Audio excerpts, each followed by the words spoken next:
be able to demonstrate that over the course of the day. And I hope that my colleagues on this side of the aisle will not feel shy about telling my colleagues on the other side of the aisle why we think we have, and I want the American people to understand what you meant. You said you're an originalist. Is that true? What does that mean in English? Pass the button. I mean, we all love Senator Lee, but in English. In English. Okay, so in English, that means that I interpret the Constitution as a law, that I interpret its text as text, and I understand it to have the meaning that it had at the time people ratified it. Okay. So that meaning doesn't change over time, and it's not up to me to up policy views into it. So in other words, you're bound by the people who wrote it at the time they wrote it. That keeps you from substituting your judgment for theirs. Is that correct? Yeah. All right. Justice Scalia, he was an originalist, right? Yes, he was. People say that you're a female Scalia. What would you say? I would say that Justice Scalia was obviously a mentor. And as I said when I accepted the president's nomination, that his philosophy is mine too. You know, he was a very eloquent defender of originalism. And that was also true of textualism, which is the way that I approach statutes in their interpretation. And similarly to what I just said about originalism, for textualism, the judge approaches the text as it was written with the meaning it had at the time and doesn't infuse her own meaning into it. But I want to be careful to say that if I'm confirmed, you would not be getting Justice Scalia, you would be getting Justice Barrett. And that's so because originalists don't always agree, and neither do textualists. Justices Scalia and Thomas disagreed often enough that my friend Judge Amul Thapar teaches a class called Scalia versus Thomas. You know, it's not a mechanical exercise. Well, I'll wait till the movie comes out. The bottom line for me is there is a narrative building in this country, and again, you can stand down. This is just me speaking for me. Justice Ginsburg was an iconic figure in American history, just not the law. She was a trailblazer. What did you mean? Well, in my writings, so as a professor, I talked about the doctrine of stare decisis. And super precedent is not a doctrinal term that comes from the Supreme Court. And I think maybe in political conversation or in newspapers, people use it different ways. But in my writing, I was using a framework that's been articulated by other scholars. And in that context, super precedent means precedent that is so well established that it would be unthinkable that it would ever be overruled. And there are about 6 cases on this list that other scholars. Back to segregation, I promise you, you'll be on every cable TV channel in America. I doubt if you'll go very far, but the point. The Heller case is a case decided by the Supreme Court, which held that the Second Amendment protects an individual right to bear arms. Okay. Now, my friends on the left, some of them have. And then the court decided the case. Is that true no matter what the issue is, whether it's gun, abortion, health care, campaign finance? Does that process hold true for everything? Yes, you always know. Judges can't just wake up one day and say, I have an agenda, I like guns, I hate guns, I like abortion, I hate abortion, and walk in like a royal queen and impose, their will on the world. You have to wait for cases and controversies, which is the language of the Constitution, to wind their way through the process. All right. Well, Senator Sass gave us a good civics lesson. I hope that's the basic lesson in law here. So if a state said, I don't think you should have over 6 bullets, and somebody believed that violated the Second Amendment, there would be a lawsuit and the same process would work, right? The same process would work. In that case, there would be parties would have to sue the state who, arguing that law was unconstitutional. It would wind its way up. And if it got to the Supreme Court, and if the Supreme Court decided to take it, a whole decision-making process begins. You hear arguments from litigants on both sides. They write briefs. You talk to clerks as a judge. You talk to your colleagues. Then you write an opinion. Opinions circulate, and you get feedback from your colleagues. So it's an entire process. It's not something that a judge or justice would wake up and say, we're hearing this case. I know what my vote's going to be. Let's talk about the 2 Supreme Court cases. Theory to protect the unborn at the 5th month. If that litigation comes before you, will you listen to both sides? Of course, I'll do that in every case. So I think 14 states have already passed a version of what I've just described. So there really is a debate in America still, unlike Brown versus Board of Education, about the rights of the unborn. That's just one example. So if there's a challenge coming from a state, if a state passes a law and it goes into court where people say this violates Casey, how do you decide that? Well, it would begin in a district court, in a trial court. You know, the trial court would make a record. You know, the parties would litigate and fully develop that record in the trial court. Then it would go up to a court of appeals that would review that record looking for error. And then, again, it would be the same process. Someone would have to seek certiorari at the Supreme Court. The Supreme Court would have to grant it. And then at that point, it would be the full judicial process. It would be briefs, oral argument, conversations with law clerks in chambers, consultation with colleagues, writing an opinion, really digging down into it. It's not just a vote. You all do that. You all have a policy and you cast a vote. The judicial process is different. Okay, so when it comes to your personal views about this topic, do you own a gun? We do own a gun. Okay. All right. Do you think you could fairly decide a case even though you own a gun? Yes, All right. You're Catholic. I am. I think we've established that. The tenets of your faith mean a lot to you personally, is that correct? That is true. You've chosen to raise your family in the Catholic faith, is that correct? That's true. Can you set aside whatever Catholic beliefs you have regarding any issue before you? I can. I have done that in my time on the Seventh Circuit. If I stay on the Seventh Circuit, I'll continue to do that. If I'm confirmed to the Supreme Court, I will do that still. I would dare say that there are personal views on the Supreme Court, and nobody questions whether our liberal friends can set aside their beliefs. There's no reason to question yours, in my view. So the bottom line here is that there's a process. You fill in the blanks, whether it's about guns in Heller, abortion rights. Let's go to Citizens United.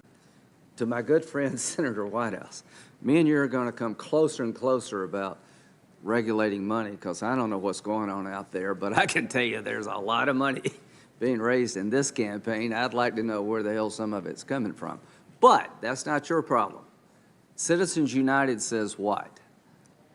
Citizen United extends the protection of the First Amendment to corporations who are engaged in political speech. So if Congress wanted to revisit that and somebody challenged it under Citizens United that Congress went too far, what would you do? How would the process work? Well, it would be the same process I've been describing. First, somebody would have to challenge that law in a case, somebody presumably who wanted to spend the money in a political campaign. It would wind its way up, and judges would decide it after briefs and oral argument and consultation with colleagues and the process of opinion writing. Okay. Talking about, can you explain it for the country? Because if you can't, we're in trouble. I think I'll have a hard time doing it. So both the 14th and 5th Amendments protect life or provide that the state cannot take life, liberty, or property without due process of law. And that sounds like a procedural guarantee, but in Supreme Court precedent, it has a substantive component. And so the substantive due process clause says that there are some liberties, some rights that people possess that the state can't take away or can't take away without a really good reason. So the right to use birth control, the right to abortion are examples of rights protected by substantive due process. These are judicially created rights not found in the document called the Constitution. Is that correct? Well, the Supreme Court has grounded them in the Constitution, although but they're not written. They're not expressed. Okay. So is it fair to say there's a great debate in the law about how far this should go and what limits should apply, if any?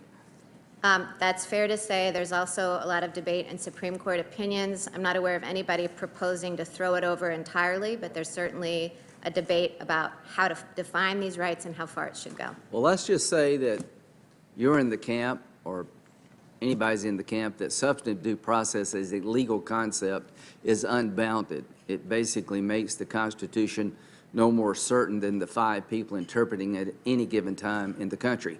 Whatever rights they think you have, you get. Whatever rights they want to take away from you, they can is a pretty nebulous legal concept. That's sort of my view of it. I'm not imposing my views on yours. But then there's a thing called precedent. Let's say you didn't like a case decided under substantive due process. You thought the whole concept was constitutional. Is a principle that you're not going to overrule something without good reason or roil up the law without justification for doing so. So you could say, the underlying analysis that led to any case, just case X, I reject that analysis, but I will now apply precedent to whether or not it should be reversed. Is that what you're telling us? That is, because precedent itself. What are the factors would a judge look at in terms of overruling a precedent? Well, of course, the inquiry begins because there's been some argument that the precedent was wrong. But that's not enough to justify an overruling. You also consider... You could say structurally this case should, constitutionally it was wrongly decided, but that doesn't end the debate. Is that correct? No, that's right. You have to look at reliance interest. You have to look whether the law or the facts... Let's stop right quick. Reliance interest by who? Reliance interest by those who have relied on the precedent. So The people of the United States. people of the United States who've ordered their affairs around it. So the Heller case, people have relied upon the Second Amendment being an individual right. Is that correct? Precedent, yeah, presumably so. People Yeah. have, Well, abortion would be the right to have abortion. That'd be a reliance factor, right? the court in Casey spent a lot of time describing the reliance of people on the right to an abortion. So what I want the public to know is that if you overrule a precedent of the court, even if you think it was wrongly decided, there's a list of things you have to look at before you actually overrule the case. Is that a fair way of saying it? It's a fair way of saying it. Would you apply those factors if you ever found yourself in a position where you wanted to consider overruling a precedent? Absolutely, Okay. Have precedents of the court been overruled before? yes. Can you give me an example? Brown versus the Board of Education overruled Plessy versus Ferguson to get rid of the separate but equal doctrine. Okay. So recusal. My colleagues are asking you to recuse yourself from litigation around the Affordable Care Act. What's the precedent regarding the Affordable Care Act, if any? The precedent that might, well, Is there precedent on this issue? there's not precedent on the issue that's coming up before the court. It turns on a doctrine called severability, which was not an issue in either of the two big Affordable Care Act cases. Okay, so the issue that was before the court was NFIB versus Sibelius, is that correct? That was the first about the constitutionality of the mandate. Okay, and I think, And then the second issue is, if it is a penalty, can it be just cut out from the statute so that the rest of the statute, including protection for pre-existing conditions, stands? well, a lot smarter people than me suggest that severability would be a hard challenge for those who are opposing the law, but time will tell. Do you feel like you should recuse yourself from that case because you're being nominated by President Trump? Well, Senator, recusal itself is a legal issue. You know, there's a statute, 28 U.S.C. 455, that governs when judges and justices have to recuse. There's precedent under that rule. Justice Ginsburg, in explaining the way recusal works, said that it's always up to the individual justice, but it always involves consultation with the colleagues, with the other 8 justices. So that's not a question that I could answer in the abstract. So if you're appointed by Obama, that's no reason to recuse yourself in a case involving Obama policy, is that correct? Well, that would be a decision for each justice to make. But if a justice had a conflict with a particular policy issue, they helped draft it, that would be a consideration, is that correct? That would be a consideration. Okay. So when it comes to recusing yourself, you'll do what the Supreme Court requires of every justice? I will. Okay. Senator, I think I should say why I'm sitting in this seat in response to that question, too. Why I've agreed to be here, because I don't think it's any secret to any of you or to the American people that this is a really difficult, some might say excruciating process. And Jesse and I had a very brief amount of time to make a decision with momentous consequences for our family. We knew that our lives would be combed over for any negative detail. We knew that our faith would be caricatured. We knew our family would be attacked. And so we had to decide whether those difficulties would be worth it, because what sane person would go through that if there wasn't a benefit on the other side? And The benefit, I think, is that I'm committed to the rule of law and the role of the Supreme Court in dispensing equal justice for all. And I'm not the only person who could do this job, but I was asked, and it would be difficult for anyone. So why should I say someone else should do the difficulty if the difficulty is the only reason to say no? I should serve my country. And my family's all in on that because they share my belief. We have two women on this committee. They can talk about it better than I. So I want to thank Trump for choosing you, and I will do everything I can to make sure that you have a seat at the table. And that table is the Supreme Court. And if anybody in the country, in my view, deserves to have a seat at the table based on the way they've lived their life and their capabilities in the law, it is you, Judge. God bless you. Thank you. Thank you, Chairman Graham. Senator Feinstein. Mr. Chairman, Judge, it's wonderful to see you here. Also with the family that I have been observing. They sit still, quiet. You've done a very good job. I have eyes in the back of my head, so they know I'm watching. I was wondering if you might introduce us to them. Sure. So I Them to have us. my husband, Jesse, my son, JP, my daughter, Emma, my daughter, Juliet, my daughter, Tess, my daughter, Vivian, and my son, Liam. And then behind them are my 6 siblings who are with me today.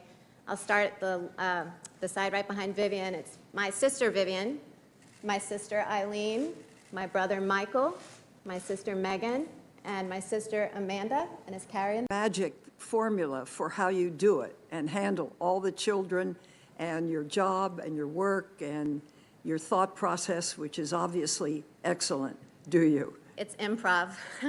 Yes, yes. Well, let me begin with a question that the chairman touched on. And it's of great importance, I think, to a woman's fundamental right to her well-being and dignity. It's a decision she must make for herself. When government controls that decision for her, she is being treated as less than a fully adult human, responsible for her own choice, end quote. At one point, our former colleague, Orrin Hatch, then the ranking member of this committee, commended her for her being, quote, very forthright in talking about that, end quote. So I hope, and you have been thus far, be equally forthright with your answers. In Planned Parenthood of Southeastern Pennsylvania versus Casey, Justice Scalia, as was said earlier, joined the dissent, which took the position, and I quote, "We believe that Roe was wrongly decided and that it can and should be overruled, consistent with our traditional approach to stare decisis in constitutional cases." Do you agree with Justice Scalia's view that Roe was wrongly decided? So, Senator, I do want to be forthright and answer every question so far as I can. I think on that question, I'm going to invoke Justice Kagan's description, which I think is perfectly put. When she was in her confirmation hearing, she said that she was not going to grade precedent or give it a thumbs up or a thumbs down. And I think in an area where precedent continues to be pressed and litigated, as is true of Casey, it would be particularly, it would actually be wrong and a violation of the canons for me to do that as a sitting judge. So if I express a view on a precedent one way or another, whether I say I love it or I hate it, it signals to litigants that I might tilt one way or another in a pending case. So on something that is really a major cause with major effect on over half of the population of this country, who are women, after all, it's distressing not to get a straight answer.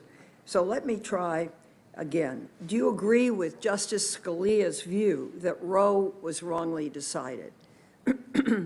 Senator, I completely understand why you are asking the question, but again, I can't pre-commit or say, yes, I'm going in with some agenda, because I'm not. I don't have any agenda. I have no agenda to try to overrule Casey. I have an agenda to stick to the rule of law and decide cases as they come.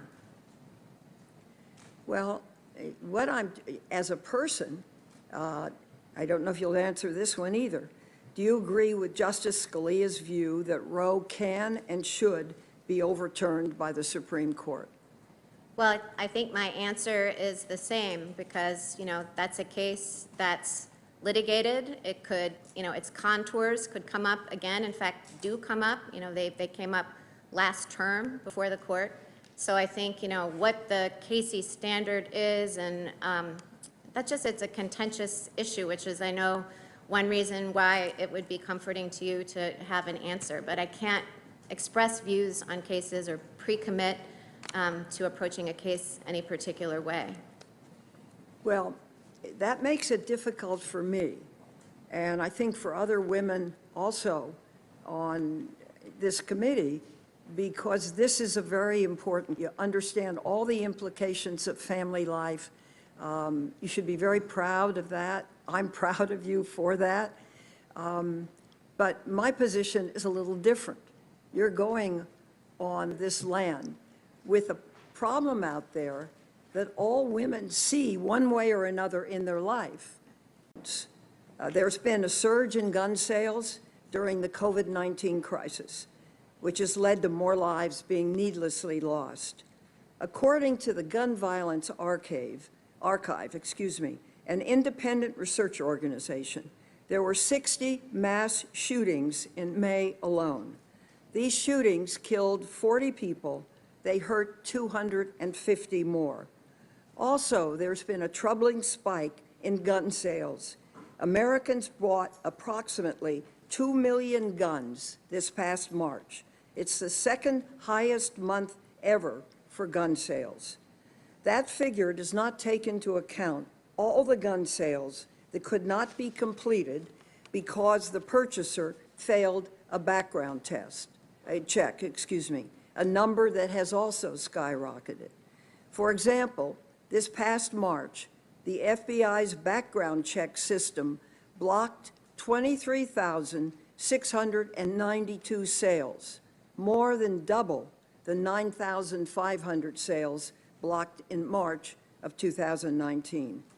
Do you agree that federal, state, and local governments have a compelling interest in preventing a rise in gun violence, particularly during a pandemic? Well, Senator, of course, the constitutionality of any particular measure that was passed by state or local governments or by this body would be subject to the same judicial process that I described with Senator Graham. What I will say, because this is just descriptive of Heller leaves room for gun regulations. And that's why there has been a lot of litigation in the lower courts, which makes me constrained not to comment on the limits of it. But Heller does not make a right absolute, says so in the opinion. Well, let me ask one more question. In a recent dissenting opinion that you wrote, you said there was, quote, no question, end quote, that, quote, keeping guns out of the hands of those who are likely to misuse them, quote, is, quote, a very strong governmental interest. Do you stand by that statement? So, let's see. I can't remember precisely the words of Cantor, which is the case in which I dissented, which That's I think correct, Cantor v. Barr. Cantor v. Barr. What I said in that opinion, I stand by, which is that the original meaning of the Second Amendment, and I went through a lot of detailed history in that case, does support the idea that governments are free to keep guns out of the hands of the dangerous. So, for example, the mentally ill, others who would be likely to misuse guns. So where does that leave you on Roe? The chairman asked, I thought, a very good question. For many people, and particularly for women, this is a fundamental question. We all have our moral values, we have our religions, we live by that. I respect you and your family for doing just that. But this is a very real problem out there. And if you could be more specific in any way with respect how you would view your place on the court with respect to controlling weapons in this country. that opinion looking at the history of the Second Amendment and looking at the Supreme Court's cases. And so the way in which I would approach the review of gun regulation is in that same way, to look very carefully at the text, to look carefully at what the original meaning was. That was the method that both the majority and dissent in Heller took. So I promised that I would come to that with an open mind, applying the law as I could best determine it. Okay, let me move on. One of my constituents, Christina Garcia, was able to obtain insurance coverage and have surgery that saved her eyesight only before the Affordable Care Act. Her experience is not unique. Senator Tammy Baldwin has a constituent, Jimmy Anderson, in her home state of Wisconsin, and she asked that this story be shared. Jimmy is a 34-year-old and member of the Wisconsin State Legislature.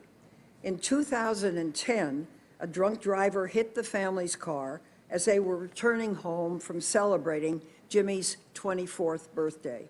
Jimmy's mother, father, and little brother were killed, informed him that the provisions of the ACA had kicked in, which meant there were no longer lifetime maximums, and his care would be covered. In Jimmy's own words, "I was able to put my life back together, and I credit the Affordable Care Act for that." Judge Barrett, how should the loss of ACA's protection against lifetime coverage caps that can be used to end coverage for life-saving care, factor into a court's consideration of the validity of the ACA?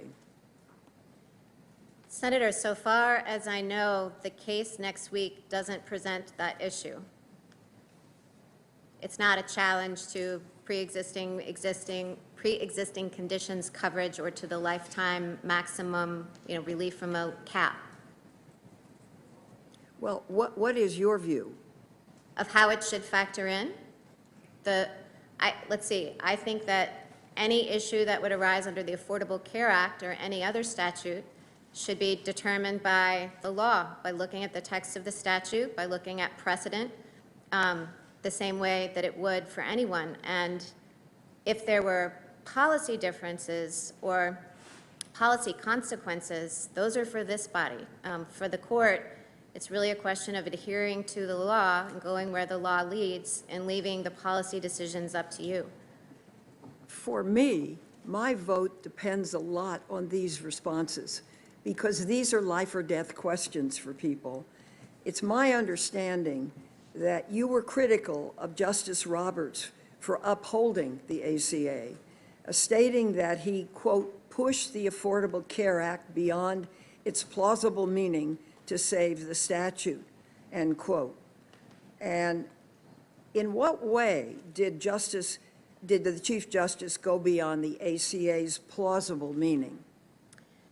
So I've written about this, and that description is consistent with the way the Chief Justice described in his own majority. That was King versus Burwell, where the court had to decide whether the phrase established by a state also included exchanges that were established by the federal government. And the majority in that case acknowledged that treating the phrase established by a state as including exchanges established by the federal government was not the most natural reading, but for other reasons, other policy reasons and canons of interpretation, they chose to adopt the less natural reading.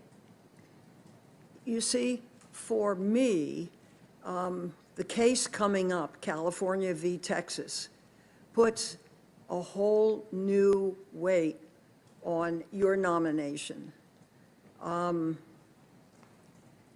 Because the Affordable Care Act is now being so well accepted.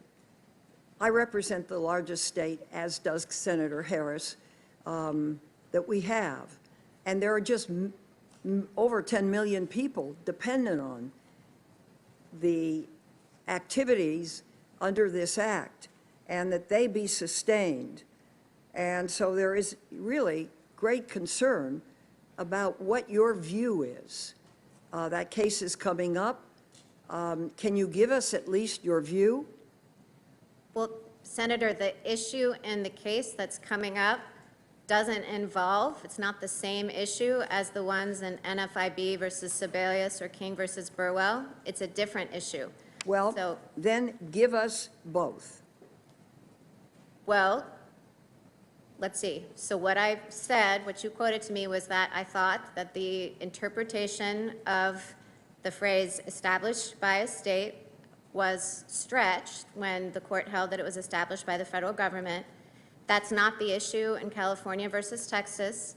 The issue in California versus Texas is if whether now that Congress has just completely, zeroed out the mandate, whether it's still a tax or a penalty, and even if so, is it constitutional? And then even so, is that fatal to the statute? There's a doctrine called severability, which sounds like legalese, but what it means is it okay with the statute? Could you just pluck that part out and let the rest of the statute stand? Or is that provision, which has been zeroed out, so critical to the statute that the whole statute falls? So really the issue in the case is this doctrine of severability, and that's not something that I've ever talked about with respect to the Affordable Care Act. Honestly, I haven't written anything about severability that I know of at all.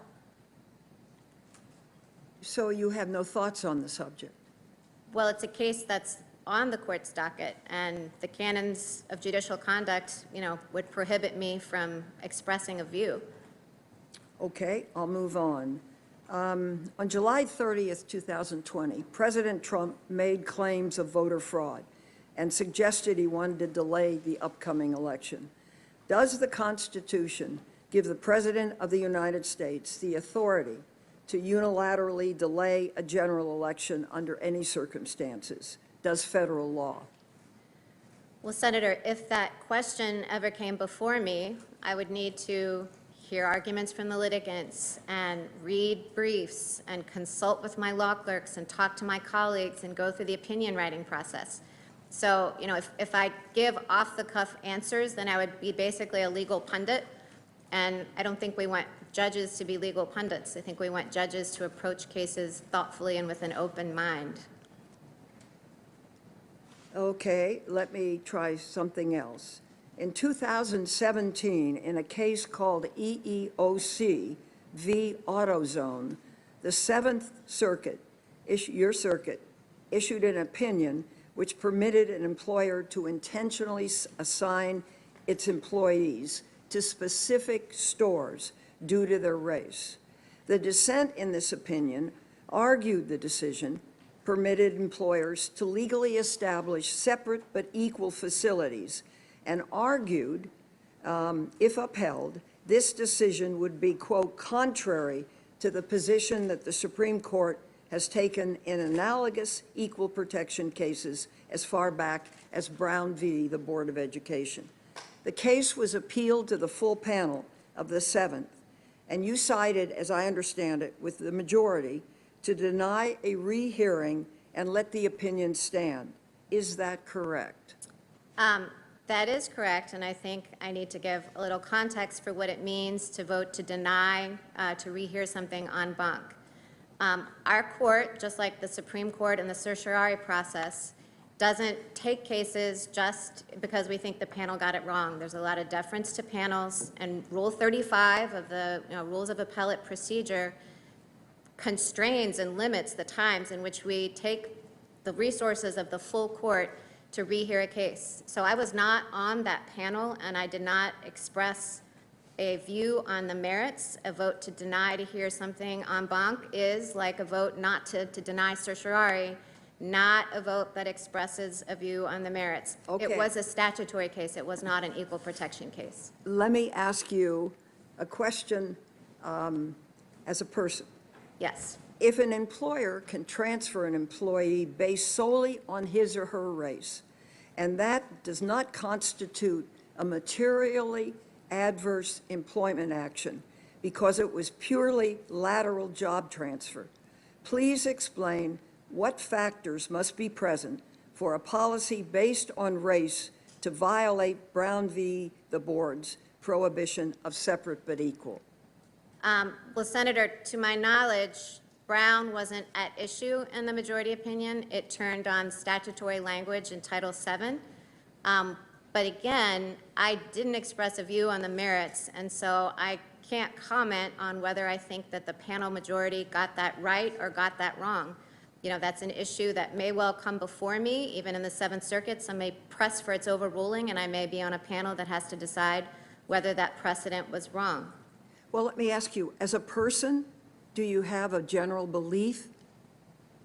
As a person, I have a general belief that racism is abhorrent. That racism is what? Abhorrent. Well, I think I think we would all agree with that. So how should a lower court in the Seventh determine when race-based policies could constitute a materially adverse employment action? Well, I'm not aware of cases presenting the exact same facts as that Just AutoZone. asking you for your view. You know, I know that the material adverse consequence was the standard at issue in that case. I have to confess that I would need to look at the statute and the precedent to, well, even if I had a specific hypothetical in front of me, I couldn't really say without looking at the statute and the precedent what factors are involved, because I wasn't on that panel and haven't decided a similar case. Okay, let me go to another issue. The issue of LGBT equality is very personal for me. I spent 2 decades as a county supervisor and mayor of a city. I watched firsthand as the LGBT community fought for legal recognition of their lives, their relationships, their personal dignity. I was there before the law, so I saw in San Francisco what was happening. I want to speak briefly about one couple, Del Martin and Phyllis Lyon, who I met in the 1970s. They were vibrant members of San Francisco's community. I was president of the Board of Supervisors. They worked with me to pass a citywide ordinance in 1978 that provided critical protection against discrimination in employment, housing, and public accommodations. At that time, this was one of the strongest protections for the gay community in the entire nation. We've come a long way since then, and I think we should never go back. In June of 2008, 58 years after they met, my 2 friends were finally able to marry when the California Supreme Court ruled that same-sex couples cannot be denied the fundamental right to marry. Del died 2 months later. Because of the Federal Defense of Marriage Act, DOMA, Phyllis was denied Social Security survivor benefits, even though her spouse had paid into this basic safety net for her entire working life. Phil had to rely on the help of friends and fellow activists. In 2013, as you probably know, because you know so much about this, U.S. v. Windsor, the Supreme Court struck DOMA down. 2 years later, in Obergefell v. Hodges, the Supreme Court recognized that the fundamental right to marry could not be denied to LGBT Americans. Both decisions were decided by a 5-4 margin. Justice Ginsburg was in the majority. Justice Scalia dissented in both cases. Now, you said in your acceptance speech for this nomination that Justice Scalia's philosophy is your philosophy. Do you agree with this particular point of Justice Scalia's view that the U.S. Constitution does not afford gay people the fundamental right to marry? Senator Feinstein, as I said to Senator Graham at the outset, if I were confirmed, you would be getting Justice Barrett, not Justice Scalia. So I don't think that anybody should assume that just because Justice Scalia decided a decision a certain way, that I would too. But I'm not going to express a view on whether I agree or disagree with Justice Scalia for the same reasons that I've been giving. You know, Justice Ginsburg, with her characteristic pithiness, used this to describe how a nominee should comport herself at a hearing. No hints, no previews, no forecasts.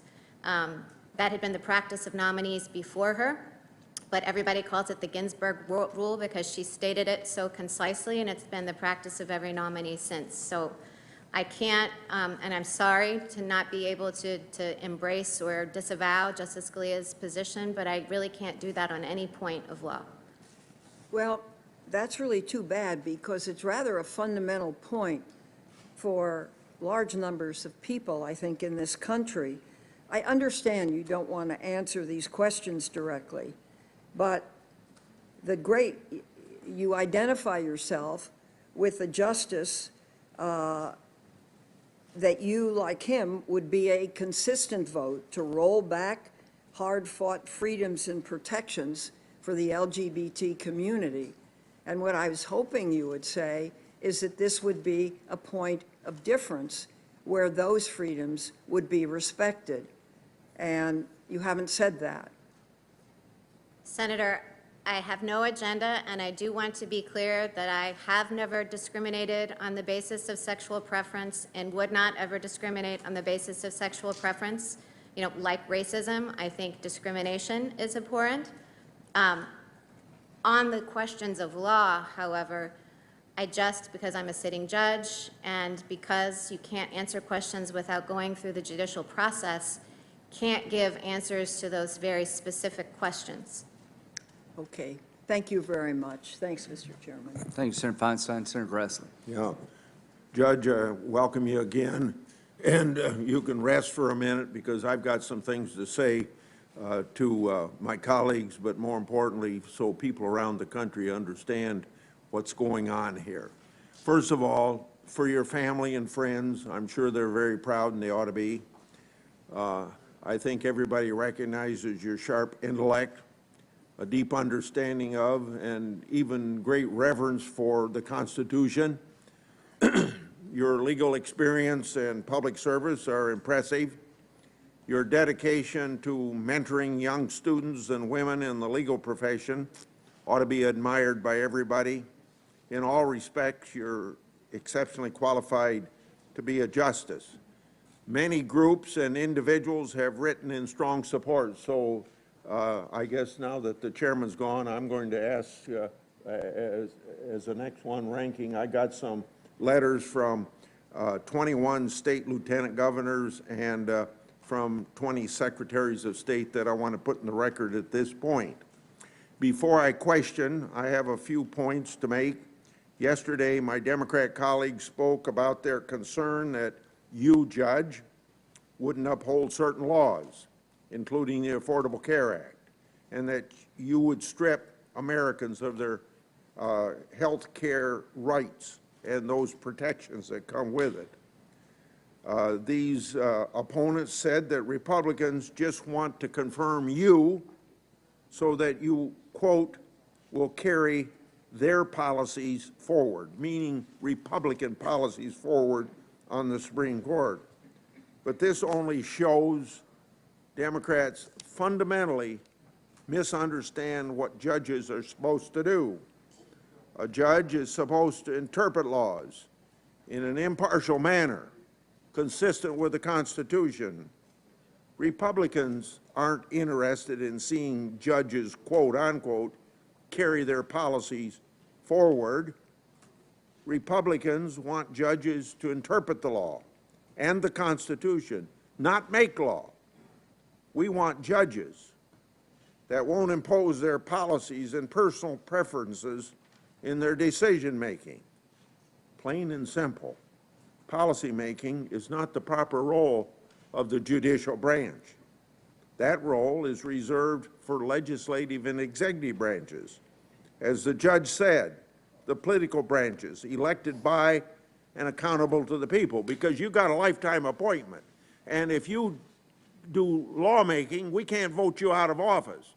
Lawmaking's our job. If people don't like what we do, they can vote us out of office. Some other points on the Affordable Care Act. The Democrats continue to misrepresent or claim to know Barrett's view on affordable care and access to health care. In fact, they made it their entire game plan yesterday, and I suppose today we'll see it again. but we should dispense with the total fiction the Democrats are peddling. Apparently, her technical concerns with Chief Justice Roberts' legal reasoning in the Obama decision disqualifies her. Democrats are painting the judge as heartless and on a mission to scrap the health care law. Frankly, that's absurd. Not only is Judge Barrett a mother of 7, she has children with pre-existing medical challenges of her own. No one on this committee or anyone has any right to suggest that she doesn't care about access to health care or protection for the vulnerable. Now, getting back to the technical concerns about Roberts' Affordable Care Act opinion, first, and I got 4 points along this line, her comments dealt with Roberts' statutory interpretation of just one provision of the law. That provision is no longer even in effect. In 2017, Congress zeroed out the so-called tax, the tax connected with the individual mandate. The question before the court this fall are entirely separate.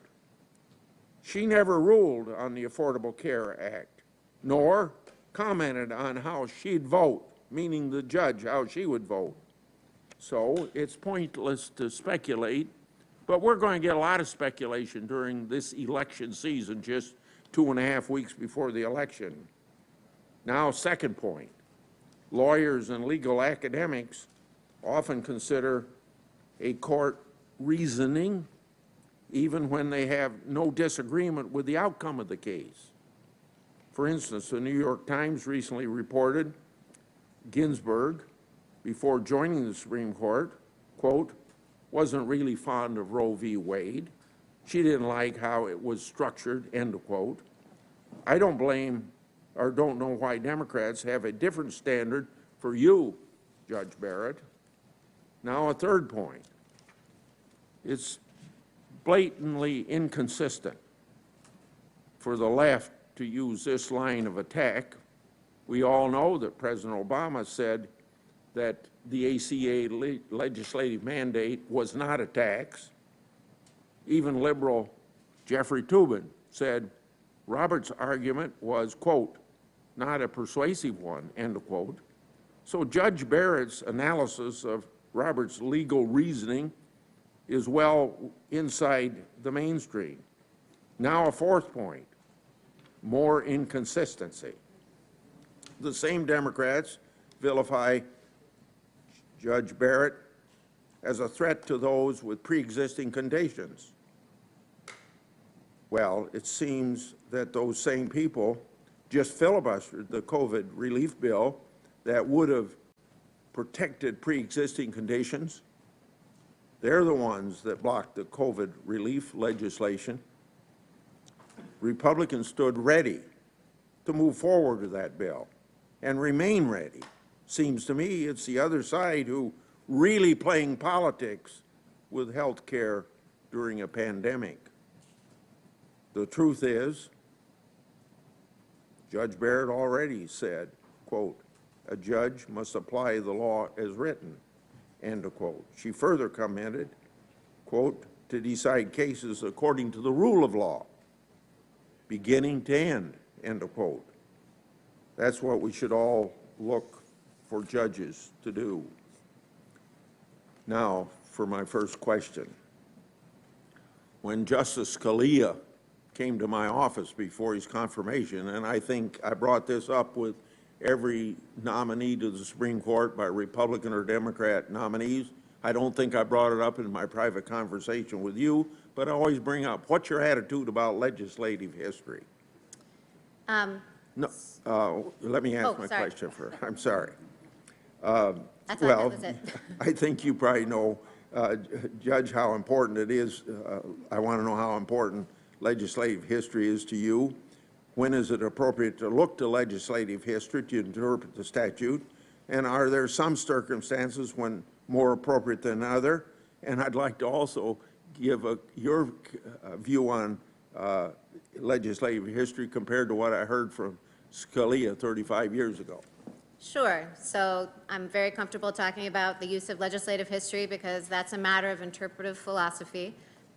What governs, of course, is the text of the statute. So, the legislative history can never supersede the text, and it should never substitute for the text of the statute. Justice Scalia, as was well known, railed against the use of legislative history, and I think it was because at the time that Justice Scalia went on to the D.C. Circuit, before he was on the Supreme Court, the use of legislative history had really kind of gotten out of control, and many courts, were saying things. Justice Scalia in his book quotes this line from a brief, the legislative history being unclear, we turn to that other reliable guide in statutory interpretation, the statute. And that has things backwards, and so I think Justice Scalia really tried to clean that up and say, listen, the priority is the text, and when the text answers the question, you don't go to legislative history. And there's some pragmatic reasons to be careful about doing so. Legislative history can be long. There's a famous quotation from Judge Leventhal that legislative history is like going to a cocktail party and picking out your friends. It can be easy to manipulate because there might be something in there for everyone. So as a general rule, I don't look to legislative history when I'm deciding cases. I wouldn't say that it would never be relevant. Even Justice Scalia himself said that there could be instances, for example, if you were trying to determine whether a term used in a statute, how it was used, if it had a technical meaning or how it was understood, that might be an appropriate time to consult legislative history. Or Justice Scalia himself consulted it when he was trying to determine whether there had been an error in the way the statute was drafted. He looked to legislative history to see whether what seemed unthinkable actually was unthinkable.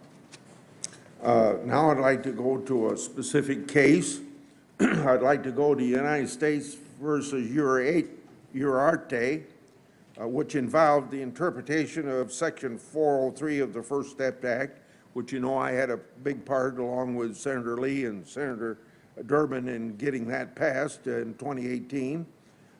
This is the most significant criminal justice legislation in a generation.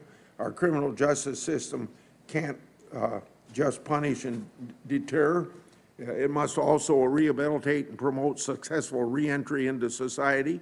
The First Step Act accomplished these goals through prison and sentencing reform. It was well known that the goal of the First Step Act was to make smart and cost-effective changes to the criminal code and to reduce risk of recidivism.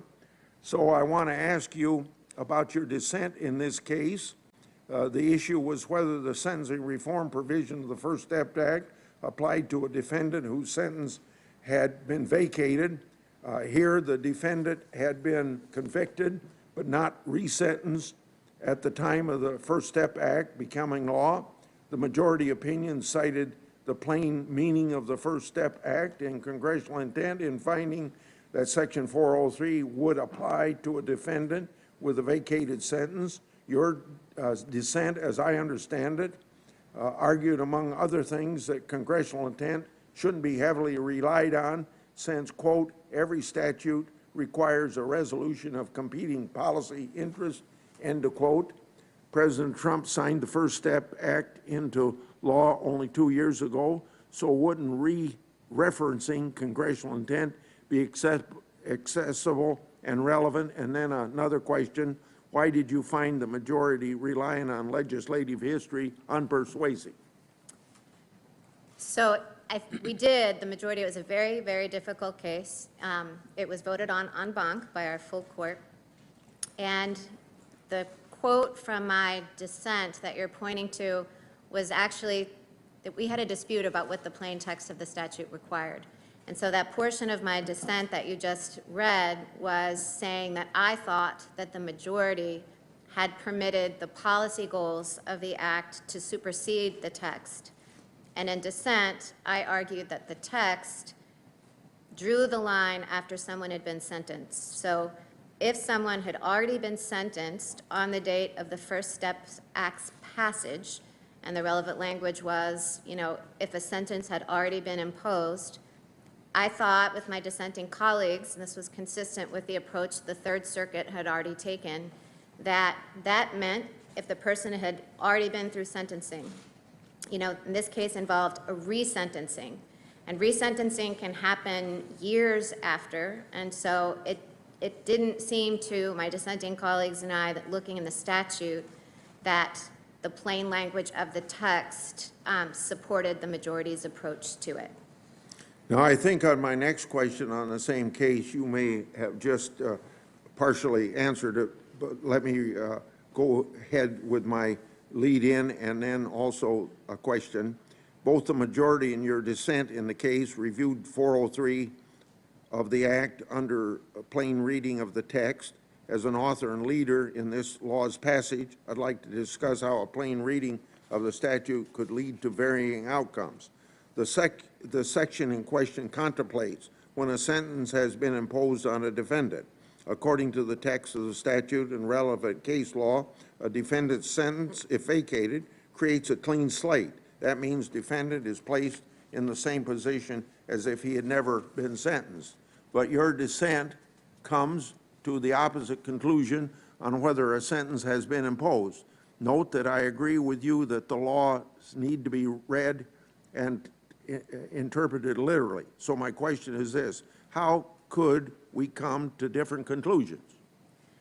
Well, that language, that it did not apply to defendants on whom sentences had already been imposed, my dissenting colleagues and I said, well, the language is sentences. It doesn't say, invalid sentences, and one could certainly say, if asked if someone had been sentenced, yes, he was sentenced, but that sentence was later vacated. And you're right that the majority relied heavily on this clean slate principle, but in my review of the law, this clean slate principle wasn't really present because, the Sentencing Reform Act, for example, instructs district courts applying the guidelines at sentencing to apply those that were in effect on the date of the original sentencing. So I thought that the clean slate principle, they were pushing a little too hard on it. And then, there's certainly unfairness. The First Step Act, its policy is clearly to bring justice to sentencing. But whenever you draw a line and who gets the benefit of a law, and this is especially acutely true in the sentencing area, it's very difficult. And, some people right on either side of the line will not get the benefit of the law wherever you draw it.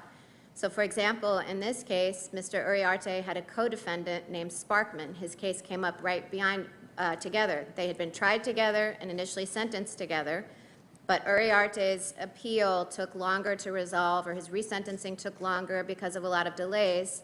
So there was unfairness there, too, in the majority's approach, because Uriarte, despite the fact that he was more culpable than Sparkman, wound up with a sentence that was like 15 years less. That's the end of my questioning on that, but let me make a comment before I go to my next question. My position has always been that legislative history can be instructive with respect to the intent of the statute, so judges should not completely disregard it. Certainly, I acknowledge that the legislative branch can be more careful about drafting laws, but I also think that judges should pay attention to congressional intent as set forth in history when there might be a dispute about how to interpret the statute. Justice Ginsburg, at her hearing, quote, and you've discussed this a little bit already, but I think it deserves emphasis because you're going to go through a lot of this business of maybe not being, and I know legitimately not being able to comment on a prospective case. So she said, quote, a judge sworn to decide impartiality can offer no forecast, no hints for what would show not only disregard for the specifics of this particular case, it would display disdain for the entire judicial process. Obviously, we all know, end of quote, we all know that that's the Ginsburg standard. The underlying reason for this rule is that making promises or giving hints on how a judge would rule in a case undermines the very independence of our system. but you're going to be asked about your personal views, as you just have been, on various topics, and how you might correctly decide. Of course, you know the judicial nominees should never promise their future votes on the bench in exchange for the president's nomination or a senator's support. You'd be showing the opposite of independence. So, my question. So I ask you, do you agree with the Ginsburg standard that it goes to the question of judicial branch's independence for legislative history? And all you got to do is say yes, because I've heard you talk about it. Yes, I agree. The Ginsburg rule reinforces judicial independence. Yeah. Now, here's something that a lot of people suspicion, so I want to ask you. Have you made any promises or guarantees to anyone about how you might rule on a case or issue that might come before you if you're confirmed to the Supreme Court? I want to be very, very clear about this, Senator Grassley. The answer is no, and I submitted a questionnaire to this committee in which I said no. No one ever talked about any case with me. No one on the executive branch side of it. And that's one reason you asked that question, I think, as a committee, is that you want to know that no nominee has made any pre-commitments. And so just as I didn't make any pre-commitments and was not asked to make any commitments on the executive branch side, I can't make any pre-commitments to this body either. It would be inconsistent with judicial independence. Now, I know the answer to my last question, and Mr. Chairman, I'm going to reserve the rest of my time. The Democrats claim that you're being put on the Supreme Court so you can vote to repeal the Affordable Care Act. Is that your agenda? If confirmed, is your goal repealing the Affordable Care Act? Have you committed to the President or anyone else that you will vote to repeal the Affordable Care Act if confirmed by to the court? Absolutely not. I was never asked, and if I had been, that would have been a short conversation.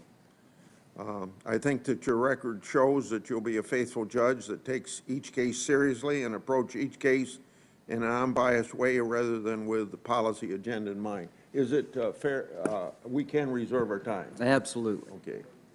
Senator Leahy, Letters for the record.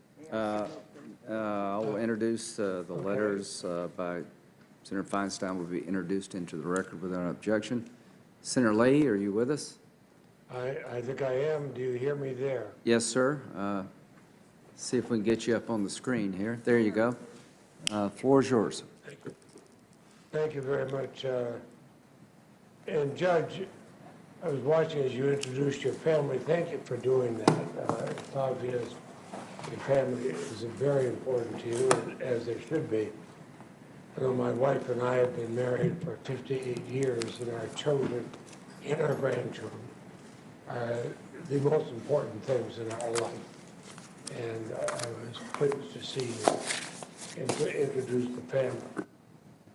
Now, as a senator, of course, another important part of my life is referring to and representing the people of Vermont. And let me talk to you about some of the things I've been hearing from Vermonters. And you have to understand, in Vermont, Vermonters just walk up to the grocery store or coming out of church or whatever and perfectly happy to express their views. And they're concerned about what the Republicans' Affordable Care Act lawsuit on November 10th would mean for them. Now, do you know how many Americans have obtained insurance through the Affordable Care Act? I do not. It's more than 20 million. And do you know how many children under the age of 26 are able to stay on their parents' insurance because of the Affordable Care Act? I do not. It's 2.3 million. And do you know how many Americans are covered under the Affordable Care Act's Medicaid expansion? I do not. It's a little more than 15 million. And I look at that because I look at the people called me from Vermont. I think of Alex Johnson. She's a single mother. She's a childhood cancer survivor. She works as a nanny in South Burlington, Vermont. She relies on Medicaid for doctor's visits or blood drawings or other testing. All that done to make sure her leukemia stays in remission. She tells me she she stays awake at night worrying about losing Medicaid. Now, if the Republicans are successful in what they're trying to do on November 10th, then Alex and actually 60,600 other Vermonters enrolled in Medicaid expansion are going to be left behind. And contract COVID-19, that's seen as a pre-existing condition. Do you know approximately how many million Americans have tested positive for the coronavirus and survived? I do not. That's more than 7,700,000. Those are people now considered to have a existing condition. And one of the most common pre-existing conditions is diabetes. The CDC estimates that 34 million Americans, that's about 1 in 10 Americans, have diabetes. They show that the ACA's Medicaid expansion is the single most important factor for expanding access to affordable insulin. Leslie, a Vermonter diagnosed with late onset type 1 diabetes at the age of 25. For years, she has depended on Medicaid to keep her alive and out of bankruptcy. Now, President Trump recently claimed that he's made insulin as cheap as water. I wish he had told the truth on that. We all know it's not. Leslie now has insurance to pay for insulin. And without this insurance, do you know how much? Because unlike what the president says, insulin is not as cheap as water. Do you have an idea how much Leslie's out-of-pocket expenses for insulin would increase? No, I do not. Thank you. And I wouldn't expect you to. There's no reason why you should, but Leslie's costs would more than triple. It'd go up by $11,215 a year. That's in a state where the per capita income is $33,000. So I'm not suggesting that you're callous or indifferent to the consequences if the Affordable Care Act is overturned. You know that these are real cases, and I think you're a sympathetic person. But I do believe that the president selected you because he wanted somebody with your philosophy, and he had a reason for it. Now, some are going to pretend that it's a mystery, and that's what some of my colleagues have. What Justice Barrett would do when the Supreme Court takes up the latest attack on the ACA. President Trump has made it crystal clear. He's promised that his nominees would overturn the ACA. It's even in the official Republican Party platform. And when he said of the case to be argued next month, he said, we want to terminate health care under Obamacare, the ACA. And within hours of nominating you, he again repeated his hope that the ACA would be overturned. I know I mentioned my friend, the chairman, Senator Graham, knows the president as well as anyone here. He goes golfing with him. He spends a lot of time with him.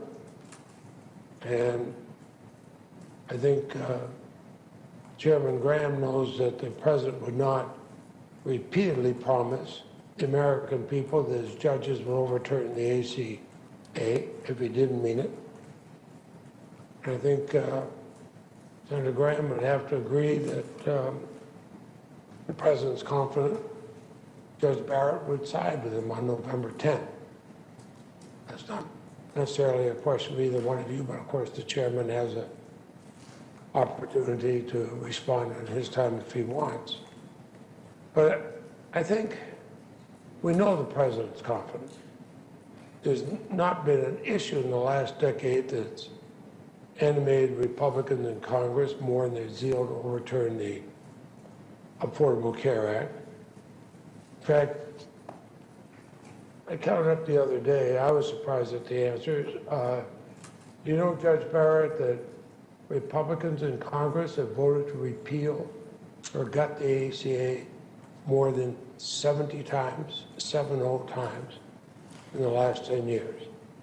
And when they failed, they turned to the court. Do you know how many Republicans on this committee have joined amicus briefs urging courts to overturn the ACA in NFIB versus Sebelius and King versus Burwell? How many Republicans had voted?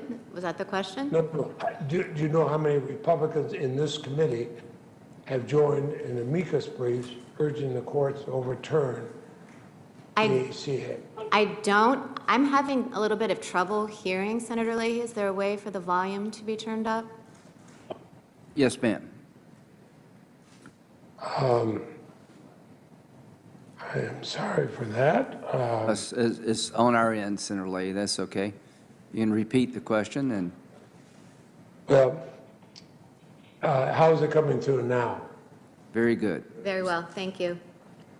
Well, and as you know, I've stayed away simply because I don't think it is safe for you or anybody I'm Greg else, Rouse. As a veteran, to be there.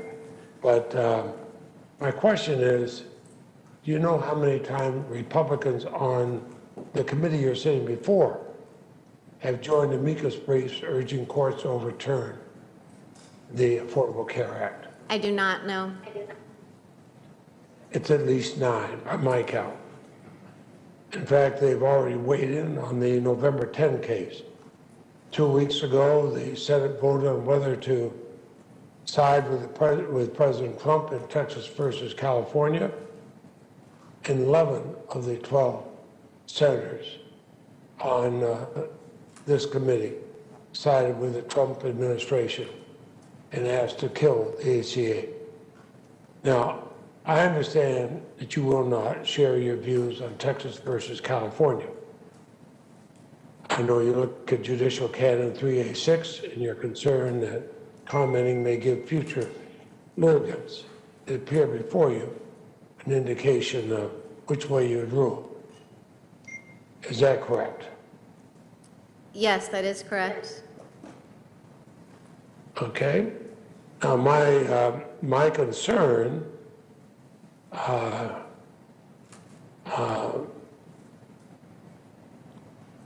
my concern is that you've already given us every indication.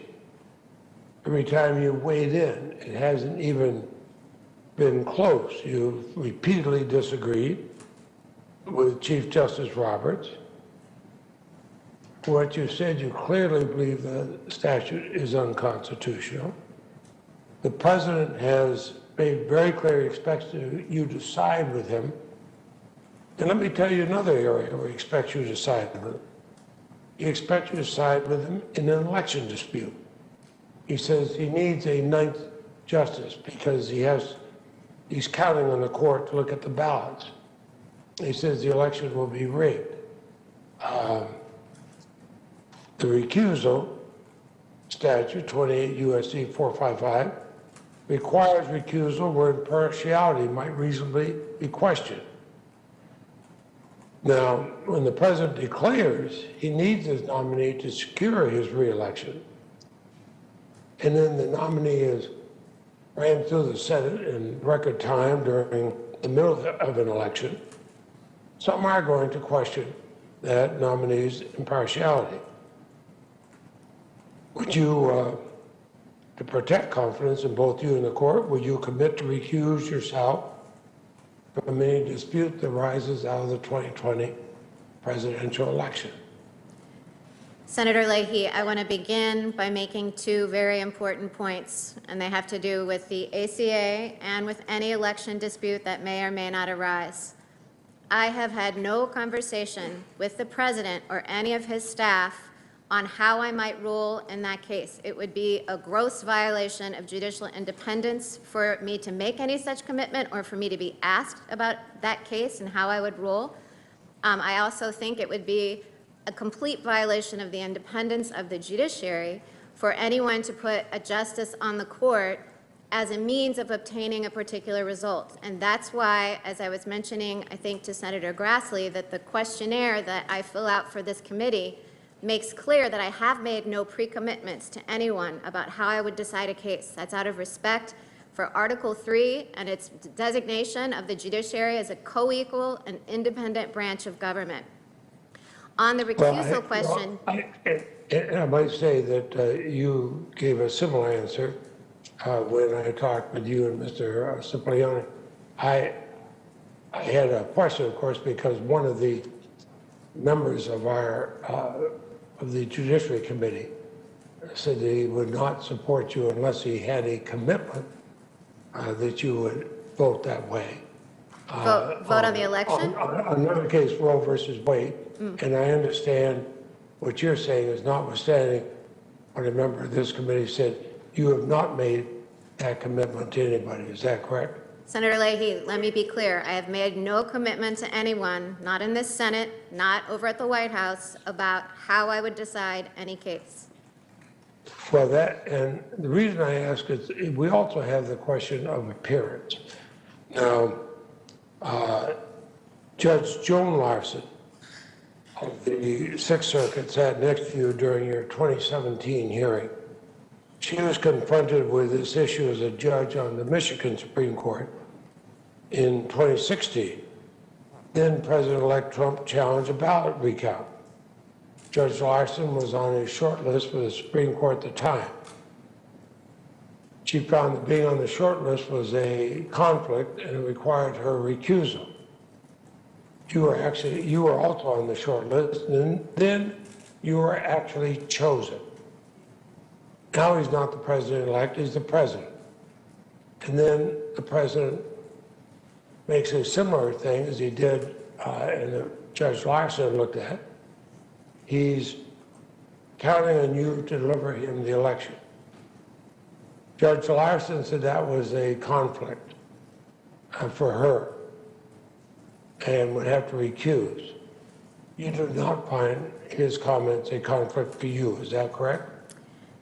Senator Leahy, I'm not familiar with Judge Larson's decision, but she clearly made it once it was presented to her in the context of an actual case where she had to weigh her obligations under 28 U.S.C. 455. If presented to me, I would, like Judge Larson, apply that statute.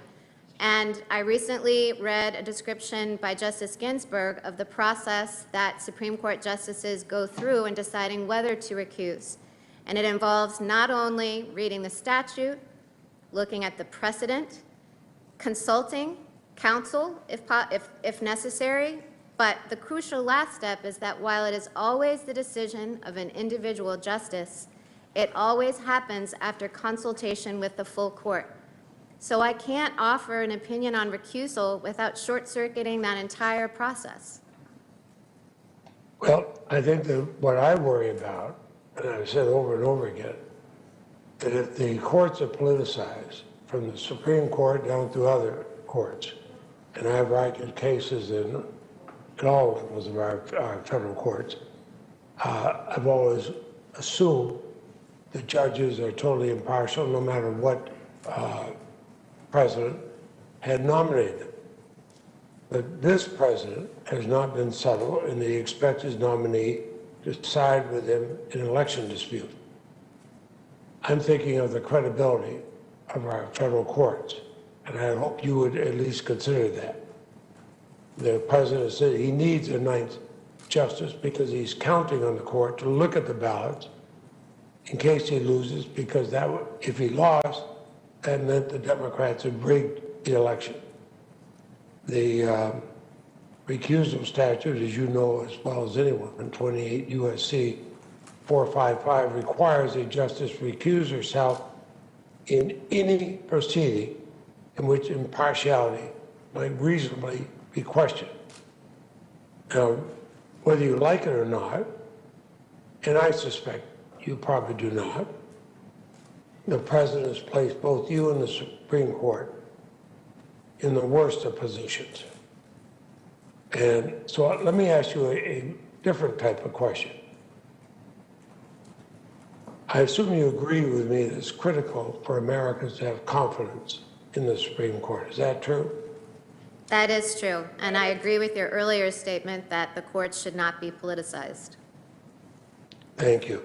And I voted for an awful lot of Republican and Democratic nominated justices, as I did, of course, for Chief Justice Roberts, because I wanted to keep Supreme Court and other courts out of politics. But when the president repeatedly declares he needs his nominee as a way of securing his reelection, and that nominee is then rammed through the Senate in the middle of that election, well, you can see where the nominee's impartiality might be questioned. So my request is, in protecting confidence in both you and the court, are you able to commit to recuse yourself from disputes that arise out of the 2020 presidential election? Senator Leahy, I commit to you to fully and faithfully applying the law of recusal, and part of that law is to consider any appearance questions, and I will apply the factors that other justices have before me in determining whether the circumstances require my recusal or not. But I can't offer a legal conclusion right now about the outcome of the decision I would reach. Which is sort of boilerplate response on recusal. So let me ask you another question. You laid out the case for blocking President Obama's Supreme Court nominee, Judge Merrick Garland, for 10 months during an election year. You have argued in part that Justice Scalia was the staunchest conservative on the court, and Justice Scalia and I were personal friends. I voted for him, and I agree with you on that. You claim that the moderate and eminently qualified Judge Garland would dramatically flip the balance of the court. You said it's not a lateral move. That's your quote. It was not a lateral move. So now you're nominated to replace Justice Ginsburg, perhaps the staunchest champion for civil rights of the court. You claim that philosophy of Justice Scalia is your own. Of course, he was the opposite side of Justice Ginsburg in countless civil rights cases. Would you say that replacing Justice Ginsburg by yourself is not a lateral move like you had urged when you supported the blocking of President Obama's nominee, Judge Garland? Senator Leahy, I want to be very clear. I think that's not quite what I said in the interview. It was an interview that I gave shortly after Justice Scalia's death. And at that time, both sides of the aisle were arguing that precedent supported their decision. And I said, while I had not done the research myself, my understanding of the statistics was that neither side could claim precedent, that this was a decision that was the political branches to make. And I didn't say which way they should go. I simply said it was the Senate's call. I didn't advocate or publicly support the blockade of Judge Garland's nomination, as you're suggesting. That's not what I'm suggesting. You said it was a lateral. It would not be a lateral move. What I was suggesting is that it was unsurprising that there was resistance as a political matter to that nomination because it would change the balance of the court. That's kind of, it's just a... Surprised. I was surprised there was resistance insofar as there's so many, at that time, Republican members of the Judiciary Committee who had stated publicly before the vacancy that they thought Merrick Garland would be a good person to have on the court and somebody who could appeal to both conservatives, liberals, and moderates. But I have full respect for Judge Garland. I beg your pardon?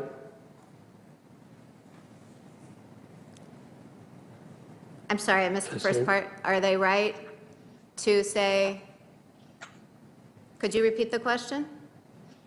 No, it's not a question. I was just saying that we had many members of our committee a number of Republicans who, prior to the vacancy, had been saying Merrick Garland would be a good person for President Obama to nominate because he could appeal to moderates, conservatives, and liberals. And then of course, their response was, well, we can't have a nominee confirmed by one party that's in control of the Senate and nominated by a president of another party. Of course, I pointed out I was here when Democrats controlled the Senate, and President Reagan nominated Anthony Kennedy, and in an election year, Democrats confirmed it. But let me go to another area. Three-judge panel of the Seventh Circuit struck down 3 provisions of an Indiana law restricting reproductive rights. The state of Indiana requested en banc review of just one of the provisions, the fetal tissue disposition provision. Court split on whether to review the case, leaving intact the panel decision striking down the law. You joined Judge Easterbrook in his dissent. But then the dissent went out of its way to address a separate provision not before the court, the so-called reason ban. Your dissent called a eugenic statute. Judge Barrett, the issue before your court was a narrow one. Why didn't you limit your dissent to the one issue the state of Indiana was asking you to review? So we dissenters from that denial of rehearing en banc, first of all, dissented, as you say, on the fetal remains disposition portion, which the Supreme Court wound up summarily reversing the panel. On the eugenics portion of the bill, it is true that the state of Indiana did not seek en banc rehearing on that, but we had many other states enter the case as amici, urging us to take that claim up. And what Judge Easterbrook's dissent did was explain why he actually thought it was an open question, but one best left to the Supreme Court. And we didn't reach any conclusion with respect to it. Well, and your, whatever position you took would not have changed the final decision of the court. Now, in 2006, you signed an open letter that's published in the South Bend Tribune. On one side, the advertisement describes the legacy of Roe versus Wade as barbaric. On the other side, what you signed, it stated that you oppose abortion on demand, defend the right to life from fertilization to natural death, and I have certainly voted for some judges to take that position. But while not mentioned in the letter, the organization that led the effort believes that in vitro fertilization, IVF, is equivalent to manslaughter and should be prosecuted. Do you agree with them that IVF is tantamount to manslaughter? Senator, the statement that I signed, as you said, simply said, I signed it on the way out of church. It was consistent with the views of my church, and it simply said, we support the right to life from conception to natural death. It took no position on IVF. No, I understand that, and as I said, I voted for judges who take the same position you do, but I'm asking, do you agree with the St. Joseph County Right to Life that sponsored the ad that IVF is tantamount to manslaughter? Well, Senator, I signed the statement that you and I have just discussed, and you're right that the St. Joseph County Right to Life ran an ad on the next page, but I don't even think the IVF view that you're expressing was on that page, but regardless, I've never expressed a view on it, and for the reasons that I've already stated, I can't take policy positions or express my personal views before the committee, Okay. because my personal views don't have anything to do with how I would decide cases, and I don't want anybody to be unclear about that.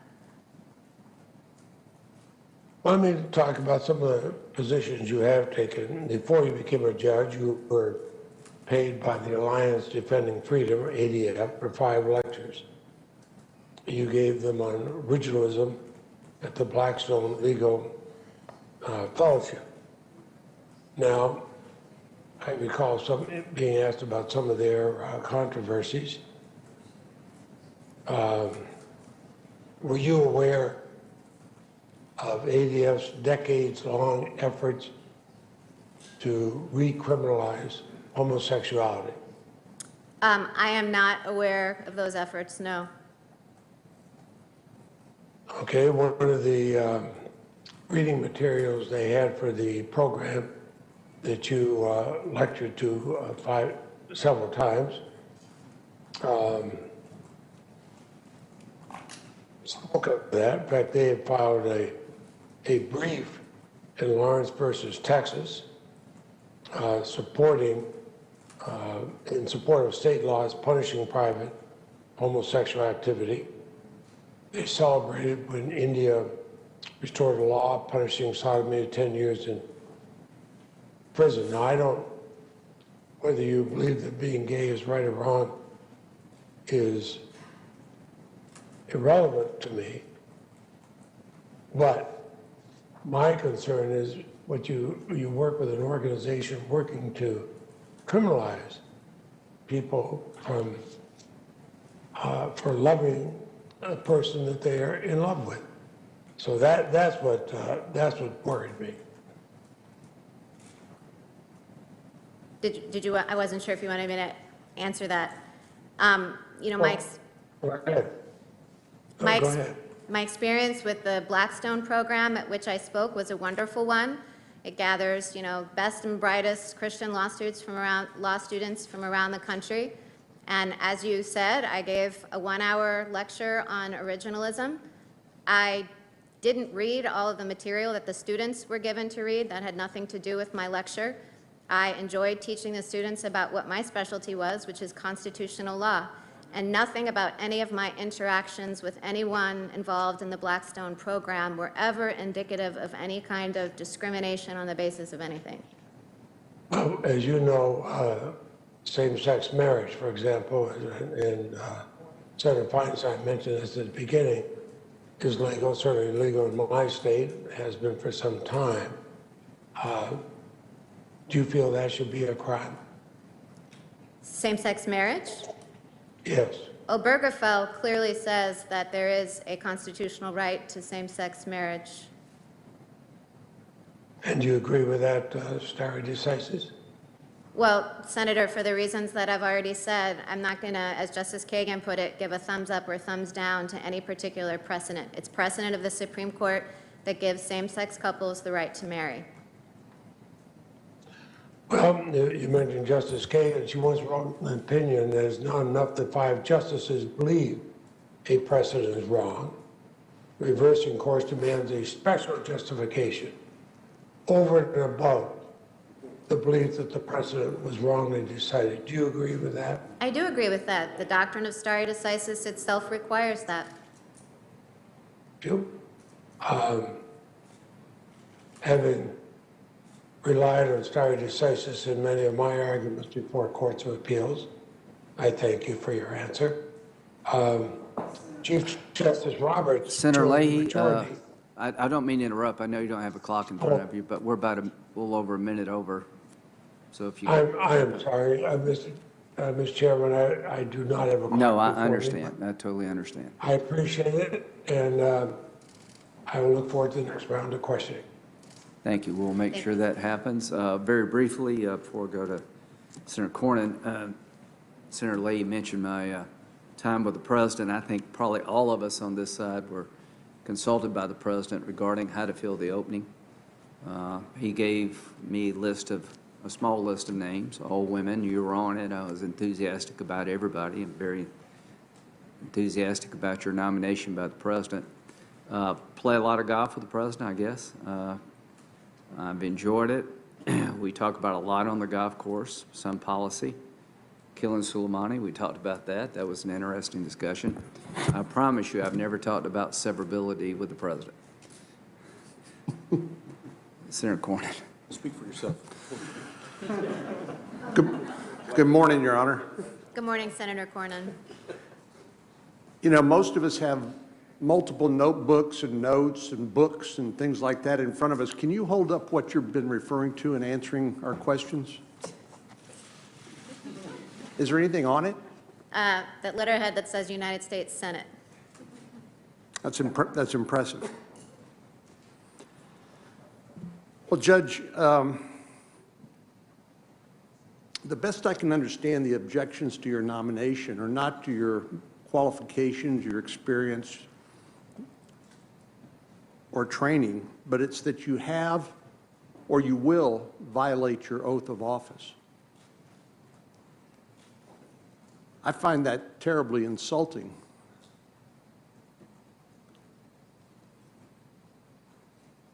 They suggest that you can't be unbiased in deciding a case you haven't even participated in yet. I find that insulting as well. You know, maybe almost as pernicious as attacking somebody for their faith and suggesting that that disqualifies them from holding a public office is the attack that's being made on judicial independence, something that Chief Justice Rehnquist, among others, observed the crown jewels of the American Constitution and the American system. But I want to just take a little walk down memory lane here. You know, there are a lot of people who guessed how judges would actually rule on cases, and almost always they've been spectacularly wrong. I was struck by just a couple. Harry Truman said, whenever you put a man, and that he's talking about a man, but a man or woman on the Supreme Court, he ceases to be your friend. He said some more colorful things, too. But Theodore Roosevelt said about Oliver Wendell Holmes, Jr., he said, I could carve out of a banana a judge with more backbone than that. And as I think about people like Harry Blackmun, nominated by Richard Nixon, who wrote Roe versus Wade. As I think about Warren Burger, you know, they were called the Minnesota Twins, and obviously over time they became sort of polar opposites on the court. I think about the attacks on Neil Gorsuch for his unwillingness to make a prior commitment on LGBT issues. He wrote the Bostock case extending Title VII of the Civil Rights Act to gay or transgender individuals. Obviously, those predictions were wrong. And then, since we're talking about the ACA, it's the ACA versus ACB, I guess. Chief Justice Roberts was the one who wrote the opinion upholding the Affordable Care Act, as you know. So I would just say that all of these predictions about how judges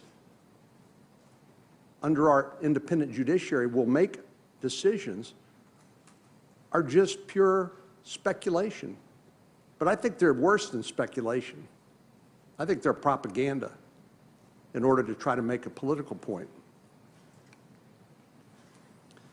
So, Judge, you're not willing to make a deal.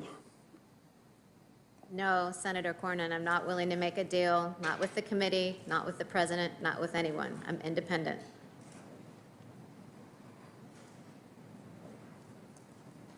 I just would like to hear maybe some of your thoughts on, in the Obergefell case, which established, as you said, a constitutional right to same-sex marriage, part of that decision struck down the Defense of Marriage Act, correct?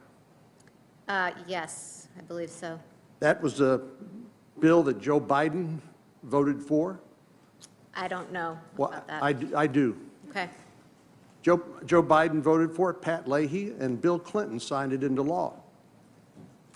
Can you just, I'm not asking you to get into the details, but just sort of differentiate for everybody listening what the approach of a legislator is in voting for a piece of legislation as opposed to the role of a judge in interpreting the constitutionality of a piece of legislation? Are they the same or are they different? They're quite different. A judge isn't expressing a policy view. You know, I tell my students in constitutional law that newspapers do courts a disservice when, you know, they say things like, you know, court favors same-sex marriage, or, you know, just giving the headline without showing any of the reasoning that goes into it. Because courts are not just expressing a policy preference, they're digging in, they're looking at the precedent, they're looking at the Constitution, and even when the result cuts against policy preferences, judges are obliged to follow them. I suspect that this body doesn't cast votes that conflict with their policy preferences. Well, that's right. And the difference between us and you is you don't run for election. That's right. You don't run on a platform. You don't say, if I'm confirmed, I'm going to do this or that. You don't do that, do you? It would be wholly, wildly inappropriate for me to do so. Well, your mentor, Justice Scalia, said something back in 2005 that I find intriguing but reassuring. He said, if you're going to be a good and faithful judge, you have to resign yourself to the fact that you're not always going to like the conclusions you reach. If you like them all the time, you're probably doing something wrong. Do you agree with that? And if you do, would you explain what you mean? I do agree with that, and that, you know, has been my experience on the Seventh Circuit so far. It's your job to pass the statutes, it's your job to choose policy, and then it's my job to interpret those laws and apply them to facts of particular cases. And they don't always lead me to results that I would reach if I were, you know, nobody wants to live in accord with the law of Amy. I'm sure my children don't even want to do that. So I can't, as a judge, get up on the bench and say, you're going to live by my policy preferences because I have life tenure and you can't kick me out if you don't like them. Well, thankfully, under the Constitution, even if the Supreme Court strikes down a statute, Congress can come back and revisit that topic and do so in a way that doesn't violate the Constitution as determined by the court. And ultimately, it doesn't happen very often in our history, but ultimately we can amend the Constitution itself, correct? That is correct. So the basis of legitimacy of governmental power is consent of the governed. Do you agree with that? I do agree with that. Not what 9 people in black robes, the high 9 on the Potomac, I think they're sometimes called, the decisions they make.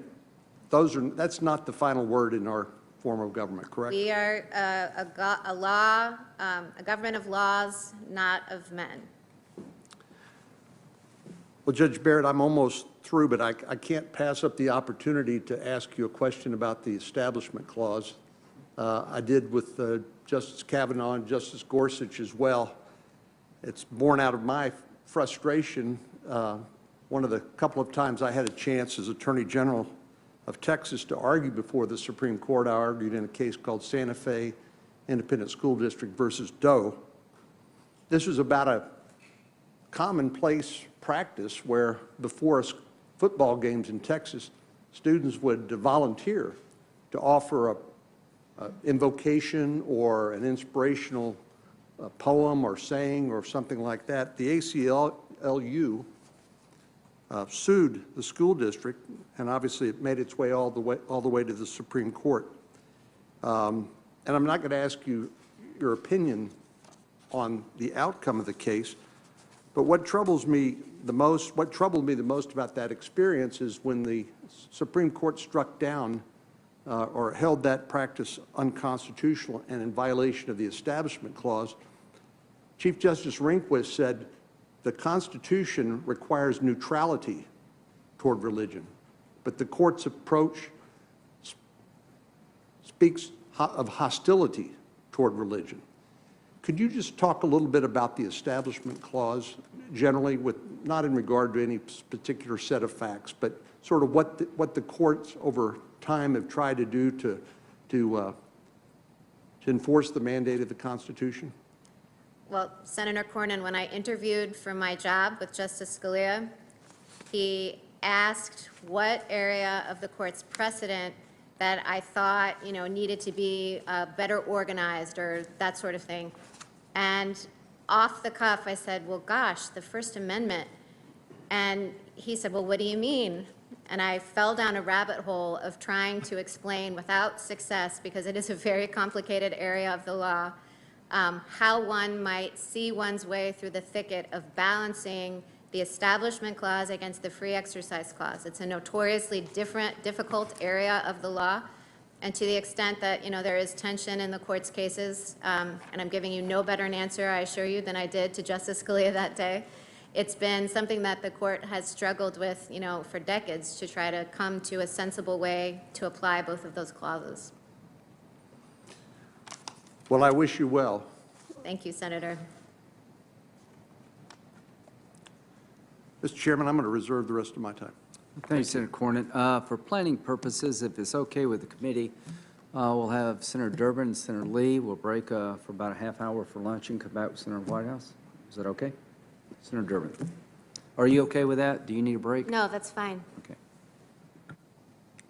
Thank you, Mr. Chairman, and thank you, Judge Barrett, and your family for being here with us today for this marathon of questioning. Thank you, Senator Durbin. Appreciate it. I would like to respond to two of my colleagues quickly before I ask a few questions of you. Who came up with this notion, this insulting notion that you might violate your oath? Where could this idea have come from? Could it have come from the White House? Could it have come from the president's tweets of what he expects a Supreme Court nominee to do politically for him? That's where it comes from. That's where it originated. And you have said very clearly today, without equivocation, you are not going to be influenced by President Trump's importuning or the importuning of this committee or anyone else, which is what we expect you to say. But this notion that this whole idea of your being used for political purposes is a Democratic creation. Read the tweets, and you have plenty to work with. Read the tweets. The second thing I would like to say is I'm not going to spend a lot of time defending the Affordable Care Act, although I think it's the most important single vote I've cast as a member of Congress, period. But I will say that when the chairman opened up on it and said what he did, I was puzzled. 3 states get 35% of the money? How can that possibly be true? Well, it turns out because those states decided to extend Medicaid coverage to the people who lived in the states, and his did not. And as a consequence, fewer people in South Carolina have the protection of health insurance, and those that do are paying for their services, and those that don't are not, which imperils hospitals and others in the process. So I would say there is an explanation as to why some states are spending more. And incidentally, there was a Republican governor of your state, Indiana, by the name of Mike Pence, who decided to break with other Republican governors and extend Medicaid coverage under the Affordable Care Act. I think it was the right thing to do for Indiana as it was for Illinois. But that's part of the reasoning. Let me just say that the Affordable Care Act really is at the heart of this, as you can tell on the Democratic side. We really believe the Supreme Court's consideration of that case could literally change America for millions of people. I have with me today another group I'd like you to at least be aware of, because they're pretty amazing people. But this is the Williams family. They live in Naperville, not too far from Chicago. Yeah. Kathy and Les Williams have 4 sons from left to right: Matt, Joey, Tommy, and Mikey. Matt, who's 27, was diagnosed with type 1 diabetes when he was 13. The other 3 Williams boys were all born with cystic fibrosis. Joey is 24, Mikey's 21. Sadly, Mikey's twin, Tommy, after this picture was taken, passed away in January 2019 from complications. This is the last photo that was ever taken of their full family. Here's what they wrote me. We cannot imagine having to go through losing another child. People with cystic fibrosis require daily medication, regular doctor visits, access to high-quality specialized care. That means people with pre-existing conditions like cystic fibrosis cannot be discriminated against. The ACA's protections ensure a ban on annual and lifetime caps and enforce the requirement that insurers cover essential health benefits such as hospitalizations or mental health services. People with CF and other pre-existing conditions need adequate, affordable health care to live longer, healthier lives. That's why we keep bringing this up. Real people that we run into all the time. There's a chart here I might show too, Dan, while we're at it. On the Republican side, there's some obvious controversy as to whether we're right or wrong. But there are an awful lot of people in each of the states represented by our Republican senators who have their health care and literally, in some cases, their lives hanging in the balance. South Carolina, 242,000 people would lose their insurance coverage if the Affordable Care Act were eliminated. 2 million living in that state have pre-existing conditions. You can imagine the list goes on. Thank you. Here's what it comes down to. You've been unequivocal in being critical of the decisions both in NFIB Sibelius and in King Burwell. And we naturally draw the conclusion there's going to be a third strike when it comes to Texas and California. You said it won't affect pre-existing conditions. If the petitioners have their way, there will not be an Affordable Care Act to protect pre-existing conditions on the severability question. So give us an insight how you can be so unequivocal in opposing the majority decisions in NFIB Sibelius and in King and Burwell, but have an open mind when it comes to the future of the Affordable Care Act. Sure. Thank you for that question, Senator Durbin, because it gives me an opportunity to make my position clear. When I wrote, and this was as a law professor, about those decisions, I did critique the statutory interpretation of the majority opinions. And as I mentioned before, my description of them was consistent with the way that Chief Justice Roberts described the statutory question. But I think that your concern is that because I critiqued the statutory reasoning, that I'm hostile to the ACA, and that because I'm hostile to the ACA, that I would decide a case a particular way. And I assure you that I am not. I'm not hostile to the ACA. I'm not hostile to any statute that you pass. And the cases on which I commented, and we can talk at another time, I guess, about the context, the distinctions between academic writing and judicial decision-making, but those were on entirely different issues. So to assume that because I critiqued the interpretation of the mandate or the phrase established by a state means that on the entirely different legal question of severability, I would reach a particular result, just assumes that I'm hostile. And that's not the case. I apply the law, I follow the law, you make the policy. So let's talk about that for a moment from a different issue perspective. Bear with me for a couple questions. Have you seen the George Floyd video? I have. What impact did it have on you? Senator, as you might imagine, given that I have 2 black children, that was very, very personal for my family. Jesse was with the boys on a camping trip out in South Dakota, so I was there, and my 17-year-old daughter, Vivian, who's adopted from Haiti, all of this was erupting. It was very difficult for her. We wept together in my room, and then it was also difficult for my daughter Juliet, who's 10. I had to try to explain some of this to them. I mean, my children to this point in their lives have had the benefit of growing up in a cocoon where they have not yet experienced hatred or violence. And for Vivian, you know, to understand that there would be a risk to her brother or the son she might have one day of that kind of brutality has been an ongoing conversation. It's a difficult one for us, like it is for Americans all over the country. And so I'd like to ask you, as an originalist who obviously has a passion for history, I can't imagine that you could separate the two, to reflect on the history of this country. Where are we today when it comes to the issue of race? Some argue it's fine. Everything's fine, and you don't have to even teach children about the history of slavery or discrimination. Others say there is implicit bias in so many aspects of American life that we have to be very candid about and address. Others go further and say, no, it's systemic racism that's built into America, and we have to be much more pointed in our addressing it. How do you feel? So I think it is an entirely uncontroversial and obvious statement, given, as we just talked about, the George Floyd video, that racism persists in our country.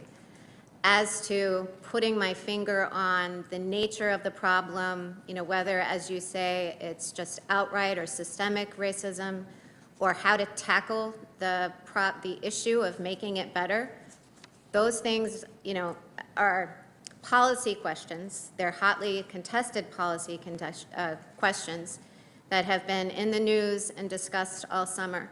So while, as I did share my personal experience, I'm very, happy to discuss the reaction our family had to the George Floyd video, giving broader statements or making, broader diagnoses about the problem of racism is kind of beyond what I'm capable of doing as a judge. Well, I would doubt that. I just don't believe you can be as passionate about originalism and the history behind language that we've had for decades, if not centuries, without having some thought about where we stand today. But I'm not going to press you on that. I'm going to take you to a case which I have read and reread, Cantor versus Barr. And you know the case well because it's already been referred to. And it clearly is a case where you had your day in court. You wrote the sole dissent. In a 64-page case, 37 pages were your dissent. So you gave to the court, I assume, a pretty full accounting of your thoughts on the subject. And here's the way I understand the case. A fellow named Ricky Cantor from Mequon, Wisconsin, invented some pads to put in a shoe to be sold to particularly older Americans under Medicare to relieve foot pain. And he designed them and submitted them to Medicare and didn't get the approval that he was looking for, but instead sold them and represented to many customers that they had been approved by Medicare. And so he was charged with fraud. Now, this wasn't a matter of a casual misapplication of the law. When it was all said and done, Ricky Cantor of Mequon, Wisconsin, ended up spending over a year and a day in federal prison, paying somewhere near $300,000 in penalties and fines, and $27 million in a civil settlement on this issue. So this was not a casual wrongdoing. This man was a swindler, and he was taking the federal government for a ride, as well as other customers, and misleading senior citizens about his product, and paid a heavy price for it. Then he decided, having left prison, that it's just fundamentally unfair, that the law says that if you've been convicted of a felony, you can't own a firearm. Now, I don't know what his appetite is when it comes to firearms, whether it's a revolver or a AK-47 with a banana clip. I have no idea.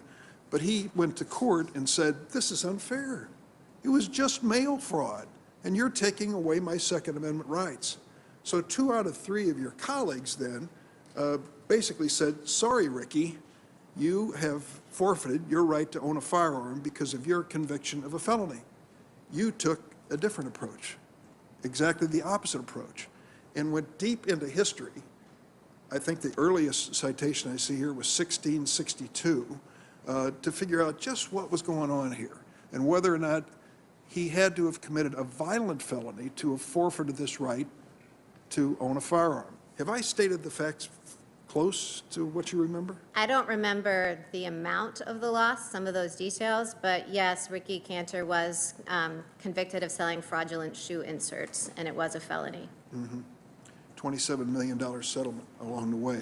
So I'd like to take you into your thinking on this. When the Heller decision was handed down, Justice Scalia expressly said, I'm not taking away the authority of government to impose limitations based on felonies, not violent felonies, felonies and mental illness. He said as much in the Heller decision. And yet, this man who was your inspiration, as you've told us all, you decided he was wrong and that it had to be a violent felony. Can you explain why? I can. So we've talked about precedent, and in my court, the Seventh Circuit, there is precedent saying that that phrase doesn't control, as you know, my colleague Judge Frank Easterbrook has said a number of times, that judicial opinions aren't statutes and shouldn't be read as if they were. So Heller obviously wasn't about the scope of the right, you know, its application to felons or those who are mentally ill, et cetera. And so that passage was dicta. It didn't fully dive down into it. But what I did was apply Heller's methodology, both Justice Scalia's majority opinion and Justice Stevens' dissent used an originalist methodology to answer that question. And I concluded that based on that history, one couldn't take the right away simply because one was a felon, that there had to be a showing of dangerousness. And I didn't rule out the possibility that the government might be able to make that showing about Ricky Cantor. But I think we could all agree that we ought to be careful of saying that because someone's a felon, they lose any of their individual rights. I want to get to that point, but I'd like to stick with this for just a moment more. I'm honored to represent the city of Chicago and the state of Illinois. It's a great city, but it has great problems too, and one of them is gun violence. On the average, we know in America, 100 Americans are killed every day by gunfire, 40,000 per year. In the city of Chicago, more than 3,200 people have been shot just this year, 3,200. According to the city's gun trace report in 2017, the majority of illegally used or possessed firearms recovered in Chicago are traced back to states with less regulation over firearms, such as Indiana and Mississippi. The 2017 report found that Indiana alone was the source of 21% of all Chicago's recovered crime guns. We know how it works. Where you live, you know how it works. There's a traffic between Chicago, northern Indiana, and Michigan going on constantly. Gun shows are held in Gary, Indiana, and other places. And when they're selling these firearms without background checks, unfortunately, these gangbangers and thugs fill up the trunks of their cars with firearms and head into the city of Chicago and kill everyone from infants to older people. It's a horrific situation. Law enforcement is fighting it, trying to get Indiana to at least do background checks at these gun shows with limited success. And we are trying to apply the standards that you disqualify yourself from buying a firearm to felonies and mental illness. And you want to take away part of that protection with your decision in this case. Because if you eliminate felonies and just confine it to violent felonies, you're opening up more opportunities for people to buy firearms, are you not? Well, Senator, you referred to gang members and thugs buying guns in Indiana and taking them across the border. And certainly that, if they had felony convictions for doing the kinds of things that members of gangs and thugs do, nothing in Cantor says that the government can't deprive them of firearms. And nothing says, in my opinion, that the government can't deprive Ricky Cantor of having firearms. They simply had to make a showing of dangerousness before they did so. And nothing in the opinion opines at all on the legality of background checks and gun licensing. Those are all separate issues. But the majority zeroes in and says what you've just said is totally impractical, that we are going to go case by case and decide, well, what kind of felonies and what kind of person. And then they go on to produce evidence. I could read the numbers here, but you know them well because you wrote the dissent, where the likelihood of committing a violent felony after being convicted of a felony is pretty dramatic. And they're saying to us, don't force us to make it case by case. We want to make it by category. It's the only practical way to deal with the thousands, if not millions, of people who are buying firearms.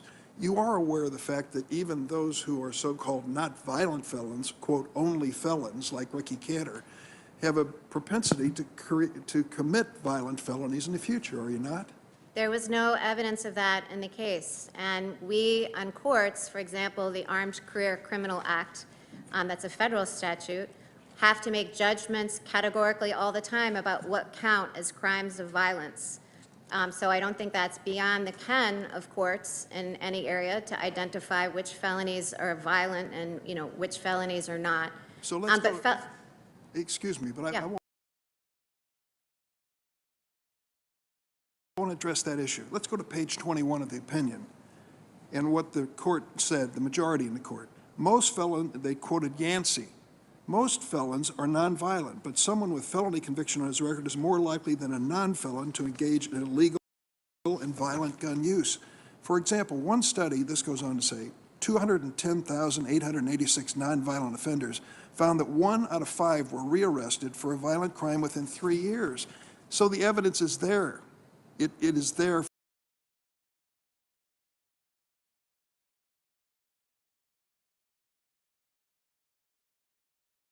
for the court to consider, and you ignored it. Senator, I didn't ignore it. As I recall, that evidence and the studies were unclear. And let's see, I can't remember as I'm sitting here the details of all the statistics, but I did consider it, and I recall saying something in the opinion about the reliability of those studies, because they didn't say whether someone had been convicted of a non-violent crime but had later been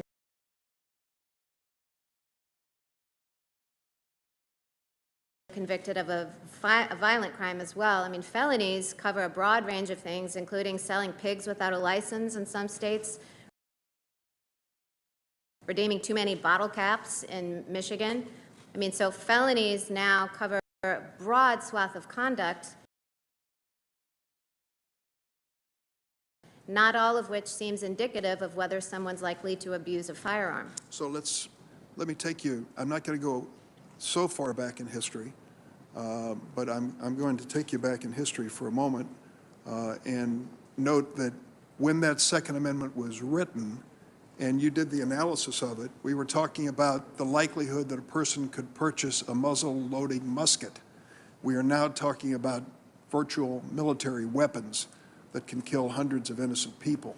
It is a much different circumstance. Maybe an originalist pins all their thinking to that musket, but I've got to bring it to the 21st century. And the 21st century has people being killed on the streets of Chicago because of the proliferation of deadly firearms. But let me bring it closer to home and tie up the George Floyd question with where I'm headed. There's also a question as to whether the commission of a felony disqualifies you from voting in America. And the history on that is pretty clear. In an article, the American Journal of Sociology found that many felony voting bans were passed in the late 1860s and 1870s when implementation of the 15th Amendment and its extension of voting rights to African Americans were ardently contested. It still goes on today with voter suppression. But we know that in Reconstruction, in the Jim Crow era, in Black Code era, that was used, a felony conviction was used to disqualify African Americans from voting in the South and many other places. The Sentencing Project today has found that more than 6 million Americans can't vote because of a felony conviction, and 1 out of every 13 black Americans have lost their voting rights. The reason I raise that is that in your dissent, you said disqualifying a person from voting because of a because of a felony is okay. But when it comes to the possession of firearms, wait a minute, we're talking about the individual right of a Second Amendment. What we're talking about in voting is a civic right, a community right, however you define it. I don't get it. So you're saying that a felony should not disqualify Ricky from buying an AK-47, but using a felony conviction that someone's passed to deny them the right to vote is all right? Senator, what I said was that the Constitution contemplates that states have the freedom to deprive felons of the right to vote. It's expressed in the constitutional text, but I expressed no view on whether that was a good idea, whether states should do that. And I didn't explore in that opinion, because it was completely irrelevant to it, what limits, if any, there might be on a state's ability to curtail felon voting rights. Did you not distinguish the Second Amendment right from the right to vote, calling one an individual right under the Constitution and the other a civic right? That's consistent with the language in the historical context, the way the briefs described it, and it was part of the dispute in Heller of whether the Second Amendment was an individual right or a civic one that was possessed collectively for the sake of the common good. And everybody was treating voting as one of the civic rights. Well, I will just tell you that the conclusion of this is hard to swallow. The notion that Mr. Cantor, after all that he did, should not be even slowed down when he's on his way to buy a firearm. My goodness, it's just a felony. It's not a violent felony that he committed. And then to turn around on the other hand and say, well, but when it comes to taking away a person's right to vote, that's the civic duty. It's something that we could countenance. That really goes back to the original George Floyd question. That was thinking in the 19th century that resulted in voter suppression and taking away the right to vote from millions of African Americans across this country, and it still continues to this day. I just don't see it. I think the right to vote should be given at least as much respect as any Second Amendment right. Do you? Senator, the Supreme Court has repeatedly said that voting is a fundamental right, and I fear that you might be taking my statement in Cantor out of context. What I said in that opinion was distinguishing between, it was a descriptive statement of the state of the court's case law, comparing it to stripping felons of Second Amendment rights. I expressed no view about what the constitutional limits of that might be or whether the law should change with respect to felon voting rights. And obviously that's a contested issue in some states that are considering it right now. And I have no view on that, and it wasn't the subject of Cantor. It may not have been, it wasn't the subject of the case, that's for sure. But in your writings, you raised this. It was part of your dissent, discussing the right to vote and felony conviction, eliminating it. I'm afraid it's inescapable. You've got to be prepared to answer this kind of question. I read it and thought, I can't imagine that she's saying this, but I'm afraid I was left with the suggestion you might. Which brings me to the conclusion here. We hear over and over from the other side of the aisle, we don't want any activist judges. We want judges who are going to go back to the original document, literally take it word for word, put it in a historical context, and don't get in the way of making laws. We make the laws, you're a judge, you stay away from them. And yet, when we look at this case, the notion of what disqualifies you from buying a firearm was being rewritten by the dissenting judge and saying, when we say felony, we just mean violent felony. Well, the word violent isn't in there, but you found it, or at least found reference to it. It's not the only time this has happened. In Citizens United and its progeny, Republican-appointed justices struck down bipartisan campaign finance reform to unleash a flood of dark money into our political system. Part of that flood is paying for the ad campaign promoting your nomination for the Supreme Court. I know you've said you've gone radio silent in following the media. I don't blame you. I do the same thing politically. But I can just tell you, I've seen them. They are beautiful, expensive ads boosting your nomination for the Supreme Court from organizations we've never heard of, spending millions of dollars to make sure you get on the Supreme Court. Citizens United opened the door for that. And in Shelby County, conservative justices gutted the Voting Rights Act to unleash a wave of voter suppression across the country, going back to the George Floyd moment. Unfortunately, a lot of it is for racial purposes. And this is an example, 2 or 3 examples that I've given here, of activist judges rewriting the law, abolishing the law. People have to get real. As I said to you on our phone conversation, I don't think you put the facts here and the law here and 9 justices come to the same conclusion. Cases are 5-4, 6-3, 7-2 unanimous. People see things differently based on their backgrounds, their values, their experience. And I think it's simplistic to think this is a robotic performance. Once we put a judge on the bench, they just go back, read the Constitution, and rule. It's not that simple. And I think you've acknowledged that by saying even originalists disagree with one another. Is that true? Yes, law is hard and it's complicated, and people who approach it from different jurisprudential perspectives will sometimes reach different results. I mean, I think that's hard to deny because, as you say, every vote from the Supreme Court isn't unanimous, and sometimes it is, but cases don't get to the Supreme Court unless the circuits disagree among themselves. So it's hard. But to the extent, Senator Durbin, that you're suggesting that I have some sort of agenda on felon voting rights or guns or campaign finance or anything else, I can assure you and the whole committee that I do not. I didn't say that, and I wouldn't say that. But I will say that you come, if you're successful in this pursuit. You come to the Supreme Court with life experiences. You come to the Supreme Court having read a lot, I'm sure, and drawn some conclusions in your own mind about certain things and certain issues. Everyone on the court has that same background. They bring something to it that is just not generic, it's individual. And that's the point I'm making. There's an individualism to this. The class of originalists on the Supreme Court are not all going to vote the same on every case. And I think merely saying originalism does not absolve you or us from observing the obvious. There are going to be differences. I think, would you like to say something? I don't want to cut you off. No, that's okay. Okay, thank you very much. Thank you, Senator. Senator Durbin, we'll go to Senator Lee, and after that, we'll take a 30-minute lunch break and start back with Senator Whitehouse. Senator Lee. Thank you, Mr. Chairman. I have two letters for the record that I'd like to have admitted. They're authored by former law clerks of Judge Barrett's. Without objection. I'd encourage all of my colleagues to read them. They're outstanding and provide great insight into Judge Barrett's immense qualifications.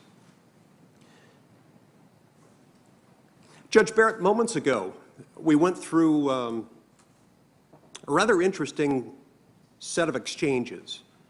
One of my colleagues, I hope I misunderstood him, seems to have suggested that it's a political talking point for you to decline to indicate how you would rule on a particular case or a particular type of case. To the extent that that's what any colleague has suggested, I'd remind that colleague that's just wildly incorrect. It's wildly incorrect with canons of judicial ethics, with federal law, with the statement laid out by Justice Ruth Bader Ginsburg in her own confirmation proceedings before this very body in this very room nearly 30 years ago. It is imperative that you uphold those standards, and I applaud you for doing so. And I think on no planet is it appropriate for anybody to suggest that that's a political talking point for you to say, I'm not going to indicate how I'm going to rule in a particular case. Justice Ginsburg did, in fact, say it well, and some of this has been quoted today. I'm going to quote it again just for good measure. She said, judges in our system are bound to decide concrete cases, not abstract issues. A judge sworn to decide impartially can offer no forecast, no hints, for that would show not only disregard for the specifics of a particular case, it would display disdain for the entire judicial process. Similarly, because you are considering my capacity for independent judging, my personal views on how I would vote on a publicly debated issue were I in your shoes, were I a legislator, are not what you will be closely examining.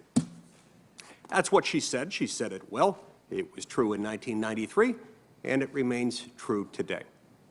I want to turn next to a line of questioning that you just finished, that you just completed. I, too, have read the Cantor case, and I am thrilled that we've got a jurist who is willing, when looking at somebody whose constitutional rights are about to be taken away, thrilled to have a jurist who's willing to consider a pre-deprivation review for that individual. Is it unusual, Judge Barrett, to consider someone's constitutional rights on an individualized basis before having a specifically enumerated, constitutionally protected right removed? That would be very, very unusual. It would be very, very unusual, and it would be unwise, would it not?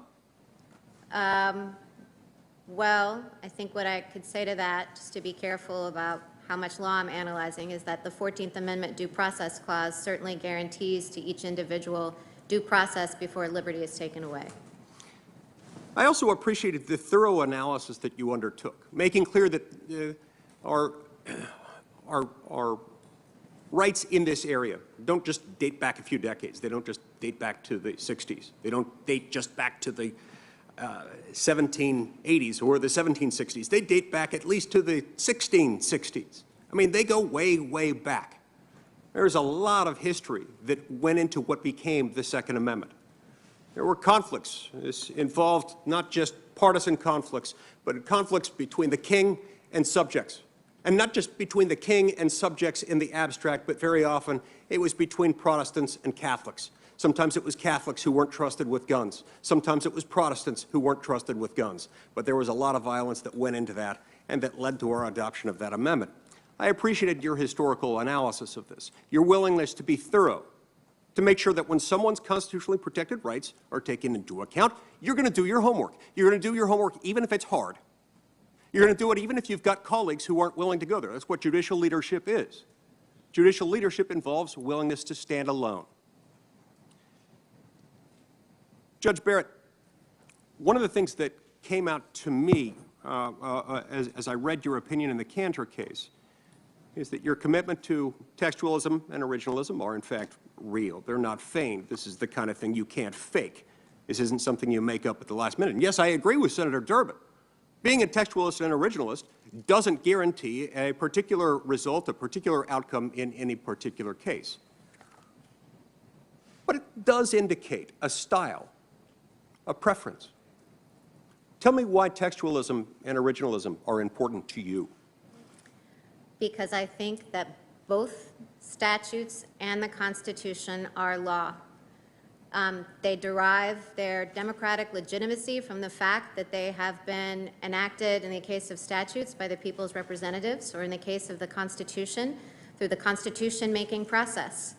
And I, as a judge, have an obligation to respect and enforce only that law that the people themselves have embraced.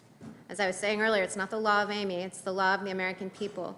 And I think originalism and textualism, to me, boil down to that, to a commitment to the rule of law, to not disturbing or changing or updating or, adjusting in line with my own policy preferences what that law requires.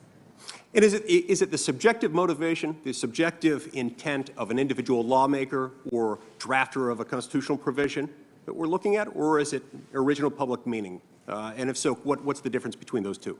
It's original public meaning, not the subjective intent of any particular drafter. So one thing I have told my students in constitutional law is that the question is not what would James Madison do. We're not controlled by how James Madison perceived any particular problem.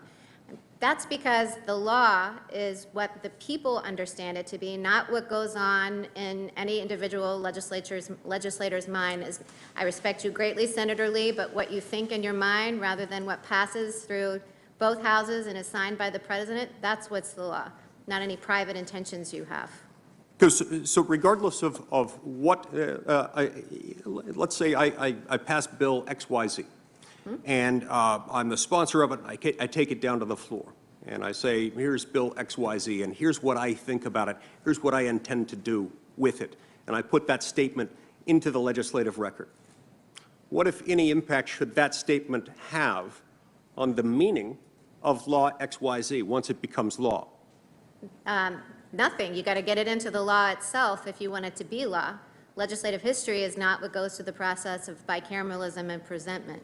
Regardless of how passionately and persuasively I make that point in whatever glorious speech I give in support of Bill XYZ, it doesn't make a darn bit of difference, does it? It doesn't. I'm sure the speech would be glorious, but I assume the point you make probably would be made by the advocates in the case, too. And so in that respect, you are functioning as an advocate when you make the glorious statement, but not speaking with the voice of the lawmaker, because no individual does. It's the full body that speaks. I want to speak next about the Affordable Care Act. We've seen posters going up over and over and over again. We've seen them yesterday. We've seen them today. We've seen a lot of compelling stories about people whose lives have been marked by difficult things that they've endured. They've involved touching and heartwarming stories. I continue to doubt the relevance of things like that here, especially insofar as they're being used to suggest that your confirmation to the Supreme Court of the United States has anything to do with their health care. Tell me why you think that any individual American's health care status is or is not tied to your confirmation to the Supreme Court of the United States. It is not tied to my nomination to the Supreme Court of the United States. I have said repeatedly under oath that I had no conversations with anyone in the White House about that case. And I'm not sure, to the extent there's a suggestion that I have an agenda that I want to strike down people's protection for pre-existing conditions. That's just not true. I've never taken that position, and as I've also said repeatedly, any policy preferences that I have don't matter anyway. They're irrelevant. So making that law, coming out with the contours of the ACA, that's your job. It is our job. It is the job of policy-making branches of government. It's the job of whatever combination of state and federal lawmakers and other policymakers have. But a judge is not a policymaker. When Congress passes a law, Congress is in charge of making sure that that law works. Insofar as that doesn't work or that law ends up being stricken down, it's our job to replace it with something that does work, whether constitutionally or otherwise in all respects. That's our job, not yours. You made some comments a few years ago, comments with which I wholeheartedly agree. Raising a criticism with Chief Justice Roberts and his majority decision in NFIB versus Sebelius.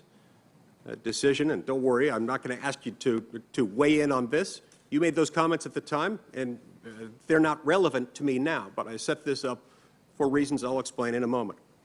He rewrote the Affordable Care Act, not just once, but twice, in substantive ways, in order to save that law from an otherwise inevitable finding of unconstitutionality, because that law, as written by this Congress, was in fact unconstitutional in two material respects at issue in NFIB versus Sebelius. Blatantly unconstitutional. He effectively acknowledged that the law, as written, couldn't pass constitutional muster. And so he rewrote it, not just once, but twice, in order to save it. That's water under the bridge. That happened. It's inexcusable that he did that. He misused the judicial authority. That case has absolutely nothing to do with California versus Texas.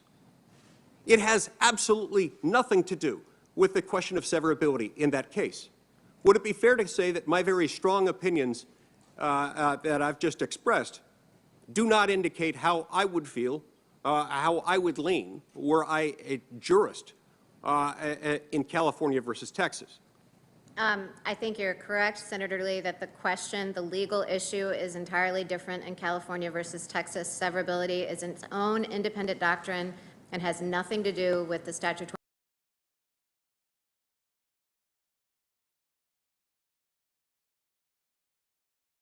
interpretation questions presented in Sebelius. In many circumstances in this country, we see emotionally charged issues that boil for a long time. They can't always be resolved. Not everybody's going to agree on everything. Not everybody is going to agree on certain hot-button social issues that result in some cases from just basic differences in how people view life and how people view their place in the universe. One of those areas where it manifests itself is in the area of abortion. People view life and when it begins differently. Some of that's informed by religious beliefs. Some of it's informed just by people's common sense approach to what they think the law ought to say and what it ought not to say. Disputes regarding when life begins and disputes regarding abortion didn't begin with Roe versus Wade. What did change with Roe versus Wade, however, was the federalization and the grasping of the issue and the taking it beyond the realm of political debate within the federal judiciary, such that elected lawmakers were no longer in a position to be the primary drivers of policy. As a result, over the last few decades, you've had all kinds of questions that have been put into uncertainty. You've got uncertainty by people at the state level who want to make their own decisions about certain things around abortion. They know they can't prohibit it entirely. They know that there's this undue burden standard that has to be addressed. Nobody's completely sure in advance what that means, and so they work around it. There are discussions that arise regarding health and safety qualifications for abortion clinics, how close an abortion clinic needs to be to an accredited hospital, how it needs to be staffed, and what the sanitation protocols are. Then you've got, more recently, some states passing laws saying, look, there's abundant medical science showing that an unborn human can feel and respond to pain as early as, 10 or 12 gestational weeks, but certainly by 20 weeks. And so by 20 weeks, we're going to adopt a different set of legal procedures for an abortion as a result of that, because if this is a human that everybody agrees can feel and respond to pain, we got to handle that differently. All of those things, the legitimacy of those laws, are thrown into the federal courts yet again, all because those were made federal issues. Now, I want to be very clear. You'd have the impression from watching debates in circumstances like this one and in protests outside the Supreme Court of the United States, you'd have the impression that if Roe versus Wade didn't exist, that all of a sudden abortion would immediately become illegal in every state in America. That assumes a lot of facts not in evidence. In fact, that assumes a lot of things contrary to evidence. It is not the fact that it is simply not the case that the fate of health care in America turns on whether or not someone is confirmed to the Supreme Court of the United States, nor is it a fact to suggest that the availability of an abortion, or lack thereof, is contingent upon anyone's confirmation to the Supreme Court of the United States. The fact that we have this debate and the fact that it's become as protracted, as personal, as ugly as it has, could, I suspect, be traced to the fact that we've tried to take a debatable matter beyond debate, and we've tried to take it outside the political branches of government, where people can elect their individual representatives and have laws respecting and reflecting the views of their respective communities. We're a country of, 330 million Americans. It's really, really difficult to have those 330 million Americans reflected in 9 members of the Supreme Court. It's still really hard to have them reflected in 100 senators and 435 representatives.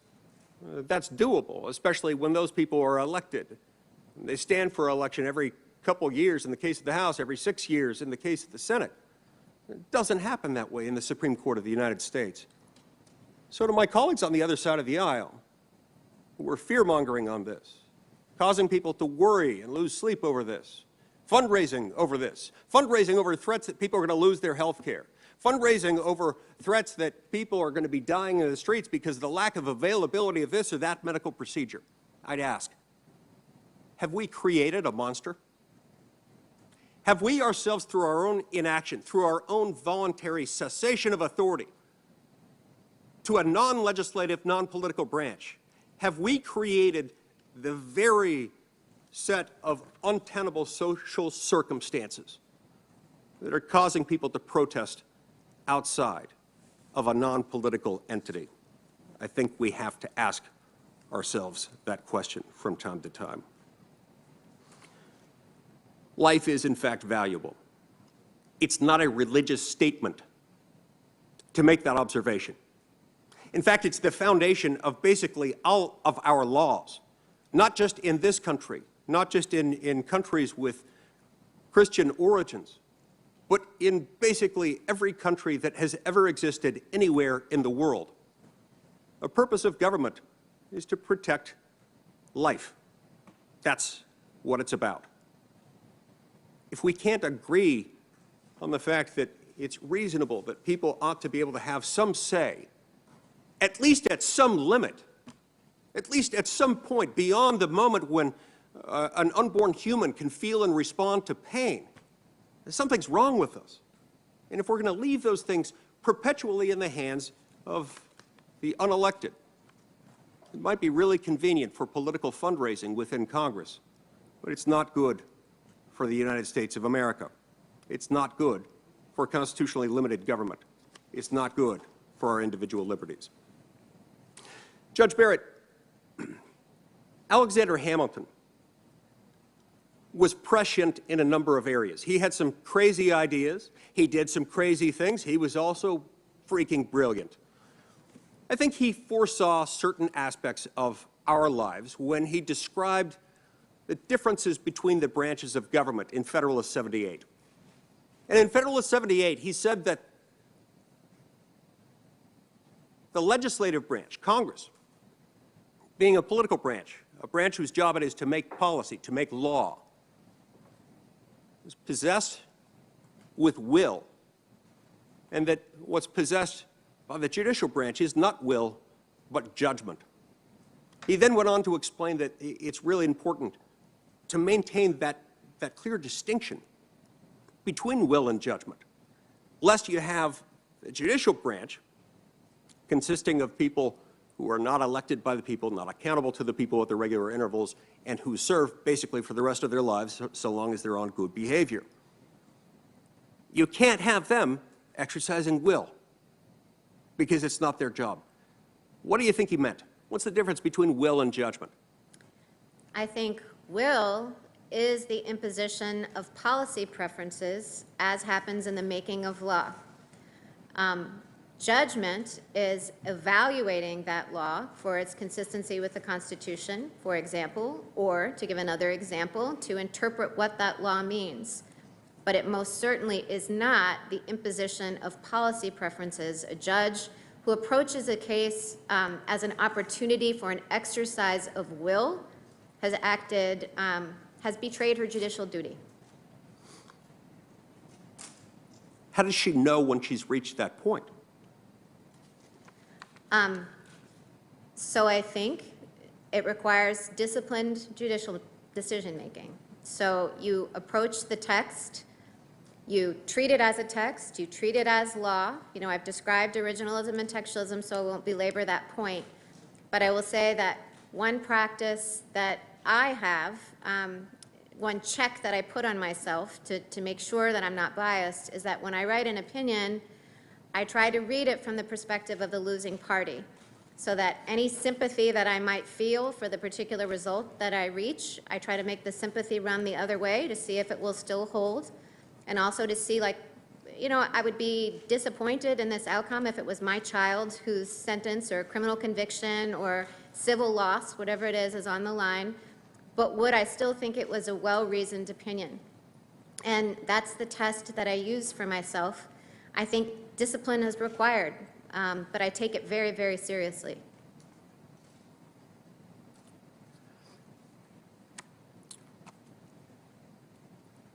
As we've had this conversation today, one of the arguments that's been made by some of my colleagues is referred to activism, and has accused, if I understood the argument correctly, some textualist, originalist jurists as having engaged in activism.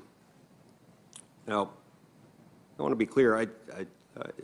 I'm one who doesn't believe that there is anything worse about an activist judge than a pacifist judge, meaning I think it's every bit as bad to be a pacifist.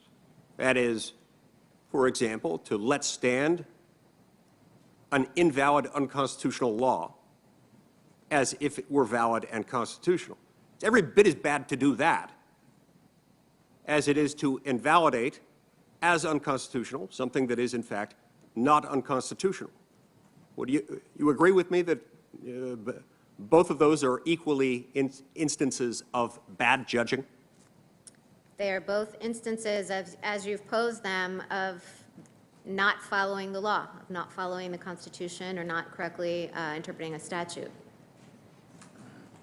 By the same token, a judge who fails to grant a meritorious dispositive motion and a judge who grants a non-meritorious dispositive motion. They've both probably done an equally bad thing. Is that right? Yeah. Does the Constitution say anything about the size of the Supreme Court? The Constitution does not. That is a question left open to Congress. It's my understanding that it's been 9 for about 150 years, but that's as a matter of statute, not constitutional requirement. So it's statutory. It's a statutory decision, one that stood for more than a century and a half.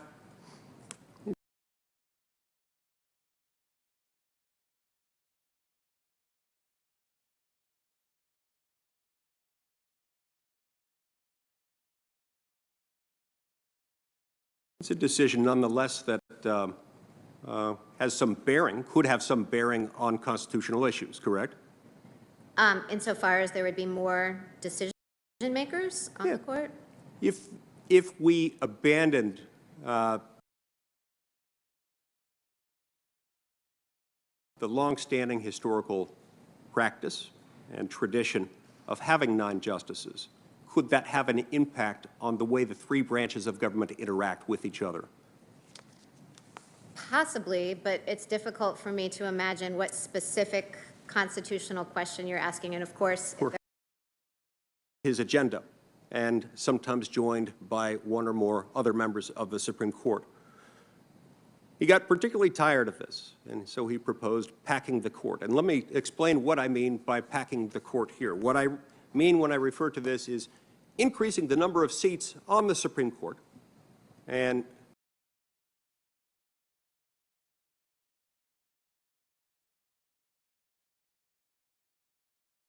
doing so by statute with the intent of altering the composition of the court for short-term political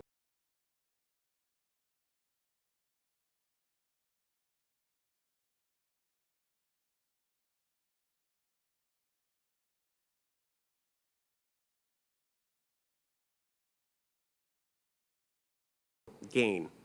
That's what FDR wanted to do. Notwithstanding the fact that he had an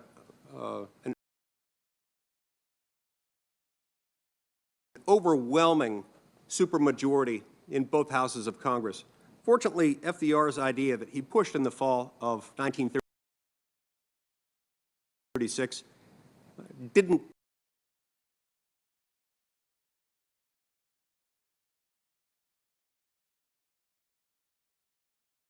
make it anywhere. It didn't gain progress. It met enough opposition, even with both houses of Congress being overwhelmingly controlled by his political party,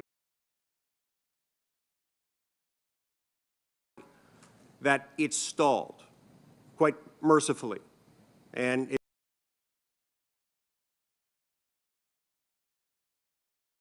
it's remained ever since then at 9 justices. I think it would have been a colossal mistake. Joe Biden himself, as a U.S. Senator, as a member of this body, in a proceeding of this committee in 1983, gave a rousing speech that I recommend to all, talking about that very thing, acknowledging that the Constitution doesn't require it, but our respect for the separation of powers really ought to lead to us sticking to the number 9. Don't pack the court. In recent days, I've seen some in the media and some in this body try to redefine what it means to pack the court. Some have suggested, well, court packing takes various forms, and it can mean confirming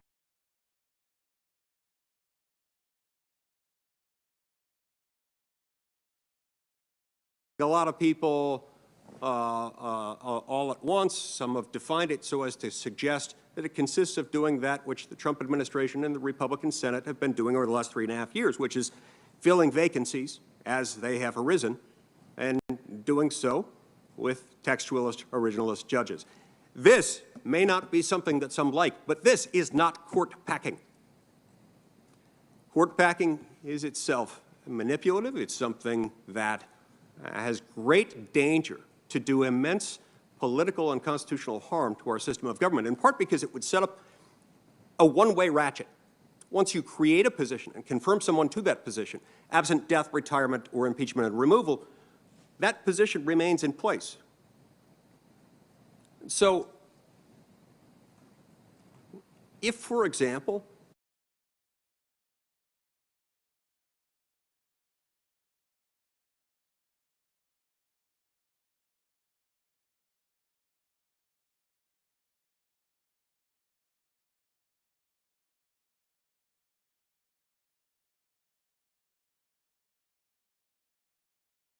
as fundamentally undemocratic. In fact, it's the whole reason to have a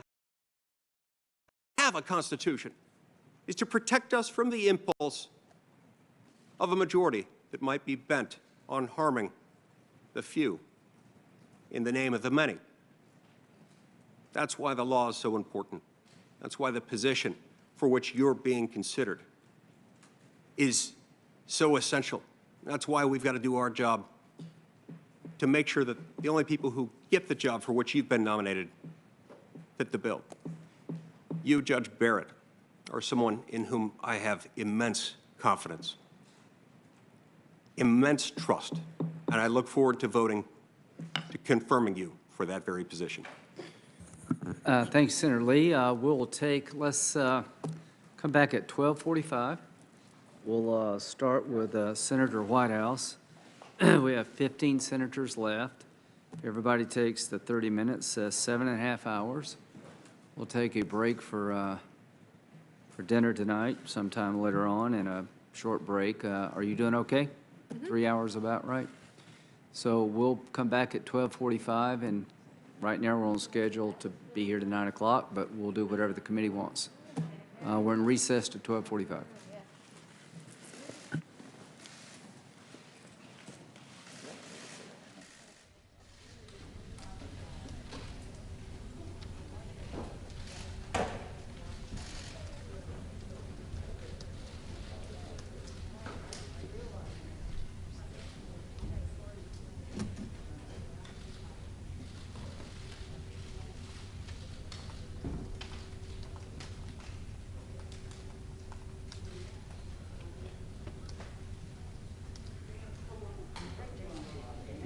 To every single mother, every small business owner, every farmer, every cancer survivor, and every woman out there who has ever been put down by the establishment, it's time to stand up.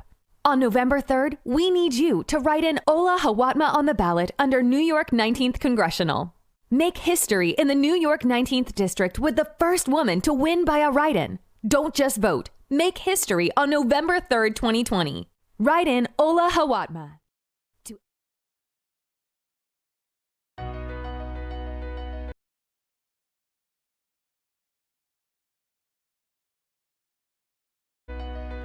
Dr. Melinda Morris supports a strong economy, safe neighborhoods, limited property taxes, and promotes an improved education system.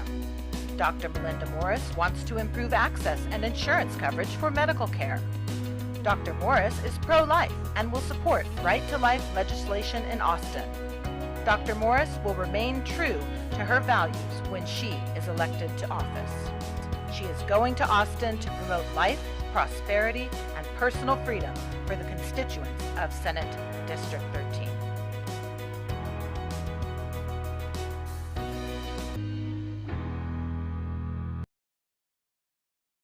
I'm Greg Rouse. As a veteran, current council member, local businessman, I know our community.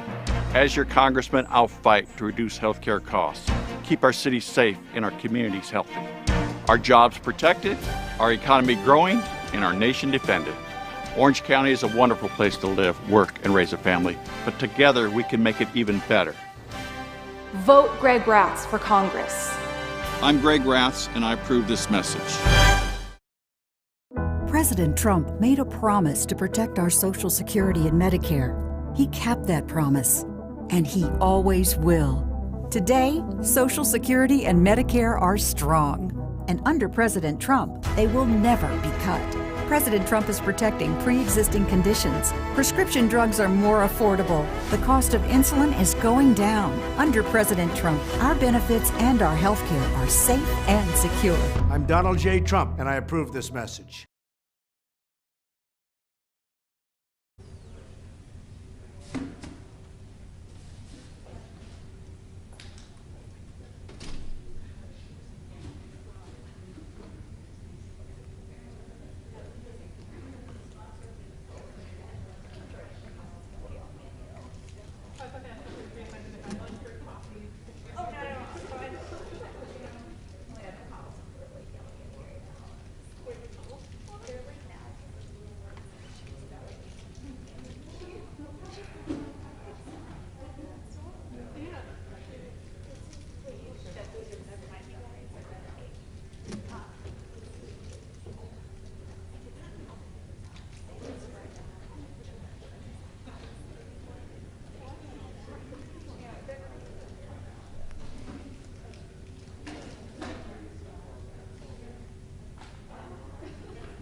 Yeah, or you can just put it on top of your camera.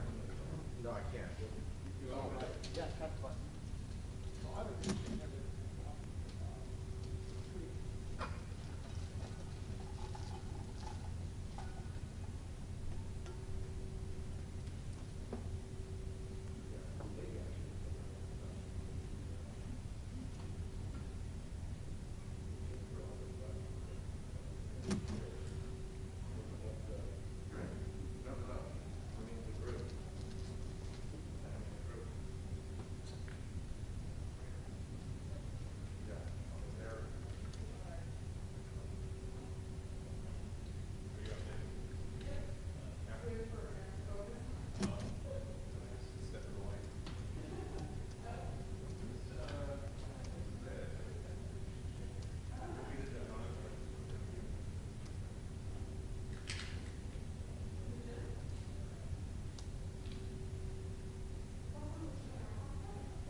ready when you are.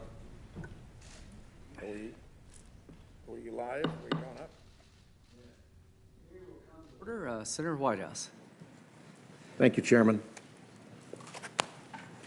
Judge Barrett, you can take a bit of a breather on your return to the committee, because what I want to do is go through with the people who are watching this now the conversation that you and I had when we spoke on the telephone. You were kind enough to hear out a presentation that I made, and I intend to ask some questions in that area, but it doesn't make sense to ask questions if I haven't laid the predicate, particularly for viewers who are watching this. So I guess the reason that I want to do this is because people who are watching this need to understand that this small hearing room and the little TV box that you're looking at, the little screen that you're looking at, are a little bit like the frame of a puppet theater.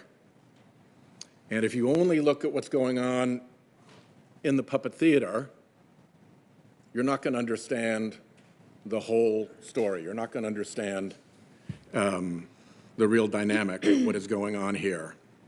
And you're certainly not going to understand forces outside of this room who are pulling strings and pushing sticks and causing the puppet theater to react. So first, let me say, why do I think outside forces are here pulling strings? Well, part of it is behavior. We have colleagues here who supported you, this nominee, before there was a nominee. That's a little unusual. We have the political ram job that we have already complained of, driving this process through at breakneck speed in the middle of a pandemic while the Senate is closed for safety reasons and while we're doing nothing about the COVID epidemic around us. We have some very awkward 180s from colleagues. Mr. Chairman, you figure in this. Our leader said back when it was Garland versus Gorsuch, that of course, the American people should have a say in the court's direction. Of course, said Mitch McConnell.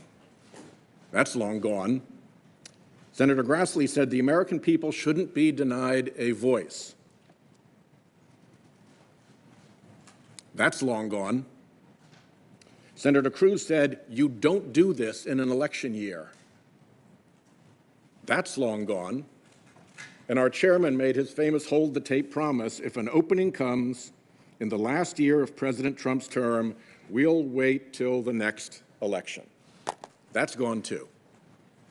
So there is a lot of hard to explain hypocrisy and rush taking place right now.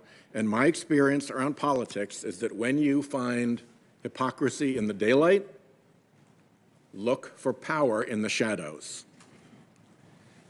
Now, people may say, well, what does all this matter? This is a political parlor game. It's no big deal. Well, there's some pretty high stakes here that we've been talking about here on our side. And I'll tell you three of them right here. Roe versus Wade, Obergefell, and the Obamacare cases. Here's the GOP platform, the Republican platform, the platform of my colleagues on the other side of this aisle say that a Republican president will appoint judges who will reverse Roe, Obergefell, and the Obamacare cases. So if you have a family member with an interest in some autonomy over their body under Roe versus Wade, the ability to have a marriage, to have friends marry, to have a niece or a daughter or a son marry someone of their same sex, you've got a stake. And if you're one of the millions and millions of Americans who depend on the Affordable Care Act, you've got a stake. It's not just the platform over and over again. Let's start by talking about the Affordable Care Act. Here's the president talking about this litigation that we're gearing up this nominee for November 10th. In this litigation, he said, we want to terminate health care under Obamacare. That is the president's statement. So when we react to that, don't act as if we're making this stuff up. This is what President Trump said. This is what your party platform says. Reverse the Obamacare cases. Senator after senator, including many in this committee, filed briefs saying that the Affordable Care Act should be thrown out by courts. Why is it surprising for us to be concerned that you want this nominee to do what you want nominees to do? One quick stop on NFIB v. Sebelius, because a lot of this has to do with money. This is an interesting comparison. National Federation of Independent Businesses, until it filed the NFIB versus Sebelius case, had its biggest donation ever of $21,000. In the year that it went to work on the Affordable Care Act, 10 wealthy donors gave $10 million. Somebody deserves a thank you. So let's go on to Roe v. Wade. Same thing. Same thing. The president has said that reversing Roe v. Wade will happen automatically because he's putting pro-life justices on the court. Why would we not take him at his word? The Republican Party platform says it will reverse Roe. Why would we not comment on that and take you at your word? Senators here, including Senator Hawley, have said, I will vote only for nominees who acknowledge that Roe v. Wade is wrongly decided. And they're pledged to vote for this nominee. Do the math. That's a really simple equation to run. The Republican brief in June Medical said Roe should be overruled. So don't act surprised when we ask questions about whether that's what you're up to here.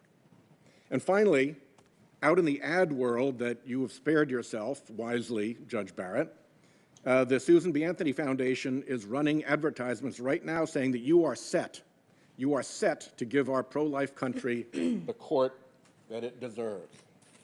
There's the ad with the voiceover. She's set. She's set. And then Roe, Obamacare cases, and Obergefell, gay marriage. National Organization for Marriage, the big group that opposes same-sex marriage, says in this proceeding, all our issues are at stake. Republican platform says it wants to reverse Obergefell. And the Republican brief filed in the case said same-sex relationships don't fall within any constitutional protection. So when we say the stakes are high on this, it's because you've said the stakes are high on this. You have said that's what you want to do. So how are people going about doing it? What is the scheme here? Let me start with this one. In all cases, there's big anonymous money behind various lanes of activity. One lane of activity is through the conduit of the Federalist Society. It's managed by was managed by a guy named Leonard Leo, and it's taken over the selection of judicial nominees. How do we know that to be the case? Because Trump has said so over and over again. His White House counsel said so. So we have an anonymously funded group controlling judicial selection run by this guy, Leonard Leo. Then in another lane, we have, again, anonymous funders running through something called the Judicial Crisis Network, which is run by Carrie Severino, and it's doing PR and campaign ads for Republican judicial nominees. It got single $17 million donation in the Garland-Gorsuch contest. It got another single $17 million donation to support Kavanaugh. Somebody, perhaps the same person, spent $35 million to influence the makeup of the United States Supreme Court. Tell me that's good. And then over here, you have a whole array of legal groups, also funded by dark money, which have a different role. They bring cases to the court. They don't wind their way to the court, Your Honor. They get shoved to the court by these legal groups, many of which ask to lose below so they can get quickly to the court to get their business done there. And then they turn up in a chorus, an orchestrated chorus of amici.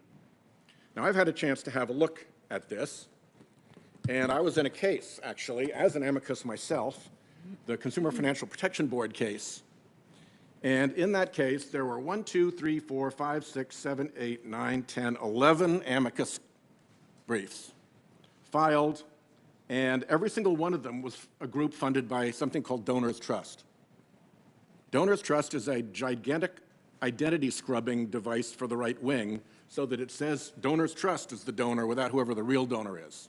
It doesn't have a business. It doesn't have a business plan. It doesn't do anything. It's just an identity scrubber.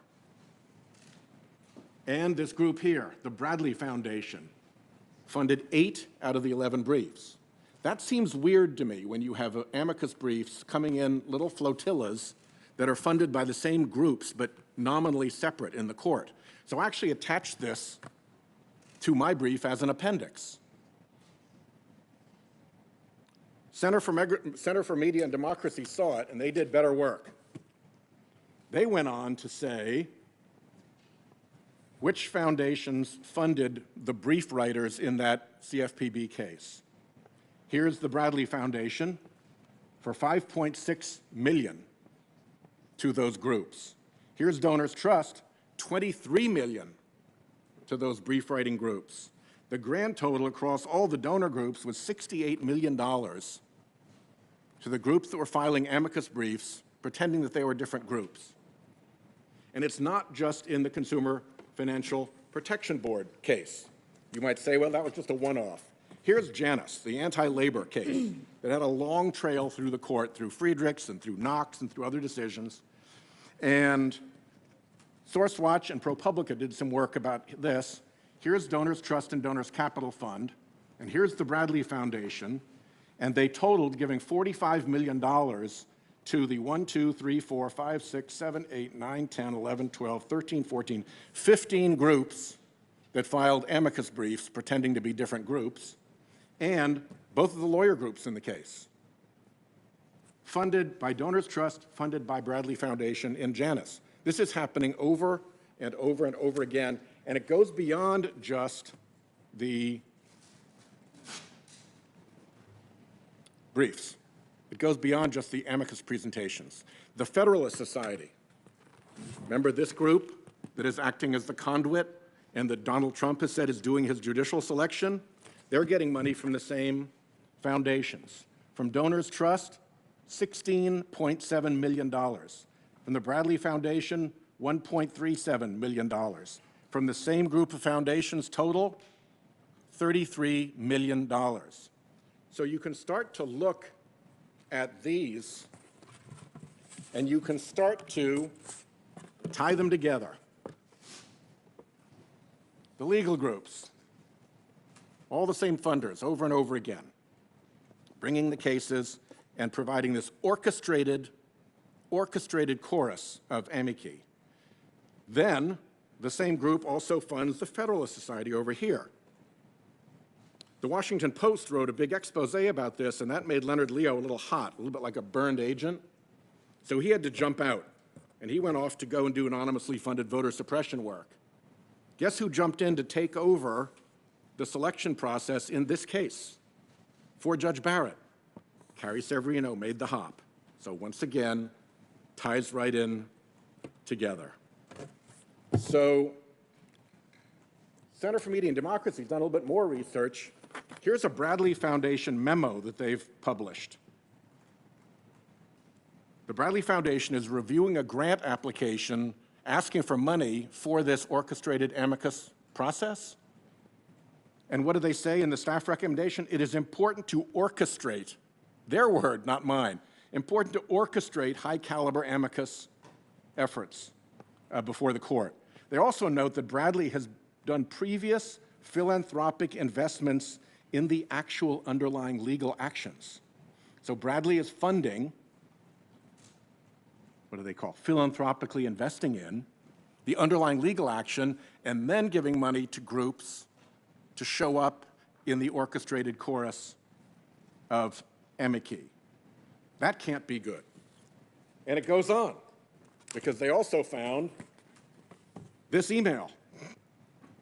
This email comes from an individual at the Bradley Foundation, and it asks our friend Leonard Leo, who used to run the selection process, is there a 501c3 nonprofit to which Bradley could direct any support of the 2 Supreme Court amicus projects other than Donors Trust? I don't know why they wanted to avoid the reliable identity scrubber Donors Trust, but for some reason they did. So Leonard Leo writes back on Federalist Society address. So don't tell me that it isn't Federalist Society business. On Federalist Society, on his address, he writes back, yes, send it to the Judicial Education Project, which could take and allocate the money. And guess who works for the Judicial Education Project? Carrie Severino, who also helped select this nominee running the Trump Federalist Society selection process. So the connections abound. In the Washington Post article, they point out that the Judicial Crisis Network's office is on the same hallway in the same building as the Federalist Society, and that when they sent their reporter to talk to somebody at the Judicial Crisis Network, somebody from the Federalist Society came down to let them up. This, more and more, looks like it's not 3 schemes, but it's 1 scheme, with the same funders selecting judges, funding campaigns for the judges, and then showing up in court in these orchestrated amicus flotillas to tell the judges what to do. On the Judicial Crisis Network, you've got the Leonard Leo connection, obviously. She hopped in to take over for him with the Federalist Society. You've got the campaigns that I've talked about, where they take $17 million contributions. That's a big check to write, $17 million. To campaign for Supreme Court nominees. No idea who that is or what they got for it. You've got briefs that she wrote. The Republican senators filed briefs in that NFIB case signed by Ms. Severino. The woman who helped choose this nominee has written briefs for Republican senators attacking the ACA. Don't say the ACA is not an issue here. And by the way, the Judicial Crisis Network funds the Republican Attorneys General. It funds RAGA, the Republican Attorney General's Association, and it funds individual Republican Attorneys General. And guess who the plaintiffs are in the Affordable Care Act case? Republican Attorneys General. Trump joined them because he didn't want to defend, so he's in with the Republican Attorneys General. But here's the Judicial Crisis Network campaigning for Supreme Court nominees, writing briefs for senators against the Affordable Care Act, supporting the Republicans who are bringing this case, and leading the selection process for this nominee. Here's the page off the brief. Here's where they are. Mitch McConnell, and on through the list. Senator Collins, Senator Cornyn, Senator Hoeven, Senator, who's still here? Marco Rubio. It's a huge assortment of Republican senators who Carrie Severino wrote a brief for against the Affordable Care Act. So this is to me, pretty big deal. I've never seen this around any court that I've ever been involved with, where there's this much dark money and this much influence being used. Here's how the Washington Post summed it up. This is a conservative activist behind-the-scenes campaign to remake the nation's courts, and it's a $250 million dark money operation.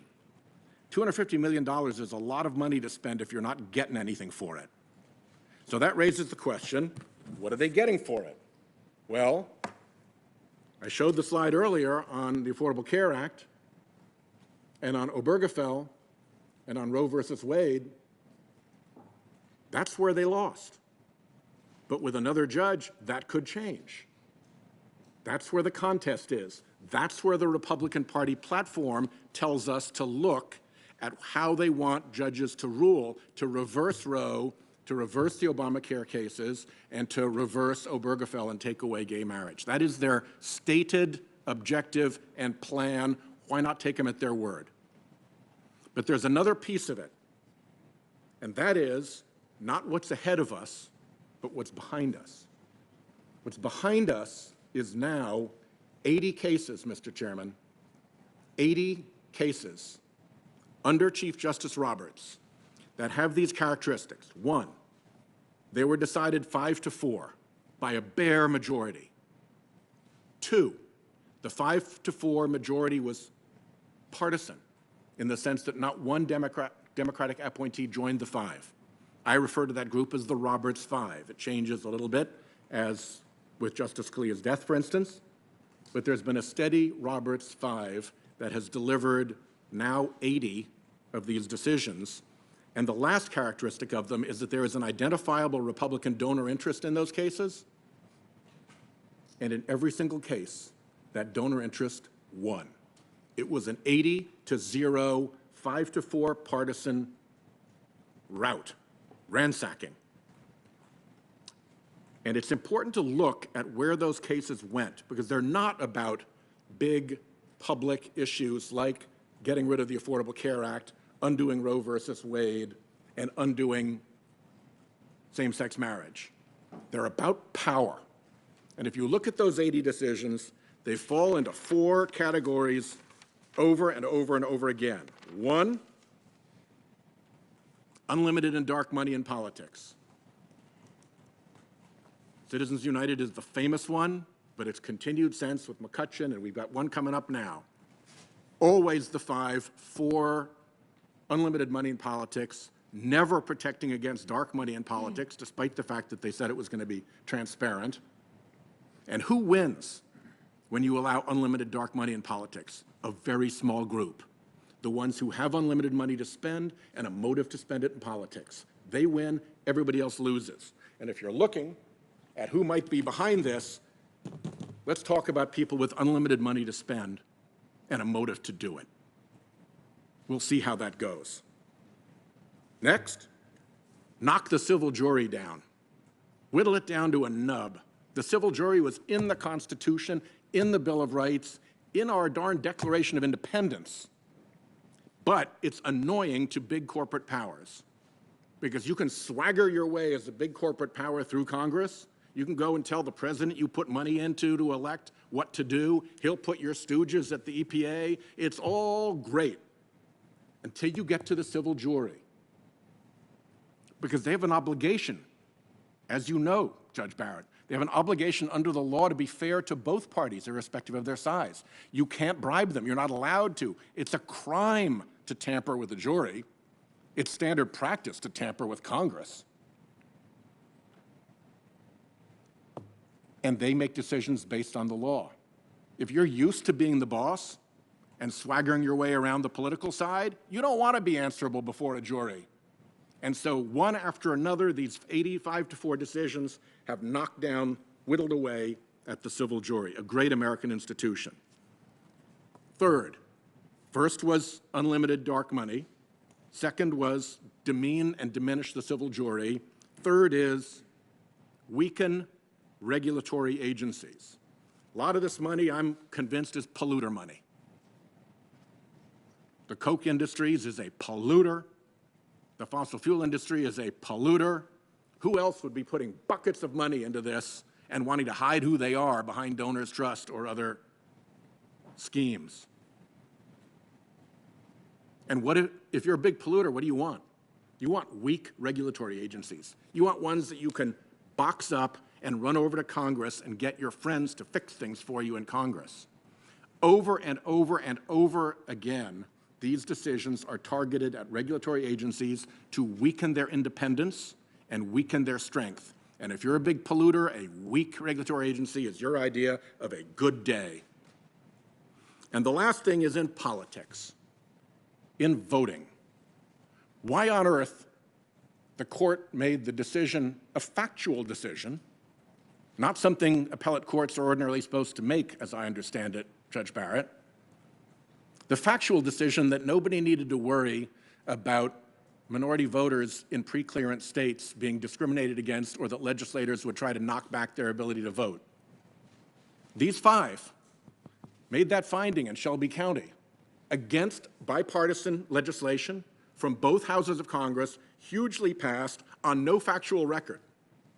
They just decided that that was a problem that was over, on no record, with no basis, because it got them to the result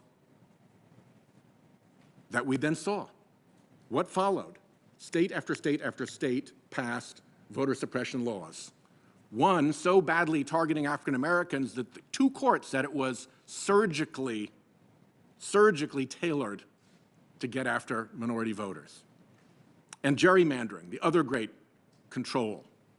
Bulk gerrymandering, where you go into a state, like the Red Map Project did in Ohio and Pennsylvania, and you pack Democrats so tightly into a few districts that all the others become Republican majority districts. And in those states, you send a delegation to Congress that has a huge majority of Republican members, like 13-5, as I recall, in a state where the 5, the party of the 5, actually won the popular vote. You've sent a delegation to Congress that is out of step with the popular vote of that state, and court after court figured out how to solve that, and the Supreme Court said, nope, 5-4 again, nope, we're not going to take an interest in that question. In all these areas where it's about political power for big special interests and people who want to fund campaigns and people who want to get their way through politics without actually showing up, doing it behind donors' trust and other groups, doing it through these schemes, over and over and over again, you see the same thing. 80 decisions, Judge Barrett. 80 decisions, an 80-0 sweep. I don't think you've tried cases, but some cases, the issue is bias and discrimination. And if you're making a bias case, as a trial lawyer, Lindsey Graham is a hell of a good trial lawyer. If he wanted to make a bias case, Dick Durbin's a hell of a good trial lawyer. If they wanted to make a bias case and they could show an 80-0 pattern, A, that's admissible, and B, I'd love to make that argument to the jury. I'd be really hard-pressed to be the lawyer saying, no, 80-0 is just a bunch of flukes. All 5-4, all partisan, all this way. So something is not right around the court. And dark money has a lot to do with it. Special interests have a lot to do with it. Donors' trust and whoever's hiding behind donors' trust has a lot to do with it. And the Bradley Foundation orchestrating its amici over at the court has a lot to do with it. So I thank you, Judge Barrett, for listening to me now a second time. And I think this gives you a chance for you and I to tee up an interesting conversation tomorrow. And I thank my colleagues for hearing me out. Thank you, Senator Whitehouse. Senator Cruz. Oh, Mr. Chairman, can I put 3 letters in unanimous consent? Without objection. Thank you. Thank you, Mr. Chairman. Judge Barrett, welcome. Congratulations on being nominated. Congratulations on enduring the confirmation proceedings. And I think it is a particularly good thing. We've made it through what I guess you would call the top of the lineup of the questioning. And some of the smartest and frankly most effective questioners on the Democratic side. And I think it speaks volumes that collectively they have had very few questions for you. And most effective. He's getting back. And virtually none calling into question your credentials, which are impeccable. Didn't make the cuts. Your record, and what I think has been an extraordinary life you've led. So that should be the source of great satisfaction in terms of the scholarly record and judicial record that you've spent a lifetime building. I want to start by asking you a question. Why is the First Amendment's protection of religious liberty, why is that important? Well, I think it's broadly viewed that the framers protected, and ratifiers protected, the free exercise of religion because, for reasons that we all know from history of persecuted religious minorities fleeing to the United States, that enshrining that protection, it was one of the Bill of Rights because it was considered so fundamental. And why does that matter to Americans? What difference does that make in anybody's life? Well, I think all of the Bill of Rights, each and every one of them, is important to Americans because we value the Constitution, including religious liberty. Well, how about the free speech protections of the First Amendment? Why are those important? So that minority viewpoints can't be squashed, so that it's not just the majority that can speak popular views. You don't really need the First Amendment if what you're saying is something that everybody wants to hear. You need it when people are trying to silence you. And how about the Second Amendment? Why is the right to keep and bear arms important? Well, we talked about Heller earlier this morning, and what Heller tells us is that the Second Amendment protects an individual right to bear arms for self-defense. Well, I think all of those rights, and I agree with you, the entire Bill of Rights is incredibly important to Americans. I also think what is really striking about this hearing today and also yesterday is that Senate Democrats are not defending what I think is really a radical agenda that they have when it comes to the Bill of Rights. And the topics they're discussing today have little bearing to the rights that are really at issue and in jeopardy at the Supreme Court. And so let's take a few minutes to go through them. First of all, we've had some discussion of Roe versus Wade. You have declined to give an opinion on a matter that might be pending before the court. That is, of course, the same answer that every single sitting justice has given when he or she was sitting in the same chair you are. It is mandated by the judicial canons of ethics. Whether one is a nominee of a Democratic president or a Republican president, that has been the answer that has been given to this committee for decades.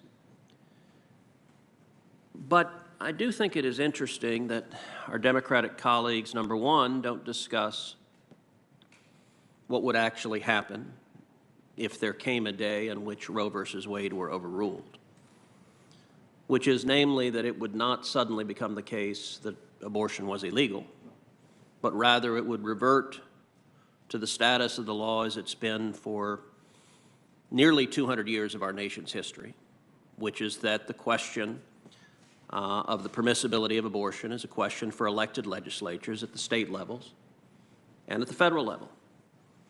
And it is difficult to dispute that there are a great many jurisdictions, including jurisdictions like California and New York, who, even if Roe versus Wade were no longer the law of the land, their elected legislatures would almost certainly continue unrestricted access to abortion with virtually no limitations.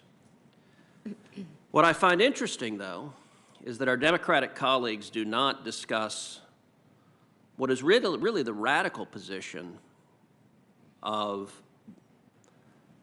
the most liberal justices on the Supreme Court, which is that no restrictions whatsoever are permissible when it comes to abortion. Yesterday, one of the Democratic senators made reference to the case Gonzalez versus Carhart. I'm quite familiar with that case, and I represented Texas and a number of other states as amici in that case. That case concerned the constitutionality of the federal ban on partial birth abortion. That was legislation that passed Congress, was signed into law, that made the really gruesome practice of partial birth abortion illegal. Overwhelming majority of Americans believe partial birth abortion should be prohibited, even those who identify as pro-choice. A significant percentage of Americans don't want to see that gruesome practice allowed. Supreme Court, by a vote of 5-4 in Carhart versus Gonzalez, upheld the federal ban on partial birth abortion. That means there were 4 justices ready to strike it down, ready to conclude that you can't ban partial birth abortion, that you can't ban late-term abortion. And by the way, other restrictions that are at question include parental consent laws, parental notification laws. None of our Democratic colleagues want to talk about the justices they want to see on the court would strike down every single reasonable restriction on unlimited abortion on demand that the vast majority of Americans support. How about free speech? Well, we've heard quite a bit about free speech. The senator from Rhode Island just gave a long presentation, complete with lots of charts. I'll say a couple of things on free speech. First of all, our Democratic colleagues, when they address the issue of so-called dark money and campaign finance contributions, are often deeply, deeply hypocritical and don't address the actual facts that exist. Here are some facts. Of the top 20 organizations spending money for political speech in the year 2016, 14 of them gave virtually all of their money to Democrats, and another 3 split their money evenly. So only 3 of the top 20 gave money to Republicans. What did that mean in practice? That meant the top 20 super PAC donors contributed $422 million to Democrats and $189 million to Republicans. Those who give these impassioned speeches against dark money don't mention that their side is funded by dark money with a massive differential. The senator from Rhode Island talked about big corporate powers without acknowledging that the contributions from the Fortune 500 in this presidential election overwhelmingly favor Joe Biden and the Democrats, without acknowledging that the contributions from Wall Street in this election overwhelmingly favor Joe Biden and the Democrats. It's an awful lot of rhetoric about power. But it gets even more interesting when you look at Supreme Court nominations. We just heard an attack on the Federalist Society, a group that I've been a member of for over 25 years. I joined as a law student. It's a group that brings conservatives, libertarians, constitutionalists together to have robust discussions about the Constitution and about the law. What's interesting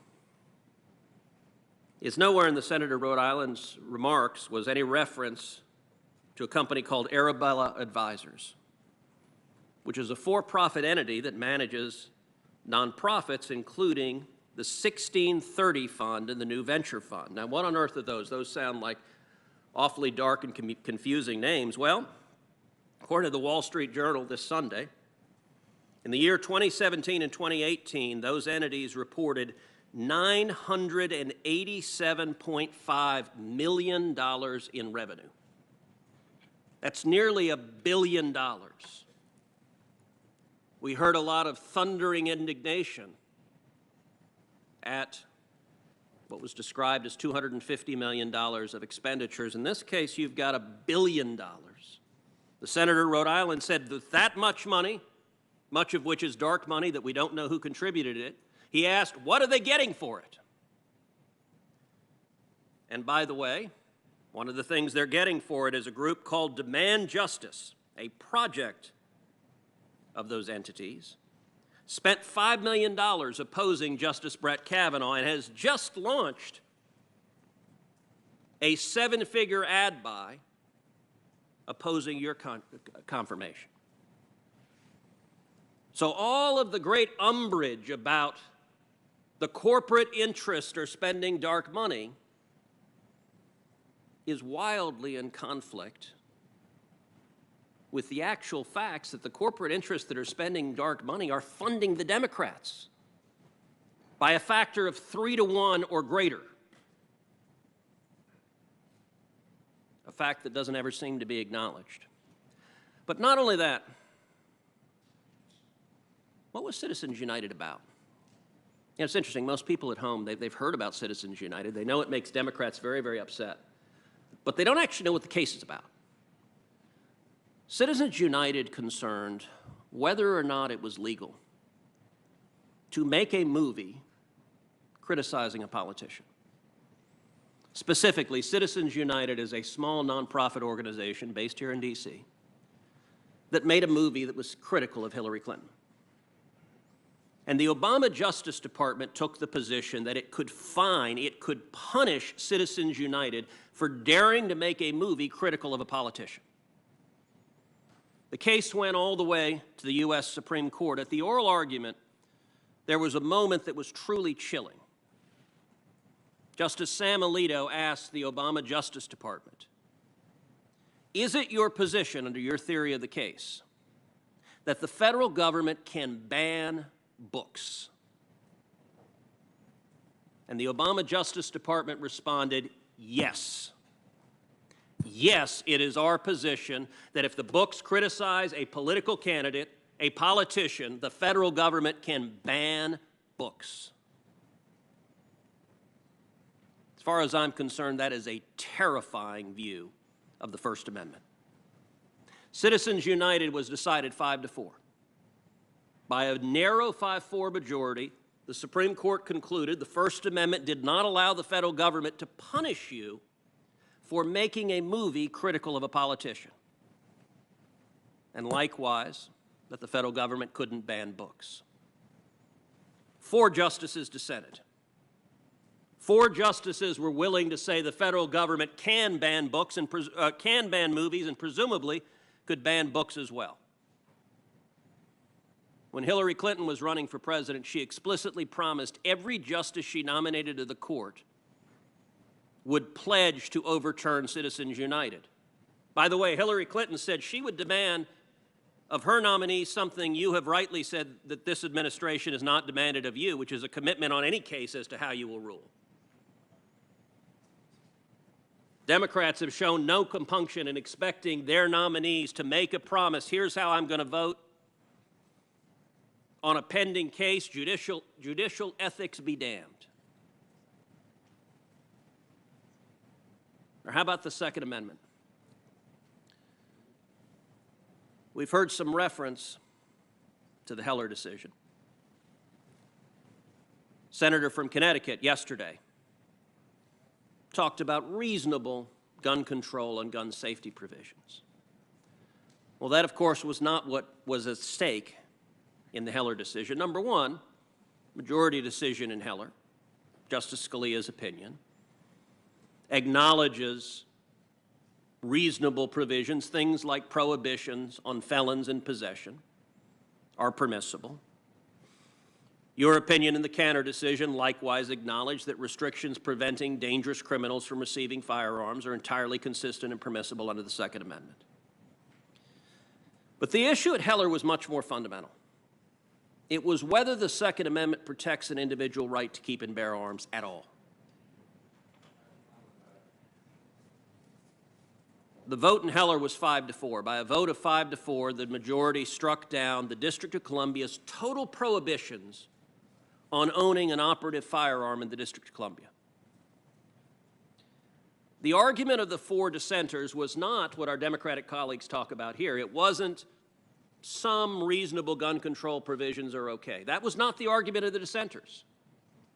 That question we can actually have a reasonable debate on. Reasonable minds can differ on what the appropriate line should be, what are reasonable laws there, but that was not what was at issue at Heller. The position of the 4 dissenters was the Second Amendment protects no individual right to keep and bear arms whatsoever, but merely a, quote, collective right of the militia, which is fancy lawyer talk for a non-existent right. 4 justices would have ruled that way, 1 vote away. The consequences of the court concluding that there is no individual right under the First Amendment would mean you and I and every American watching this would lose your Second Amendment right. It would mean the federal government, the state government, the city could ban guns entirely, could make it a criminal offense for any one of us to own a firearm, and no individual American would have any judicially cognizable right to challenge that. That is a radical reading of the Constitution. That is effectively erasing the Second Amendment from the Bill of Rights. And Hillary Clinton likewise promised in 2016 that every justice she nominated would commit to voting to overturn Heller. They were big on litmus tests. And Joe Biden, although he refuses to answer just about anything about whether or not he's going to pack the court, he did tell the American people the voters don't deserve to know whether he's going to pack the court.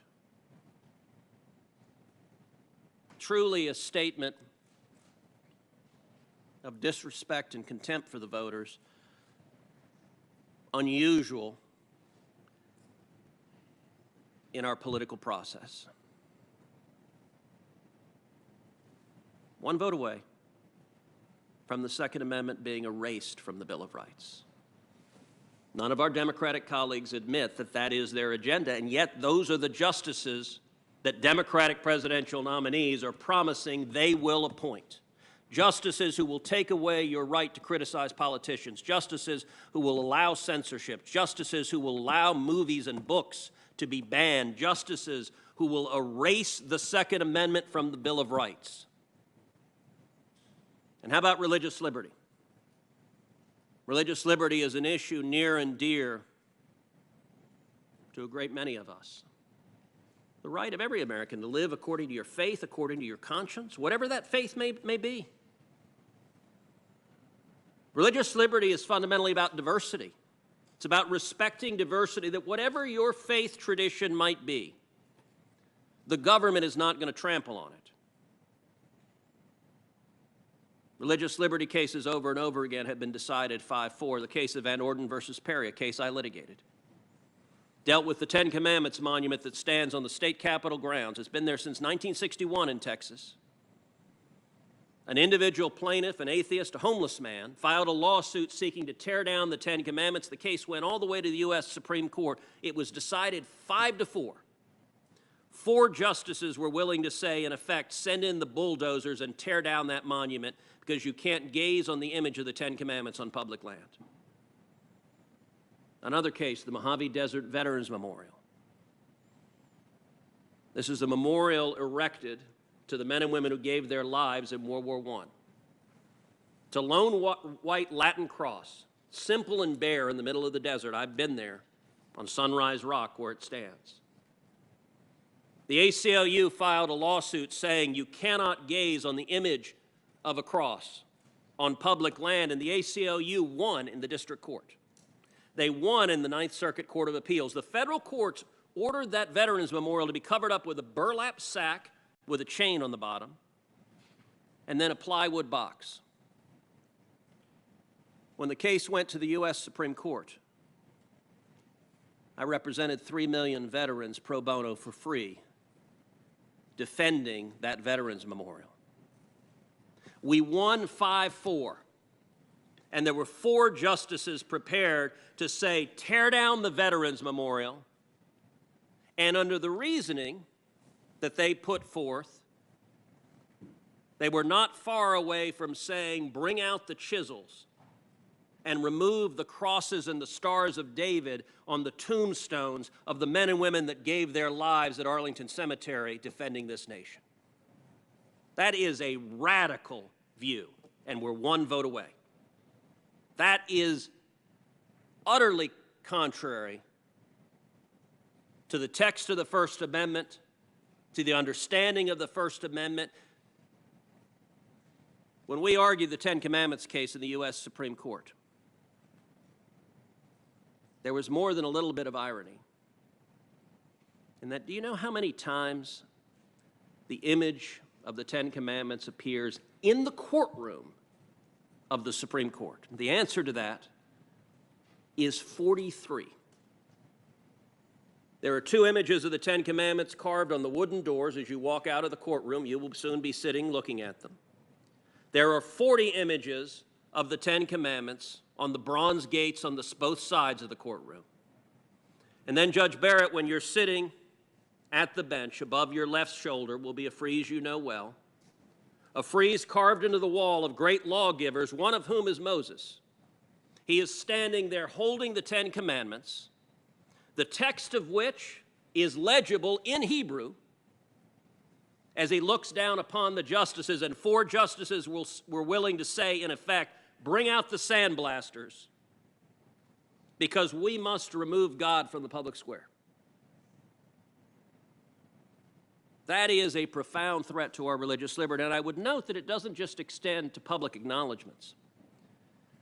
It also extends to religious liberty. The Little Sisters of the Poor, our Catholic convent of nuns who take oaths of poverty, who devote their lives to caring for the sick, caring for the needy, caring for the elderly.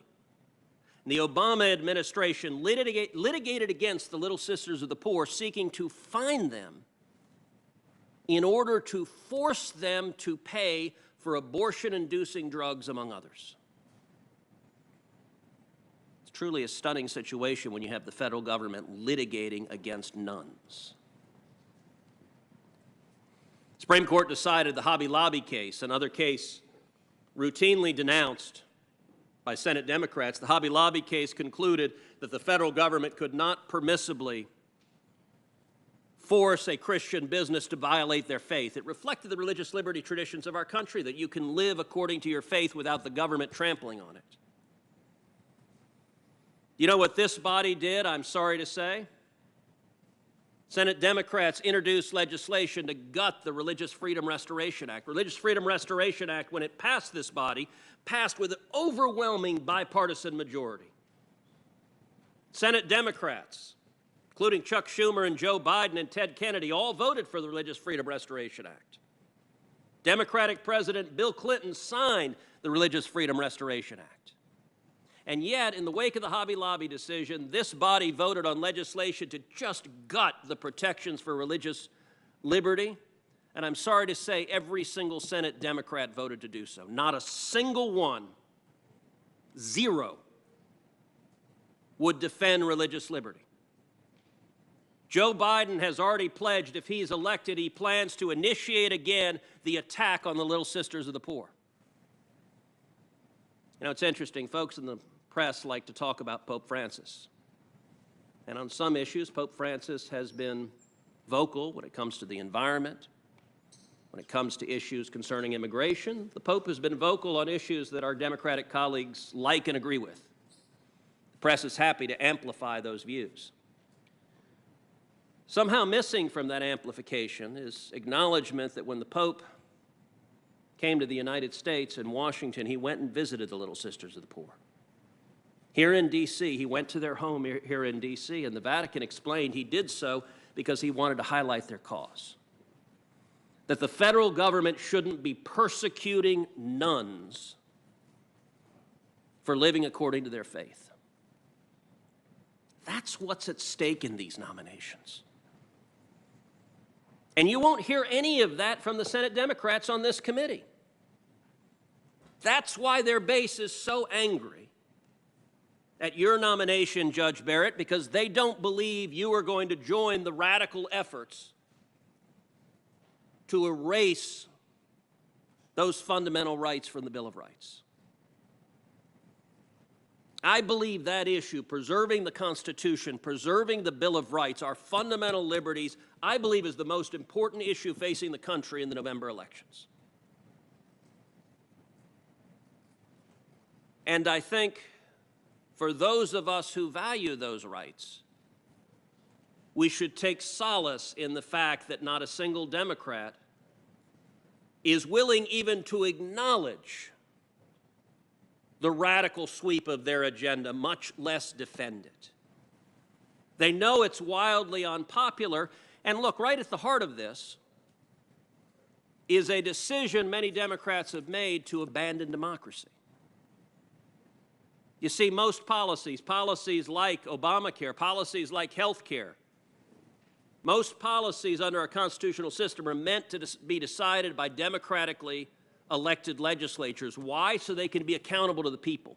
So if the voters disagree, they can throw the bums out.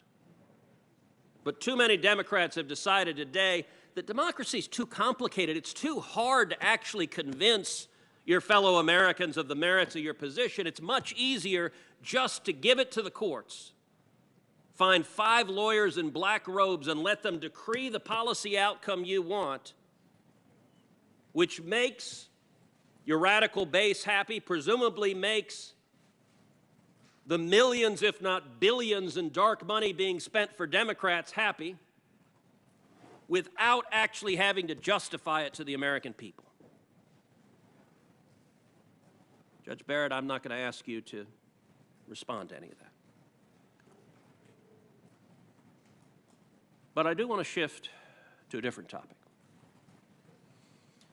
which is a bit more about you personally, your background. Judge Barrett, do you speak any foreign languages? Once upon a time, I could speak French, but I have fallen woefully out of practice, so please don't ask me to do that right now. You can be assured of that, because I had 2 years of high school French, and I suspect yours remains much better than mine. How about music? Do you play any instruments? The piano. Do you? How long have you played the piano? Well, I played the piano growing up for 10 years, and now most of my piano playing consists of playing my children's songs for them and supervising their own piano practice. I look forward one day when I have more time to be able to choose some of my own music. Now, do the kids do piano lessons as well? The kids do piano lessons. Some of the older ones who are in high school have gotten so busy with sports and those things that they've stopped, but the younger children do. Our girls are 9 and 12, and they both do piano lessons, and I will say, at least in our household, it is less than voluntary. One of the things Heidi and I found, particularly the last 6 months during COVID, which has been an extraordinary crisis, is just with 2 kids at home, that doing distance learning when schools were shut down was really hard for us with 2 children. For you and your husband, you've got 7 kids. How did y'all manage through the lockdowns and distance learning? What was that like in the Barrett household? Well, it was a challenging time, as it was for every American. Our oldest daughter, Emma, who's in college, moved home at that point because she's at Notre Dame. It closed. So Emma obviously could manage her own e-learning, and our high school age children, Tess and Vivian, could too. But Jesse and I just tried to take a divide and conquer approach for the younger 4. And yeah, it was quite challenging, I assure you. One part of your story that I find particularly remarkable and that I admire is the decision you made to adopt 2 children. You and your husband had 5 biological children, and you adopted 2 more. Both of your adopted children are from Haiti. Haiti's a country that has some of the most crushing poverty in the world. My brother-in-law is a missionary in Haiti, and actually Heidi and the girls just got back from Haiti a couple of weeks ago. I was curious if you would share with this committee and with the American people what led you and your husband to make the decision to adopt? It's I think, one of the most loving and compassionate decisions any family can make. When Jesse and I were engaged, we met another couple who had adopted, in this instance, it was a couple who had adopted a child with special needs. And then we also met another couple who had adopted a few children internationally. And we decided at that point, while we were engaged, that at some point in the future, we wanted to do that ourselves. And I guess we had imagined initially that we would have whatever biological kids that we had decided to have and then adopt at the end. But after we had our first daughter, Emma, we thought, well, why wait? So I was expecting Tess when we went and got Vivian. So she and Tess function, we call them our fraternal twins. They're in the same grade. And it really has enriched our family immeasurably. And once we had adopted Vivian, at that point, then we made the decision that we definitely wanted to adopt again. And so several years later, John Peter entered our family. So your children have been wonderfully well behaved. I think you're an amazing role model for little girls. What advice would you give little girls? Well, what I'm saying is not designed, my brother now has left, I was just thinking of what my dad told me before the spelling bee about anything boys can do, girls can do better. And since my sons are sitting behind me, I will also say, but boys are great too. Thank you. Thank you. Senator Klobuchar. Thank you very much, Mr. Chair. Welcome again, Judge. Since I have the draw to always follow Senator Cruz, I did want to make one thing clear after listening to that for a half hour, that Joe Biden is Catholic and he is a man of faith. And then I want to turn to something else, and that is that we need a reset here, in my mind, for the people at home, a bit of a reality check. That this isn't normal right now. We have to understand that what people are dealing with, that 7.7 million people have gotten this virus, that 214,000 Americans have died. And for people watching at home and wondering what we're all doing in this room right now, and maybe you're home because you lost your job, or maybe you got your kids crawling all over your couch right now. Maybe you're trying to teach your first grader how to do a mute button to go to school. Or maybe you've got a small business that you had to close down or that's struggling. We should be doing something else right now. We shouldn't be doing this. We should be passing coronavirus relief like the House just did, which was a significant bill that would have been a big help. And I think people have to know that right now. And whether you're Democrat, Independent, or Republican. And that's why I started out yesterday by telling people that they need to vote. Number two, some of my colleagues throughout this hearing on the other side have been kind of portraying the job that the judge is before us on as being some kind of ivory tower exercise. I think one of my friends called it related that you'd be dealing with the dormant commerce clause. Well, I'm sure that might be true, but we also know that this is the highest court in the land, that the decisions of this court have a real impact on people. And I appreciated, Judge, that you said that you didn't want to be a queen. I actually wouldn't mind being a queen around here, if the truth be known. I wouldn't mind doing it, and kind of a benevolent queen and making decisions so we could get things done. But you said you wouldn't let your views influence you and the like, but the truth is the Supreme Court rulings, they rule people's lives. They decide if people can get married. They decide what schools they can go to. They decide if they could even have access to contraception. All of these things matter. So I want to make that clear. And the third reset here that I think we need to have is that this hearing is not normal. It is a sham. It is a rush to put in a justice. The last time that we had a vacancy so close to an election was when Abraham Lincoln was president. And he made the wise decision to wait until after the election. The last time we lost a justice so close to an election. That's what he did. Today, we are 21 days from the election. People are voting. Millions of people have already cast their ballots. And I go to the words of Senator McConnell. The last time we had a situation in election year, he said, the American people should have a voice in the selection of their next Supreme Court justice. Therefore, this vacancy should not be filled until we have a new president. That set the precedent that so many of you have embraced, or at least you did a few years ago, and that is that in an election year, the people choose the president, and then the president nominates the justice. So why is this happening? Well, that's a good question. This guy, our president, he is the one that decided to plop a Supreme Court nomination in the middle of an election when people's health care is on the line with a case before the court on November 10th. So let's see what he said about the Supreme Court. Well, one of President Trump's campaign promises in 2015 was that his judicial appointments will do the right thing on Obamacare. You can see it right here. And in fact, Judge, just one day after you were nominated, this is like a few weeks ago, he said also on Twitter that it would be a big win if the Supreme Court strikes down the health law. So, Judge, my first question, do you think we should take the president at his word when he says his nominee will do the right thing and overturn the Affordable Care Act? Senator Klobuchar, I can't really speak to what the president has said on Twitter. He hasn't said any of that to me.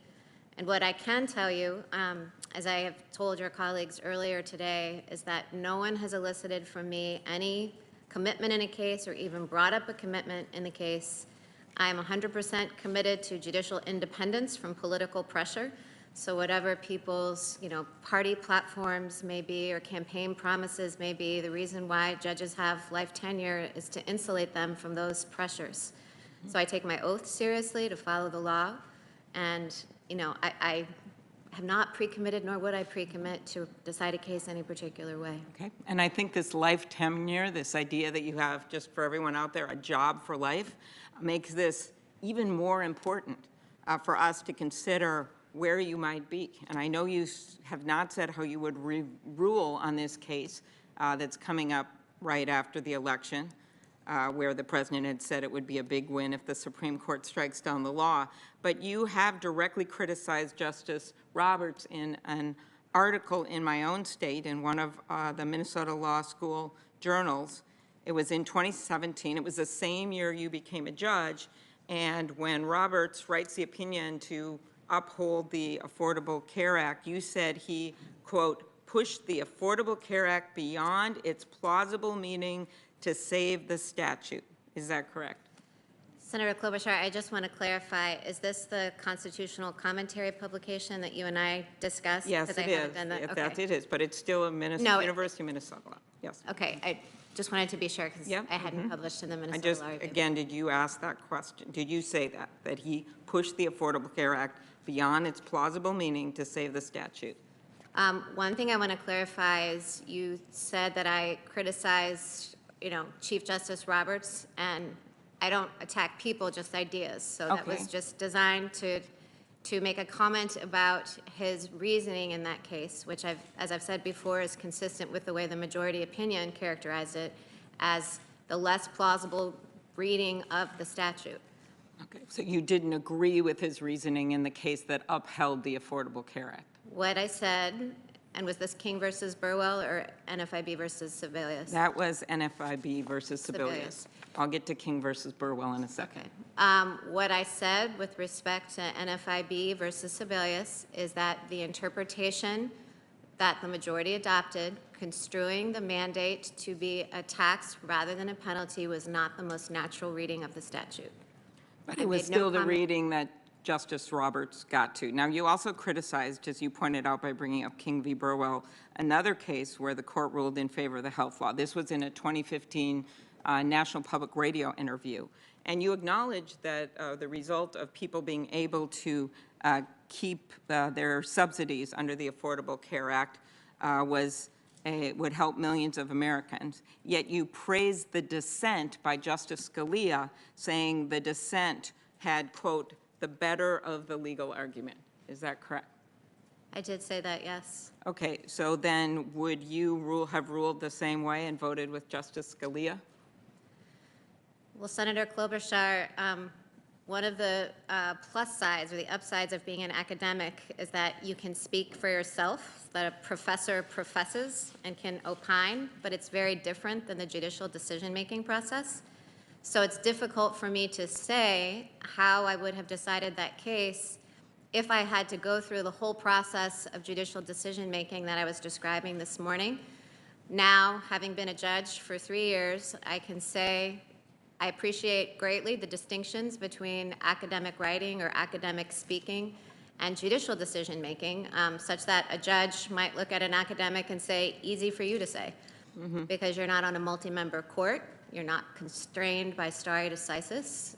You don't have real parties in front of you, consulting with litigants, consulting with your clerks. Yes. It's just a different process. I viewed this one so interestingly because you were commenting on the public policy result, which you and my colleagues on the Republican side have said this shouldn't be about public policy, and you said, okay, that's okay, but then you were really clear on your legal outcome in terms of your view of whose side you were on. You were on Scalia's side, and of course, that was a side to not uphold the Affordable Care Act, which would have been kicked millions of people off their health care in effect because they would have lost their subsidies. And I just see this as interesting because of this kind of dichotomy they're trying to make between policy and legal. And my view is that legal decisions affect policy. I mean, I'm looking at people in my state that'll deal with this if the Affordable Care Act is struck down. Elijah from St. Paul, who was born with cerebral palsy. Because of the Affordable Care Act, he is now 16 and is a proud Boy Scout. Casey, whose brother lives in Alexandria, and he has chronic kidney failure, and he needs a transplant. Without the ACA, that'd be that. Or Burnett from the suburbs of St. Paul, whose daughter has multiple sclerosis, depends on benefits under the ACA. Liliana of Fridley, who has a 21-year-old son with autism and needs her children to be able to stay on her insurance until she's 26. Melanie, a senior from Duluth who's being treated for ovarian cancer and needs access to the Affordable Care Act. So my point is that these are real-world situations. And so I get that you're not saying how you'd rule on these cases. So what does that leave us with here to try to figure out what kind of judge you would be? And I was thinking last night of when I was growing up, we would go up to northern Minnesota, and we didn't have a cabin, but we had friends that did, and we would go on these walks in the woods with my mom, and she loved to show all the tracks on that path, whether they were deer tracks, and she'd have us figure out what they were, or elk, or maybe even a bear, and we would follow these tracks down that path. And you'd always think, is there going to be a deer around the corner that we're going to see? And very rarely was there one. But we would follow the tracks. And so when I look at your record, I just keep following the tracks. That's what I've got to do. And so when I follow the tracks, this is what I see. You consider Justice Scalia one of the most conservative judges in the history of the Supreme Court as your mentor. You criticized the decision written by Justice Roberts upholding the Affordable Care Act. That is, to me, one big track. Even if you didn't consider yourself criticizing him personally, you criticized the reasoning. You then said in another case about the Affordable Care Act that you would that you liked the legal reasoning, that he had the better legal argument, that Justice Scalia had the better legal argument. You have signed your name to a public statement featured in an ad, a paid ad, that called for an end to what it called, the ad called, the barbaric legacy of Roe v. Wade, which ran on the anniversary of the 1973 Supreme Court decision. You disagreed with long-standing precedent on gun safety, which said that felons shouldn't be able to get guns, something that was pretty important to me when I had my old job in law enforcement. This is something that Senator Durbin asked you about. You suggested that you agree with the dissent in the marriage equality case, Obergefell, that it wasn't the role of the court to decide that same-sex couples had the right to be married. I think this was in a lecture you gave where you said the dissent's view was that it wasn't for the court to decide. People could lobby in state legislatures. And all this takes me to one point as I follow those tracks down that path. And it takes me to this point where I believe, and I think the American people have to understand, that you would be the polar opposite of Justice Ginsburg. She and Justice Scalia were friends, yes, but she never embraced his legal philosophy. So that is what concerns me. And I want to turn to an area where I think Justice Ginsburg, whose seat we are considering you for, was truly a hero. And that was the area of voting rights. and that was the area of elections. I think that, what did the president say here? He said, September 23rd, 2020, I think this, he means the election, will end up in the Supreme Court. And I think it's very important that we have 9 justices. I don't think how much clearer we can be. And as I said yesterday, I do not for a minute concede that this election is going to end up in the Supreme Court because people are voting in droves as we speak. But that is what is on the mind of the man who nominated you for this job. Then he said, on September 29th of 2020, I think I'm counting on them, he meant the court, to look at the ballots definitely. So, I know you said earlier in questions from Senator Leahy that you are not going to commit to whether or not you are going to recuse yourself for any kind of an election case. But I do want to point out that as the president has said these things, and as he has nominated you, that people are voting right now. They are voting, as I said, in droves. Do you know how many states or people are voting right now, Judge? I think one of my colleagues said it earlier. I don't know. It's more than 40 states. People are voting right now as we speak. I think something like 9 million votes have been cast. Do you think it is faithful to our democratic principles to fill a Supreme Court vacancy this close to an election when people are still voting? Senator Klobuchar, I think that is a question for the political branches. Okay. That's your right to answer in that way.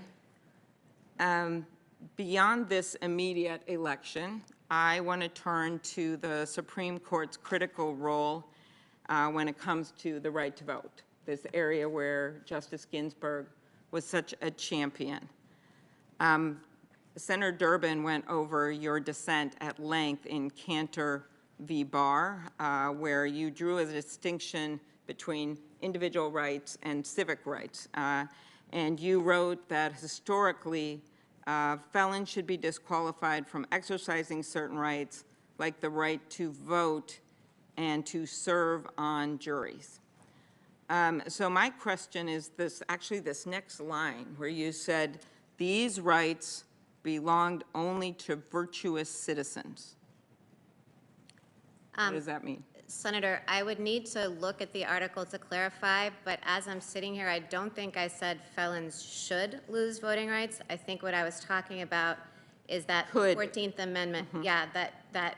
But it wasn't an article, just to be clear, right? This is your dissent. Oh, my dissent. Yeah, I think it's your dissent in Cantor v. Yes, you're right. And it says felons could be disqualified from exercising certain rights, like the rights to vote and serve on juries.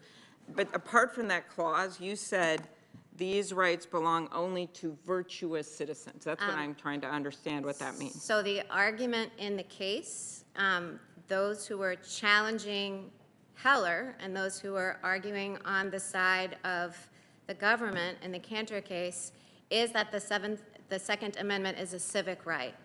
And that is how the Supreme Court itself framed the debate, as a distinction between civic rights and individual rights, with voting being a civic right. And in literature, in the historical literature, which was at play in that case. Okay, but how would you define the word virtuous? Because it doesn't appear in the Constitution. Well, Senator, I'm just trying to know what that means, because we're living at a time where a lot of people are having their voting rights taken away from them. So what's virtuous? Okay, well, Senator, I want to be clear that that is not, in the opinion, designed to denigrate the right to vote, which is fundamental. The distinction between civic and individual rights is one that's present in the court's decisions, and it has to do with a kind of a jurisprudential view of what rights are. And the virtuous citizenry idea is a historical and jurisprudential one. It certainly does not mean that I think that anybody gets a measure of virtue and whether they're good or not and whether they're allowed to vote. That's not what I said. Okay. Now, let me ask you this in a different way, because now let's go to the real world here. So, in Justice Ginsburg's dissent in Shelby where a 5-4 court struck down a key provision of the Voting Rights Act. She described the right to vote as a fundamental right in our democratic system. And I assume you agree with this, because you just said that, let's not get to her dissent. You agree with the concept that it's a fundamental right, because you just As I just said, yeah, the court has repeatedly said it was Okay, fundamental. so she also wrote in her dissent that the Constitution uses the words right to vote in 5 separate places, the 14th, 15th, 19th, 24th, and 26th amendments. Each of these amendments, this is still her talking, not me, each of these amendments contains the same broad empowerment of Congress to enact appropriate legislation to enforce the protected right.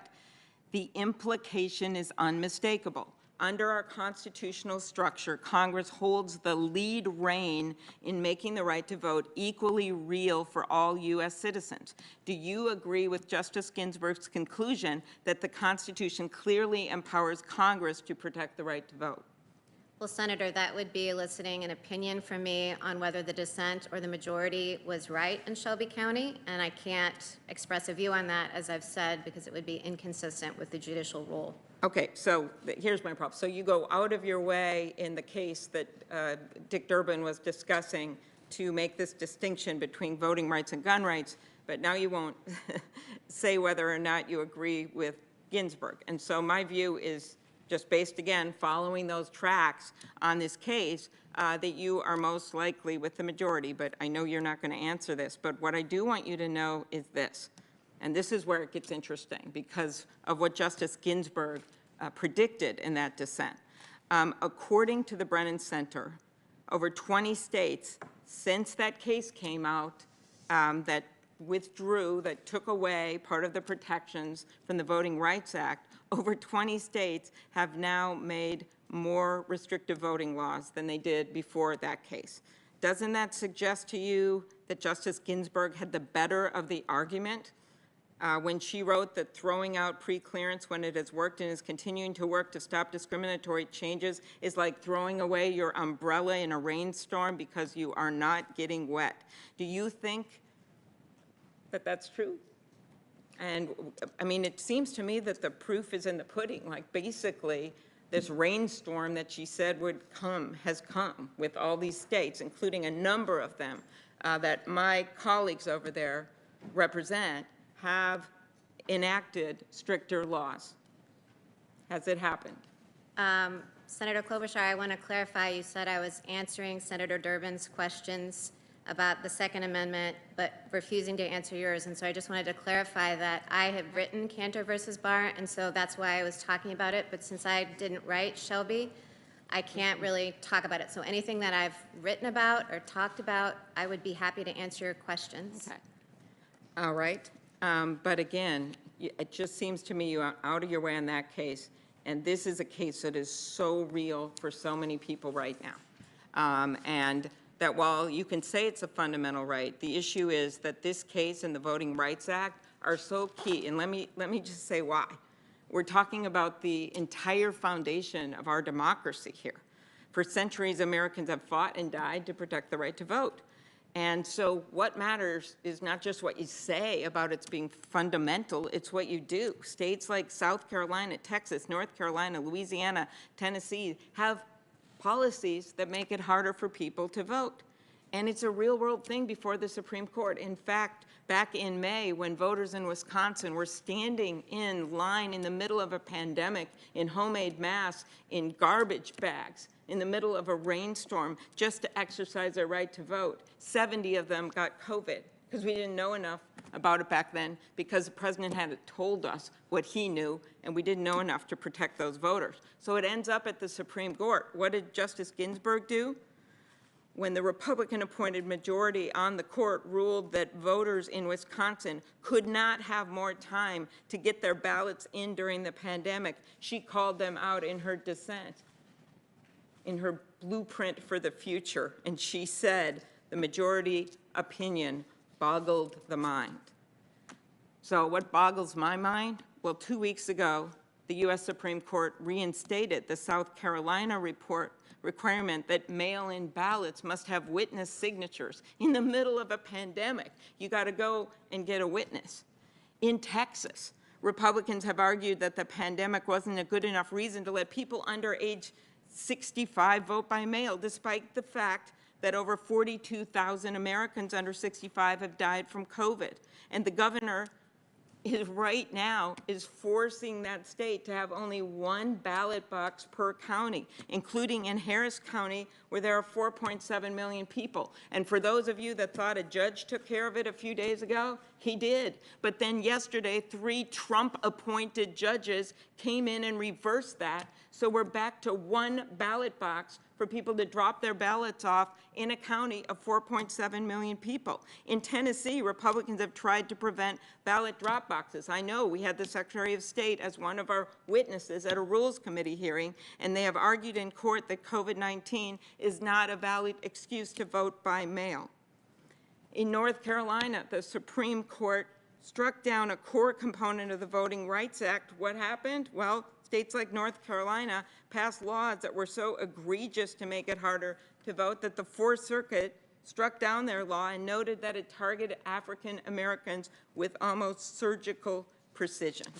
So that is what the stakes are.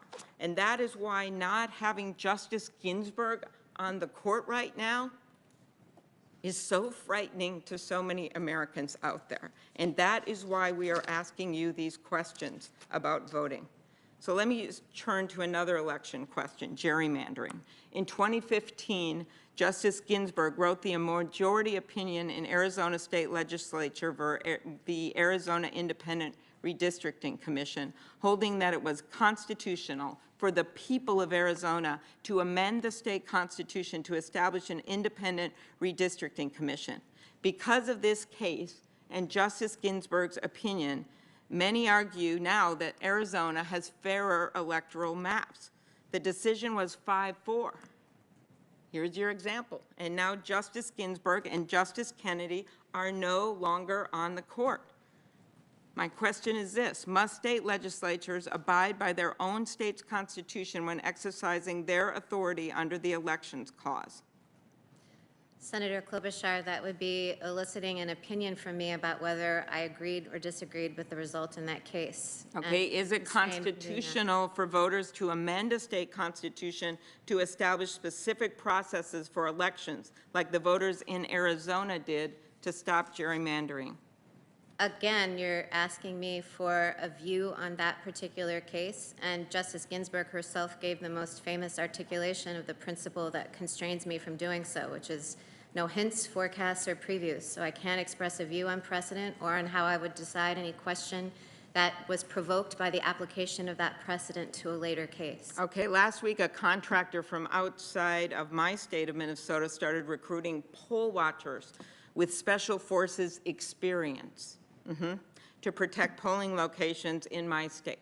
This was clear voter intimidation. Similar efforts are going on around the country, solicited by President Trump's false claims of massive voter fraud, something that, by the way, many Republican leaders, including Michael Steele, the former head of the Republican Party, including Tom Ridge, including Governor Kasich, including sitting Senator Romney, have made very clear is not true. So as a result of his claims, people are trying to get poll watchers, special forces people, to go to the polls. Judge Barrett, under federal law, is it illegal to intimidate voters at the polls? Senator Klobuchar, I can't characterize the facts in a hypothetical situation, and I can't apply the law to a hypothetical set of facts. I can only decide cases as they come to me, litigated by parties on a full record after fully engaging precedent, talking to colleagues, writing an opinion. And so I can't answer questions like that. Okay, well, I'll make it easier. 18 U.S.C. 594 outlaws anyone who intimidates, threatens, coerces, or attempts to intimidate, threaten, or coerce any other person for the purpose of interfering with the right of such other person to vote. This is a law that has been on the books for decades. Do you think a reasonable person would feel intimidated by the presence of armed civilian groups at the polls? Senator Klobuchar, you know, that is eliciting, I'm not sure whether to say it's eliciting a legal opinion from me, because the reasonable person standard, as you know, is one common in the law, or just an opinion as a citizen, but it's not something really that's appropriate for me to comment on. Okay. Here's one that I think is selection of electoral college electors. You know that each state has laws that dictate how electoral college electors are selected. Judge Barrett, in 1932, the Supreme Court in Smiley v. Home, a case involving my state, ruled that the Minnesota State Legislature could not change election rules unilaterally. Do you agree that the unanimous opinion in Smiley v. Home, which has never been questioned by any other Supreme Court case, is settled law? Well, I'll say two things about that. First of all, I was not aware of that case, so you've taught me something. Okay. But secondly, I can't comment on the precedent, give thumbs up or thumbs down in Justice Kagan's words. Okay, well, why don't we end there with precedent? I think that's a good way to end here. So you wrote in your 2013 Texas Law Review article that you tend to agree with the view that when a justice's best understanding of the Constitution conflicts with Supreme Court precedent or case law, it is, quote, more legitimate for her to follow her preferred view rather than apply the precedent. And I want to run through a few examples. So Brown v. Board of Education, as we know, that holds that the 14th Amendment prohibits states from segregating schools on the basis of race. So is that precedent? Yes. That can't be overruled? Well, that is precedent. And as I think I said in that same article, it's super precedent. People consider it to be on that very small list of things that are so widely established and agreed upon by everyone. Calls for its overruling simply don't exist. Okay. Well, you also separately acknowledged that in Planned Parenthood v. Casey, the Supreme Court's controlling opinion talked about the reliance interest on Roe v. Wade, which it treated in that case as super precedent. Is Roe a super precedent? How would you define super precedent? I might have thought someday I'd be sitting in that chair. I'm not. I'm up here, so I'm asking you. Okay, well, people use super precedent differently. Okay. The way that it's used in the scholarship and the way that I was using it in the article that you're reading from was to define cases that are so well settled that no political actors and no people seriously push for their overruling. And I'm answering a lot of questions about Roe, which I think indicates that Roe doesn't fall in that category. And scholars across the spectrum say that doesn't mean that Roe should be overruled, but descriptively it does mean that it's not a case that everyone has accepted and doesn't call for its overruling. I don't Okay, think so here's what's interesting to me. You said that Brown is, and I know my time is running out, is a super precedent. That's something the Supreme Court has not even said, but you have said that. So if you say that, why won't you say that about Roe v. Wade, a case that the court's controlling opinion in that Planned Parenthood v. Casey case has described as a super precedent? That's what I'm trying to figure out. Well, Senator, I can just give you the same answer that I just did. I'm using a term in that article that is from the scholarly literature. It's actually one that was developed by scholars who are, certainly not conservative scholars, who take a more progressive approach to the Constitution. And again, as Richard Fallon from Harvard said, Roe is not a super precedent because calls for its overruling have never ceased, but that doesn't mean that Roe should be overruled. It just means that it doesn't fall on the small handful of cases like Marbury versus Madison and Brown versus the board that no one questions anymore. Is United States v. Virginia military, is that super precedent? Senator Klobuchar, if you continue to ask questions about super precedents that aren't on the list of the super precedents that I discussed in the article that are well acknowledged in the constitutional law literature, every time you ask the question, I will have to say that I can't grade it. Okay. Well, I am then left with looking at the tracks of your record and where it leads the American people. And I think it leads us to a place that's going to have severe repercussions for them. Thank you. Senator Sass. Thank you, Mr. Chairman. Judge, welcome back. I mean this as good news, but it might not feel like it after me. You're half done for today. I'm 11th of 22. Mr. Chairman, before I begin my questioning, I'd like to ask unanimous consent to admit into the record a letter from Alan Gelzo, the historian at Princeton, who has written a letter to the committee in response to some of Senator Harris's claims about the history of Supreme Court vacancies going back to the Civil War. Without objection. Thank you. Judge, you have said that the meaning of law doesn't change with time, and you've said that's very important. Can you unpack for us why it's so important that the meaning of a law doesn't change with time? Sure, because the law stays the same until it is lawfully changed. And if we're talking about a law that has been enacted by the people's representatives, or gone through the process of constitutional amendment or constitutional ratification, it must go through the lawfully prescribed process before it's changed. So Article 5 in the context of the Constitution, or bicameralism and presentment in the context of statutes. And it's not up to judges to short-circuit that process by updating the law. That's your job.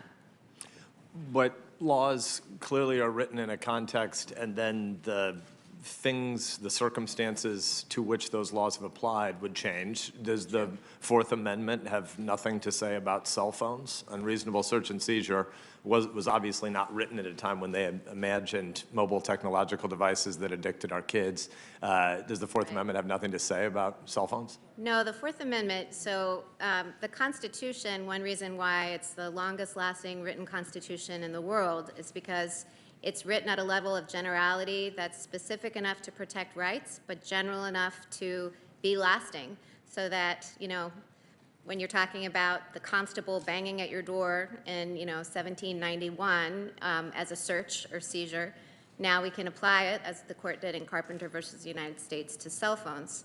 So the Fourth Amendment is a principle. It protects against unreasonable searches and seizures, but it doesn't catalog the instances in which an unreasonable search or seizure could take place. So you take that principle, and then you apply it to modern technology, like cell phones, or what if technological advances enable someone with Superman X-ray vision to simply see in your house? So there's no need to knock on the door and go in. Well, I think that could still be analyzed under the Fourth Amendment. So I think this is a useful place to explain to the American people again what originalism is and why it's a mistake to view it as a Republican position. I think that originalism is a part of a jurisprudential debate. It's not a part of a policy continuum between Republicans and Democrats.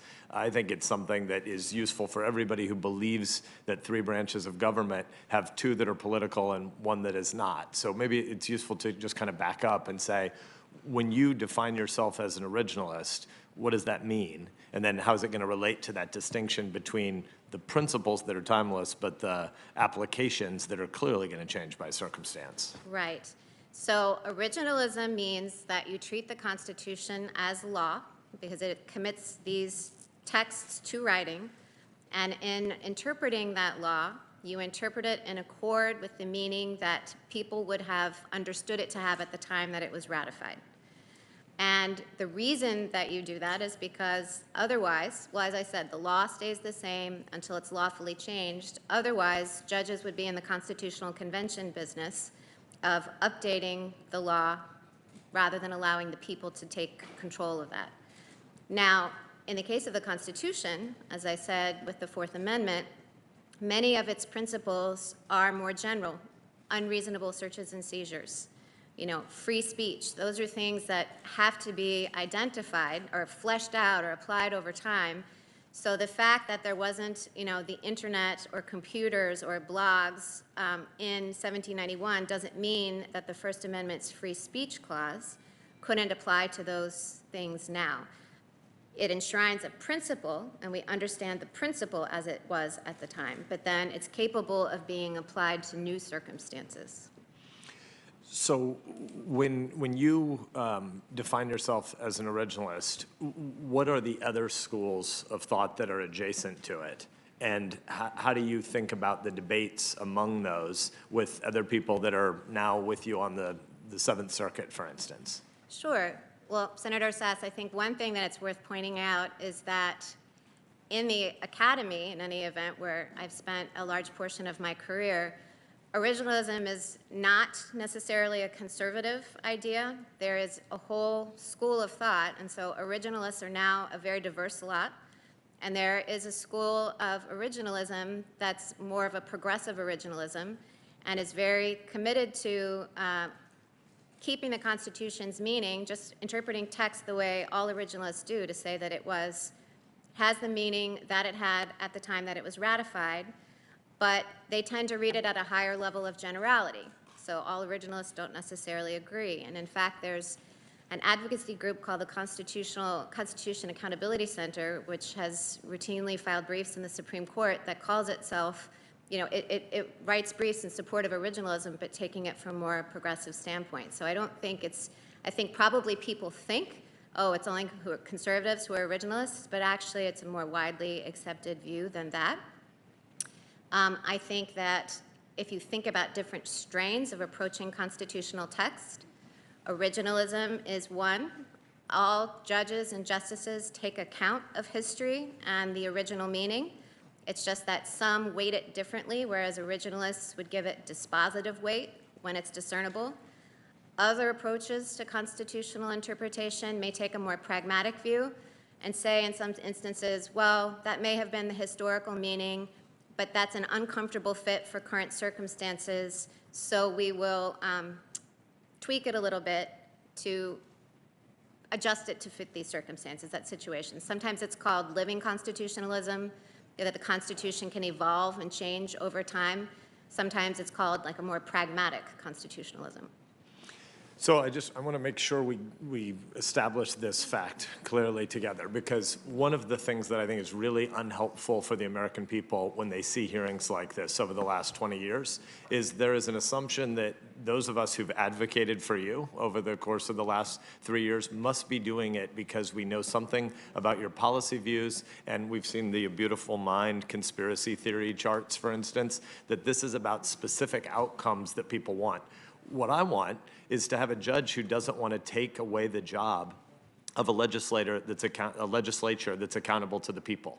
What I want is to be sure that the two political branches that are accountable to the people because they can hire and fire us are the places where policy decisions are made. So what you're saying is, in the legal academy, there are people who agree with you on originalism as a broad philosophical school, and yet would come out very different places on the outcomes of particular policy decisions. That is what I'm saying. So on the Notre Dame law faculty, when you were up for the vacancy on the 7th Circuit 3 years ago, the Notre Dame law faculty, as I understand, the letter that we got from them here, had people unanimously recommend you across the faculty, and I would assume there's a pretty wide view of policy on the Notre Dame law faculty. There is.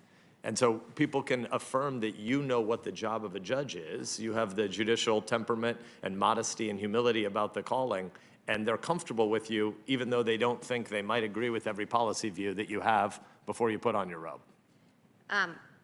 I hope that is what people think of me, because that's what I've always striven to do, and certainly in my time as a judge. My job, my boss, is the rule of law, not imposing my policy preferences. So can you tell us what the black robe is about? Why do judges in our system wear robes? Well, judges in our system wear black robes, and they started wearing black robes actually because Chief Justice John Marshall started the practice. In the beginning, justices used to wear colorful robes that identified them with the schools that they graduated from.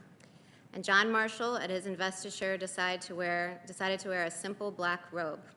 And pretty soon the other justices followed suit, and now all judges do it. And I think the black robe shows that justice is blind. We all dress the same. And I think it shows that once we put it on, we are standing united symbolically, speaking in the name of the law, not in speaking for ourselves as individuals. Thank you. You, in your questioning from Chairman Graham this morning, talked a little bit about the process of judicial decision-making, and you started with 4 steps and then added a 5th, and then I think added a 6th. Because it turns out being a reactive branch is really reactive. Can you explain what it means that the judiciary, the Article 3 branch, is reactive? So Article 3 of the Constitution says that courts can hear cases or controversies. So a judge can't walk in one day and say, I feel like, visiting the question of health care and telling people what I think.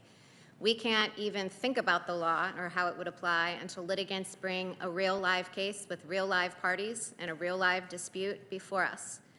And the material that we have to decide that dispute is what comes from you. It's the statutes that you pass. We don't get to come up with the policies and see our wishes become part of the United States Code. So we react to the litigants who bring cases before us, and we apply the laws that you make.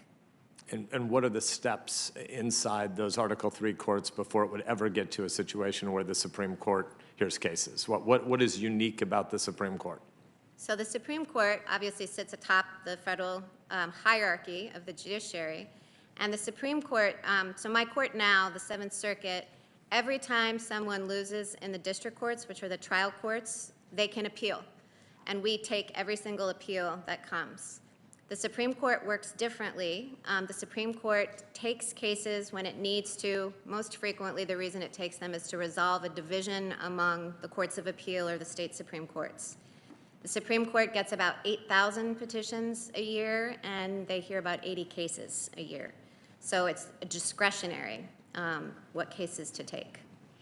So it's reactive, it's a reactive branch, and it's after a process where there's a statute, it's been challenged, there are active cases, and then it works its way up to the court.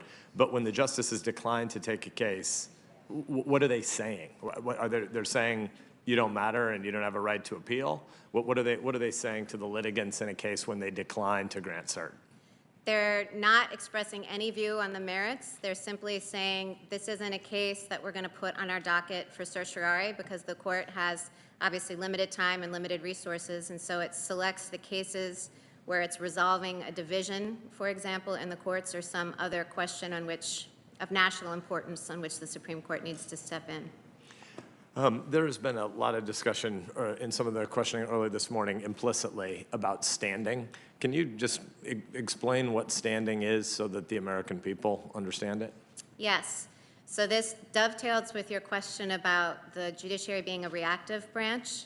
So as I said, the Constitution gives the courts, the federal courts, the power only to decide actual live cases and controversies. So not only can we wake up one morning and volunteer our views, because the Constitution prohibits us from giving what are called advisory opinions. We can't just dispense advice or give our views on the law, which is one reason why I'm not able to answer some of the questions being asked today. A litigant can't get us to give an advisory opinion or elicit a view unless the litigant actually has a real case.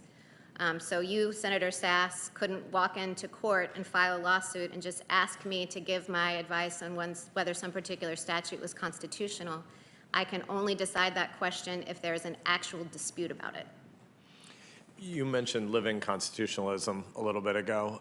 I think Chief Justice Warren had a much broader view of standing than some of the folks that have influenced your thinking and writing. Can you walk us through a little bit of the history of the court's view of standing over the last few decades? So are you thinking about how broadly, like when a plaintiff has suffered an injury or that's a concrete injury? Right. So Senator Sass, if you came into court and you were objecting to a particular statute and you didn't like a particular statute, you would have to actually suffer what's called a concrete injury.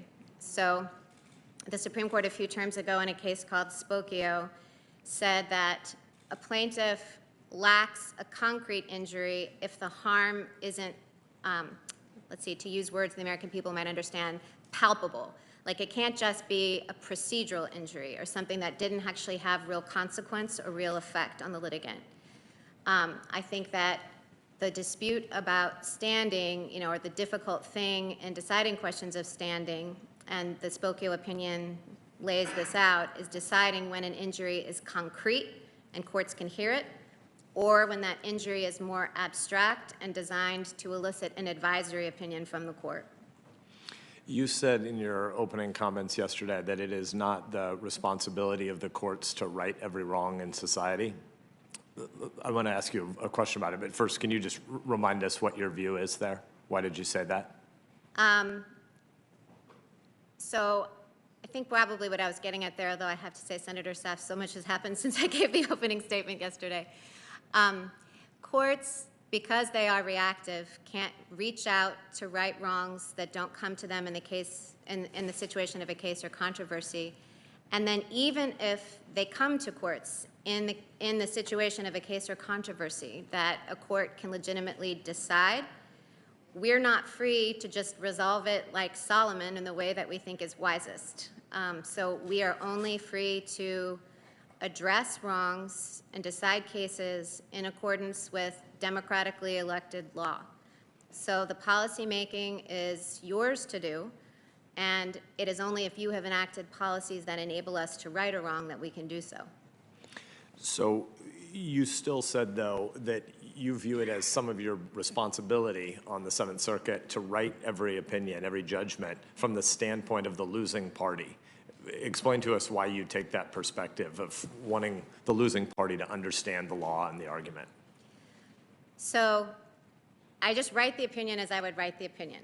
And then after I write the opinion, I read it from the perspective of the losing party, because I want to make sure that, like I said earlier, it's a check on me to make sure that if I try to put my emotions or my preferences on the other side, that I can see that it's been a balance just strictly driven by legal analysis. I also want to make sure that the language in it is very respectful to the party who will ultimately be disappointed. I don't know if is that responsive to... Yeah, because why I want to ask this is because I'm in my 5th year here, or a little over 5 years, and I'm on my 4th year on this committee, and pretty much you're the 3rd Supreme Court nominee to come before the committee during that time, and we've had dozens of appellate court nominees, and I've been amazed how many times the argument is American people be really, really scared. The person sitting before us obviously hates people and wants sick people to die and not have health care coverage. That's sort of an argument that's routine around here. It's been focus grouped, obviously, as a good way to demonize nominees to the court and hopefully drive outcomes in elections, I guess. I don't understand it. I think it's terribly destructive of the civic health. And yet, I think about it from the standpoint of thoughtful, well-meaning Nebraska Democrats who hear that, and they know I have a different policy view than they might on getting to portability in healthcare so people can keep their health insurance across job and geographic change, because that's actually what's driving uninsurance in America over the last few decades. It's not primarily health status. It's not primarily pre-existing conditions or socioeconomics. The #1 driver of uninsurance in American public life is that we change jobs a lot more frequently than we used to.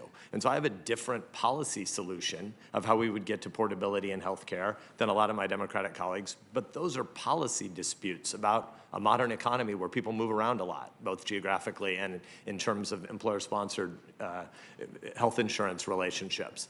Those contracts are not really the things that a nominee coming before the court is supposed to opine on, because I don't have any idea what your views are on healthcare, but I know that it's not really the job of a judge to reflect on those things. And so I want to be sure that folks who hear this hearing and at the end of the process, they can have trust that you're not a person who really wishes secretly you could be the queen of all healthcare and decide all these issues. And so when you write your opinion, it seems to me that one of the really humble things you're doing is you're saying, in every case that's come before me on the Seventh Circuit, I want to write this opinion from the standpoint of the losing party to understand what was the question before the court today and how did the court rule on that specific narrow thing.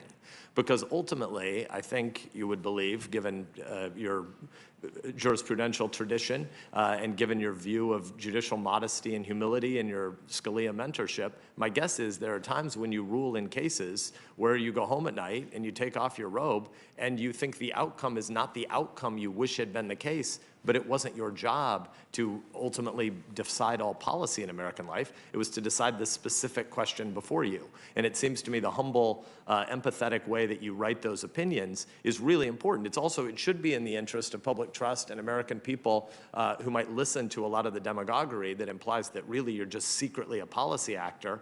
It should be pretty comforting to them that, except for probably Justice Breyer, you've written more than, I think, than anybody who's currently on the court. So people can actually know your jurisprudential views and how you're going to approach cases when you get on the court, because you've written a ton. There's a reason why the Notre Dame faculty, regardless of their policy positions, wrote a letter to this committee universally recommending you. There's a reason why year after year on the Notre Dame law faculty, you were Professor of the Year, because students, regardless of their policy views, thought you were really good at explaining what the job of a judge is and what the purpose of Article 3 in our constitutional system is. And as somebody who worries a lot about institutional trust and a lot of the attacks that we see on the court, a lot of the attempts we see in this language about potentially court packing, if we would go to 11 or 13 or 15 or, a Venezuelan-style 47-person court over the next couple of election cycles, that undermining, that delegitimizing of the courts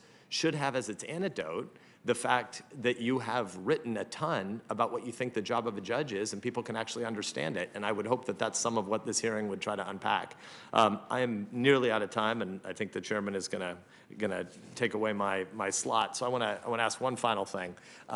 Tell us about the Scalia-Ginsburg friendship and the impact that it made on you. So Justice Scalia famously, when the vacancy came up, I think it was Justice White's seat that Justice Ginsburg filled, but when the vacancy came open during the Clinton administration, Justice Scalia recommended her, even though they had been together on the DC circuit. That's where they got to know each other. And he knew that she had a different jurisprudential approach. And, a lot has been said in the weeks since Justice Ginsburg died about that friendship, because I think it speaks so well to both of their characters, that despite the fact that they had such great differences, and they could fight with the pen, when they were socializing, when they were outside of the opinion writing world, they had respect and affection for one another. And that's how I've tried to live my life with, I have friends who disagree with me vehemently about all kinds of things. But I think that it is dehumanizing if we reduce people to the political or policy differences that we might have with one another. Thank you, and congrats on being half done. Well, for the record, I really enjoy listening to you, Senator Sass. I think you make a lot of sense, and you explained the system very well. You don't have to be a lawyer to understand what the law is all about. I think you get it very much so. Senator Coons. Thank you, Mr. Chairman. Thank you, Judge Barrett. To you and your family, welcome. I guess I'm on the downside if you're halfway through. If I might just, at my opening, Mr. Chairman, I'll submit 2 letters for the record, if I might. One from the SEIU on behalf of the 2 million members of the Service Employees International Union, and one on behalf of a national constellation of disability rights groups, Without both objection. expressing concerns. So, Judge Barrett, if I might, the calendar behind me makes clear something about the context that we're in. Because I think folks watching this at home, despite the wonderful efforts that a number of my colleagues have made to make this accessible, may have difficulty understanding exactly why we're here and why under these circumstances and why we keep bringing up the Affordable Care Act. So let me try and walk that through. These aren't normal times, as you well know. Most of us are wearing masks. There are a number of members of this committee and the Senate who've been infected by COVID, as our president has, and that's resulted in the Senate being closed this week and are not being able to proceed. We're in the middle of a pandemic, and we are just 3 weeks from an election, a presidential election in which folks are voting in more than 40 states. Millions of votes have already been cast. And just a week after that election, the Supreme Court's going to hear a case that could take away health care protections from more than half of all Americans. So this is not an abstract academic argument. It's one that will have real-life consequences. Destroying the essential protections of the Affordable Care Act, which was enacted just more than a decade ago, would have a real impact on a majority of all Americans. It prevents insurance companies from discriminating against the more than 100 million Americans with pre-existing conditions like diabetes or heart disease. It dramatically expanded Medicaid, and it provides coverage for kids on their parents' insurance up to the age of 26, I should say young adults. And perhaps most importantly, since a lot of what we've been talking about is the legacy of Justice Ginsburg and her lifelong commitment to gender equity, it also prevents insurance companies, the Affordable Care Act does, from discriminating against women just for being women.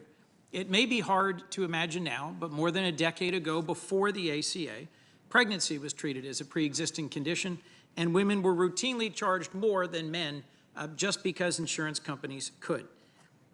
So President Trump, he said over and over again that he is determined to repeal the Affordable Care Act, that he is determined to overthrow it. And there's 2 things all of us are waiting for. One is his detailed health plan. The other is his taxes. And I don't expect either one of them in the next 3 weeks. The president tried to do it here in Congress. In fact, I think by one count, my colleagues have voted 70 times to overturn the ACA. And many in this chamber, many members of this committee, members like Senators Cornyn and Lee and others, have filed amicus briefs before the Supreme Court asking for the law to be struck down. So now on the eve of the election, I believe President Trump is making a last gasp attempt to get the Supreme Court to do it for him. He can't do it through the democratic process. He can't do it administratively. He's going to try and do it with one more challenge. And as you well know, Judge, it was upheld 8 years ago in a 5-4 decision where Chief Justice Roberts wrote a critical, decisive piece of the majority opinion. But Justice Scalia, for whom you're clerked, your mentor, whose broad philosophy you embrace, dissented. He thought it was unconstitutional and voted to strike down the entirety of the law. You wrote an article in Constitutional Commentary in 2017 in which you were quite critical of Chief Justice Roberts' decision. And so I want to ask you about that article, not as a matter of debating abstract academic principles, but because I believe the outcome in this case a week after the election may hang in the balance. You wrote in that article, and I quote, "In NFIB versus Sebelius, the case that upheld the ACA against a constitutional challenge, Chief Justice Roberts pushed the Affordable Care Act beyond its plausible meaning to save the statute." I think those are fighting words as an originalist and a textualist. You were referring to Chief Justice Roberts' ruling that the individual mandate in the ACA is constitutional under Congress's taxing powers, a ruling essential to upholding the law and protecting the health care of a majority of Americans. So just if you could, do you think the Chief Justice's ruling upholding the ACA was implausible and unsound? Well, Senator Coons, what I said in that article, which was a book review of someone else's book, was that the statutory interpretation, as I said earlier, as Chief Justice Roberts' own opinion said, was the less natural reading of the mandate, construing it as a tax rather than a penalty, that the statutory interpretation seemed, as you said, stretched beyond its plausible meaning. But NFIB versus Sebelius turned on the constitutional question. That was the statutory interpretation was the threshold question. Right. And the constitutional question was not something that I ever opined on. And the case next week, or the case that's coming down the pike in a few weeks, California versus Texas, I wouldn't say they're fighting words from the article that you read from me, because the California versus Texas case involves a very different issue, this issue of severability. And for those to be fighting words, I think you would have to assume that my critique of the reasoning reflects a hostility to the act that would cause me to approach a case involving the ACA with hostility and looking for a way to take it down, to deprive people of their coverage under the ACA because I didn't like it. But I can promise you that that is not my view. It's not my approach to the law. I have no hostility to the ACA or any other law, and that I will faithfully apply the law. And nothing that I've said with respect to the ACA in print in my law review articles actually bears on the severability question. So it's not indicative of how I might approach that question. Let me go back to what I perhaps too jokingly referred to as fighting words. You're both textualists. You're both from the same general school of constitutional methodology, correct? You mean Justice Scalia and me? And Chief Justice Roberts. I'm not actually sure that Chief Justice Roberts has ever identified himself as a textualist. So to that point, in this article 3 years ago, you chastised Chief Justice Roberts for not being a textualist. You said he has not proven himself to be a textualist and has been willing to depart from ostensibly clear text. And so you said in this article, and I'm quoting you, "It is illegitimate for the court to distort either the Constitution or a statute to achieve what it deems a preferable result." So this was the sort of outcomes-oriented judicial crafting that has often been sharply criticized by your mentor, Justice Scalia, when criticizing the sort of living constitutionalists. And as I read this, you are saying to Chief Justice Roberts, you're no textualist. You have overreached. You have delivered an implausible conclusion. And frankly, I disagree with your upholding the constitutionality of this statute. That seems to me again, as a textualist here, a plain reading of your own writing? Well, Senator Coons, I want to make very, very clear, I think maybe came up with Senator Klobuchar, that I was not attacking or, chastising Chief Justice Roberts at all, for whom I have the greatest respect. I think this passage that you're talking about in this book review and constitutional commentary was maybe a couple paragraphs, maybe even one paragraph at the end, because it was a comment on Randy Barnett's book, and a lot of his book dealt with the NFIB versus Sebelius as an example. So I was responding to that.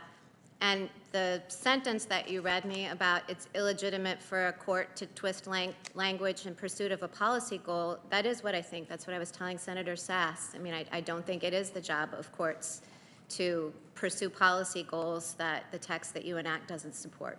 So to be clear, you're specifically accusing the Chief Justice, or you're chastising might be the better word, the Chief Justice of distorting the statute and of upholding it when it should have been struck down. No, I'm not. I was not. I said I was not chastising. All I was doing was expressing and as I've said several times, it's how the Chief Justice himself characterized it. It's not the most natural reading of that language. And all I was doing if I might, Your Honor, I don't think the Chief Justice would agree with that characterization. He didn't describe his own opinion as not plausible. He said less natural, and I thought it was implausible. But not unsound.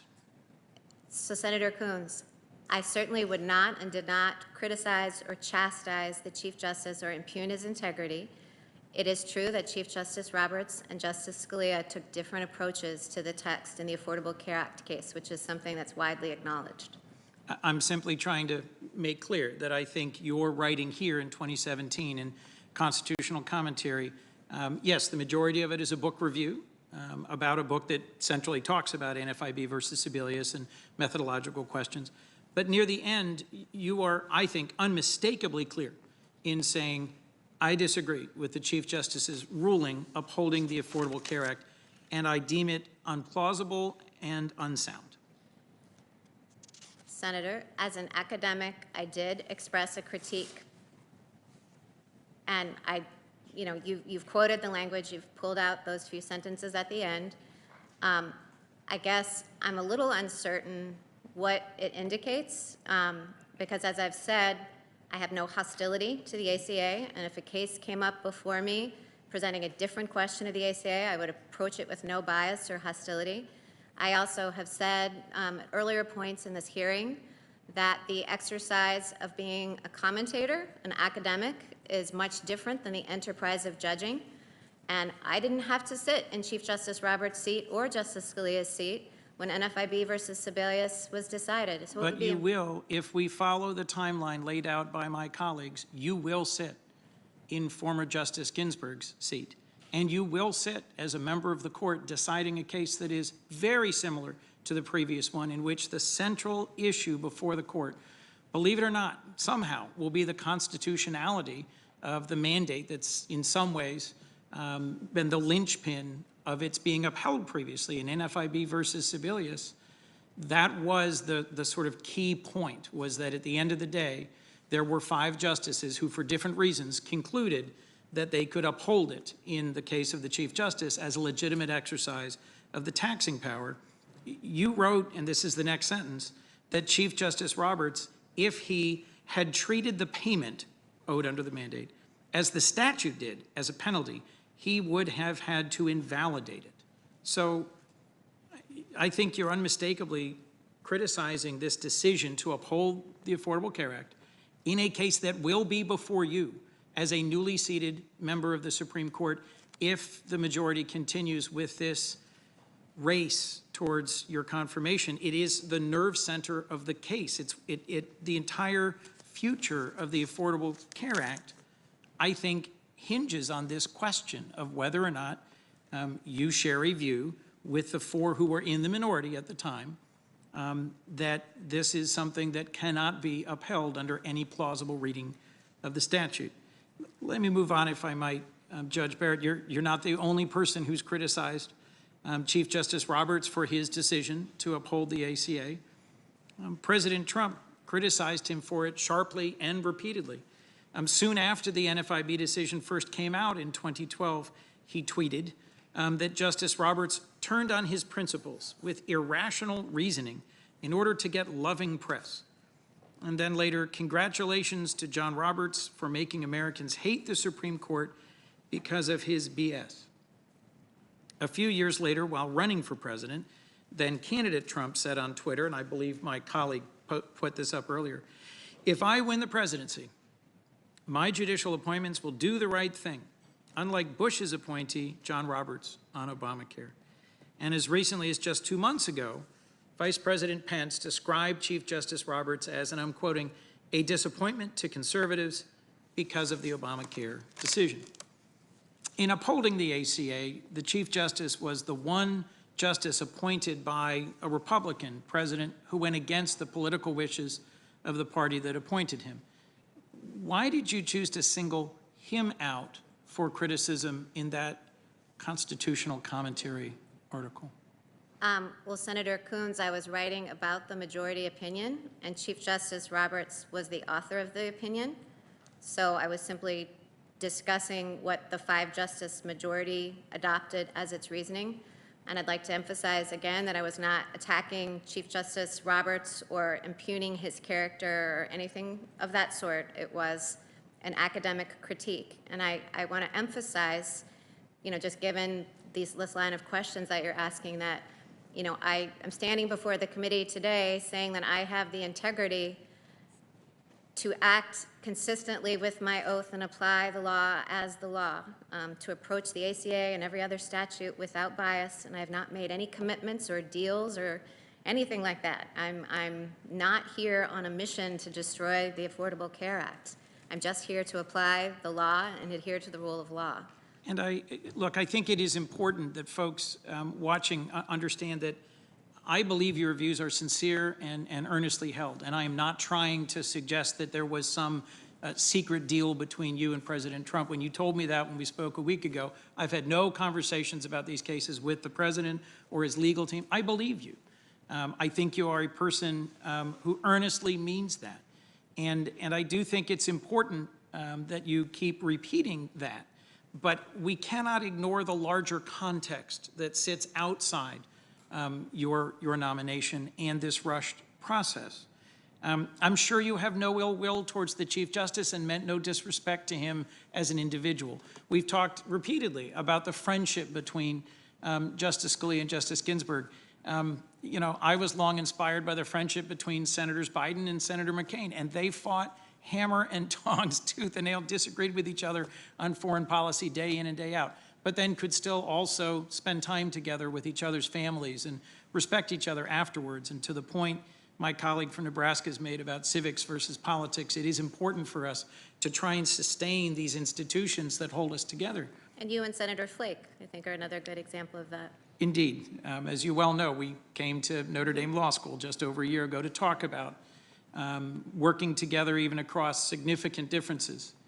But the broader context that Senator Whitehouse went through in detail was, as you are expressing opinions in an academic journal, there is literally an army of lobbyists and lawyers and people, donors and activists who are funneling new judges into our courts. And I have sat here for 4 years and watched a whole procession of judges where, without going on about this too much, a dozen have been deemed unqualified to serve. This is not a comment on you, but the speed and the process and the disrespect for some of the critical traditions of this body in terms of the blue slip and who gets nominated and why has made it harder and harder to see the independence of the judicial branch.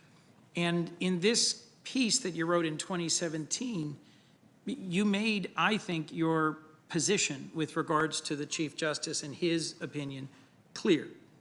Let me, if I could, put up another poster that may make this a little sharper in a way that is the political branches, not the judicial branch.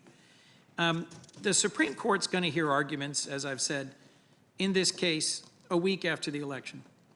And most Americans are probably surprised to even hear about it. When I talked to a constituent, Carrie, who has a pre-existing condition, she was surprised this was even in front of the court. She said, I thought that was settled.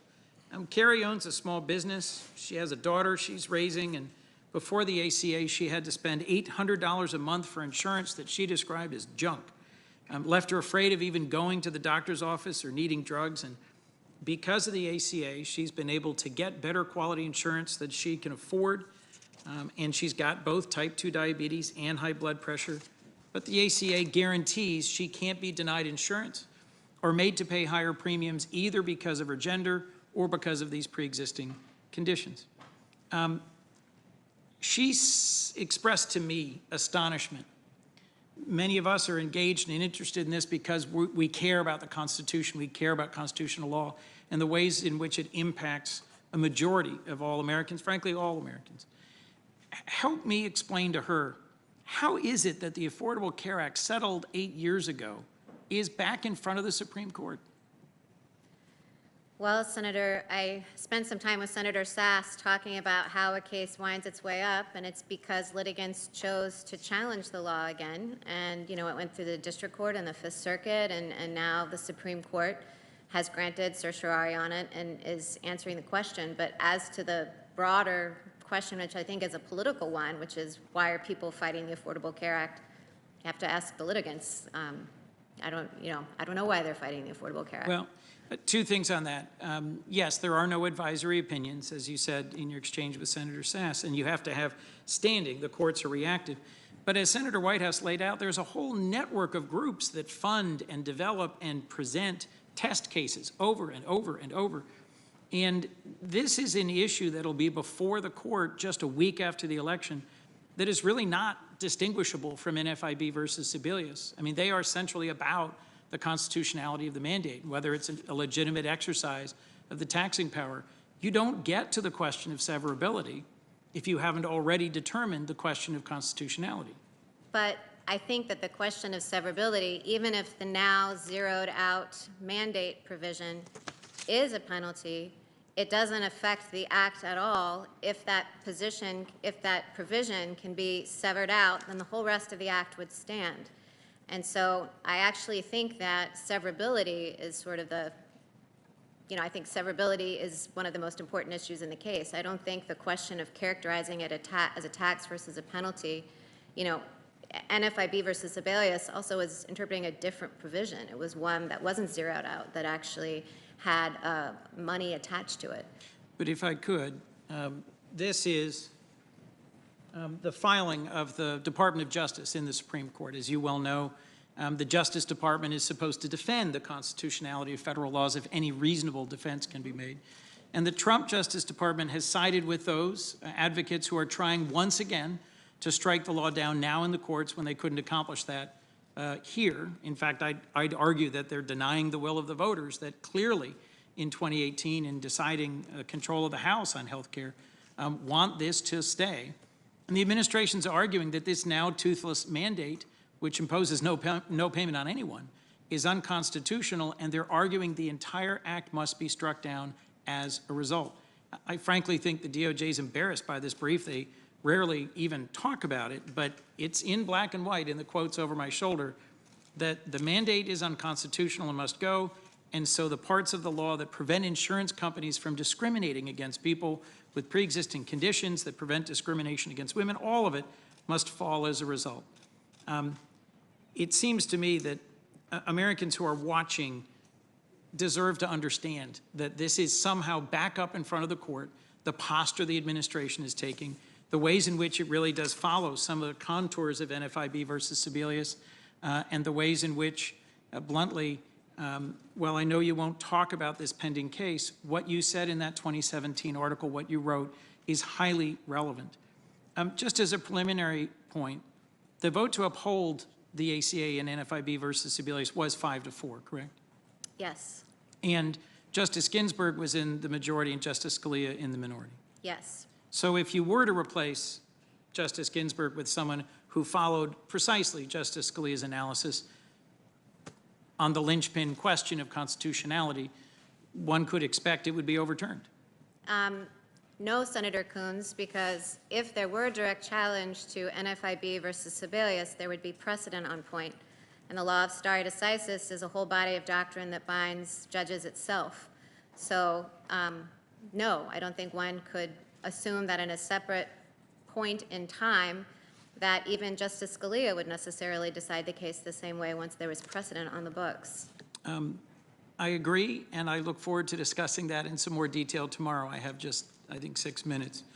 Your views of precedent, Justice Scalia's views of precedent, and the ways in which they may diverge, I think are important, and important for us to spend some time on. Let me just recap this point.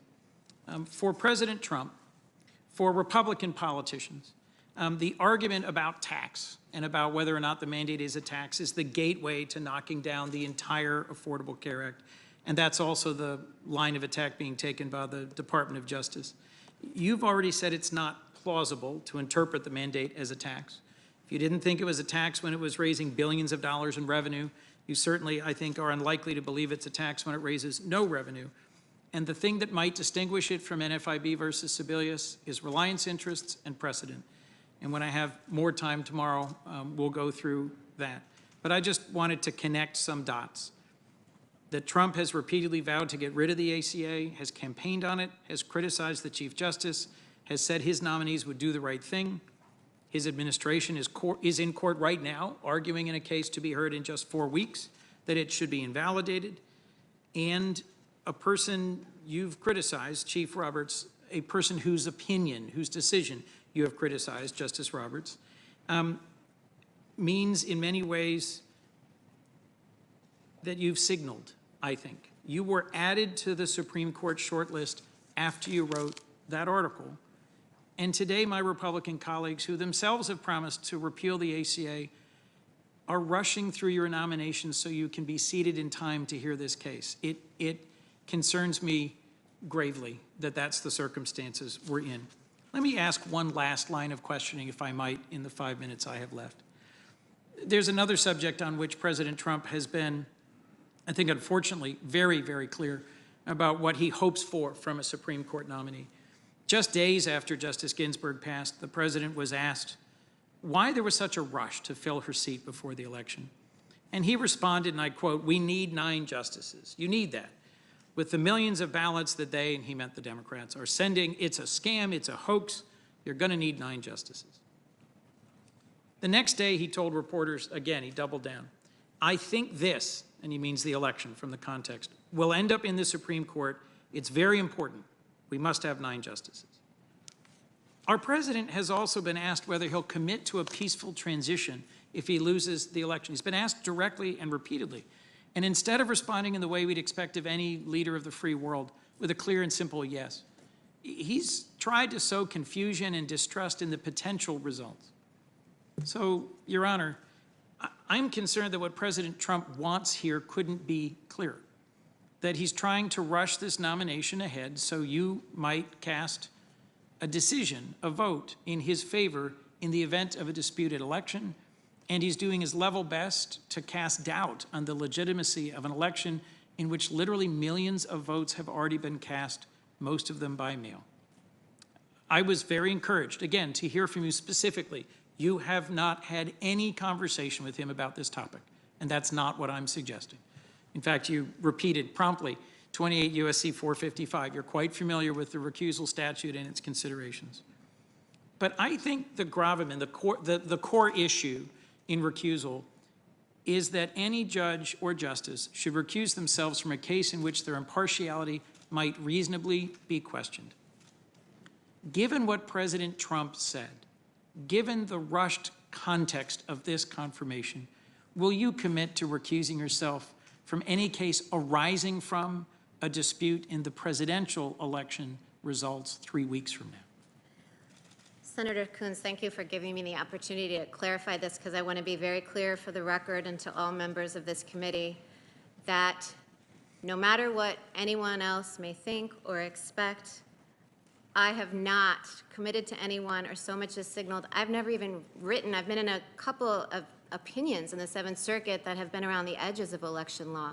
But I haven't even written anything that I would think anybody could reasonably say, oh, this is how she might resolve an election dispute.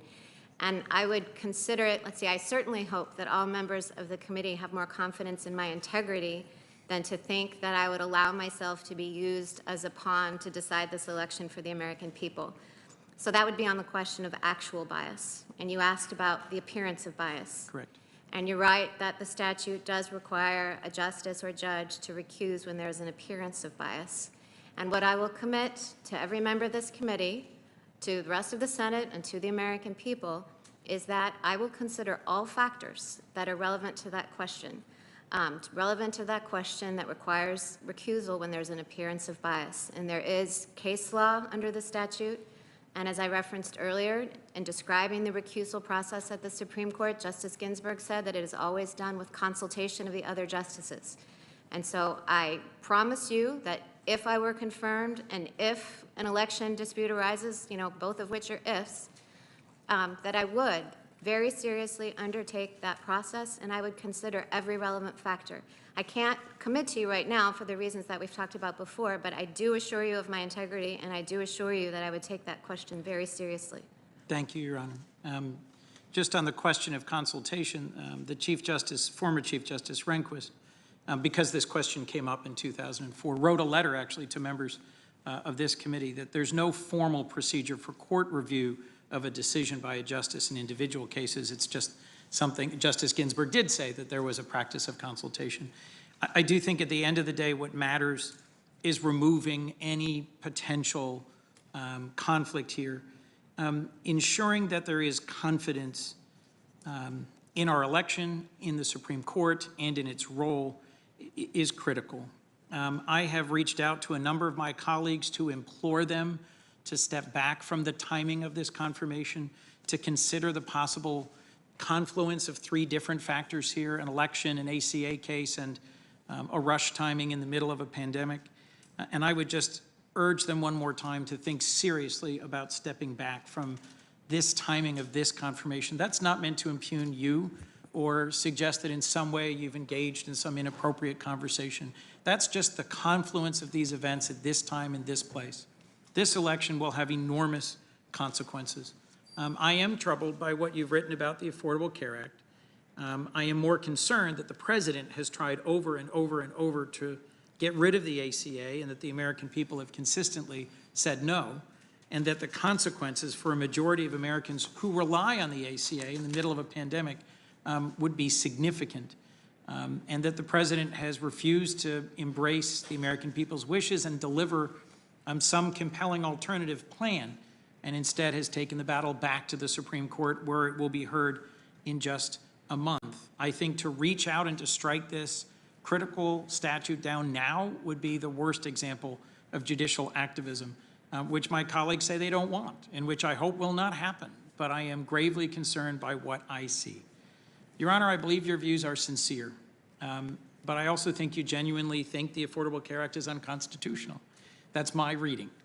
And you are entitled to that view. But this body and the American people, we shouldn't kid ourselves.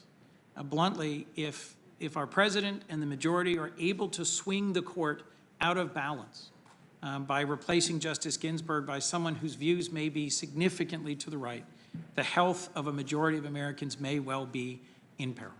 Thank you, Your Honor. Thank you, Senator Coons. Judge, if it's okay, we'll do Senator Hawley's 30 minutes and take a break. Is that Sure. okay with you? Yep. Senator Hawley, you're on deck. We'll try to take a 15-minute break. And just one observation, really a lot of good questions, good interchange. Not one time has a senator and the judge talked over each other. I hope the American people understand that this is the way that it should be. Senator Hawley. Mr. Chairman, thank you. I'd like to begin by asking consent to enter two letters into the record supporting the judge's nomination, the first from the Family Research Council and the second from a group of state attorneys general, including the state attorney general of my home state of Missouri. Without objection. Thank you very much. Judge, it's good to see you again. I've been so impressed with your answers today. It's really quite extraordinary. I look forward to visiting with you a little bit here. Can we just start on the topic of independence, picking up where Senator Coons just was questioning you? I've heard my Democrat colleagues over and over again suggest that because I guess you clerked for Justice Scalia that you'll automatically vote however he did. They attribute his opinions to you, his decisions to you, his method to you. did Justice Scalia tell you what to do in your career? I mean, have you been in the habit, your life, of doing exactly what Justice Scalia told you to do in your professional career? Well, Senator Hawley, as I said earlier, if you confirm me, you're getting Justice Barrett, not Justice Scalia. You know, I share his method of interpreting the text, but, you know, I didn't agree with him in every case, even when I was clerking. I mean, then he could tell me what to do, and even if I disagreed, I had to go his way. But the fact that we share the same approach does not mean that we would always reach the same result. And you make up your own mind, don't you? I do make up my own mind. And you have your own views, I think it's fair to say. Is that accurate? Indeed, I do. And you're a very accomplished jurist in your own right. Is that fair to say? Well, it feels a little immodest to opine on that. Well, I'll say it is. You're very accomplished. So I think this one-way attribution that everything, that you must just be whatever Justice Scalia did, you would automatically do, I have to say, frankly, I think is a little bit demeaning. Let me ask you about some other attacks that you've endured today. Now, I noticed yesterday we were assured that you would not be attacked on the basis of your faith. I noticed that didn't last 24 hours.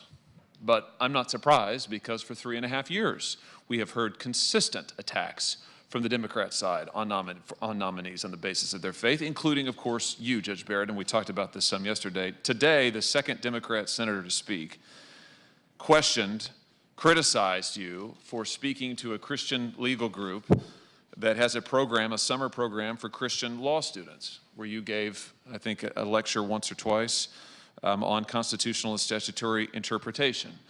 So let me just ask you about that.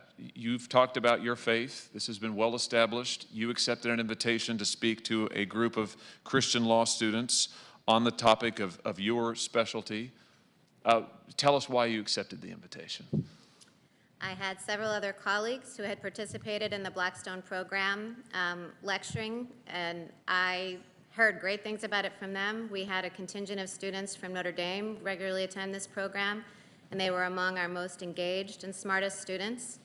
And I went and did it. The first time I did it, I really enjoyed it. The students were very, very engaged. So I did it, I don't know, I might have done it 4 or 5 times. Each summer I would go and just give a lecture on originalism that was 1 hour of the, Blackstone is a summer-long program. So I went and gave my 1-hour lecture at the beginning of it, and I really thought it was a fun. To talk about the Constitution to an engaged group of students is fun for someone who's a law professor. Are you aware of anything in the Constitution or our laws that say that it is a disqualification for office for a believer of religious faith to go and lecture to law students of a similar faith in her area of expertise? I certainly, let me see, I want to be careful that I'm not veering into answering hypothetical questions, but I certainly didn't think there was anything wrong with my going to speak to a group of Christian law students about my expertise. Let me ask you this. Senator Leahy also raised a pledge, a statement that you signed regarding abortion. You told us, you told the committee in response to his question, you and your husband both signed it. I'm looking at the advertisement in question right here, the portion that you signed. You said that you signed it on your way out of church, if I remember correctly. I did. That was almost 15 years ago. At the back of church, there was a table set up for people on their way out of Mass to sign a statement, validating their commitment to the position of the Catholic Church on life issues. The ad that was next to it, I don't recall seeing the ad at the time, and in context looking at it, it looks to me like that was an ad by the St. Joseph County Right to Life group. The statement that I signed, it was, affirming the protection of life from conception to natural death. Oh. And you just made reference to the fact again that it was in church. Can you why would it have been in the back of church? I mean, why would the signatures? Why would this have been available to sign or not, as you so chose in the back of church? Well, because that is the position of the Catholic Church, on abortion. Though I feel like I should emphasize here, as I emphasized to others asking me the question, that I do see as distinct my personal, moral, religious views and my task of applying the law as a judge. Is it safe to say, following that distinction you just made, though, that the signature that you lent to your husband also reflects your understanding of your church's teaching and your own personal views? I mean, that's what this says that you signed. So what I would like to say about that is I signed that almost 15 years ago in my personal capacity when I was still a private citizen. And now I'm a public official. And so while I was free to express my private views at that time, I don't feel like it is appropriate for me anymore because of the canons of conduct to express an affirmative view at this point in time. But what that statement plainly says is that when I signed that statement, that is what I was doing at that point as a private citizen. And I'm not aware of any law or provision of the Constitution that says that if you are a member of the Catholic Church and adhere to the teachings of the Catholic Church, or you have religious convictions in line with those of your church teaching, that you're therefore barred from office. Are you aware of any constitutional provision to that effect? I would think that the religious test clause would make it unconstitutional. Well, let me just ask you about the test clause since you bring it up. Article 6 says, no religious test shall ever be required as a qualification to any office or public trust under the United States. Can you just give us your sense as a constitutional expert, scholar, and judge now of the significance of Article 6 for our constitutional scheme? So the religious test clause prohibits this body, prohibits the government generally from disqualifying people from office because of their religious beliefs. And it guarantees, does it not, the freedom of religion? I mean, it is Article 1, Amendment 1, the First Amendment will go on to talk explicitly, and I want to ask you about that in a second, about religious liberty. But Article 6 is significant in that it sets out that no American citizen can be kept out of office based on his or her belief. You don't have to go and get someone's approval, certainly not somebody in government, their approval over what you believe. Does it meet this test or not?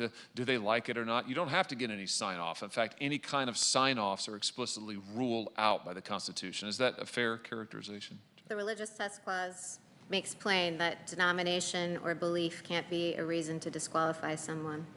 And that is why I continue to say it is vital that we underline in the Constitution that this test clause, and that we insist that it be applied in the context of your confirmation judge and every nominee for every high office who comes before this committee. There are no religious tests for office, and the attempt to smuggle them in, even in the midst of this committee's hearings to date, it must be resisted on the basis of the Constitution itself. Let me ask you about the First Amendment, about the free exercise of religion.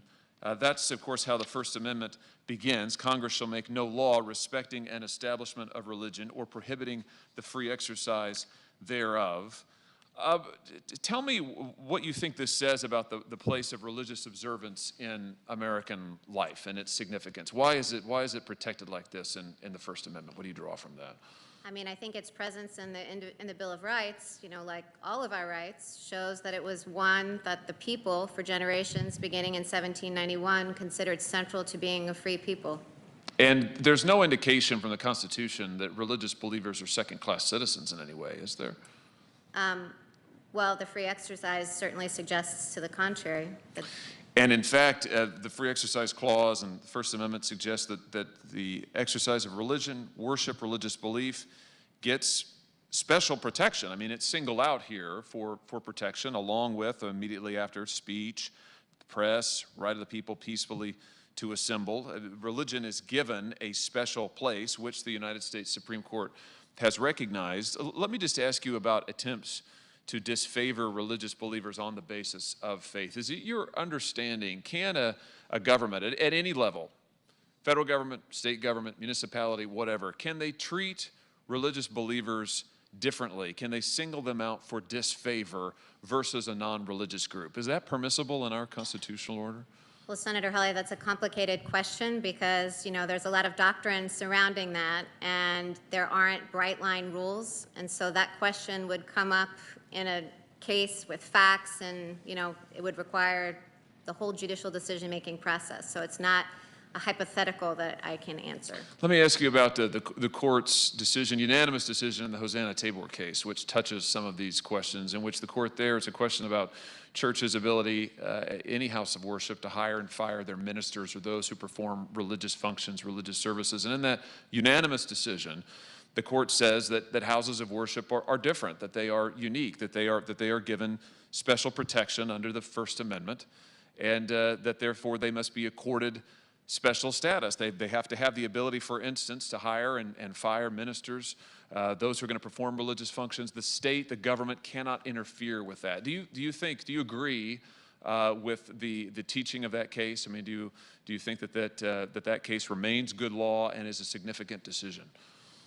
Well, Senator Hawley, I think the way to answer that question is, again, as I've said, I can't grade precedent, but I can talk about a precedent from my court. So I was on a panel that decided a case called Gruscott, which applied Hosanna Tabor to the situation of a Jewish school which had fired a teacher, and the teacher sued, and the question was whether, following Hosanna Tabor, that school was entitled to treat her as a minister under the ministerial exemption recognized in Hosanna Tabor. And my court, the panel that I was on, said that she was a minister, and we, took the factors in Hosanna Tabor and said nothing was a bright line test. You look at the cluster, because Hosanna Tabor was designed to give religious institutions the freedom to hire and fire their ministers, in this case, one of the Jewish faith, as consistent with their practice of their faith. And that view of ours in Gruscott was embraced by the Supreme Court last term in Our Lady of Guadalupe. I think it's vital in this time, in this season, Judge, where we're seeing many challenges to religious independence, many challenges to the ability of churches to conduct worship on equal terms with secular organizations, that the Supreme Court's unanimous decisions in this area, Hosanna Tabor and others, the Trinity Lutheran case, which was not unanimous, but is a recent, very important case as well. I will just say for myself that I think that the lines that the Supreme Court has drawn regarding the First Amendment, regarding the status of houses of worship, regarding the rights of religious believers, that now more than ever, it is vital that those be respected and that the Constitution be fully enforced, and that the line of cases that is now multi-years old that the Supreme Court has set out be followed. And I certainly hope that you will respect and apply that precedent going forward. I don't have any reason to think that you won't. Let me shift gears and ask about another attack that has been made on you today, having to do with the Cantor case. The Cantor case, we've heard about, Senator Durbin asked you about it at some length, Senator Klobuchar asked you about it as well. The Cantor case, first of all, is a case about the Second Amendment, the right to keep and bear arms. Is that right? That is right. And it's about whether or not someone who had been charged with and convicted of or pled guilty to a felony could keep and bear arms under certain circumstances. Is that a fair summary? Yeah. Now, I've heard repeatedly from my Democrat colleagues that you write in your dissent, you dissented in this case, you write in your dissent that the right to keep and bear arms is an individual right, but the right to vote is not an individual right. But maybe I'm reading a different opinion. That's not what you say in the opinion that I see. Page 50 of your opinion, or of the joint opinion, your dissent, you refer to civic rights, voting rights, as civic rights, and you say civic rights, you define them. Civic rights are individual rights. A moment later, you say, for example, the right to vote is held by individuals. So let's just set the record straight here. In this case, you say that the right to vote is an individual right. Is that correct? That is correct. And the distinction between a civic right and the Second Amendment has to do with the purposes of that right. First of all, that's not a distinction you invented. Is that correct? That is correct. You were replying to both a chain of cases and also scholarship on this issue. Is that correct? That is correct, and also the arguments the litigants made in the Cantor case itself. And this designation of a civic right talks about what the right to vote, what its civic purposes are. In other words, it gives us a stake in our democracy. Is that fair to say? Yes. So you never at any point say that the right to vote is somehow secondary or less fundamental than any other right. Is that fair to say? Yes, that is fair to say. I never said that. In fact, your whole point in this case, which is a fundamental rights case, doesn't have anything to do with voting rights. This is not a voting rights case, is it, the Cantor case? It has nothing to do with voting rights. Your whole point in this case, a fundamental rights case, is that you think that your colleagues on the Seventh Circuit actually constricted fundamental rights too narrowly. That is, the Supreme Court of the United States has said in Heller that the right to keep and bear arms is a fundamental right. That's the Heller decision. You think in this case that your colleagues actually were constraining that fundamental right a little too narrowly and were shutting some people out of it. Is that fair to say? We did disagree about the scope of the right. So just to make the record perfectly clear here, the Supreme Court has said, the United States Supreme Court has said over and over that voting, the right to vote is a fundamental right. And I think you have affirmed that and recognized today, you've said that that is Supreme Court precedent. Am I right about that? Yes. And the Supreme Court has said repeatedly that they adhere to the one person, one vote standard, the sort of baseline, the touchstone, the keystone to that entire doctrine. Do I have that correct? Indeed, that is correct. And nothing in your opinion challenges that or changes that or calls into question, critiques, nothing, right? Not one iota. Okay. I'm glad that we're clear on that. Now, Senator Durbin said as part of his line of questioning on this, he suggested that, I don't know, perhaps that your opinion in this case somehow, which has nothing to do with voting rights, makes you friendly to what he characterized as attempts to deny people the right to vote on racial grounds. He went on to say that we all come to, every judge, all of us who come to the law, every judge who comes to the bench comes to the bench into cases with their own individual experience and viewpoints. So let's just talk about that for just a second, if we could, when it comes to the fraught but vital issue of race and your own experience with that. You and your husband are the parents of a multiracial family. We are. Can you give us some sense, just in your personal experience, what that has been like for you, what that means to you, what experience you bring to the bench because of your experience as a parent in this unique context? Well, I think I could say how it has shaped me as a person. It has certainly, whenever you have a life experience, it makes you acutely aware in your interactions with other people. It gives you empathy for them. I mean, the same is true of our having a son with a disability. But I want to make very clear, Senator Hawley, that while my life experiences, I think, I hope have given me wisdom and compassion, they don't dictate how I decide cases. Because, as we discussed before, and I've discussed a couple of times, sometimes you have to decide cases in ways where you don't like the result. So while I hope that my family has made me a better person, and my children definitely have given me new perspectives on life, I still, in applying the law and deciding cases, don't let those experiences dictate the outcome. You'll follow the law wherever the law leads. Yes. Which I think is a good way to bring us back full circle to where we started about your own independence. You've cultivated, I think it's fair to say, over the course of your very distinguished career, you've cultivated a reputation for original thinking, for independence, I would say, for courage and for toughness. And you've never, I see no evidence in your record that you've ever compromised, kowtowed, or bent your position to the whims of other people, especially people in power, based on what they wanted you to do or expected you to do or told you to do. Is that fair to say? I mean, have I missed something in your record? No, I think that is fair to say. I admire the way in which you've answered these questions, Judge, and your forthrightness on these issues, and I look forward to talking with you more tomorrow. And with that, Mr. Chairman, I yield back my time.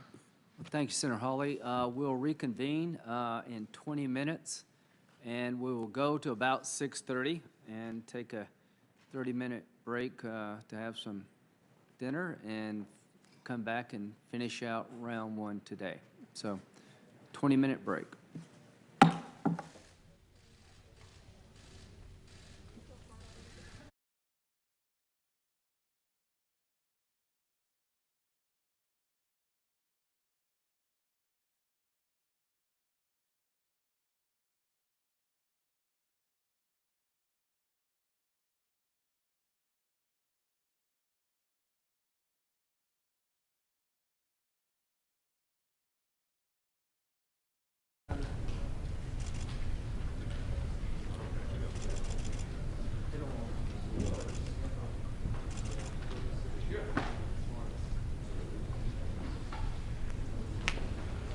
To every single mother, every small business owner, every farmer, every cancer survivor, and every woman out there who has ever been put down by the establishment, it's time to stand up.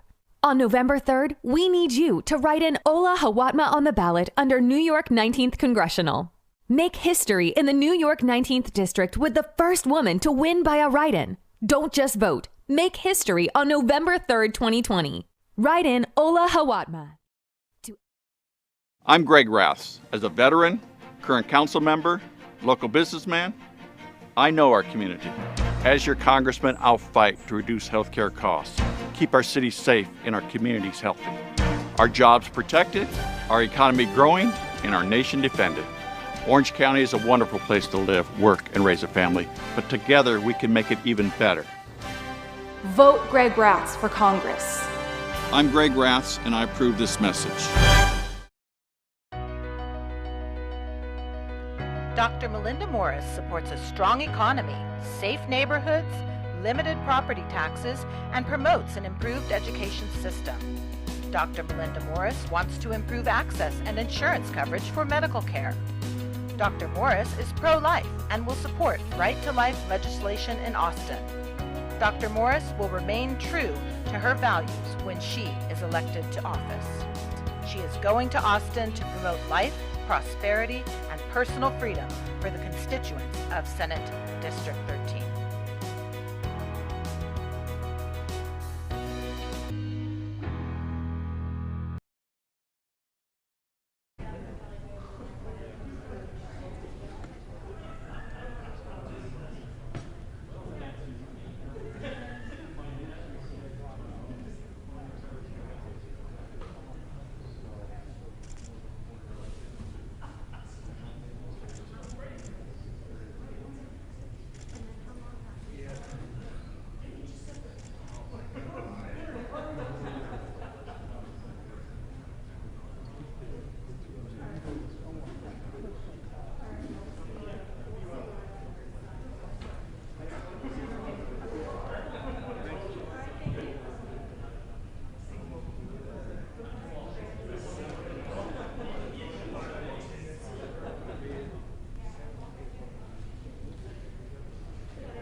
Secondary schools in England that have at least 50% of pupils in the Income Deprivation Affecting Children Index.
Yeah,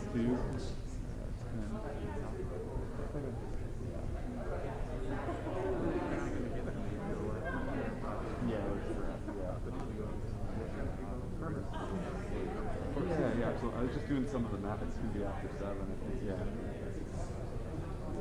Yeah. Especially because we're taking another break. Yeah.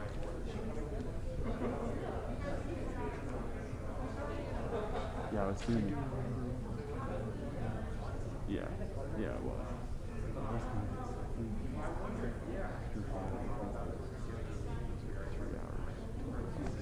It's like it's 6:45. So it'll be 7:15, 7:20. Yeah.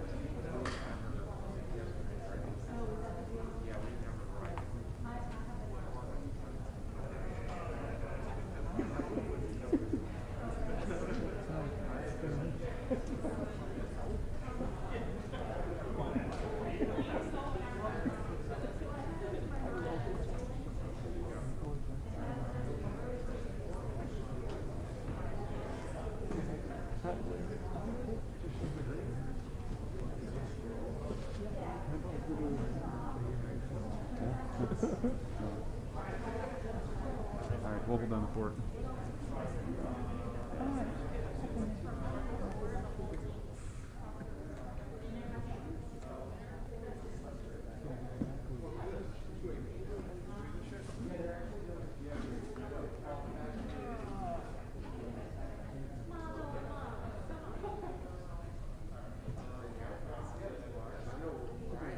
Yep. How much you think we'll go? One time you think we'll finish? So you'll probably go at around 2.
Yeah, that's right.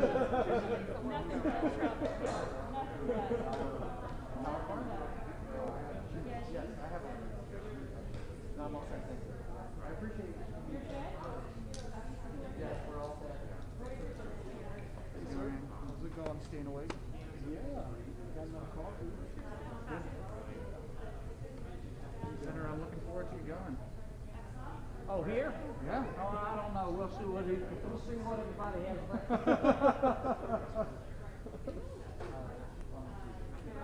He's like here. Do you want some decaf coffee with 3 stevia? We gotta go. By the way, did you? No.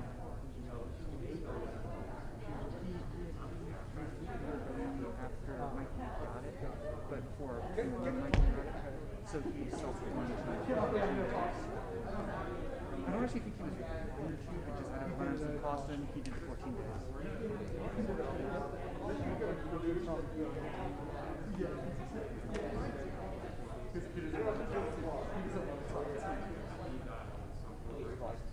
That's great. You put like maybe 2 bucks.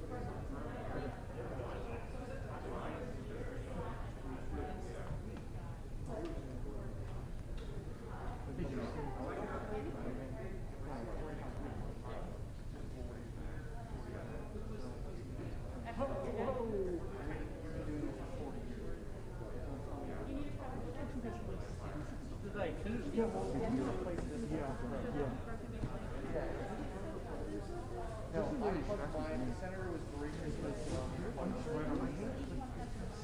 Yeah. That doesn't actually bother me. Or you're behind the what we could replace. You can't take my like my boss is like me. That was off the record. That's foot.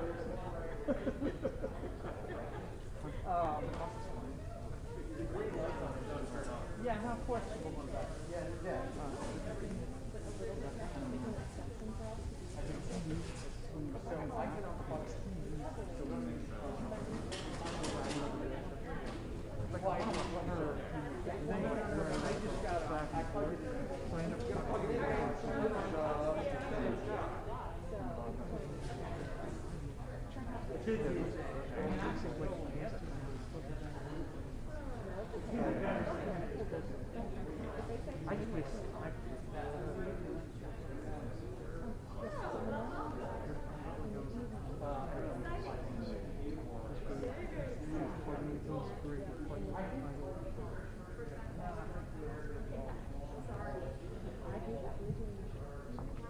Oh, I knew that before.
But I could be wrong. That's the one caveat. No, my cell phone. Yeah.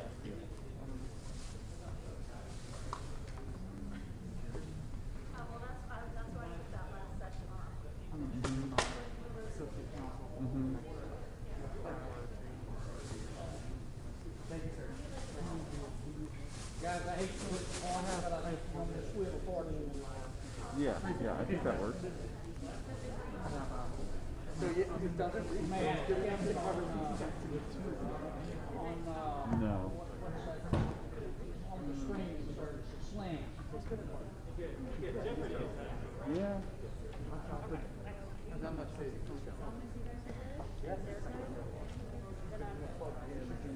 Yeah, I think that's That's cool.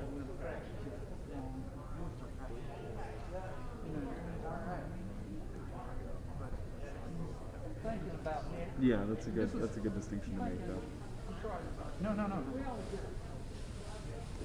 Yeah, oh definitely. And I mean I think he's probably okay on the things too, but it'd at least be good for us to shoot him something. Yeah.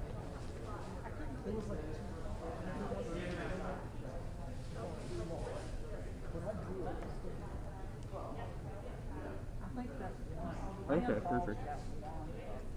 Why is Susan, she's recording as English, she already sang yesterday.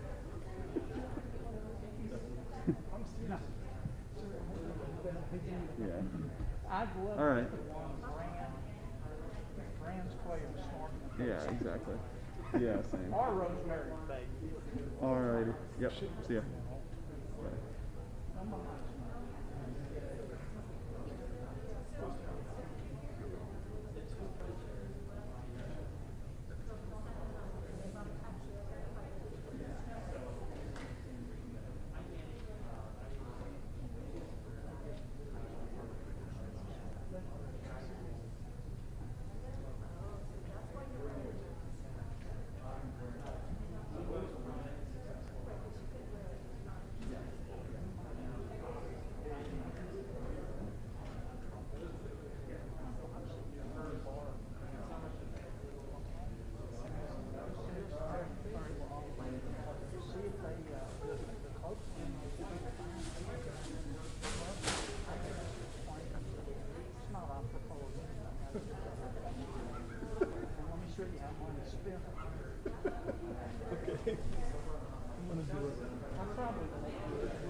was like right around 3:30. So, okay. Or 3:40, yeah, so I think we're gonna start around 4, yeah.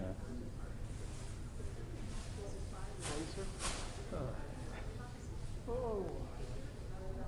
Tell you what, probably made up my primary vote with a 20-minute speech. Oh, that's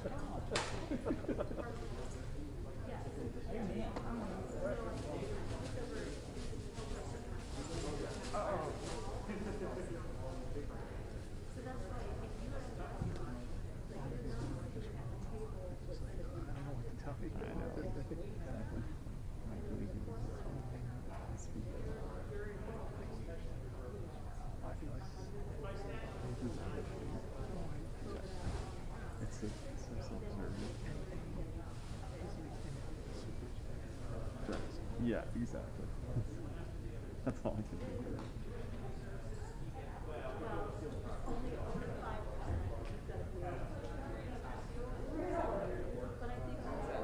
Yes, it did. At the end of the night, you let me Yeah. It's fine. We'll figure it out.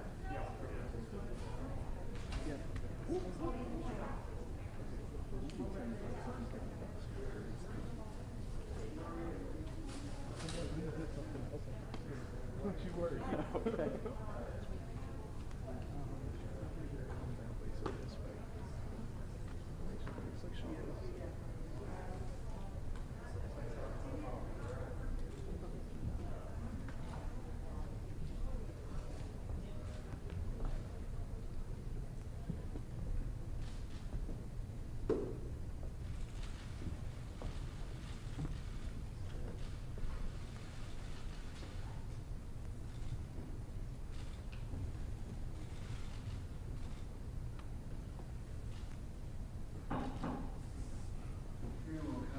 Senator Blumenthal. Thank you very much, Mr. Chairman. Thank you for being back, Your Honor, and thank you to your family as well.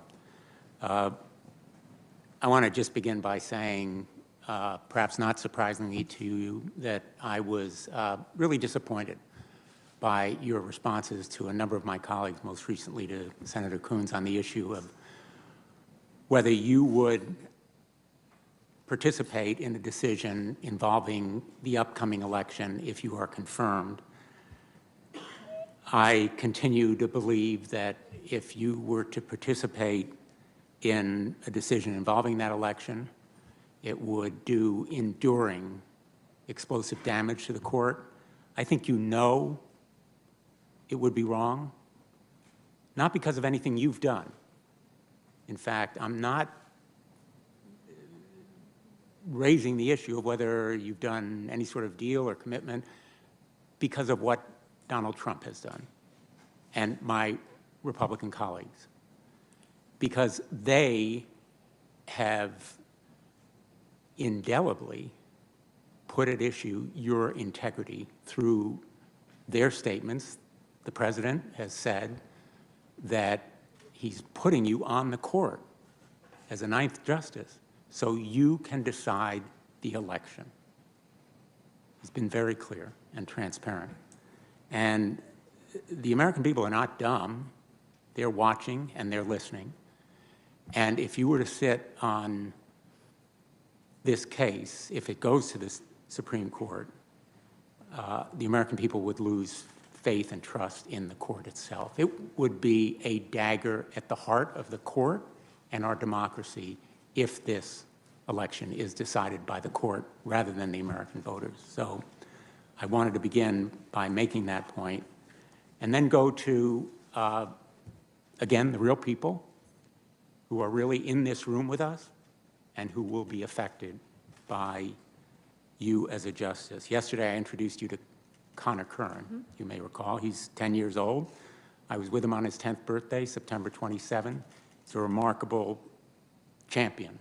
He was diagnosed, as you may remember, with Duchenne muscular dystrophy at age 4. His parents were told to take him home and give him a good life because he would soon lose his ability to walk, told his muscles would get so weak that he'd eventually lose his ability to smile, and still smiling.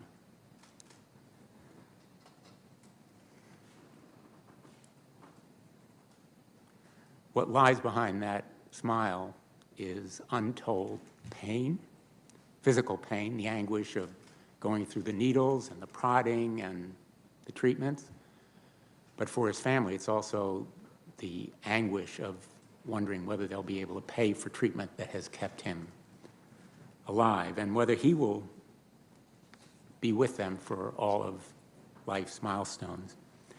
They sent me a letter that they asked me to share with you, saying to you, Judge Barrett, please protect Connor. And they wrote also for millions of other Americans, 135 million Americans, many of them children, just like Connor, but also Christine Miller from Bloomfield, Connecticut. She was diagnosed with a thyroid condition. Her condition was only discovered because of the ACA, which gave her affordable coverage for the first time in a long time using Connecticut's exchange, healthcare exchange. And they wrote for people like Julia Lanzano in Cheshire, Connecticut. She suffered from headaches for years, and she put off going to a doctor because she lacked insurance, so typical and common for people. Put it off. When Julia finally saw a doctor still without insurance, she learned she had a brain tumor, and she was eligible for coverage under Connecticut's Medicaid expansion program, which was created by the Affordable Care Act. In her words, it was a godsend. I raise these stories in part because, as you know, I'm sure, protection for people who suffer from pre-existing conditions is in fact on the line in this case that will come to the Supreme Court only a week after the election. I want to be crystal clear because you stated to Senator Feinstein that, and I'm going to quote, so far as I know, the case next week doesn't present that issue. It's not a challenge to pre-existing conditions coverage or to the extreme lifetime maximum relief from a cap. And technically, you're right, but, it's a big but, if the trial court is upheld and there's no severability, the entire act goes down. That is what the Trump administration is asking the court to do. That's what the plaintiffs want done. Correct? I gathered that's Senator Coons had shown the brief with the litigating position Right. of the Department of Justice. I want to move on to another healthcare case, and this one involves some of the letters that Senator Hawley was mentioning, and I feel I need to raise them because Senator Hawley asked about them, so did Senator Leahy, and I want to just clarify what they mean. And I want to make absolutely clear, I detest and oppose any religious test. I am not asking you any questions about your religious beliefs. Okay. I'm going to be asking some questions about your legal position. So in case I'm unclear in any of my questions, I want you to tell me. Thank you, Senator. You signed onto this 2006 open letter sponsored by an organization then known as the St. Joseph's County Right to Life, which was published in the South Bend Tribune. Is that the letter that Senator Hawley was mentioning? I believe the statement that's on the left I think Senator Hawley had read the language. I can't remember it verbatim, but it was something like, you know, we support the right to life from fertilization to natural death. Yes. The letter and ad referred to Roe v. Wade's legacy as quote-unquote barbaric, correct? I don't think that that's part of the statement. I think that's part of the ad that appeared on the page next to it. They appeared side by side, correct? I believe that it ran that way in the newspaper. I'm not sure that I ever saw it in the newspaper, but yes, that is my understanding. That's how it appeared, so they were side by side. That's based, yes, based on, since, yeah. And the St. Joseph's County Right to Life sponsored the letter that you signed. I think the St. Joseph County Right to Life organization was the one who presented the statement that I signed at the back of church. I want to give you an opportunity to clarify. You didn't disclose that letter when you were nominated to the 7th Circuit in 2017, did you? I did not, Senator Blumenthal, and I'm actually very glad that you brought that up because I just want to clarify for the record. Number one, that I didn't have any recollection of that letter. I signed it almost, or the statement. I signed it almost 15 years ago, quickly on my way out of church. And, you know, the questionnaire asks me for 30 years worth of material, and I've produced more than 1,800 pages, and so I didn't recall it. After it came to my attention, I did go back and look at the questionnaire, and I actually don't think that particular statement is responsive to question 12, which is, I think, the closest that it would come. I don't think it's responsive, but in any event, it is part of the public, you know, record, and I'm very happy to discuss it. But I It's wasn't part of the hiding public the ball. record now, and it's a letter. The questionnaire asks for letters. Have you disclosed it now? Have you provided it officially? So, Senator, as I said, I've supplemented my questionnaire with other material that came to light that I do think was responsive. That one, and I would be happy to answer questions if you wanted questions for the record with more specific detail, but I did not understand that to be responsive to question 12, I think it is. Well, in fact, we know about it only because The Guardian made it public, I believe. Let me ask you about another letter, 2013 letter. You signed on to this letter regarding Roe v. Wade.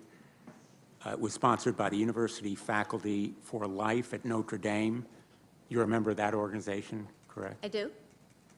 And the letter described Roe v. Wade as, it's behind me, infamous.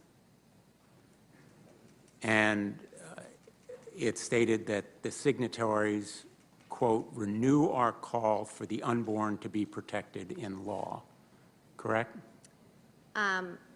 Yes, I believe the full statement says, I'm testing my eyesight here, our full support for our university's commitment to the right to life, because, you know, Notre Dame is a Catholic university and embraces the teachings of the Catholic Church on abortion. And so as a faculty member and member of the University Faculty for Life, I signed that statement. But you didn't disclose that letter. Again, Senator, I produced 1,800 pages of material, and all 6 prior nominees have had to supplement because they've overlooked things. 30 years worth of material is a lot to try to find and remember. You disclosed it, in fact, just about 3 days ago, I believe, right? Because that's when it was brought to my attention. I had no recollection of it, and it surfaced in the press, and so it came to my attention, and then I supplemented. And I did think it was responsive because it was a statement of an organization of which I was part, and I belonged to the University Faculty for Life at the time.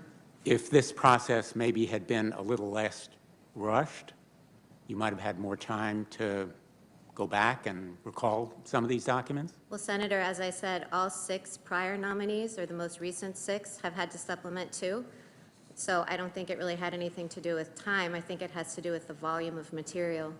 And when you and I spoke, when you appeared before this committee in connection with your 2017 nomination, I didn't have the benefit of any of these documents, although I asked you about right of privacy and the validity of Roe v. Wade, correct? Senator, I said on my SJQ when I was nominated to the 7th Circuit, and I said again now, I produced all the material that I could find, and I conducted searches to try to find things that I forgot, and I didn't find that. I understand that someone had to manually go to Notre Dame and look through back archives. I didn't remember it and I couldn't find it. I assure you I was not trying to hide it from you. So, Judge, and I apologize for interrupting you. I'm No, pressed for go ahead. time. Sure.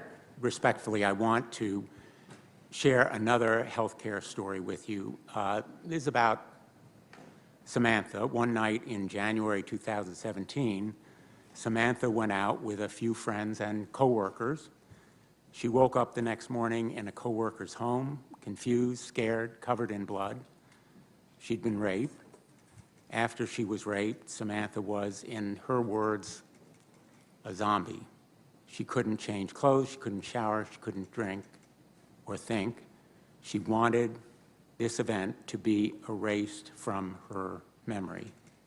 Samantha's attacker also began stalking her, and she was struggling with depression and PTSD.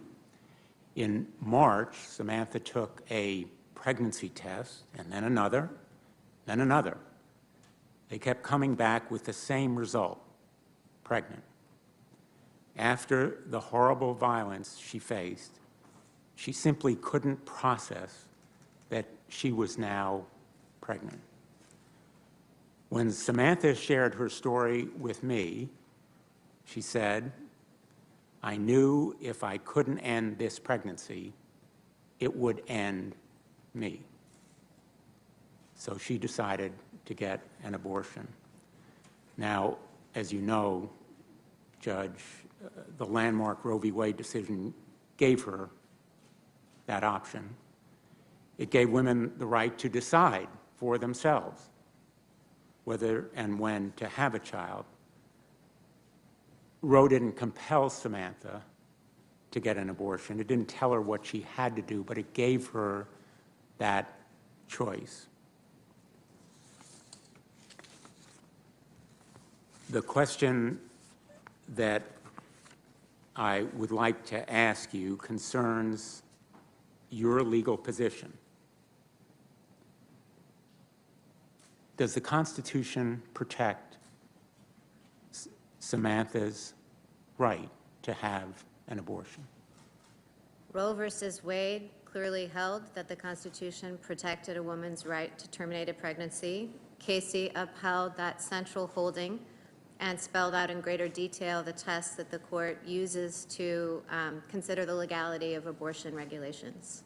Now, I'm asking you this question because the group that sponsored the first letter, St. Joseph's County Right to Life, as it was then known, states, quote, "Abortion is never the right answer, even in cases of sexual assault or where the pregnant woman's life is in danger." And the purpose of the letters that you signed seem to be a statement of legal position, but you're saying that there is a constitutional right to an abortion. Senator, the statement that I signed from the St. Joseph County Right to Life didn't say anything about rape or incest or any of those things. It simply validated the teaching of my church on the sacredness of life from conception to natural death. What I hear you saying is, in the Constitution, there is that right. You mean when I was talking about Roe and Casey a moment ago? Well, Roe was correctly decided. You're agreeing that What I said was that Roe held that the Constitution protects a woman's right to terminate a pregnancy, that Casey reaffirmed that holding, and indeed, many cases after Casey have affirmed that holding again, Whole Women's Health, for example. So I think we might be talking past each other because the statements that I signed were statements of my personal beliefs and not... Not your personal belief, Your Honor, your legal position. Are you willing to say that Roe was correctly decided? Because that's really the essence of the question here. Well, Senator, as I've said, to others of your colleagues in response to questioning, that it's inconsistent with the duties of a sitting judge, and therefore has been the practice of every nominee that sat in this seat before me to take positions on cases that the court has decided in the past. Well, I think Samantha and a lot of rape survivors would be really deeply fearful about that answer because it provides no reassurance that you believe that Roe was correctly decided. Let me talk about Tracy. I want to tell you about her because she, again, came to me, told me she was diagnosed with stage 4 endometriosis and that it had caused an ongoing inability to have a healthy pregnancy. But as she said, she was one of the, quote, lucky ones. She had access to care and was able to receive treatment to assist in getting and staying pregnant. And I have encountered, maybe you have, many members of the military, veterans, who have sought similar kinds of treatment, and some of them because they've suffered wounds of war. Tracy was scared when she saw the executive director of the St. Joseph County Right to Life recently stated, and I quote, "We would be supportive of criminalizing the discarding of frozen embryos or selective reduction through the IVF process." So Tracy wanted me to ask you, in fact, she asked me to pose this question, is it your legal position that making IVF a crime would be constitutional? Well, Senator, the statement that I signed, as we discussed, affirmed the belief of my church with respect to matters of life. I'm not asking about what you signed. I'm asking about your present legal position. But what I was... Is making IVF a crime Senator, constitutional? Sorry, go ahead. Sorry, I was trying to answer. But you're quoting positions from the St. Joseph County Right to Life. I'm not a member of that organization, and so I'm not responsible for statements that they make. The statement that I signed said what you and I have discussed, and it said nothing further than that. And as for, what policy position someone might take, as I've said to your colleagues, it's not up to me to be in the business of expressing views, and I am happy to talk about views that I expressed when I was a private citizen, but now I'm a judge, and so I cannot publicly express views. Just to be absolutely clear, I'm not asking about the St. Joseph County Right to Life or their positions, and I understand you may or may not disagree or agree with them, but your legal position, IVF treatment, and I'm not going to ask again, just this last time, criminalizing it, well, would it be constitutional? I think there's a clear answer. But Senator, I've repeatedly said, as has every other nominee who sat in this seat, that we can't answer questions in the abstract. That would have to be decided in the course of the judicial process. With a case, some legislature would actually have to do that, and then litigants would have to come to court. There would have to be briefs and arguments and consultation with colleagues and opinion writing and consideration of precedent. So an off-the-cuff reaction to that would just circumvent the judicial process. Well, again, I'm disappointed. I think Tracy would find that response somewhat chilling because she and thousands, maybe millions of women, potential parents, would be horrified to think that IVF treatment could be made criminal. And I understand you're not answering the question, but I think she would be deeply fearful. Do you think that it would be constitutional to make it a crime for doctors or healthcare providers to provide that care or abortion care? Well, Senator, again, that's a hypothetical question. And so, as I've said, to give off-the-cuff responses about abstract issues, and I should clarify to say it really doesn't matter if they're hard questions or easy questions. It's just any questions that call for an abstract legal opinion are not ones that are appropriate for me to give either as a sitting judge or as a nominee. Those questions in my judicial role can be answered only through the judicial process. Just to be absolutely clear, there are millions of women like Samantha and Tracy and the veterans I mentioned who are terrified to think that their doctors and healthcare providers would be potentially in jail at risk of prosecution. Doctors who are exercising currently protected rights that Samantha says saved her life. And I believe our healthcare providers are heroes, particularly during the pandemic. But I want to ask you one more question about these documents. In the 2013 letter that you signed, there is the following statement. We renew our call for the unborn to be protected in law, and welcomed in life. What does it mean for, quote, the unborn to be protected in law? Does that statement mean there is no valid constitutional protection for an abortion, and therefore Roe v. Wade should be overturned? You know, I think that statement is an affirmation of life. You know, it points out that we express our love and support for the mothers who bear them. Again, it was a statement validating the position of the Catholic university at which I worked in support for life and to, you know, support women in crisis pregnancies, to support babies. So it's really no more than the expression of a pro-life view. I expect we'll be talking more about this issue tomorrow. I want to move now to another topic. You and Senator Durbin and others talked about your dissent in Cantor v. Barr, and I think your approach here, in effect, usurps the legislature's appropriate role in making policy judgments. In the case of Cantor, which, by the way, you put first on the list of decisions that you thought were most important that you have written, is that correct? I don't remember the order in which I listed them. It was first.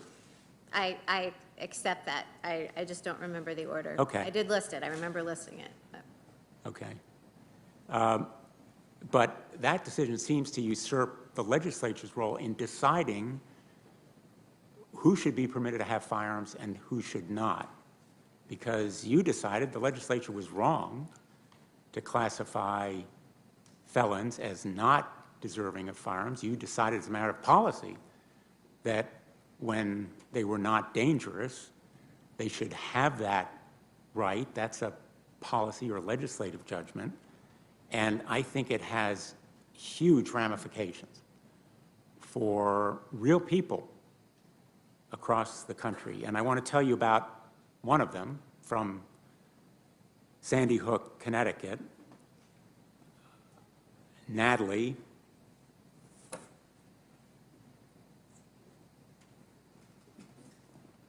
who is shown here with her brother Daniel.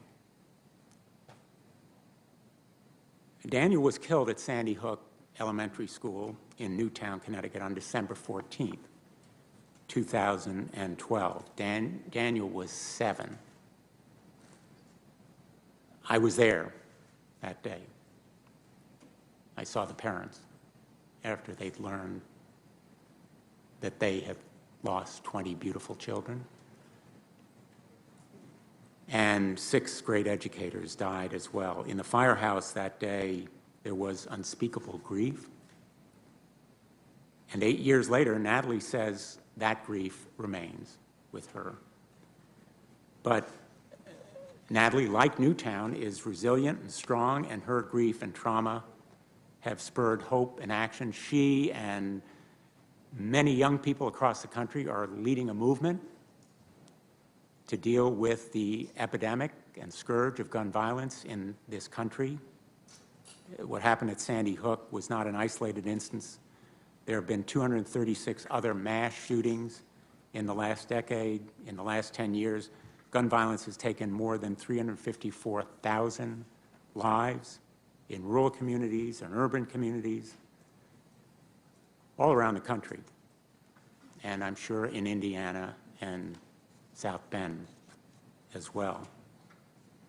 Your opinion in Cantor goes farther than Justice Scalia and Heller. In fact, you characterized it as kind of radical. It is, in effect, an outlier.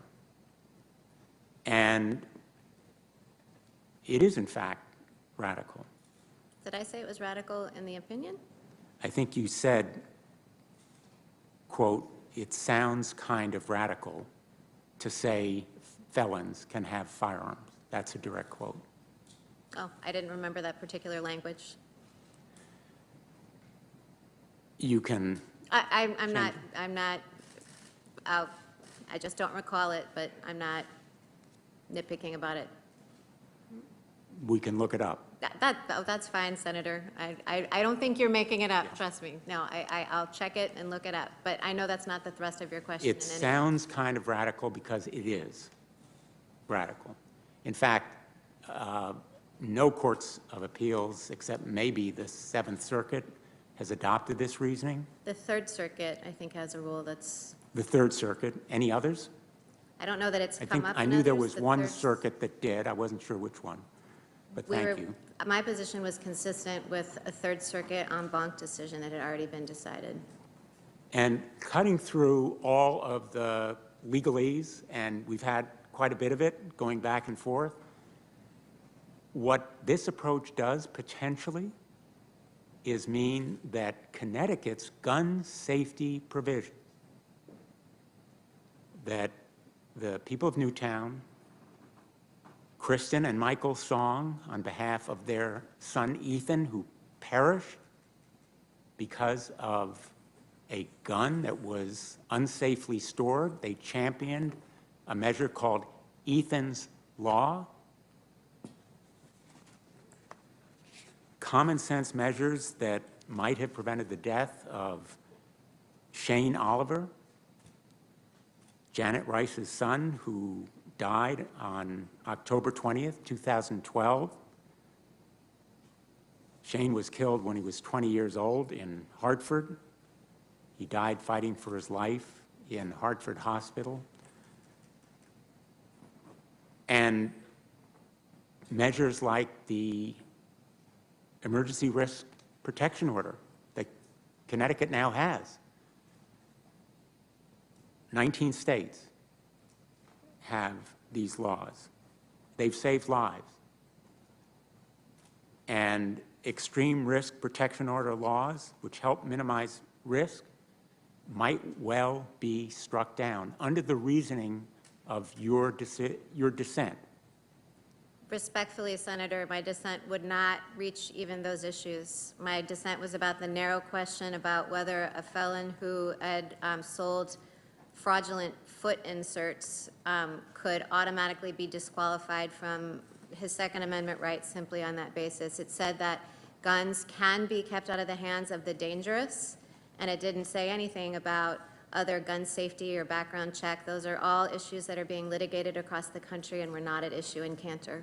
But supplanting the legislator's judgment about when dangerous people should be protected from themselves if they are potential suicides, as Vic Bencomo, a veteran in Iraq, found when his friend was going to take his life. The emergency risk protection order would have been available, deciding what is dangerous, who is dangerous, when weapons should be taken away from them. If the courts are going to supplant the judgments of legislatures, if judges are going to legislate from the bench, that's the import of your reasoning in that dissent. It may not have dealt precisely with any of these particular laws, but the reasoning throws into doubt. It raises the risk to many of them. And folks who live in Connecticut are terrified of that prospect, at least many who've talked to me. Sandy Hook was a tragedy, so I express the deepest sympathy for those who experienced that loss there and elsewhere. But Cantor, you know, I hope you take some comfort from Cantor being a much narrower decision that doesn't have any effect on those sorts of laws. Thank you, Senator Blumenthal. Thank you. Thank you, Judge. Senator Tillis. Thank you, Mr. Chairman. Thank you, Judge Barrett. Mr. Chairman, before I get started, I'd like unanimous consent to submit a letter from my primary care physician indicating that I've fully complied with CDC guidelines, being cleared like 2,000 other North Carolinians yesterday, and I'm glad that they're healing. Without objection. I'd also like to put forth 3 letters in support of Judge Barrett, including one from Devin Patel, a former student who speaks very highly of your academic prowess, but also your compassion. Without objection. Also like to cover what Senator Blumenthal just did. I think we should go back. I believe you alluded to it, Judge Barrett, but question 12A of the committee questionnaire asks for books, articles, reports, letters to the editor, editorial pieces, or other published material you have written or edited. Is it fair to say that if you signed a petition, you did not write or edit any of the petition you signed? I did not write or edit that. It's also needs to be restated. I think you alluded to it, but over the last 6 justices confirmed by this committee, all of them provided supplemental information, and in some cases after the actual hearing. So I appreciate your being forthcoming, that you've submitted 1,800 pages of documents. Mr. Chairman, just going back, I also wanted to mention that as a part of my journey through my time in quarantine, I have enrolled in 2 studies so far. I'll be giving blood on Friday to enroll in another program at UNC Chapel Hill, and I'm scheduled to donate convalescent plasma. Because this is being aired, I hope that anyone who's recovered from COVID will do their part to try and heal this country from the health challenges that COVID has presented us with. I intend to do my part. I also would like to say, I like to consider the Senate an essential business. And I believe that the architect of the Capitol and our attending physicians here have taken great measures to make sure that we can safely come to work. And I would encourage anybody who works in the Senate to come to work. I want to also go back to something that Senator Feinstein said earlier, and you're not going to have to answer this question. Senator Feinstein mentioned earlier that we've had a surge in applications for guns or purchases of guns. I wonder if a part of that is where we find our society right now. We're seeing great cities burned and looted. In my highway patrol in North Carolina, 75% fewer applications to go into the Troopers Academy and record high requests for retirement. We see that in New York. We see it across this country. I think people are afraid because many people, including people on this committee, are unwilling to condemn the acts of violence in public safety out there and condemn violence against law enforcement, which is rampant. I lost a sheriff's deputy just about a month ago who was shot protecting a family. So, yes, Senator Feinstein, I suspect that gun purchases are up, but I suspect the root cause behind a lot of them have to do with people's personal safety. To your family, I would encourage all your family members and your students who mercifully are your children who are your students too, who are mercifully taking a break, to treat social media like roadkill. Just don't look at it, because if you do, you're going to regret it. I am going to also ask unanimous consent to put forth some articles or tweets from prominent people that I think kind of give you an idea of the guerrilla tactics that are being used right now. In the committee, this has sounded a whole lot like a lobbying session. It's almost as if you're being interviewed to become a U.S. Senator so that you can decide policy on the Affordable Care Act and a number of other things that I'll get to. But behind the curtains, we're seeing people say all kinds of things about you. One called you a white colonizer for actually adopting 2 Haitian children. We have another one calling you a handmaid and a clown car, and it will be submitted for the record, but the profanity used in there. Another one that says that, yeah, you're a good mom, but that doesn't qualify you as a judge. What qualifies you as a judge is being an extraordinary professor, an extraordinary student, and an extraordinary jurist. And I think that these people need to recognize doing the bidding of this committee by attacking you outside of the committee is as bad as them being in this chamber. Now I also want to talk about the discussion on Roe v. Wade and the Affordable Care Act. Senator Feinstein, in I think the same 2 or 3 minutes, said that she wanted to protect Roe v. Wade, but overturn Heller. Those seem to be incongruent, but I'll just leave that out there. They're asking you to basically legislate. I don't want you to do that.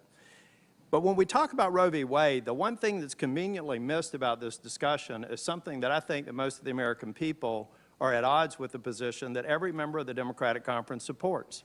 My granddaughter went to her 2-month health checkup today. She weighed in at 10.1 pounds. And you can't see this picture, but I'm telling you, from this granddaddy's eyes, she's gorgeous. But she was born 3 weeks premature, and she only weighed a little over 6 pounds. She was discharged from the hospital within 36 hours. My colleagues on the other side of the aisle want to talk about the broad strokes of Roe v. Wade. They don't want to talk about their radical policy that would allow the right to take that child away that I just held in my arm 2 or 3 weeks ago, and 8 weeks ago when she was 3 weeks premature. Judge Barrett, I believe I have complete confidence in your integrity. I have complete confidence that you're going to go and you're going to be a great justice. But I do want to ask a little bit about maybe your experience when you were working for, actually I want to start when you were in school. Did you have, when you came in, you were obviously a brilliant student, you did your homework. We've heard professors attest to your intelligence and your performance in school. Did you ever go into a classroom where the professor was espousing one position and you were espousing another one, and you ended up coming out with a different perspective? Sure. Yeah. Did you ever change your professor's perspective? Well, I'm not sure about that. Well, it's kind of an unfair balance. Okay, now fast forward to when you were a clerk for Justice Scalia. I just saw an interview last week when I was in quarantine of Justice Breyer talking about these mounds of documents that his clerks would provide him. He'd quickly go through them. He said it's actually a fairly quick process to winnow out the ones where there's no dispute among, there's no split circuits, so you move through it pretty quickly. I understand that Justice Scalia, at least in some sessions, would have a mix of clerks. They would be across the ideological spectrum. Was that the case when you were clerking for him? I would say that not all 4 of us, he had 4 clerks, and we were not all of the same mind. There was a mix. Were there ever cases when you went before Justice Scalia and you thought that maybe he was leaning one way where he actually listened to the arguments from the clerk and modified his position? Or was it like the professor discussion? No, I think he definitely listened. I mean, we would go in before an argument when he was preparing, and he would pepper us with questions and go back and forth. He wanted to hear it from all sides. And so, no, he definitely, it was part of the give and take, though, to be clear. He was the one with the commission, and he was the one who made the decisions. Thank you. The last thing I'm going to say, because I want to yield back more time than most other members, is, Mr. Chairman, you opened up this morning talking about the Affordable Care Act. I don't think there's anybody in the U.S. Senate that doesn't want to make sure that every single picture that we've seen here, that those folks have affordable health care and that they can be cared for. But what we have here in the Affordable Care Act is something that is so flawed that the majority of the Democratic candidates for president all raised their hand and said it needed to be replaced with something they call Medicare for All, which could be Medicare for none. We know the broken promises of if you like your doctor, you could keep it. If you like your health care, you could keep it. What we're not talking about are the thousands of people who were already forced off of their job health care because employers changed hours, and now instead of working 1 full-time job, you've got to work 2 full-time jobs because the businesses can't afford it. We've got a fundamental problem here. We need to protect every one of them, but we also need to make sure that people who have a health plan under the Affordable Care Act can actually afford to use it. In the catastrophic situations, it's life-changing, and thank God that it's there for them. But what about so many other people that only have it and will only use it if they have a catastrophic situation because they can't afford the co-pays, they can't afford the underlying cost? We need to fix that. We shouldn't expect a justice or the Supreme Court to fix it. That is our job. We should all show up here for work, and we should get that done. And we should also work on all the other things that this country is suffering from as a result of COVID. Thank you, Judge Barrett. I look forward to supporting your nomination. Thank you, Senator Tillis. Thank you. Senator Hirano. Thank you, Mr. Chairman. Mr. Chairman, I want to reiterate my objections to holding this nomination hearing instead of working to provide relief for the millions of Americans who are suffering during this pandemic. 3 weeks ago, our country crossed a tragic milestone. We lost more than 200,000 Americans to COVID-19. That is more than the entire population of the Big Island in Hawaii, more than the population of Tempe, Arizona, Cedar Rapids, Iowa, Wilmington, North Carolina, Charleston, South Carolina, Waco, Texas. I could go on. 200,000 American lives plus. This is a photo of a memorial outside the White House where President Trump held a reckless super spreader event 2 weeks ago to announce the Supreme Court nomination. The memorial shows 20,000 empty chairs, one chair representing 10 American lives lost to COVID-19. And one of those chairs represents Veronica Guevara's grandfather, who is pictured here with Veronica. Veronica, who is from Iowa, has experienced the painful impact of the Trump administration's failure to address the pandemic. Her family is composed of essential workers who are working on the front lines of this pandemic. Her mother, who worked at a fast food processing facility, caught COVID-19 at work and was eventually hospitalized for 7 days. Thankfully, her mother recovered, but then her grandparents got COVID-19 and were admitted to the hospital. And although her grandmother recovered, sadly, her grandfather didn't make it. After experiencing all of this tragedy, Veronica shared, quote, "It is even more so insulting to see a Senate that is more concerned with rushing through a Supreme Court nominee rather than focusing on providing relief to all the hardworking people that gave them their current leadership positions." End quote. Many Americans agree with Veronica. They are sitting at their kitchen tables wondering how they're going to buy food, how they're going to pay rent. Millions of them are they don't have jobs. They're going to food banks for the first time in their lives.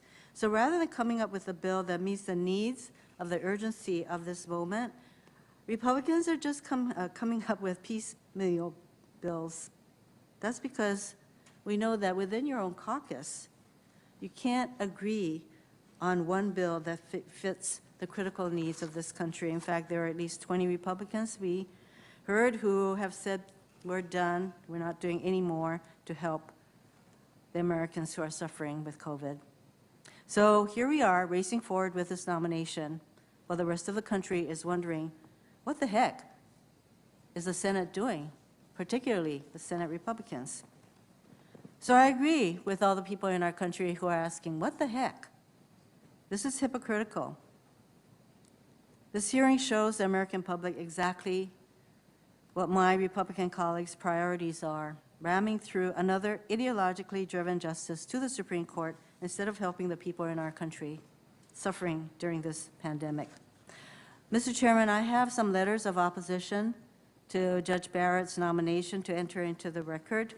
These are letters from Lambda Legal, the Japanese American Citizens League, and the National Asian Pacific American Women's Forum, which was joined by 55 reproductive justice groups.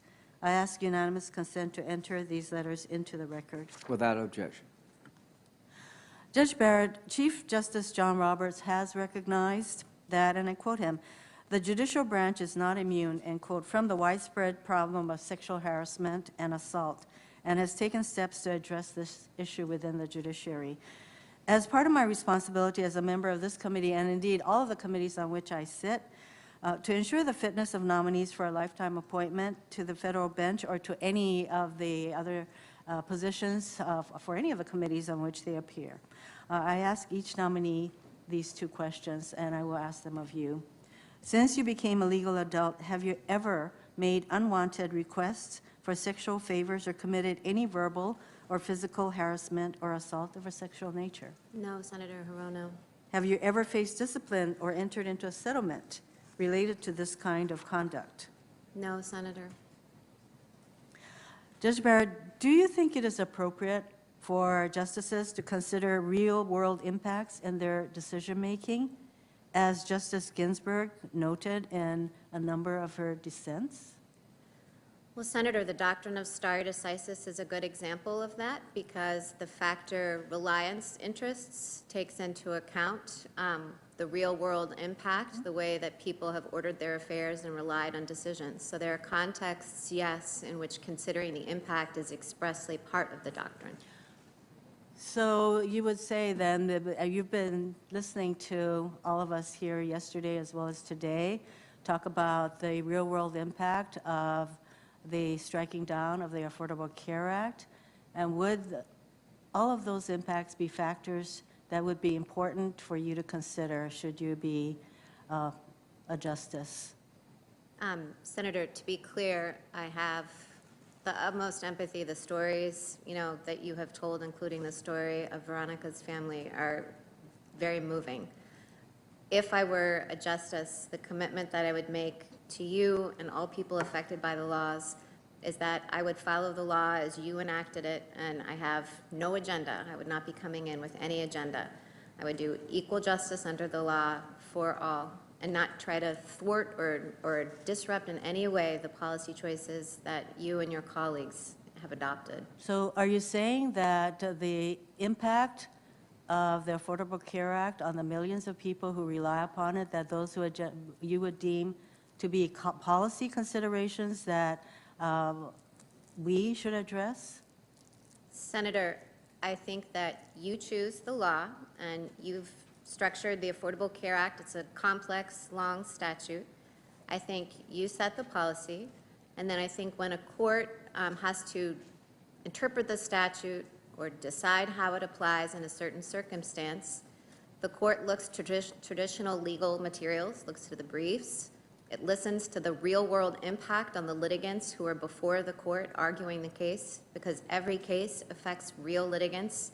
Every case affects real people. I said in my opening statement yesterday that, when you pass statutes, they're often named for the co-sponsors of the bill. But cases decided by all courts are typically named after the parties. They affect real people. Judge Barrett, so are you saying that all of the stories that we brought forth yesterday and the millions of people who are relying on the Affordable Care Act can rely upon you, that those impacts would be considered by you, that you would consider those to be legal arguments that you would consider? Because when you say that you're going to make a decision based on the law, the real-life stories that we've been talking about, you would consider those to be part of the law?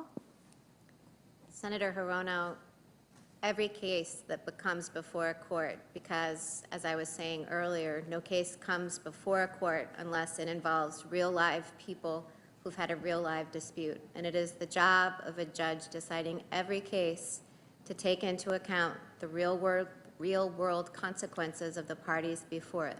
So does that mean that you would agree with Justice Ginsburg that the court should be taking into consideration the real-life effect of the decisions that they make? Because she wrote a number of dissents saying that the majority did not consider the real-world impacts of their decisions. So are you aligning yourself with Justice Ginsburg in terms of what you would consider real-life impacts and the effect it would have on your decision regarding the law? Well, Senator, I don't know what context, the particular context in which Justice Ginsburg was describing that. I think what I'm trying to align myself with is the law, and that I will take into account all factors, including real-world impacts, when the law makes them relevant, as it clearly does, for example, in the doctrine of stare decisis. I'll get to your views of precedent in a moment. I'll give you a real-life example of Justice Ginsburg. In Ledbetter v. Goodyear Tire and Rubber Company, Lily Ledbetter worked at a Goodyear plant for 19 years. As an area manager, a position held mostly by men, Lily was paid less than all of her male counterparts. When she eventually realized this stark inequality, she sued for pay discrimination, and a jury agreed. But the Supreme Court kicked Lily's claim out of the court for being too late. The conservative majority, including your mentor, Justice Scalia, interpreted Title VII's 180-day time limit to mean that Lily had to have filed her claim within 180 days of when her salary was decided, instead of accepting the common sense approach of viewing her paychecks as an ongoing part of pay discrimination. Justice Ginsburg strongly disagreed with her conservative colleagues' approach to the case. In her dissent, she pointed out the many challenges women face in discovering pay disparities, including how many companies keep salaries confidential. In a stinging rebuke, she said, quote, "The court does not comprehend or is indifferent to the insidious way in which women can be victims of pay discrimination," end quote. In another case, in 2018, in Epic Systems Corp v. Lewis, employees who had been illegally underpaid joined together to seek back pay in court. To block this effort, their employers forced them to sign an arbitration agreement prohibiting collective actions. They actually had to sign these arbitration agreements in order to even have a job or keep their job. So the Supreme Court's conservative majority, including Justice Scalia, sided with the company. They interpreted a general federal arbitration law to override two worker protections laws instead of recognizing that the worker protection laws fall sensibly within the exceptions in the arbitration law, meaning that the worker protections laws should prevail. Again, Justice Ginsburg strongly disagreed with the majority's approach to the case. In her dissent, she pointed out that blocking joint lawsuits would deter most workers from seeking individual unpaid wage claims because of the cost of lawsuits and fear of retaliation. She warned the majority's decision would result in hurting vulnerable, low-wage workers. Now, those are the kinds of real-life impacts. The reality of women who are not paid the same as their male counterparts because of sex discrimination happening that she has no way of finding out about, or of workers who are forced to sign an arbitration clause that overrides worker protection, other worker protection laws. Those are the kind of real-world impacts. So do you think Justice Ginsburg was wrong to consider real-world impacts in her decision-making? Well, Senator, both the case, you're talking about Lilly Ledbetter, both that case and Epic Systems are precedents of the court. And as I've said a number of times during the hearing, I can't really comment or grade thumbs up or thumbs down, as Justice Kagan put it, prior precedents, or say how I would have decided them. They are, Judge Barrett, they are precedents of the court that do not take into consideration the real-world factors at play here. And in fact, in the case of Epic Systems, the court sided with the corporation as opposed to the workers who are trying to remedy a wrong.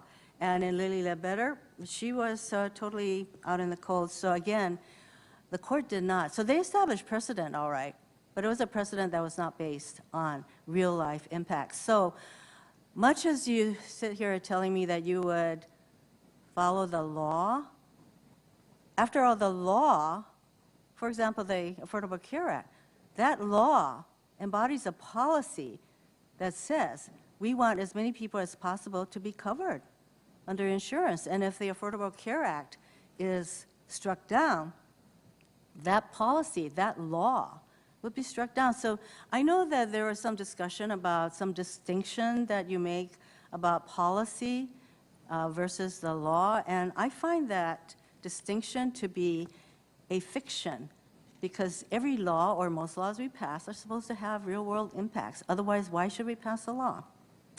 So the fact that you're not able to, I think it's pretty clear. Let me rephrase that. You do consider Justice Scalia to be your mentor, that your judicial philosophy is in alignment with him, and I think we all acknowledge that Justice Scalia and Justice Ginsburg were at pretty much opposite ends of the spectrum. So since Justice Ginsburg made it a policy, her approach was to look at the real-world impact. Justice Scalia's was not. So I'd say that when it comes to the Affordable Care Act,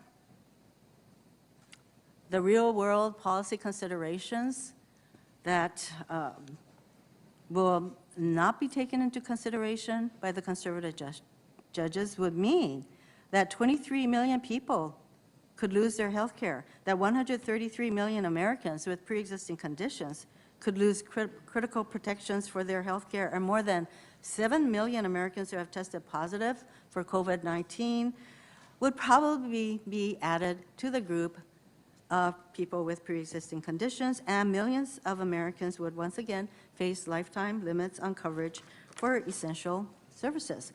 That 8.7 million women would lose coverage for critical maternity care services, and we know that Black and Native women are 2 to 3 times more likely to die than white women from pregnancy-related cases, that Americans could lose coverage for essential health benefits like prescription drugs and mental health care, that young adults will no longer be able to stay on their parents' health insurance plan until age 26 at a time when our country is dealing with massive job losses.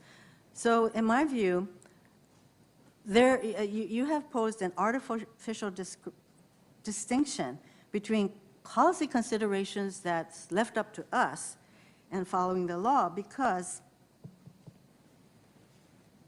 if your criticism of Justice Roberts' decision in upholding the Affordable Care Act, if that was something that he followed, he would have struck down the Affordable Care Act. That is your, if he followed your criticism of him in sustaining the Affordable Care Act, he would have struck it down. So I would conclude that your approach is, in fact, not like that of Justice Ginsburg, who did care about what would happen. Let me just tell you one story of a person who will be impacted in the real world if the Affordable Care Act is struck down. And I know that so many of my colleagues have already established that the President expects you to strike down the Affordable Care Act, and you've already established that you made no such commitments. But clearly that is why this whole process is occurring so that you can be sitting on that court in time to hear the Affordable Care Act by the Supreme Court on November 10th.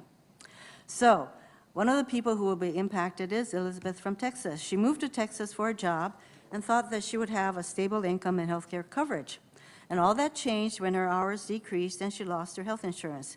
Because she couldn't afford health insurance, she couldn't get proper treatment for her asthma.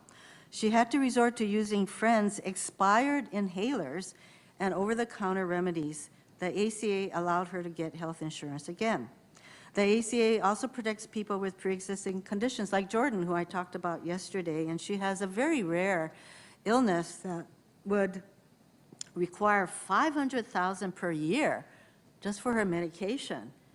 And were it not for the Affordable Care Act, she wouldn't be able to afford it. I mean, who can afford $500,000 a year to keep her going? And also people like Kimberly. I talked about her yesterday. The ACA enabled her to get a mammogram, which she wouldn't have been able to get, and that mammogram revealed that she had breast cancer, and she got a mastectomy. So, you know, the real life impacts on people like Elizabeth, Jordan, and Kimberly, where you say you will follow the law, it really leaves me wondering whether all of these real life impacts are what you would call within the scope of the law that you would decide should you be confirmed. November 10th, you'll hear the case. You will be deciding on the constitutionality of the Affordable Care Act. And by the way, you noted that the issue in the Affordable Care Act was one of, what was it that you said? Severability. Severability.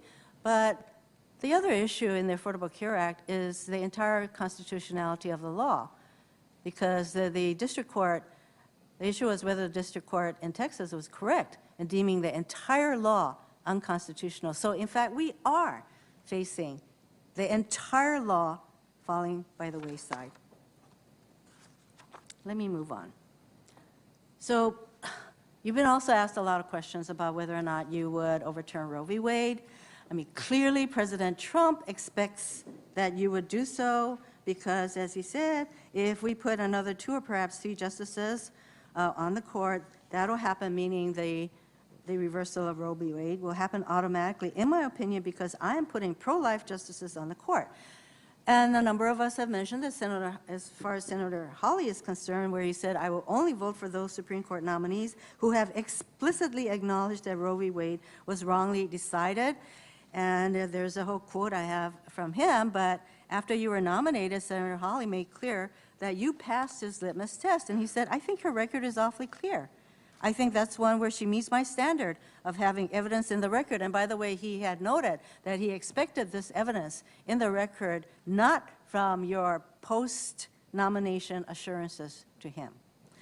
So all your prior record, he said, you met his standards. So we usually expect justices to uphold and apply long-standing precedent.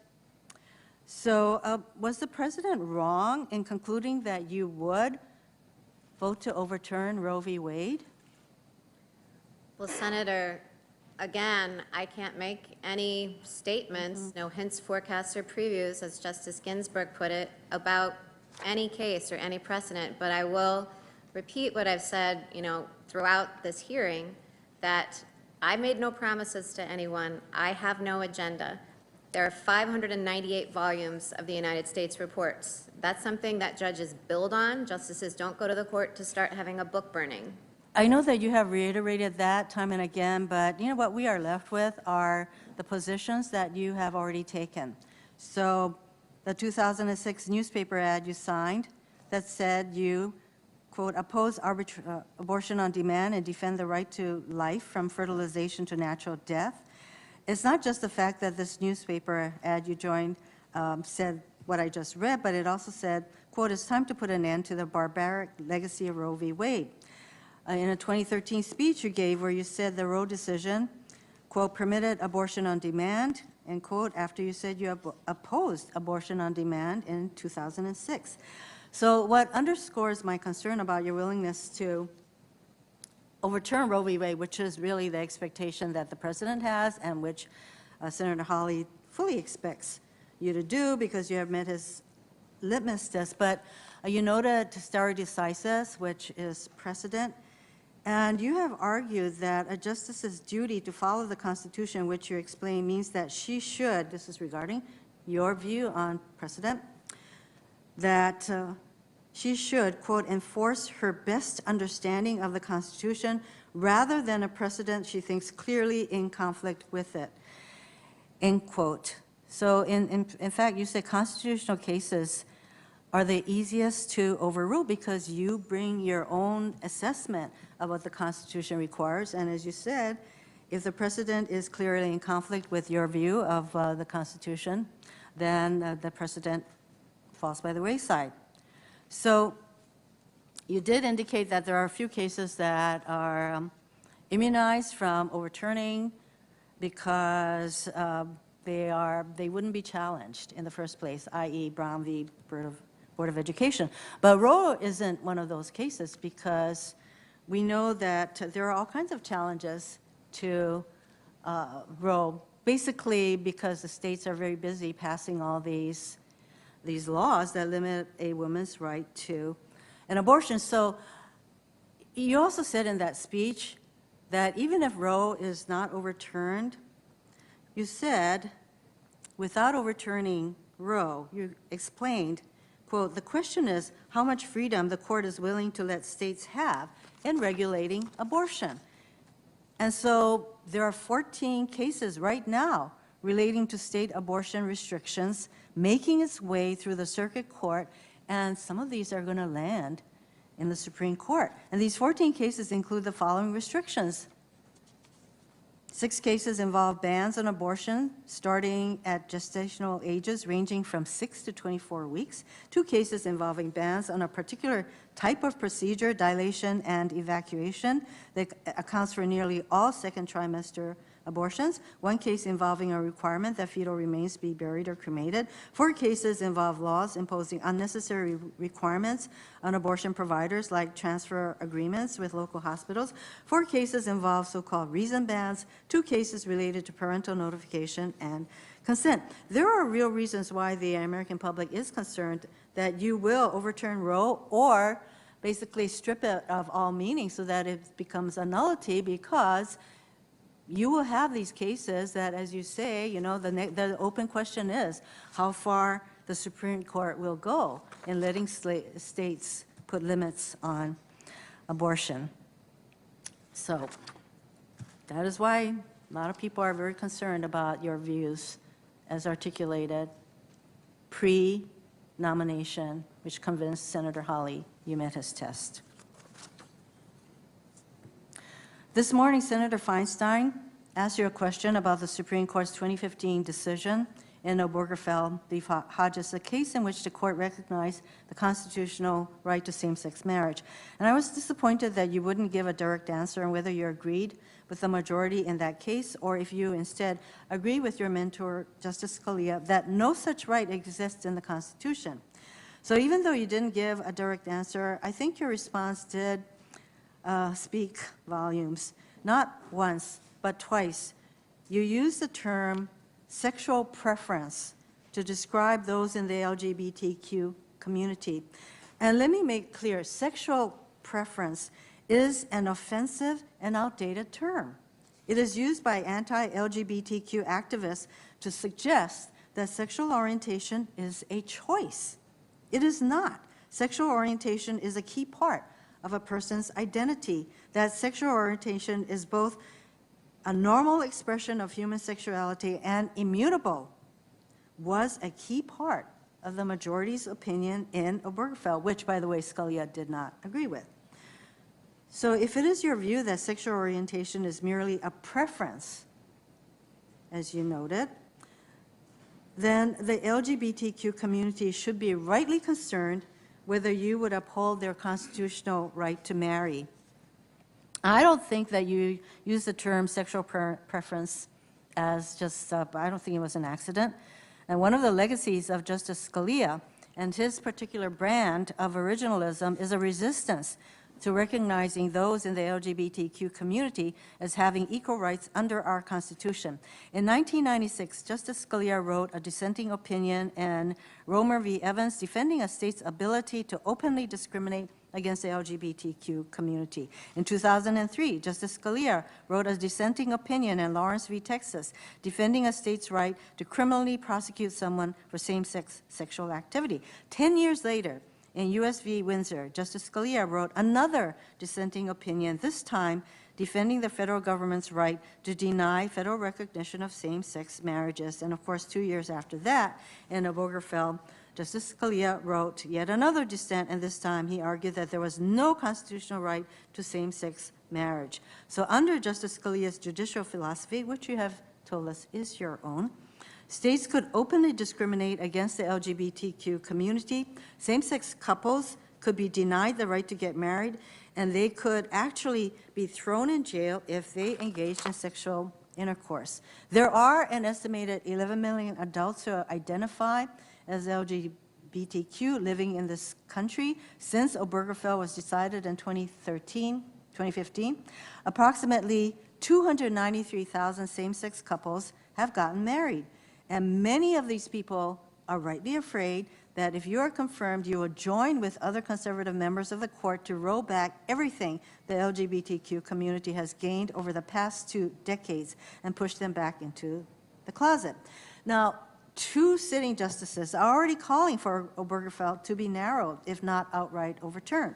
Just last week, Justices Thomas and Alito issued a statement concurring with the court's decision to deny cert in Davis v. Irmo, a case involving a former Kentucky County Court who refused to issue marriage certificates to same-sex couples. They accused the court of, and this is Justices Alito and Thomas, they accused the court of, quote, reading a right to same-sex marriage into the 14th Amendment, even though that right is found nowhere in the text. And these 2 justices signaled that Obergefell is a problem that only the court can fix. So, coupled with your use of the term sexual preference, coupled with your view on precedents, and that a justice's view or her own analysis of the constitutionality should overtake or overcome precedents if it's in conflict. So this is why so many people in the LGBTQ community are so concerned that you would, in fact, join the signaling that these two justices have already put out there, that Obergefell will fall by the wayside. Thank you, Mr. Chairman. Thank you. Senator Ernst. Thank you, Mr. Chair. And Judge Barrett, thank you so much for being here today with your beautiful family. Yet once again, we appreciate the support that you are showing to Judge Barrett by being here today. And Judge, I just want to offer you the opportunity at this point. Is there anything from earlier today that you feel you need more time to respond to? Thank you, Senator Ernst. I would like to just make a quick follow-on to some of Senator Hirono's comments. One, I've said a number of times during the hearing that I can't comment or grade existing precedent, and I want to be clear that the point of doing that is not to say whether I agree or disagree with it. It's not to implicitly signal that I do disagree with it. It's designed to be neutral. So in saying that I couldn't opine on whether Obergefell was rightly decided or not, I was certainly not indicating disagreement with it. The point of not answering was to simply say it's inappropriate for me to say a response. And the second point was to say that I certainly didn't mean and, would never mean to use a term that would cause any offense in the LGBTQ community. So if I did, I greatly apologize for that. I simply meant to be referring to Obergefell's holding with respect to same-sex marriage. Thank you for that. I appreciate the clarification, and it goes back to the discussion that you had with Senator Sass on the black robes. When you put that robe on, you are neutral, correct? Yes. Yes, thank you. So I did want to go back because the issue of coronavirus has come up yet once again in the committee room, and I just wanted to make a point and clarify that the Senate GOP did bring up a relief bill a number of weeks ago. And in that bill, there was a $300 boost in weekly unemployment insurance benefits. There was a second pass at Paycheck Protection Program for our small businesses. There was additional $105 billion for K through 12 schools and colleges with new scholarship programs, and $15 billion to help working parents find accessible childcare options. There were supports for farmers and ranchers impacted by the pandemic. There was $31 billion for development and distribution of vaccines, drugs, and other medical supplies, $16 billion for testing and contact tracing. There was loan forgiveness for the Postal Service, liability protections for our schools and healthcare providers, and an expanded charitable deduction for contributions made during this pandemic, and many, many other things. It was a very, very good bill. It was what we could agree upon, but I would note that Senate Democrats did block those provisions that would have gone to help families like Veronica and others in Iowa that are suffering from the pandemic, and of course, our greatest sympathies to those that have been impacted all across the United States. So, Mr. Chairman, I would like to enter into the record. There's 3 letters here for the committee and an op-ed, a letter of support from 48 Christian women scholars. The second is a letter from a group of governors all across the country, including our own Iowa's Governor Kim Reynolds, strongly supporting the nomination of Judge Barrett. The third is a record letter from Tracy Lovett, who was with Judge Barrett while they both served on the SCOTUS clerk class of 1998. And then there's also an editorial by Derek Moeller, a professor of law at the University of Iowa College of Law, that appeared in the Gazette of Cedar Rapids, Iowa. And this professor had Judge Barrett as his evidence professor at Notre Dame Law School. And he does say she treated all law students from all backgrounds with dignity and respect. If I could have those entered into the record. Without objection. Thank you. And Judge Barrett, I am pro-life. I am pro-life. And I see that, judged by your faith, and as has been aptly pointed out many times over by our colleagues across the aisle, that you are pro-life. But once again, can we reiterate your stance as a judge? So as a judge, my personal moral beliefs, which I have not, that I can think of, I'm not expressing them publicly right now, because now that I am a judge, I can't sign statements like that one that I did 15 years ago. But my policy views, my moral convictions, my religious beliefs do not bear on how I decide cases, nor should they. It would be, it would be in conflict with my judicial oath. And I know that you consider yourself to be an originalist, as you discussed earlier with Senator Sass. And it seems that adhering to the originalist view would naturally lead a judge to carry out her constitutional duty of impartiality when applying the law. And adhering to this philosophy as a judge takes real courage. And the courage you have displayed thus far as a federal judge prompted a coalition of groups to send me a letter supporting your nomination. Susan B. Anthony List led this coalition letter that I would like to submit to the committee for the record. And I know this is going to make a number of members on the committee just very squeamish because they are a pro-life organization. But with this in mind, I want to take a moment to read part of this letter. Quote, Judge Barrett has proven herself to handle disputes impartially, approaching cases as a textualist and originalist who loves the Constitution. She is a jurist who rightly leaves politics to politicians and legislating to legislators. And I'll quote further. Quite apart from whatever policy views she may have on the matter, Judge Barrett reasons to a proper result in each case before her.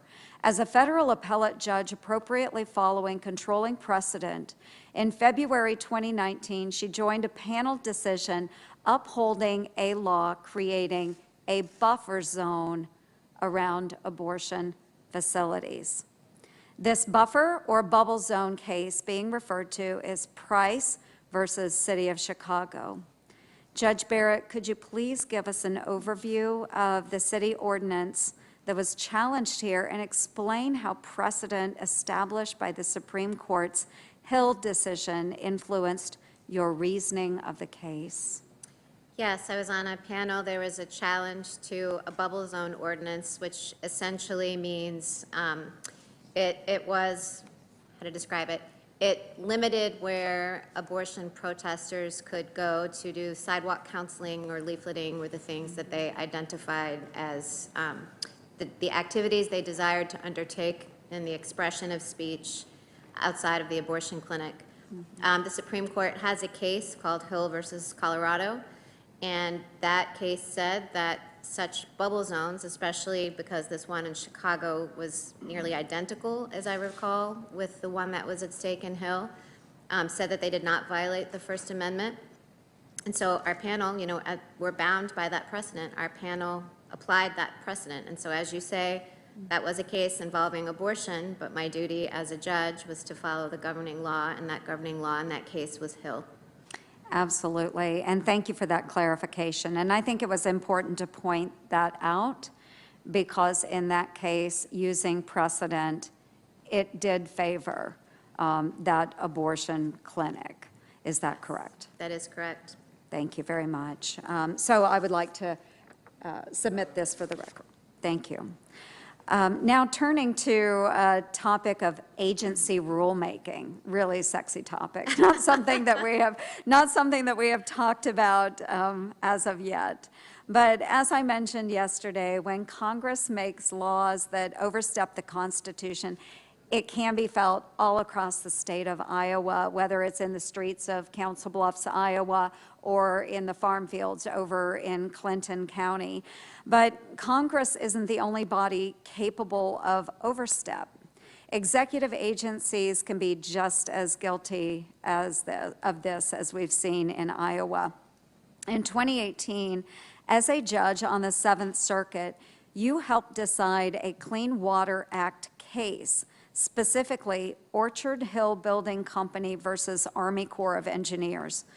The decision found that the federal government did not provide enough evidence to justify its decision to deem 13 acres of Illinois wetlands as a water of the U.S. I'm very supportive of a less expansive definition of WOTUS and am encouraged by how you approach this decision. Farmers in Iowa are also encouraged by this development. I believe then, as I do now, that the Obama administration's Clean Water Rule, or the WOTUS rule, was unconstitutional. But I also want to talk to you about agency rulemaking that I believe was constitutional, which is illustrated in a case that the 10th Circuit Court has recently ruled on, specifically Renewable Fuels Association versus EPA. At issue in this case were 3 exemptions the EPA granted to oil companies, allowing them to avoid their obligations to blend renewable fuel under the Clean Air Act's renewable fuel standard. These oil refinery exemptions, which were not disclosed to the public, were challenged by renewable fuel producers who said that they only found out about the waivers because of investigative news reports. The 10th Circuit concluded in this case that the renewable fuels producers were injured by the EPA's exemptions and thus had standing to sue. The court also found that the EPA exceeded its statutory authority in granting those petitions because the agency may only extend previously existing waivers. In the case of these 3 refiners, there was nothing to extend because they had let their exemptions lapse. In other words, the 3 refineries had not received continuously extended exemptions in the years preceding their petitions as required by the statute. However, in the wake of this 10th Circuit decision, small refineries flooded the EPA with 67 petitions for retroactive waivers, some dating back as far as 2011, in an attempt to go back in time and establish a chain of continuously extended exemptions. These oil companies have also appealed to the 10th Circuit decision to the Supreme Court. So while I'm not going to ask you to speak on all of this and what is going on, the problem here, bottom line, is that the EPA wasn't following the law. They took the law that Congress passed, they twisted it and interpreted it for the benefit of oil producers, and that harmed our Iowa farmers.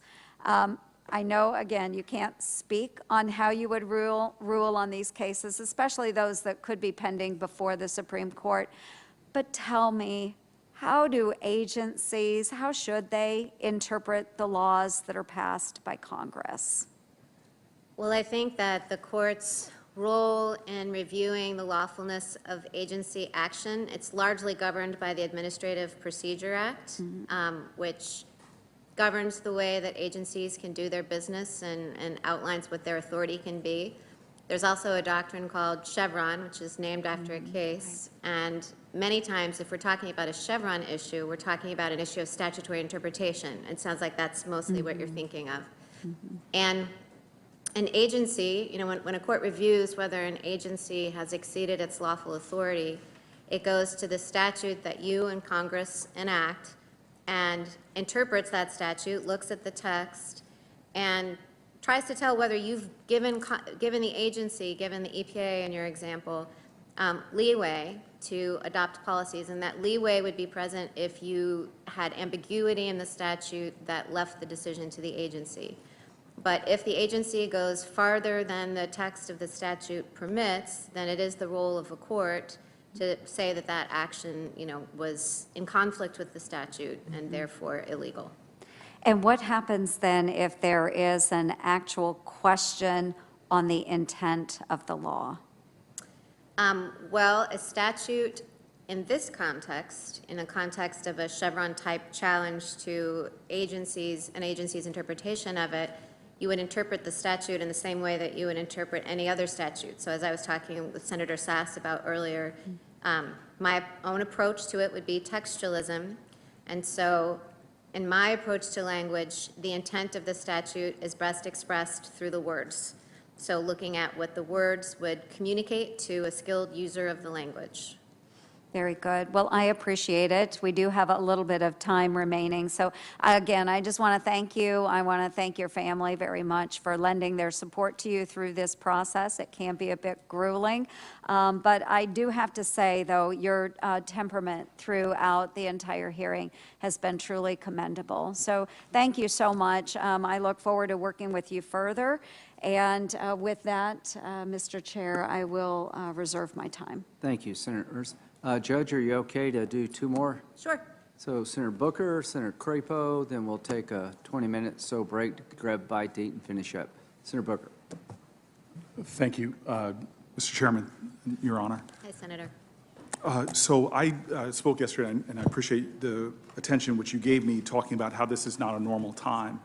And I want to reiterate that one more time as cogently as I can, because this is something like we've just never seen before in the history of the United States. We're not just days away from Election Day, but people are actually voting right now. Close to 1 million people in my state have already voted, and about 10 million people voted nationally. The only other time a Supreme Court nomination hearing happened this close to an election was, as you probably know, was under President Lincoln, who declined to offer a nomination before the election. But we are in the midst of an ongoing election right now at a very contentious time in our democracy. It's probably not normal also because people are already speaking in this election, and it seems like we are rushing through this process when many of my colleagues on this committee said just 4 years ago that we should not proceed to fill a vacancy that opened 269 days before an election. And the words of some of my colleagues, including the chairman, was to use our words against us. We would not do exactly what we're doing right now. It's also not normal, clearly, because we're in the middle of a pandemic. And we have tens of thousands of new COVID infections every single day, widespread food insecurity like we haven't seen these kind of food lines in my lifetime, I don't think. People across our country are struggling, and unfortunately, we see that we are right now not dealing with this crisis. We are instead literally having closed the Senate virtually, and the only proceedings that are being allowed to go forward are not the issues of helping people who are struggling, but dealing with this. And it's not normal that we have a president who has repeatedly attacked the legitimacy of our institutions. So much so, and I've never seen something like this in my lifetime, that his former cabinet members, his former chief of staff, all talk about the danger he represents to the country we all love. In fact, probably one of the most respected person on both sides of the aisle, General Mattis, who served as our Secretary of Defense, went as far as to say, a man who has been very reserved in his comments, that Donald Trump is a danger to our democracy. We are at a time that the legitimacy of our institutions are at stake. And it's not normal that the president would further cast a shadow over your nomination as well as the independence of the court by saying he would only nominate justices who would tear down Roe v. Wade, who would overturn ACA. And it's not normal amidst this all, and again, something that I find hard to believe that we're talking about, is that we have a president who cannot commit himself to the peaceful transfer of power. Now, in the light of this abnormality, most Americans think we should wait on your nomination. It's an illegitimate process. Most Americans think that we should wait. Today, and I appreciate you not following the news, but 90 of your fellow faculty members from Notre Dame wrote an open letter calling on you for the sake of our democracy. They didn't speak to whether you're right or left or your judicial philosophy or qualifications. They wrote an impassioned letter for the sake of our democracy. They publicly issued a statement asking that your nomination, that you withdraw from this nomination process and have it be halted until after the November election. This is not normal. And again, the overwhelming majority of Americans want to wait, but my colleagues here are not listening.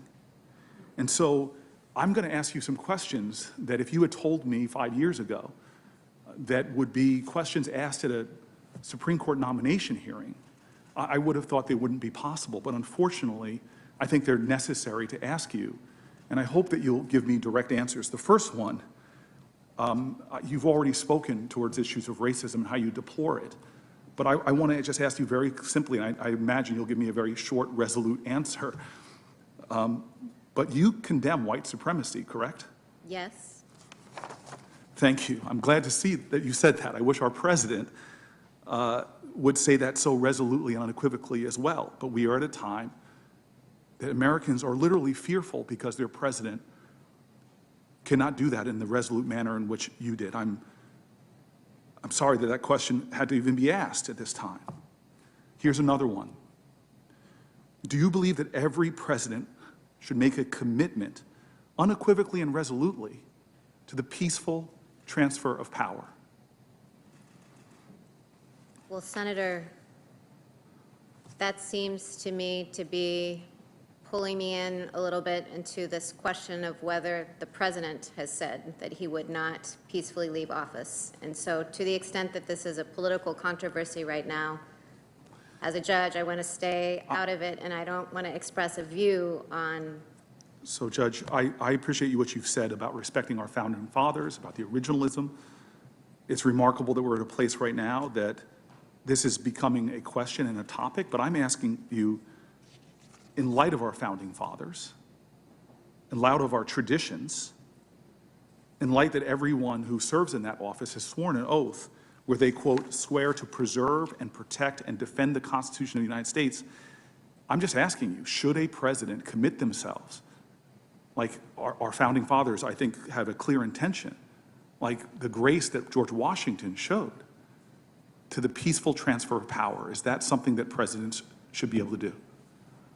Well, one of the beauties of America from the beginning of the Republic is that we have had peaceful transfers of power, and that disappointed voters have accepted the new leaders that come into office. And that's not true in every country. And I think it is part of the genius of our Constitution and the good faith and goodwill of the American people that we haven't had the situations that have arisen in so many other countries where there have been, where those issues have been present. Thank you, Your Honor. Do you think that the president has the power to pardon himself for any past or future crimes he may have committed against the United States of America? Well, Senator Booker, that would be a legal question. That would be a constitutional question. And so in keeping with my obligation not to give hints, previews, or forecasts of how I would resolve the case, that's not one that I can answer. Well, I think I agree with you that it is an issue right now, something I never thought would be an issue before, but it is an issue that our president may intend to pardon himself for future crimes or past crimes. If a president is personally responsible for several $100 million in debt while he's in office, potentially to foreign entities, do you think he has a responsibility to disclose who his lenders are, especially given the emoluments clause? Well, Senator, there's litigation about the emoluments clause. I think it was in the Fourth Circuit. I don't know where it stands, but that clearly is an issue that's being litigated, and one present in courts is not one on which I can offer an opinion. Thank you. I think it's disturbing that we're having this conversation. I think it's disturbing that we have a president that has brought what should be settled in the minds of most Americans. Presidents should reveal what their debts are, especially if they're to foreign nations. Presidents should not be able to pardon themselves for future crimes. Presidents should condemn white supremacy. Presidents should commit themselves to the peaceful transfer of power. Judge Barrett, you've seen a lot of my colleagues and I put up pictures of people in this room and stories we've told, and I've appreciated the way you've listened. It's not a stretch to understand why a lot of Americans are afraid right now.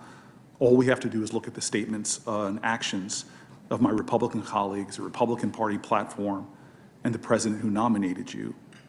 And even some of your own words, which have been read by my previous colleagues around the Affordable Care Act.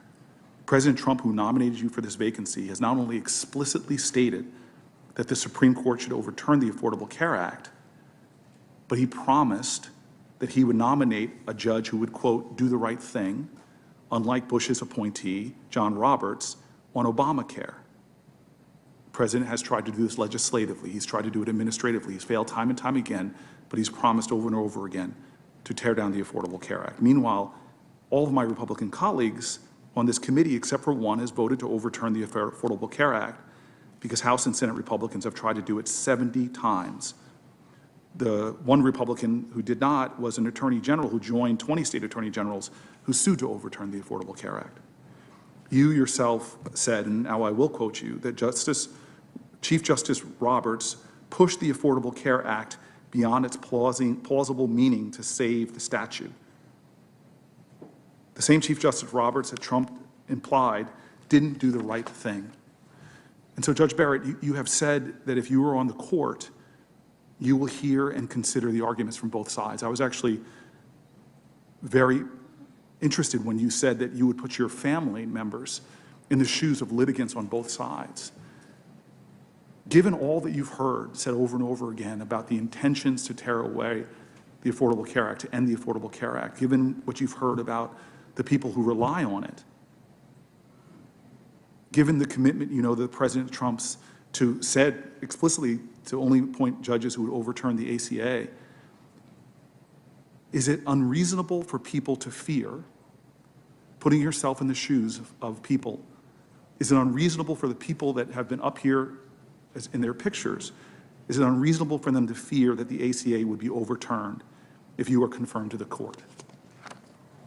Well, Senator, I want to stress to you, Senator Booker, as I've stressed to some of your colleagues today, that I am my own person. I'm independent under Article 3, and I don't take orders from the executive branch or the legislative branch. I understand that. I guess, can I restate my question? Because I don't think you are understanding it. Sure. I'm just asking you as an act of empathy, can you understand the fears that are exhibited by the people we put up? The two people I put up, Michelle and Merritt, I don't know what their political party is. I don't know if they're going to vote for me. I'm on the ballot. I don't know. I just know that they were people that wanted their voices to be heard because they are afraid right now and what your nomination represents. All I'm asking is, can you empathize with that? Can you understand that? Senator, I can certainly empathize with people who are struggling. I can empathize with people who lack health care. One of the things that was so striking to me when we went to get our daughter Vivian from the orphanage in Haiti was the lack of access to basic things like antibiotics. And it just made me appreciate the fact that we had access to health care. So I can certainly empathize with all of that. And with respect to the ACA, should I be confirmed, and as I've said, I would consider the issue of recusal a threshold question of law and whether to hear that case. But should I be confirmed and should I sit and hear the case, as I assured you, I would consider all the arguments on both sides. And one of the important issues in that case is whether, even if the mandate has become unconstitutional since it was zeroed out, whether it would be consistent with the will of Congress for the whole act to fall. It's a statutory question, not a constitutional one. Or whether the mandate could be severed out and the rest of the act stand. And so the task of every justice who hears this case will be to look at the structure of the statute and look at its text to determine whether it was the will of Congress when they passed the ACA. And Judge, I apologize, especially after the good behavior that was noted, that we shouldn't be talking over each other. No, that's okay, Senator. My time is running quickly. Sure. I guess I just, as a guy who looks at justices, I was just asking you to express that you understand the fear that's in America right now, because you heard story after story of people who don't know if they're going to be able to afford their health care, who don't know if they will be denied insurance coverage. And I'm going to move on because of the short time, but I was just asking you, can you understand the fear giving a president that has said that they will put justice on there that will tear down the Affordable Care Act, thus taking away health care from millions of Americans? There is fear in our country right now. But I want to move now to earlier what Senator Durbin and you discussed. They asked about your views on racism and the role of courts in addressing racial justice. I was troubled that you said that racial justice and equality, and I'll quote you, or how to tackle the issue of making it better, those things are policy questions. I think that's the quote. How to tackle the issue of making it better, the racial injustice, Those things are policy questions and not for the court. The federal government's own data, and this is, I think you and I referenced this in our private conversation, which I appreciate. You said you were familiar with a lot of the data about the discrimination within our criminal justice system. For example, the U.S. Sentencing Commission shows that prosecutors are more, this is the U.S. Sentencing Commission said that prosecutors are more likely to charge black defendants with offenses that carry harsh mandatory minimum sentences than similarly situated whites. Are you familiar with that, the U.S. Sentencing Commission? I'm not familiar with that particular study. Does that surprise you? I mean, I don't know, Senator Booker, that seems an odd thing for me to express an opinion out. As you I'm not asking you, these are facts. These are just facts. And as you and I am not familiar with that study. As you and I discussed, I am aware that there is evidence and that there have been studies of systemic racism or implicit bias in the justice system. So I am aware of that issue. I was not aware. You're aware of evidence that there is implicit racial bias? I am aware that there have been studies showing that implicit bias is present in many contexts, including in the criminal justice system. Okay. I'm just going to read some of these other statistics because I think they're really important, and this is independent data from the U.S. Sentencing Commission. And black defendants, again, are compared with similarly situated white defendants who are subject to 3-strike sentencing enhancement at a significant higher rate, which on average added 10 years to sentences. You're not familiar with that study? I'm not familiar with that study. Do such cases come before the Seventh Circuit? The 3 strikes cases? Yes. Are you talking about the 3 strikes, the Prison Litigation Reform Act cases where they're struck out, or are you talking about? I'm asking cases in the criminal justice system that relate to racial bias. Do they come before the court? So certainly we have discrimination cases. Certainly there are 1983 cases or Title VII cases. I would imagine so. And in your research for those cases, you familiarize yourself with a lot of the data on the discrimination within the system? That, we familiarize ourselves with the arguments the parties make and the information that they put in the record. And in some cases, I have had parties submit, or it's submitted in the district court technically and then made part of the record. And so I just want to be clear. Do you believe that there is, in fact, implicit racial bias in the criminal justice system? Well, Which is just a yes or no question. Do you believe, in fact, that there is implicit racial bias in the criminal justice system? Senator, it would be hard to imagine a system, a criminal justice system as big as ours, not having any implicit bias in it. So is that a yes? Senator, yes, I think that in our large criminal justice system, it would be inconceivable that there wasn't some implicit bias. Okay. Over the last 2 years, about 121 of President Trump's judicial nominees to the federal court have said unequivocally that there is implicit racial bias within the justice system, quite clearly. I'd like to turn to an opinion you wrote last year about race discrimination, Smith versus Illinois Department of Transportation. The case involved an African-American traffic patrol officer who had been fired from the Illinois Department of Transportation. This employee claimed that he had been subjected to hostile work environment and that the supervisor called him the N-word. But you ruled that the employee had failed to make the case that he had been fired in retaliation for his complaints about race discrimination. And now you acknowledged that, quote, and I'm going to quote you now, the N-word is an egregious racial epithet, but you went on to insist that the employee couldn't, quote, win simply by proving that the N-word was uttered at them, and that he failed to show that his supervisor's use of the N-word against him, quote, altered the conditions of his employment and created a hostile or abusive working environment. And you said that even based on his own subjective experience, this black employee had, quote, no evidence that his supervisors were lashing out at him because he was black.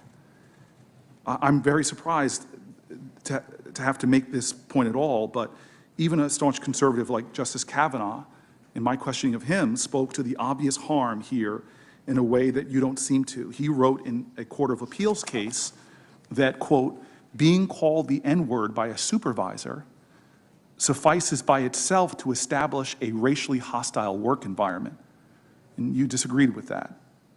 Why do you believe that the law recognizes the harm that is inflicted on a black person in this country when they are called that word by their work supervisor, or by anyone really for that matter, and all the history dredged up in that word, centuries of harm, Why do you believe differently than Justice Kavanaugh? Well, Senator Booker, that opinion does not take a position different than Justice Kavanaugh. It expressly and was written very carefully to leave open the possibility that one use of that word would be sufficient to make out a hostile work environment claim.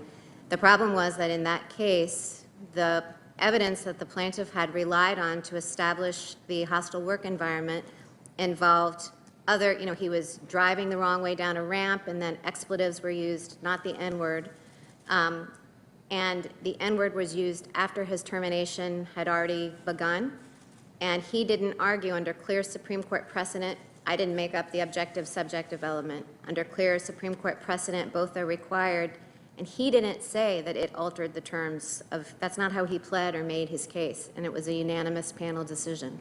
And forgive me if I'm reading this case wrong, but you're saying to me he was not claiming that he had a hostile work environment, and that it is in the fact pattern that this supervisor called him the N-word, and that does not constitute a hostile work environment in the way that Justice Kavanaugh said clearly that it does? No, Senator, I think you're mischaracterizing what I said, with all respect. In that opinion, the evidence that he introduced to show the hostile work environment was the use of expletives when he drove the wrong way down. He was hired to be a safety driver for the Illinois Department of Transportation, and he based his hostile work environment claim on the use of expletives at him based on poor work performance. That was what he relied upon, and then his termination proceedings had begun. He didn't tie the use of the N-word into the evidence that he introduced for his hostile work environment claim. And so as a panel, we were constrained to decide based on the case the plaintiff had presented before us. So the panel very carefully wrote the opinion to make clear that it was possible for one use of the N-word to be enough to establish a hostile work environment claim if it were pled that way. I'm going to turn to the AutoZone case you discussed earlier with Senator Feinstein. The initial panel of 3 judges that examined the case ruled against Kevin Stuckey. You were not a part of that initial panel, but you did have an opportunity to vote on whether to hear the case before the entire court. You had an opportunity to affirm the bedrock principle enshrined in Brown versus Board of Education about separate but equal, really to say that separate is inherently unequal. But you voted no. You didn't think the full court needed to examine this deliberate segregation of employees by race. But the judges on the court disagreed with you. In fact, 3 judges explained, we know that, quote, deliberate racial segregation by its very nature has an adverse effect on the people subjected to it. On one of the essential teachings of Brown versus Board of Education, which I know you're familiar with, is that idea of separate being inherently unequal.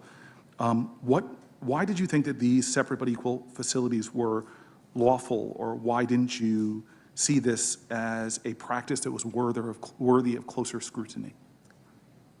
Senator, as I said earlier to Senator Feinstein, I did not make a merits decision on that case, and I wasn't on the initial panel.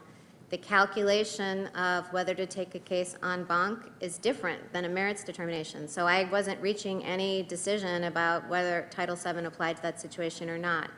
Federal Rule of Appellate Procedure, I think it's 35 that governs en banc proceedings, sets out standards, and this case didn't create an intra-circuit conflict or an inter-circuit conflict. And so I didn't think it met Federal Rule of, all my vote means is that I didn't feel like it satisfied the elevated high standard for en banc review, not that I thought it was correct. There's a lot of deference to panels in my court. Right, but I mean, 3 judges disagreed with you, and these were judges appointed by Republican and Democrat presidents. They saw the case about separate and equal really compelling. They thought the issue deserved closer scrutiny, and you had an opportunity to join them, but you didn't. You referred earlier to the problem of implicit racial bias in our system, this idea that despite the color of our skin, people can get a hearing, people can get justice. And this denial seems to me that you disagree with the prioritization, at least, of your 3 colleagues. Senator, 8 of my colleagues chose not to take the case en banc, and the en banc process is a different one than the merits decision-making process. To decide that case on the merits and know whether I would come out the same way, I would have had to participate in it and read the briefs and hear the arguments. And so the 3 justices were wrong, then you disagree with your colleagues? The 3 judges who dissented, my 3 colleagues whom I respect very much, thought that it met the standard for en banc review. That's a different question than the merits, and so I did disagree with them about whether to take it en banc. So I was within the group of 8 colleagues that decided that maybe that would be an issue we could take up in the future, but not to disturb the panel decision then. But that's not a merits determination. Thank you, Your Honor. Thank you. Moving quickly, Judge Barrett, 5 years ago, the Supreme Court ruled that the Constitution protects the rights of same-sex couples to marry. This was a Obergefell case, which has been discussed today. The court declared the Constitution grants LGBTQ Americans equal dignity in the eyes of the law. Hundreds of thousands of couples have built their lives on this decision. I've married some of them myself. On that day 5 years ago, the court fulfilled really that ideal of equal justice under law. And yet now the same-sex marriage is legal. We've seen efforts to try to undermine that decision. Justice Ginsburg wrote about legal rules that would, quote, create 2 kinds of marriage, full marriage and skim milk marriage. I firmly believe that our laws shouldn't allow discrimination against people on the basis of who they are. I have a number of questions on this topic if I can get through them, but I wanted to offer you a further opportunity to address the issue that I don't think you got to fully address that my colleague brought up. When you did use the term sexual preference earlier today, rather than sexual orientation, is there a difference and what is it? Senator, I really, in using that word, did not mean to imply that I think that, that it's not an immutable characteristic or that it's solely a matter of preference. I honestly did not mean any offense or to make any statement by that. But by what you just said, you understand about that immutable characteristic. In other words, that one's sexuality is not a preference, it is who they are. Is that what you're saying? Senator, I'm saying I was not trying to make any comment on it. I fully respect all the rights of the LGBT community. Obergefell is an important precedent of the court. I reject any kind of discrimination on any sort of basis. So you say Obergefell is the decision. Well, what about your 2 colleagues, excuse me, forgive me. What about Alito and Thomas, who have said that the court has created a problem that only it can fix? They clearly don't see that as a precedent worth following. You just said Obergefell is a precedent.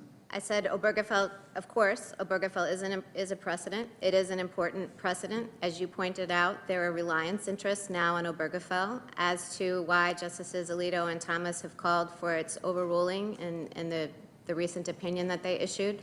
I can't really speak to. They call it a problem. Do you know what they're referring to? Well, Senator Booker, I don't know what Justices Thomas and Alito were thinking. That you'd have to ask them.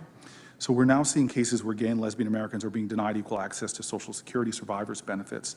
One same-sex couple in Arizona was together for 43 years, got married, but one of them died 6 months later, and now the surviving spouse is being denied benefits because they weren't married long enough after 43 years together in love. Does this violate the rule of equal treatment that the Supreme Court has laid down? Well, in Obergefell, could you repeat the facts of this? They were together for 43 years. The law changed and allowed them to marry. They married. One died soon after, and they're being denied survivor benefits because they weren't married long enough because the law wrongfully denied them that equality. So that would be a legal question that would have to come up and be decided in the context of a real case. I mean, it's plain that Obergefell recognizes the full right of same-sex couples to marry, but the question of what are the implications of that for benefits would be something that would come up before a court later. But there are some precedents. Maybe I can ask a different question. Can a hairdresser refuse to serve an interracial couple's wedding because they disapprove of interracial marriages? Well, Loving versus Virginia follows directly from Brown, and it makes unconstitutional any attempt to prohibit or forbid interracial marriage. Could they refuse to serve a black couple's wedding? Could a baker or a florist refuse to? Title VII prohibits any sort of discrimination on the basis of race by places of public accommodation. How about an interfaith wedding? Well, Senator, I feel like you're taking me down a road of hypotheticals that is going to get me into trouble here because, as you know, I can't opine on how cases would be resolved, and I've said that whether they're easy questions or hard questions, I can't do that.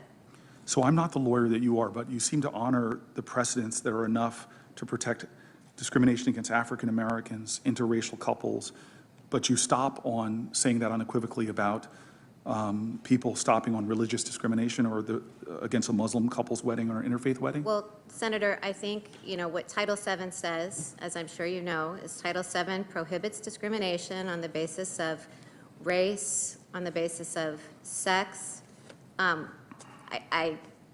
All I can do is say, refer to the statute. But of course, as to whether there would be evidence to show or whether any particular encounter between a customer and a florist or a baker violated Title VII, that would be a case that would have to come up, as I discussed with Senator Sass, with real litigants, litigated on a full record.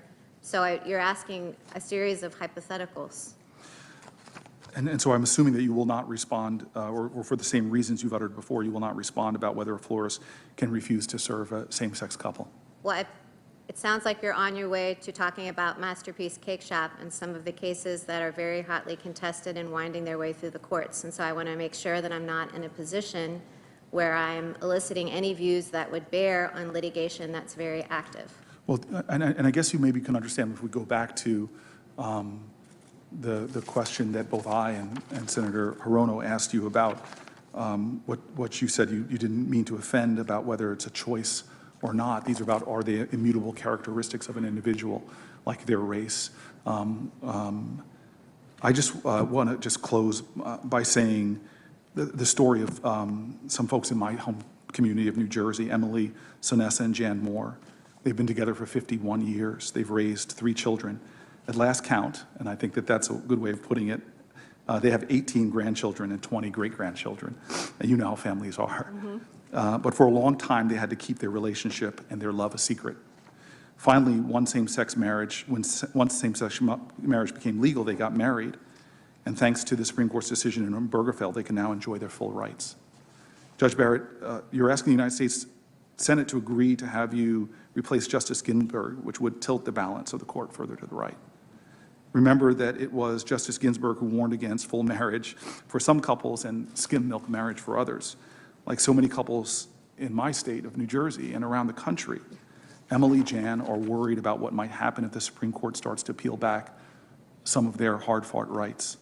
They believe that their love should be valued by their government and equally as the love of any other people. And they believe a lot of the rights that they now enjoy, which were denied in the past to African Americans even, to interracial couples, they believe that they should be able to preserve them. And so my time's expired. You've been very generous, and as has the chairman, in allowing me to go over. I'm grateful to have the opportunity to talk with you more tomorrow. Thank you, Senator Booker. Thank you very much. Thank you, Senator Booker. Senator Crapo. Then we'll take a break for supper. Thanks. Thank you, Mr. Chairman. And we're 4 away from the finish today. Before I begin, I do have a couple of letters I'd like to submit for the record. One from the Speaker of the Idaho House, Scott Bedke, in support of Judge Barrett's nomination, and the other from the National Shooting Sports Foundation, also in support of the nomination, Mr. Chairman. Without objection. Thank you. And Judge Barrett, I am going to, well, I'll get to some new material, but a lot of what I do at the beginning will be going over things you've already said, and you must think you'd said them way too much, had to say them way too many times. I'm going to just be sure that we get some things nailed down once more. Before I do that, though, there's been a lot said today that really needs to be responded to. This won't be a question to you. These first two, I'm just going to quickly respond to a couple of them. The first was one of my colleagues, Senator Whitehouse, spent a very long presentation trying to make the case that there is a lot of dark money out there trying to control the Supreme Court nominations and this whole process and the situation that we face today. I just want to set the record straight. These are actually some statistics that Senator Cruz quickly went through when he spoke. But yeah, there is dark money in politics, and I think that we should get it out. What this means is that money where you don't know who the real donors are behind the entity that's making the expenditure. Fortunately, we're getting a lot of that out, but there's still a lot there. The impression, though, that was left was that this dark money is all on one side. The reality is, if you look at opensecrets.org, this data is from 2016, but I've seen data even later into 2018. And it's the same kind of statistics, and that is that really the significant majority of the dark money is being spent in favor of the Democratic side rather than the Republican side. Of the top 20 organizations and individuals that they identified who contribute to super PACs, who then utilize the money in the way that was talked about, 14 of them give exclusively to Democrats. Of the top 10 on that list, only 2 give to Republicans. So, and the totals, by the way, were $422 million in this report going to Democrats and $189 million going to Republicans. So yeah, there is money in the system which we can't identify. A lot of this money, by the way, is going into ads against you, Judge Barrett. But we can't get it all out yet. I think we ought to get it out, but let's not try to create the impression that this is just some one-sided circumstance that's happening in the country. The other thing I want to go over first before I get into my questions is the same thing I went over yesterday because the allegations have been made again and again and again that somehow we are rushing this case and somehow we are violating the history and the precedent of the way the Senate operates and the way the presidency operates when there is a vacancy in an election year. Some people count these things differently. There's a statistic that I will use that will count all vacancies that have happened, whether the vacancy occurred in the election year or whether it just didn't get resolved until the election year. But it doesn't matter whether you just take the ones that arose in the election year or if you take all of them that were resolved in the election year. The precedent is the same. It's overwhelming. In every single case, the sitting president made a nomination. Every case.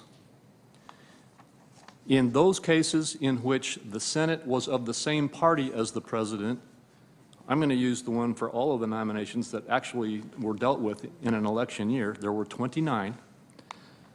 19 of them were when the party was the same as the president. 17 of those 19, the party moved ahead with the president's nomination, and the nomination was confirmed. 10 of those times, it was when the party was not the party of the president. In 9 of those cases, the party that was not the party of the president declined to move forward until the next president was elected. Now, that's the precedent of the Senate. That's what happened in 2016 when the Senate was of a different party than the president, and it's what's happening now when the Senate is the party of the president. And those are the facts, and that's the precedent. In terms of the timing, I went through the timing then as well. I think your hearing started, Judge Barrett, on the 16th day from the day you were nominated.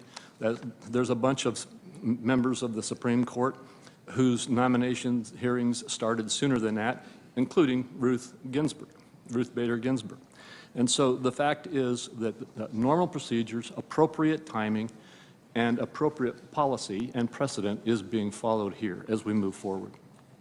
Now, having made those points once again, I will, like I said, I will get into some new questions for you, but I'm going to go over a lot of things that you've already talked about because I really think it's important that we just make it as clear as possible. You've talked about originalism and textualism. Is there a difference between those two things? They are the same basic approach, but we use originalism mostly to refer to interpreting the constitutional text, and textualism we use to refer to interpreting statutory text.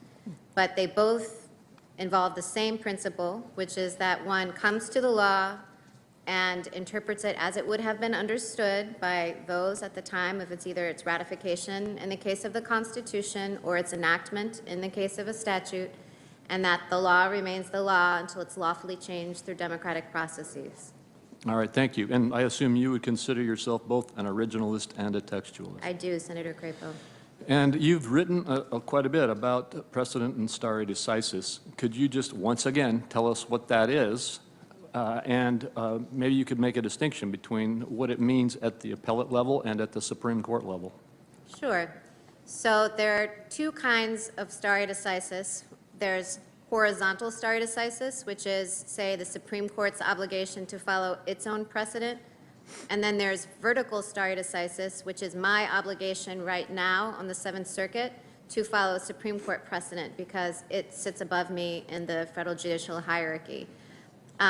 Precedent, for vertical precedent, there's no question. I mean, I can't buck what the Supreme Court does. It sets the precedent and all lower courts must follow it. Right. For horizontal precedent, for example, on my own court right now on the Seventh Circuit, the court that renders a precedent does have the ability to reconsider it under certain circumstances. Otherwise, errors don't get fixed, and Plessy versus Ferguson would still be the law of the land. So, and you will, I'm sure, tell me, what are the rules there when you do horizontal reevaluation? Sure. So when a court decides whether or not to overrule a precedent, it considers, first of all, is it wrong, and how egregiously wrong is it? You know, that we can see in the Brown versus Board of Education decision how that factor played. You also consider reliance interests because, as I said before, stare decisis is short for stand by the thing decided and don't disturb the calm. So courts don't recklessly get in the business of just stirring up, disrupting people's lives, unless it's the other factors counsel in favor of doing it. You consider whether the law has developed since the precedent in a way that undercuts the foundations of the precedent itself. Same for the facts. You also consider whether the precedent that you set has proved to be workable for the courts below you that must follow it. So in my case on the Seventh Circuit, that would mean the district courts. Have we set out an articulation of the law in a case that lower courts can actually use? And so, to paraphrase here, if a judge in a horizontal situation, either a Supreme Court justice evaluating Supreme Court precedent or a circuit court judge evaluating the circuit court's precedent, if they felt the precedent was wrong, that's not enough. That is not enough. And you have to have then the reliance and the other factors all falling into the right circumstance before a decision to actually overrule or overturn a precedent is made. That's true, and this might be a good time, Senator Crapo, for me to make one other point about horizontal stare decisis doctrine. Earlier, and I can't remember which interchange it was, someone was pointing out, that I said stare decisis should have weaker effect in constitutional cases. That's actually what the Supreme Court has said. That's a well-established principle of stare decisis doctrine itself. The court has said that it gives super strong effect to precedent in statutory cases because you all can always step in and fix any errors of statutory interpretation the court might make.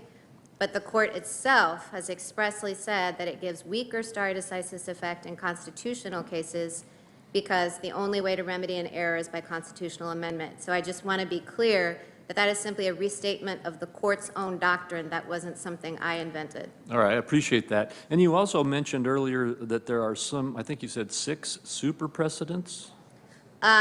Let's see, I can't remember how many are on the list, but as I said, it's in constitutional law scholarship.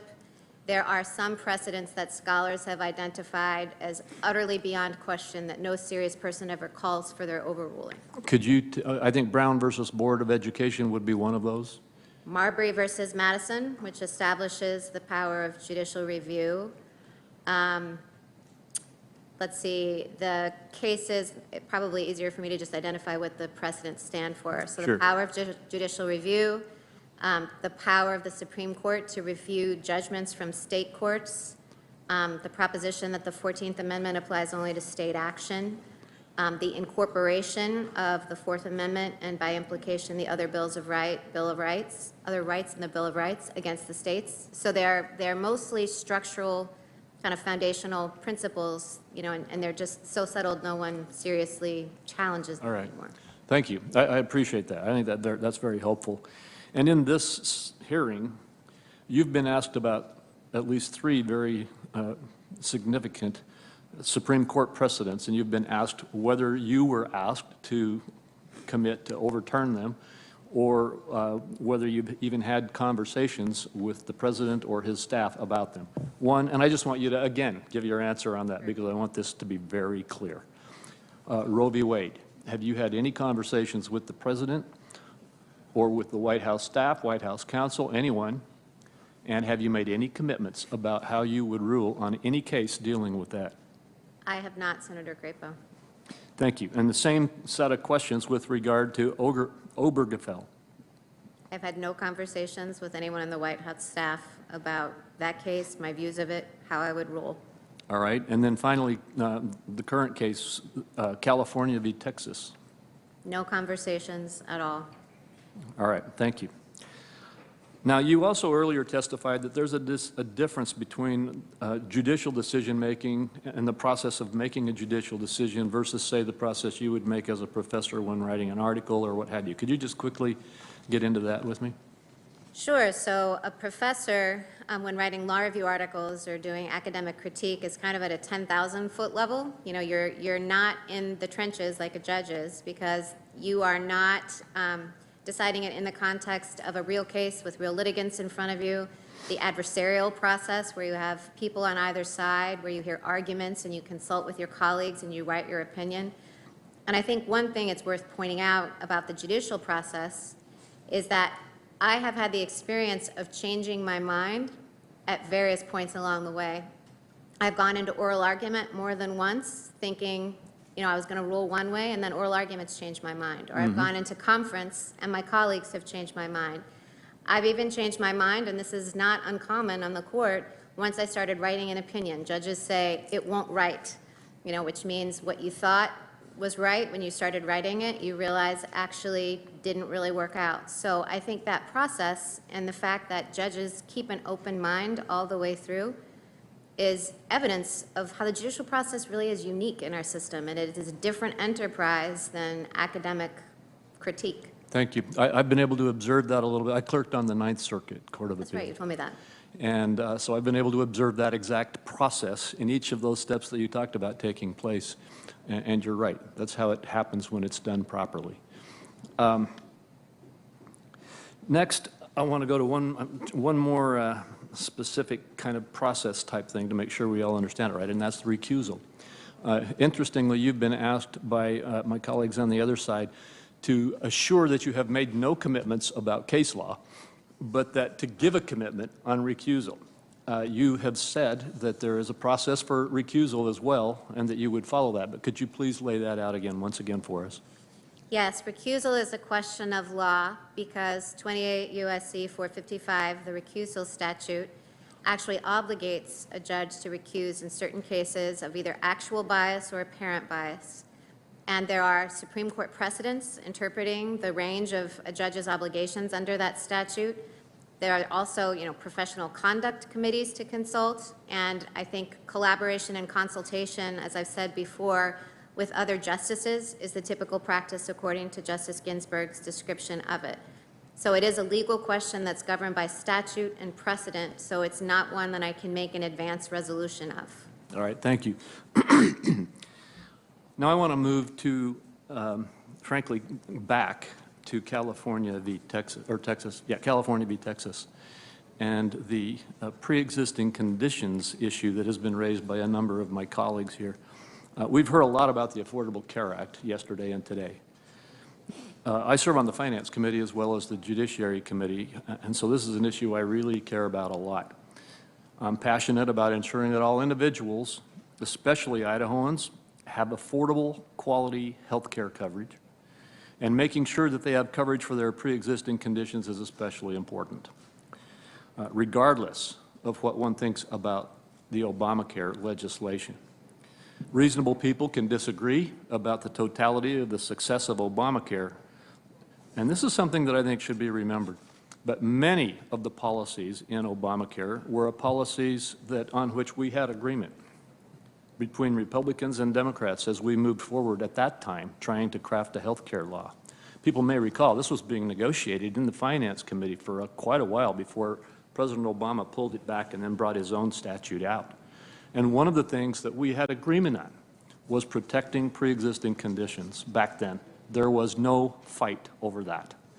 And in fact, I think every single U.S. senator wants to protect access to coverage for patients with pre-existing conditions, Republicans and Democrats.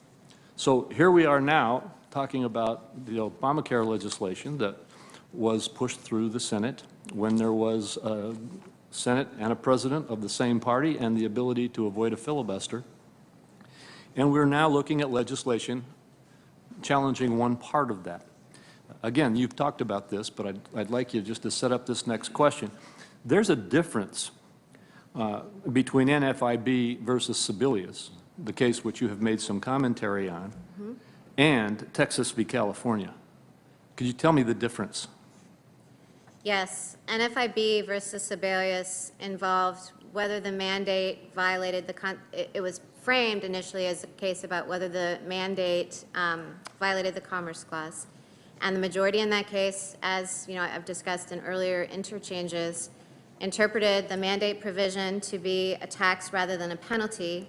And Chief Justice Roberts said that he thought it was justified as an exercise of Congress's taxing power, but would have been invalid under the Commerce Clause. Now, the new case that the Supreme Court is poised to hear involves a different question. If the mandate, which has now been zeroed out, the initial question, it does resemble NFIB versus Sebelius, because the initial question is something a tax if it's $0? So is it still a tax? And if it's not a tax, can it be justified under Congress's taxing power?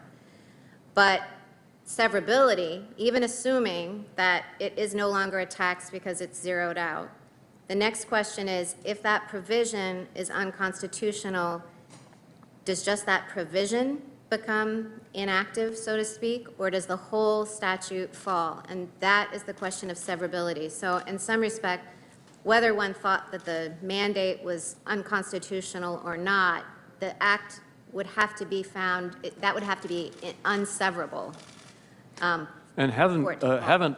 you may not know the answer to this, but I believe that in the last session of the Supreme Court, 7 members of the court said that there's a very strong presumption in favor of severability rather than knocking down an entire statute. That is true. It's an established doctrine, and it was reiterated even last term. So did you participate in a moot court case on this last month or in the last near future? I did. Can you tell us what a moot court case is? So William & Mary Law School has every year what it calls its Supreme Court preview, and it includes a moot court case. There's a long tradition of moot court exercises at law schools. You know, sometimes they're called mock trials, sometimes they're called moot courts. That's when they're appellate. And it's a chance to educate the community around the law school, the students, or in the case of this William & Mary program, it also draws in people from around Williamsburg so that they can see how the judicial process works. And so, judges often participate in moot courts, right? Judges often participate in moot courts, and in this particular one, there were maybe comprising the panel.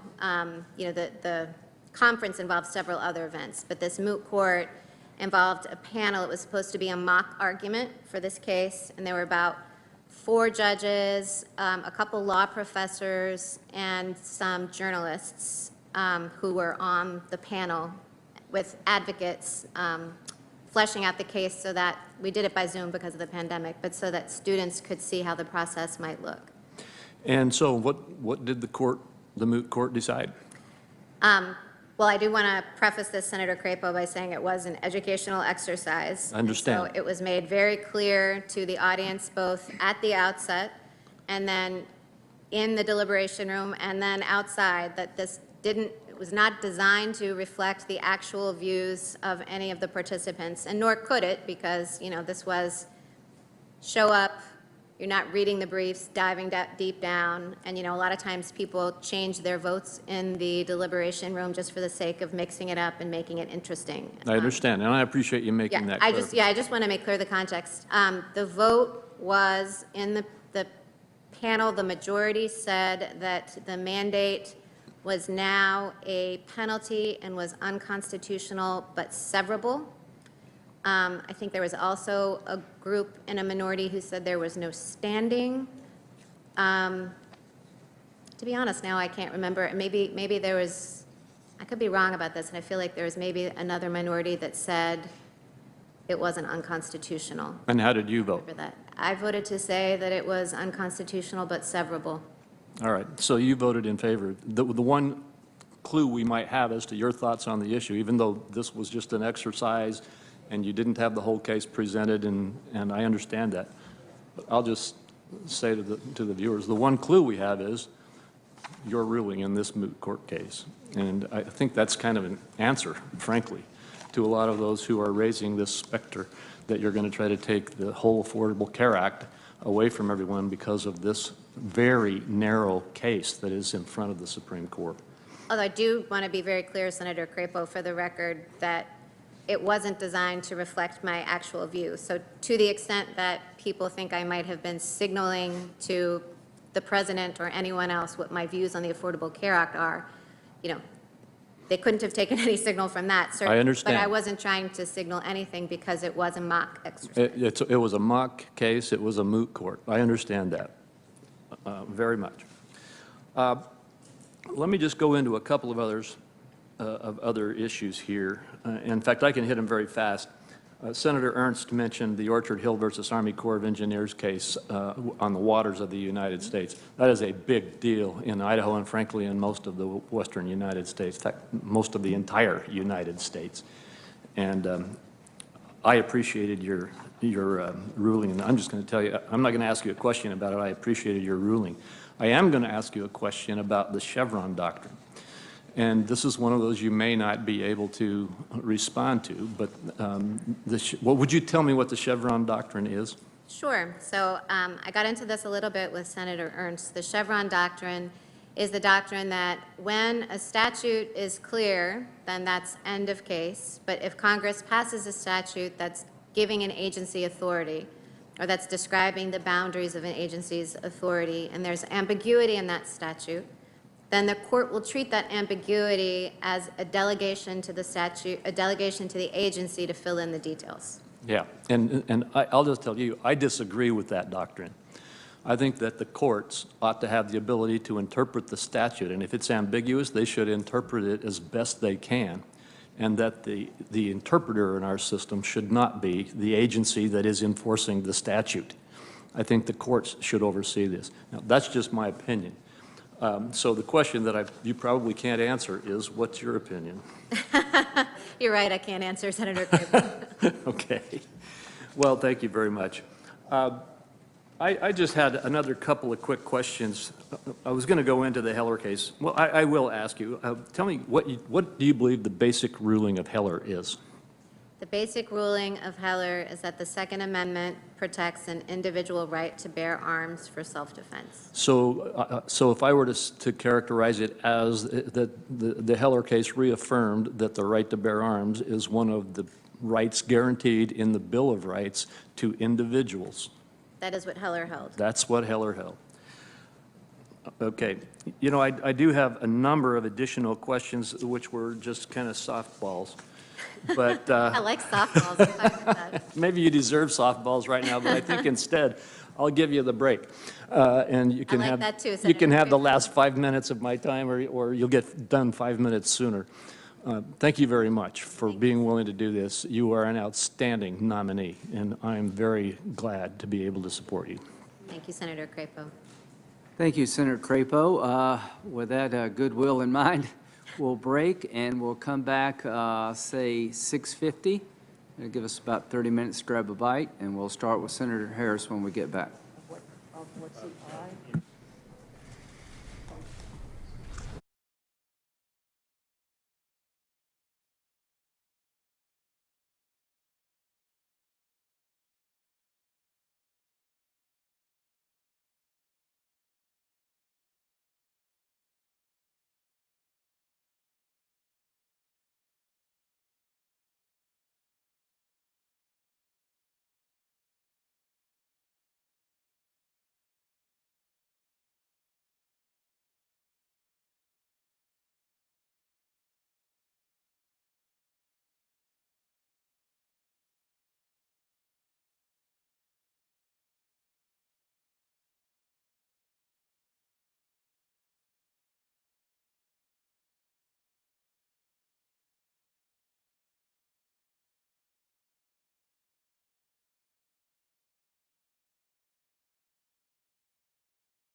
To every single mother, every small business owner, every farmer, every cancer survivor, and every woman out there who has ever been put down by the establishment, it's time to stand up.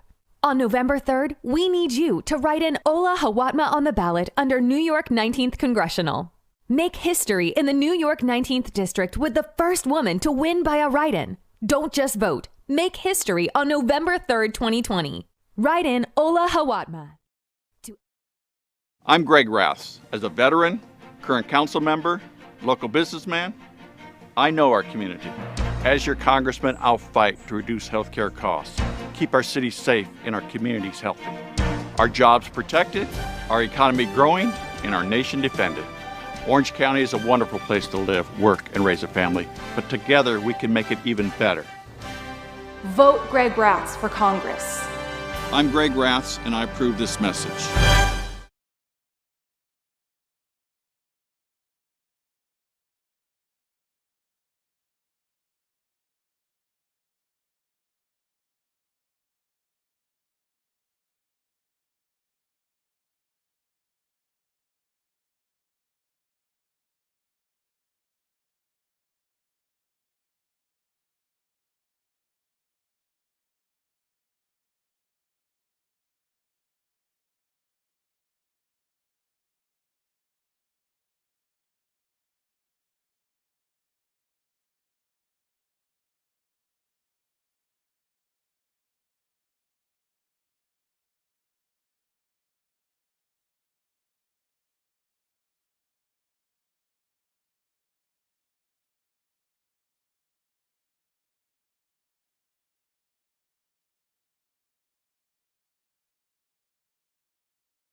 I'm late. How you a minute?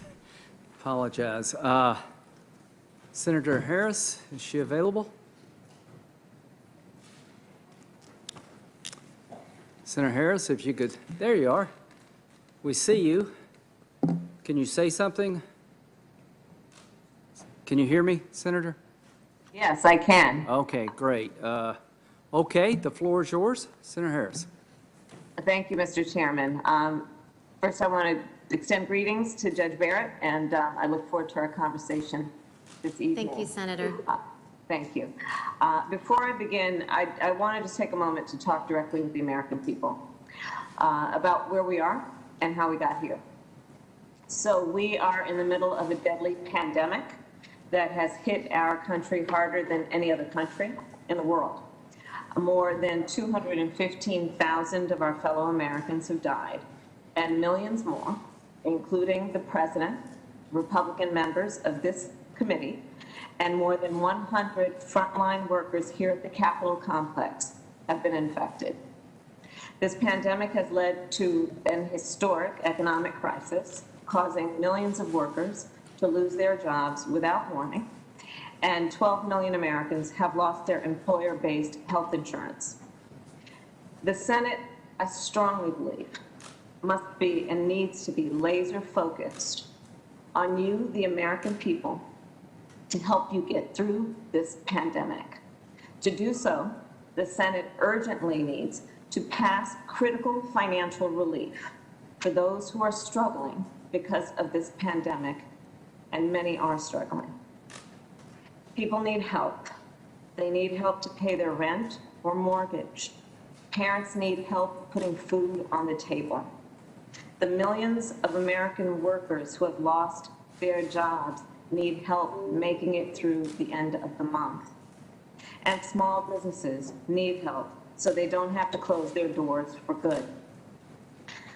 But sadly, Senate Republicans have rushed to hold this Supreme Court confirmation hearing rather than help those who are suffering through a public health crisis not of their making. As I said yesterday, these priorities are not the American people's priorities. Since President Obama signed the Affordable Care Act into law, Senate Republicans' #1 priority has been to tear it down. And remember, before the ACA, the Affordable Care Act, insurance companies held virtually unchecked power over our healthcare system. They could refuse to cover basic medical expenses like maternity care, like mammograms, like prescription drugs, or hospital stays. Worst of all, if you were sick, they could deny you coverage altogether, and there was nothing you could do about it. Over the last 9 years, Republicans in Congress have tried 70 times to repeal or roll back the ACA in the United States Congress. In 2013, Senate Republicans were so desperate to stop its success that they shut down the entire government for weeks.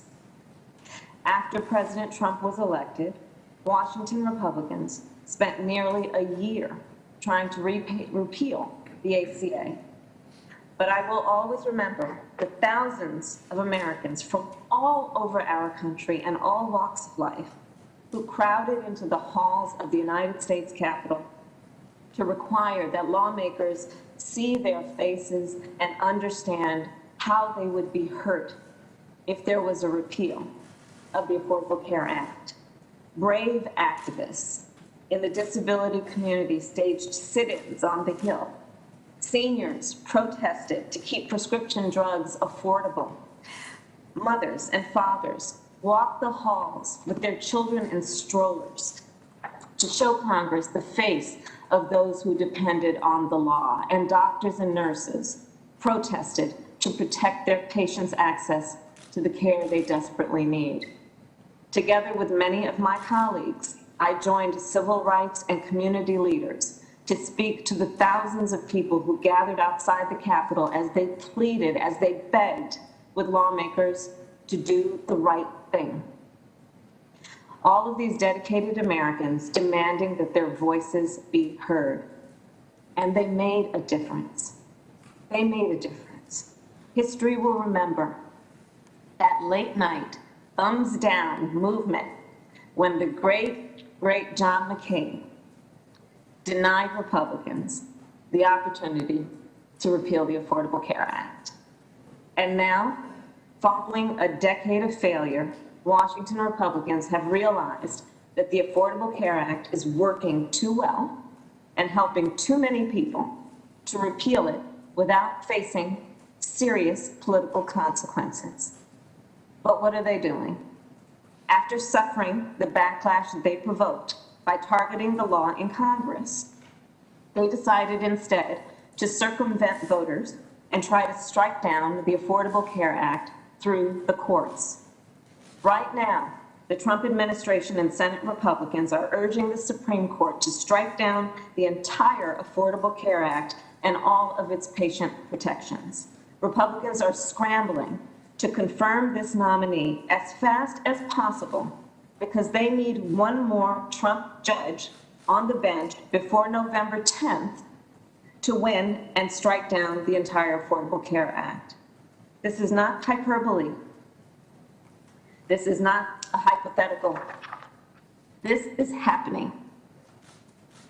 And here's what you have to know. People are scared. People are scared of what will happen if the Affordable Care Act is destroyed in the middle of a pandemic. There are more than 100 million Americans with pre-existing conditions like asthma and diabetes, heart disease, who know that they could be denied coverage, are charged more by insurance companies if Donald Trump is successful in getting rid of the Affordable Care Act. And because of the coronavirus, more than 7 million people have now a pre-existing condition that they didn't have earlier this year. Those who depend on the ACA are afraid of their lives being turned upside down if the court strikes it down. They know what could happen. And Judge Barrett, I will share with you and the American people a list.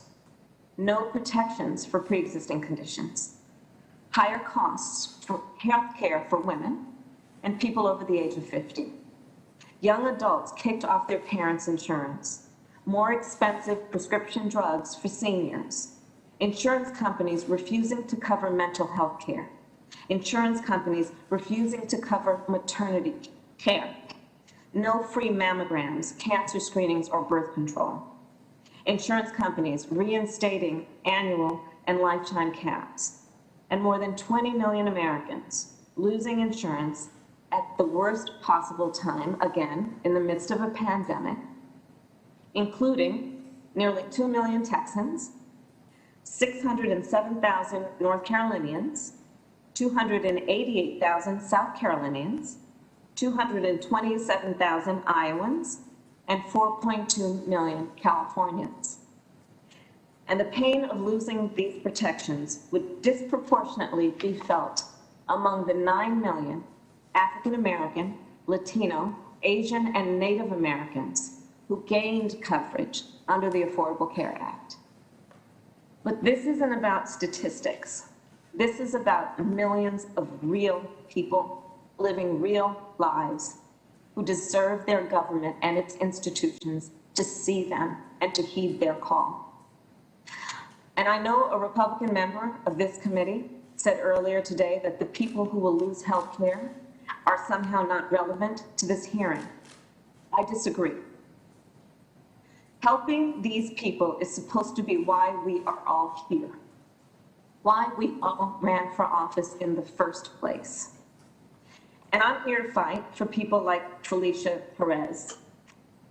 And this is her. Felicia is a writer, a public speaker, and former high school teacher from Southern California who now teaches at the University of Nevada, Reno. She has multiple pre-existing conditions, including arthritis, asthma, and a rare autoimmune disorder that caused tumors that have wrapped around her optic nerve and part of her brain. Her life depends on periodic cancer-fighting infusions that cost $160,000 a year. Felicia is terrified. She knows that without the Affordable Care Act, she could not afford ongoing treatment, the treatment she needs to stay alive. And here's exactly what she said, and I will quote. My life is in the hands of people I do not know, who do not know me, who are essentially telling me I don't matter, that my life doesn't matter, that my health doesn't matter, that the day-to-day quality of my life doesn't matter. And that's really hard. Tragically, Felicia's story is not unique. Her fears are shared by millions of Americans. The Affordable Care Act and its protections hinge on this Supreme Court and the outcome of this hearing.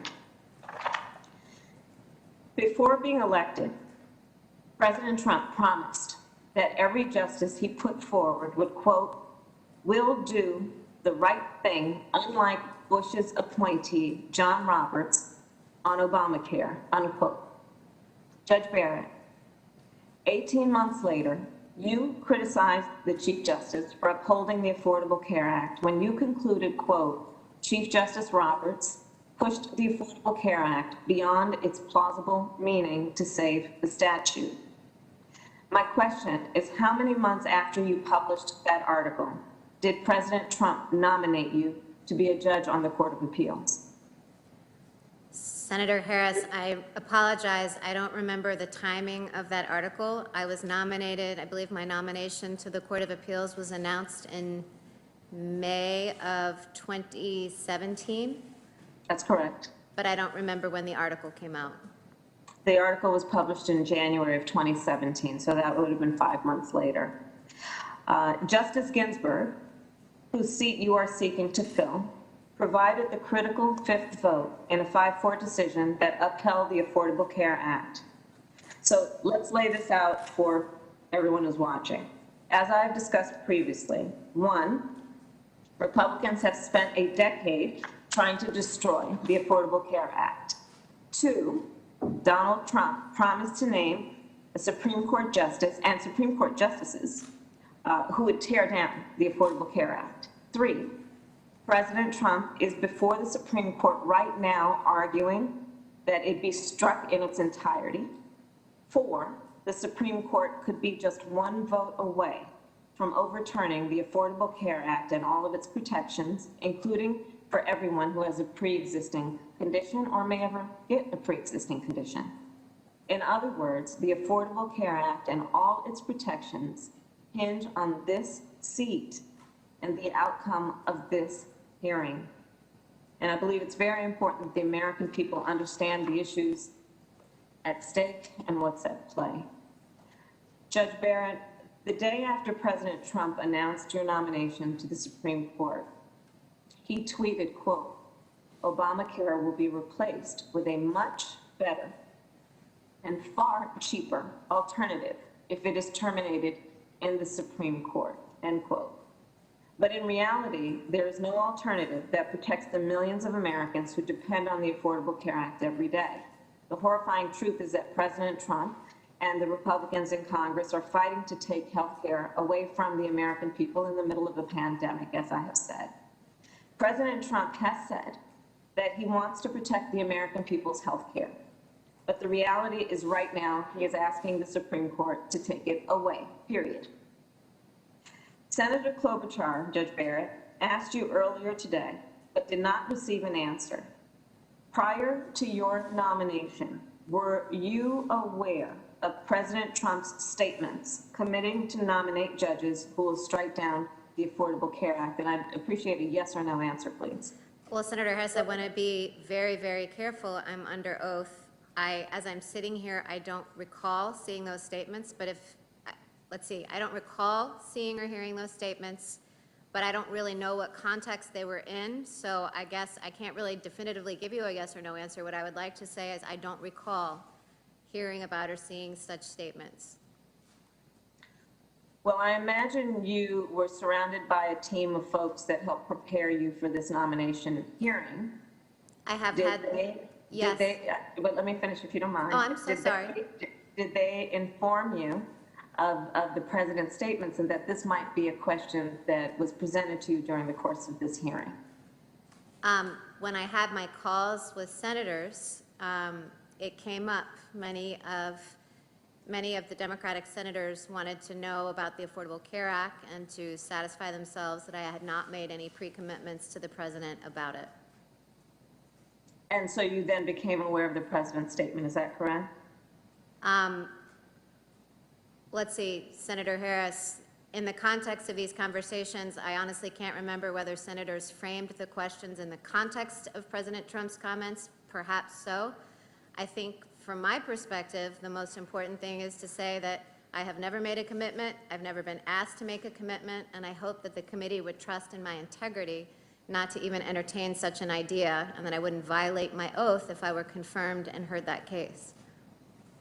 So just so I'm clear, and then we can move on, are you saying that you are now, before I said it, aware or not aware that President Trump made these comments about who he would nominate to the United States Supreme Court? All right, Senator Harris, what I was saying, I thought you initially framed the question as whether I was aware before this nomination process began. And my answer to that question... I'm asking you if you are aware, were you aware before this hearing began? So you're changing, you're asking me now whether I was aware before the hearing began? As a follow-up question, I am, yes. And what I said was that when I had my calls with Democratic senators, this question came up, and I don't recall, but it may well have been that they referenced those comments in the course of those calls. Even if so, that wasn't something that I heard or saw directly by reading it myself. Senator Leahy asked you earlier today, but I think it bears repeating. Do you think it is important for the American people to believe that Supreme Court justices are independent and fair and impartial? And that is a yes or no answer, please. Yes, Senator Harris. A number of my colleagues have asked you today whether you would recuse yourself from cases on the Affordable Care Act. You did not directly answer their questions, and instead you described a process by which that would work or happen. And so my question is, isn't it true that at the end of that process, regardless of that process, that it would be you who ultimately would make the decision about whether or not you would recuse yourself? That is true, and I can't have you elicit a commitment from me about how I would make that decision in advance. That would be wrong. Right, and what I've asked you is that, is it not correct that that is the process, that ultimately it would be you, and you alone, that would make the decision about whether you would be recused? You've already opined on the constitutionality of the Affordable Care Act, and that position satisfied the president's promise to only nominate judges who would tear down the Affordable Care Act. And Senate Republicans rushed this process so that you could rule on this very case. The reasonable question about your impartiality will undoubtedly hang over this court's ultimate decision in the Affordable Care Act case if you refuse to recuse yourself. I strongly believe that. Supreme Court justices routinely consider the consequences of their decisions on people's lives. Earlier this year, the Supreme Court ruled against President Trump in his effort to repeal DACA protections for Dreamers. Children, of course, who have arrived in the United States, many before they could talk or walk. Chief Justice Roberts wrote the opinion for a 5-4 majority that included the crucial vote of Justice Ruth Bader Ginsburg. The court rejected the Trump administration's attempt to end protections for Dreamers. Chief Justice Roberts said the administration had not taken into consideration the fact that many Dreamers relied on those protections when they started their careers and businesses, when they served in the military of the United States, when they bought homes, and when they started families. Senator Hirono asked you whether it is appropriate for a Supreme Court justice to consider real-world impacts. But you're a sitting judge now. So my question is, in deciding whether to uphold government action, do you currently consider the consequences of your rulings on people's lives? Well, Senator Harris, that's part of the decision of every case. And so you do? Every case has consequences on people's lives, so of course I do in every case. That's part of the judicial decision-making process. And would you do that as, if you are actually voted on the United States Supreme Court, would you do that there as well?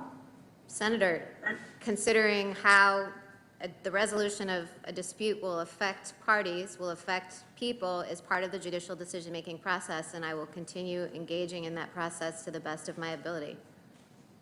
So if the Affordable Care Act is struck down, more than 100 million Americans with pre-existing conditions like heart disease, diabetes, and cancer would pay more for insurance or be denied coverage entirely.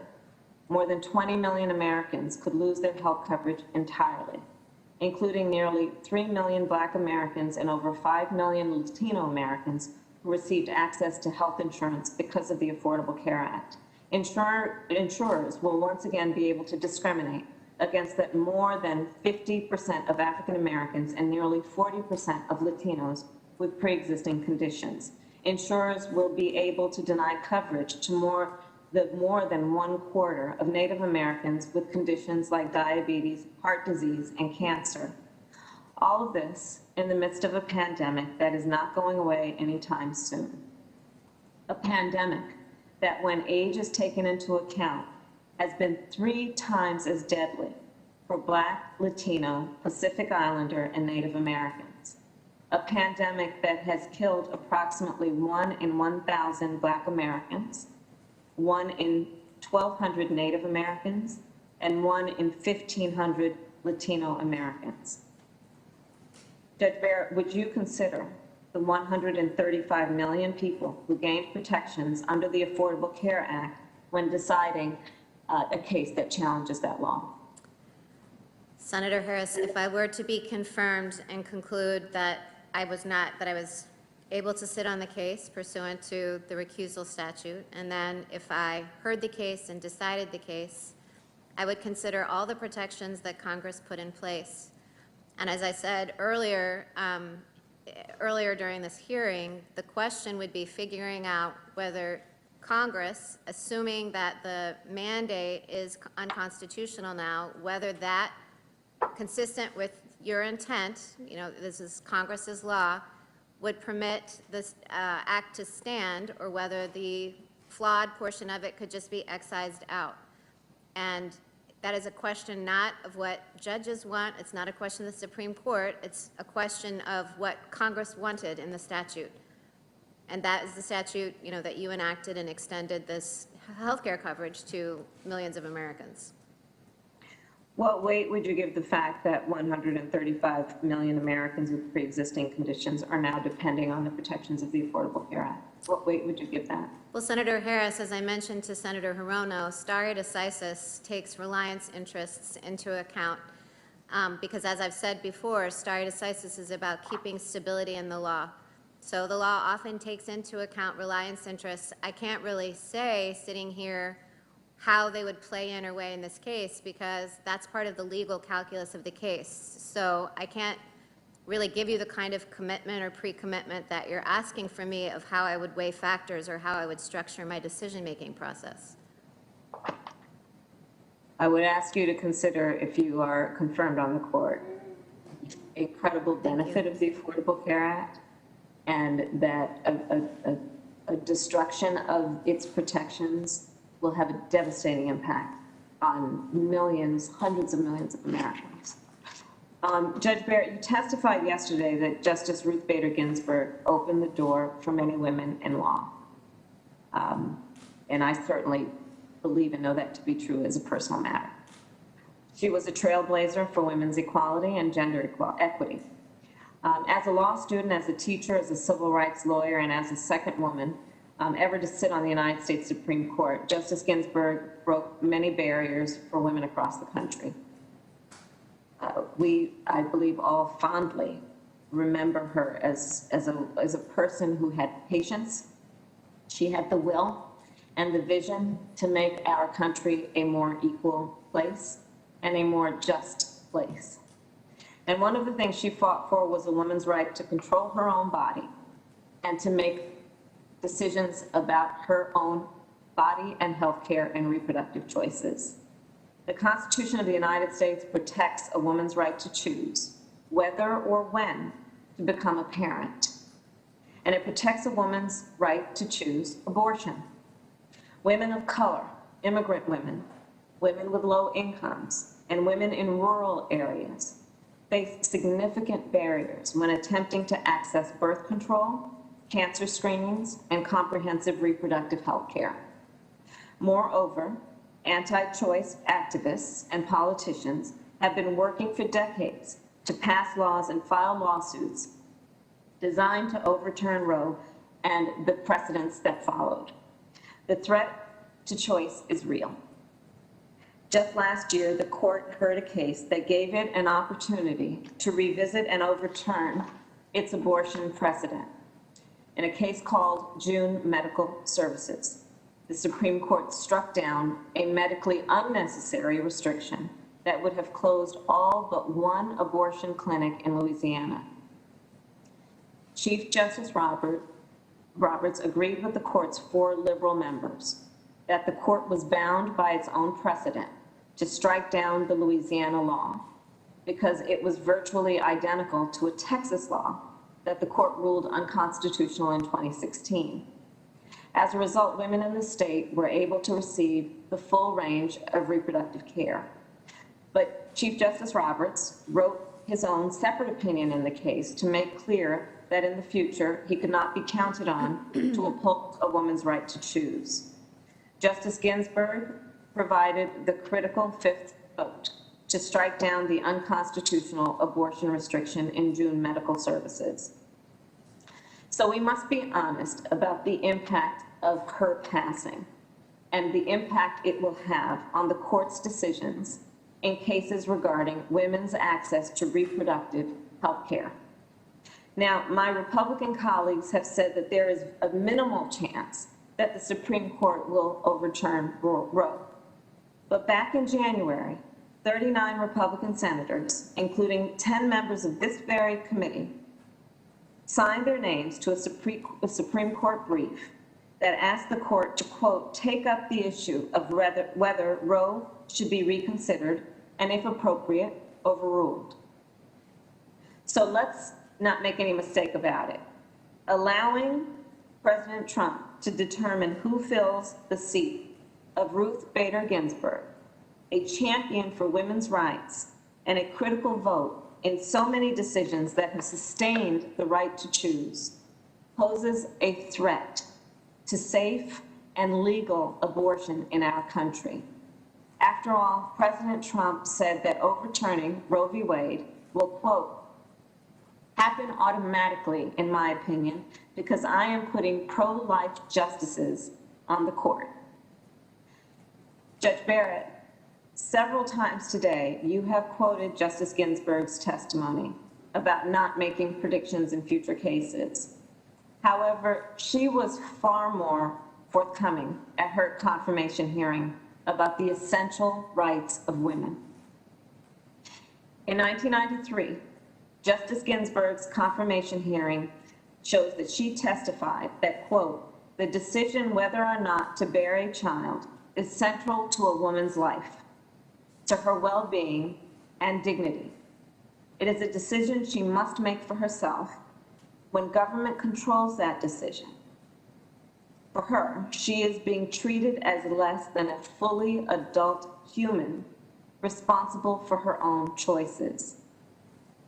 Then Judge Ginsburg went on to say, quote, it is essential to women's equality with man that she be the decision maker, that her choice be controlling. If you impose restraints that impede her choice, you are disadvantaging her because of her sex, unquote. Now, Justice Ginsburg did not tell the committee how she would vote in any particular case, but she did freely discuss how she viewed a woman's right to choose.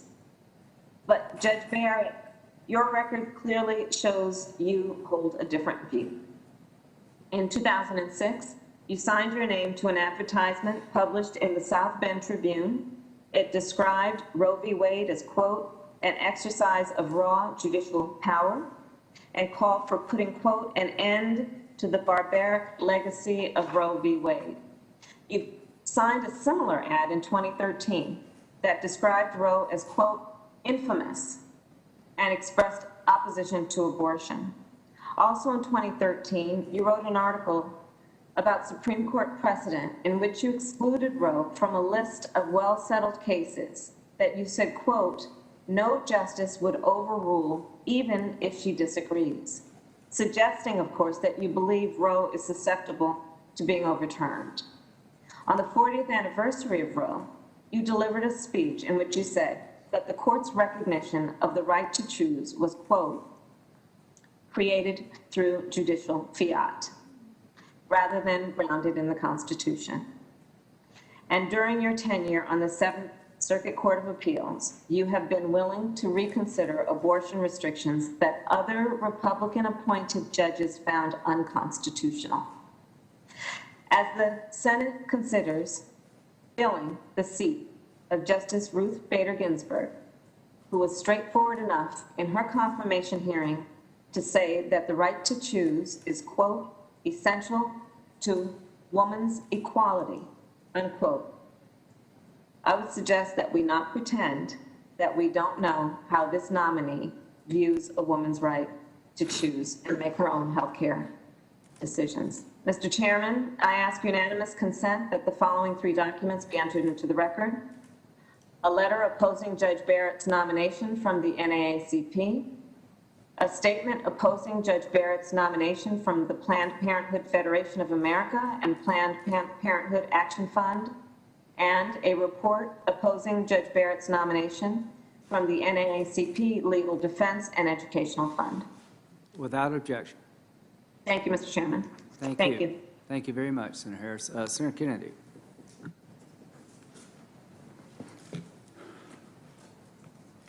Mr. Chairman, I have a letter here in support of Judge Barrett, signed by 281 graduates and former classmates of hers at the extraordinary St. Mary's Dominican High School in New Orleans.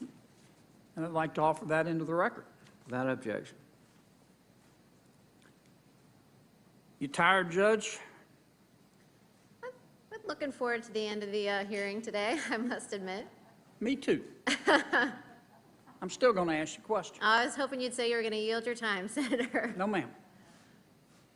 A lot of my colleagues, and you as well, have talked about the oath that you will take if you're confirmed and sworn in as an Associate Justice of the United States Supreme Court. What's in that oath? What's it say? Well, that oath requires a judge, I've taken the oath as a judge, to do equal justice to all, without fear or favor, regardless of wealth. To fairly apply the law is what it boils down to not give preferential treatment or express bias, in plain terms. It says you'll administer the law in an impartial manner without regard to your personal feelings, doesn't it? Yes, it does, Senator. It says you will support and defend the Constitution, doesn't it? Mm-hmm. Pretty serious oath, isn't it? It is. Are you going to take that oath and affirm it if you're confirmed? Yes. You're not lying. I'm not lying. I took that oath before I began as a judge on the Seventh Circuit, and I have not violated that oath, and I would take it again, and oaths are serious to me. Well, now, Senator Harris just called you a liar. She said that if you take that oath, you'll be lying, that you've already made up your mind on how you're going to vote on some cases, particularly dealing with abortion and the Affordable Care Act. Let's just cut to the chase. She said you're a liar. Are you a liar? I am not a liar, Senator Kennedy. All right, I want you to tell me again, look me in the eye here in front of God and country. If you take that oath, will you mean it? I will mean it. If I take that oath, I will mean it. You swear to God? I swear to God. And I have sworn at the Seventh Circuit, and I meant it there too. You'll never break that oath? I will not break that oath. No matter what your personal feelings are? No matter what my personal feelings. No matter what your religion is? No matter what my religion is. So when Senator Harris and her colleagues say you're a liar, they're wrong. They are. All right, let's see. You're 48 years old. You're an honors graduate of Rhodes College, an extraordinary liberal arts school. You're an honors graduate of Notre Dame Law School. You clerked for 2 distinguished federal judges. You've been a chaired law professor. You're a devout Christian. You've raised 7 children. I don't mean to wax too metaphysical here, but do you have personal values as a result of this? I would hope that no one would consider me to be nominated for anything if I had no values. Do you have personal opinions? Of course, I have personal opinions. Do you have principles? I have principles. It wouldn't be fit for office if I didn't. Let's suppose that we had a nominee appear before us. It happens to be a man in my hypothetical. And he said, I've been nominated for a federal judgeship, and I finished law school, but I hadn't cracked a law book since law school, since civil procedure. And I don't have any opinions. I don't have any principles. I don't read newspapers. I don't even read the news. I hadn't read a book since law school. I'm like Bluto in Animal House. I'm just fat, drunk, and stupid. I think the Germans are the ones who bombed Pearl Harbor. I think climate change, I think it didn't cause the Cold War. But I'm your guy, because I don't have any value. I'm a blank slate. And that's what is required, isn't it? For me to be impartial? Do you think we ought to confirm that gentleman? Well, then Chief Justice Rehnquist wrote an opinion on this issue and addressing recusal, and he said basically that if someone reached middle years, which one is basically middle-aged if one would be a justice on the Supreme Court, and had a mind that was a blank slate and had no opinions, then one would question such a person's fitness for office. Well, my colleagues seem to think you're only qualified if you're dumb, if you have a blank slate, if you've never thought about the world. You've thought about the world, haven't you? I indeed have. Have you thought about the social problems facing our world? I have thought about social problems facing our world. Economic problems? Sure. I don't want to know what your feelings are, but have you thought about the merits and or lack thereof of nuclear energy? No, I really haven't. How about delved affirmative deeply into action? that one. Have you thought about that just as a subject? Yeah, Yeah. I've thought about it. How about climate change? I mentioned climate change. Have you read about that? I've read about climate change. And you have some opinions on climate change that you've thought about? You know, I'm certainly not a scientist. I'm not saying you are. I mean, I've read things about climate change. I would not say that I have firm views on it. How about, have you thought about the merits of a flat versus progressive income tax? I have thought fleetingly about that. Yeah. These aren't things that I'm not a tax lawyer or an economist. I'm not trying to trap you. Sure.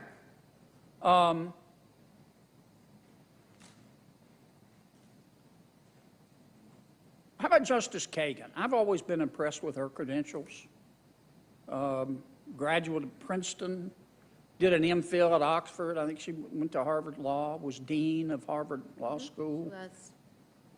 You think she's thought about the world? I'm sure she has, and I too am very impressed with Justice Kagan. Yeah, me too. You think she's thought about climate change and has personal feelings? I don't know. I mean, probably, but I can't really say what, Justice Kagan has thought or not about. Okay. Now, you have personal feelings about abortion, don't you? I do have personal feelings about abortion. Do you have personal feelings? Have you ever thought about how we deliver health care in this country? I do, but Senator Kennedy, one of the things about the judicial role that I've repeatedly emphasized in the hearing today is that I've got personal views and personal feelings on a range of matters, just like every human does, and just like every judge or justice on the court does. Well, that's what I'm getting at. Now, my colleagues say, and Senator Harris said, that even though you have a personal opinion about abortion, that you will violate your oath to put aside those personal feelings and fairly decide abortion cases. Is that true? That, I gather, was the thrust of what she was saying to me, yes. Is she right? No, she's not right. And let's talk about the Affordable Care Act. It's going to, you know, California v. Texas. You've thought about the delivery of health care. Yes. You got 7 children. Spent a lot of time. You've probably been to an emergency room. Yes. You formed opinions about the delivery of health care. Are you going to, should you recuse yourself? Well, Senator Kennedy, any opinions that I have, everyone has opinions. Any opinions that I have are just not relevant to the resolution of a case. Right. Affordable Care Act case or anything else. And a lot of my opinions, you know, are not ones that are expert, for example, in scientific matters or taxing matters. I mean, might have dinner table discussions, but I don't purport to be an expert in any of those fields. Well, I'm going to hit this one another lick now because this is serious. Okay. Some of my colleagues and Senator Harris say you're lying. Are you lying? I'm not lying. Are you going to take that oath and abide by it? Yes, sir. Will you ever break that oath? I will not break that oath, Senator Kennedy. Okay. Now, one of my colleagues, I don't remember which one, said that because President Trump appointed you, or nominated you, rather, that if there's a case that happens to go before the United States Supreme Court after you're confirmed dealing with the upcoming election, they ask you to recuse yourself. Remember that question? Mm-hmm. And you said you would go through the process. Of determining Right. the recusal question. But you didn't commit to recusing yourself until you, in one way or the other. You said you'd go through the process. I said I would go through the process. I committed to going through the process of determining whether to recuse, but I did not commit to it. Now, President Trump nominated Judge Kavanaugh, now Justice Kavanaugh, in the Supreme Court. Mm-hmm. Did anybody ask him to recuse himself when the president's tax returns were before the court? I don't know. Justice Gorsuch was nominated by President Trump and confirmed by the Senate. Did anybody ask him to recuse himself when President Trump's tax returns were before the court? I don't know if any motions were filed. Do you know who Paula Jones is? I do. Okay. She sued the President of the United States, didn't she? She sued President Clinton. Yeah. Clinton v. Jones. Famous case. President Clinton nominated Justice Ginsburg and Justice Breyer to the United States Supreme Court. They heard that case. Did anybody ask that Justice Ginsburg recuse herself because President Clinton nominated her? I don't know if any motions were filed. You think she should have? Well, that's not something I would opine on. I'm sure that she discharged her oath to consider the question. Did any of my colleagues ask that Justice Breyer recuse himself from hearing Clinton v. Jones because President Clinton had appointed him? I don't think that's come up in the... Yeah, I don't think so either. All right, I want to finish this housekeeping because I want to talk about the law. I want to give you a chance to respond to something. Some butthead professor at Boston University says that because you and your husband have 2 children of color, that you're a white colonist. The implication is that you're a racist and that you use your 2 children as props. Do you use your children as props? Senator Kennedy, it was the risk of people saying things like that, which would be so hurtful to my family, that when I told Senator Graham this morning that my husband and I had to really weigh the costs of this, it was saying deeply offensive and hurtful things, things that are not only hurtful to me, but are hurtful to my children, who are my children, who we love, and who we brought home and made part of our family. And accusations like that are cruel Yeah, they are, aren't they?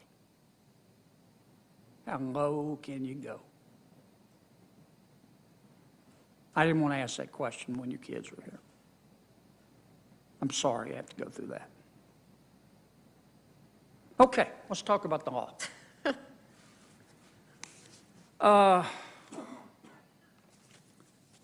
Let's suppose, I'm not going to ask you how you're going to rule on a case. Okay. And you couldn't answer anyway. You'd violate the judicial canons of ethics. I don't know what would happen to you, but it'd probably be pretty bad. Because you're a sitting judge. You're on the Seventh Circuit. But let's suppose that a litigant, let's suppose Congress passed a statute making distinctions on the basis of wealth. Okay.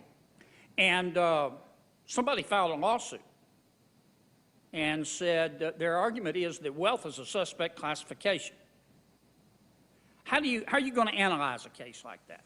Tell me how you'd analyze it. I just want to know how you think. Sure. Well, if someone argued that wealth was a suspect classification, I assume you're saying that they're probably making an equal protection claim. Yep.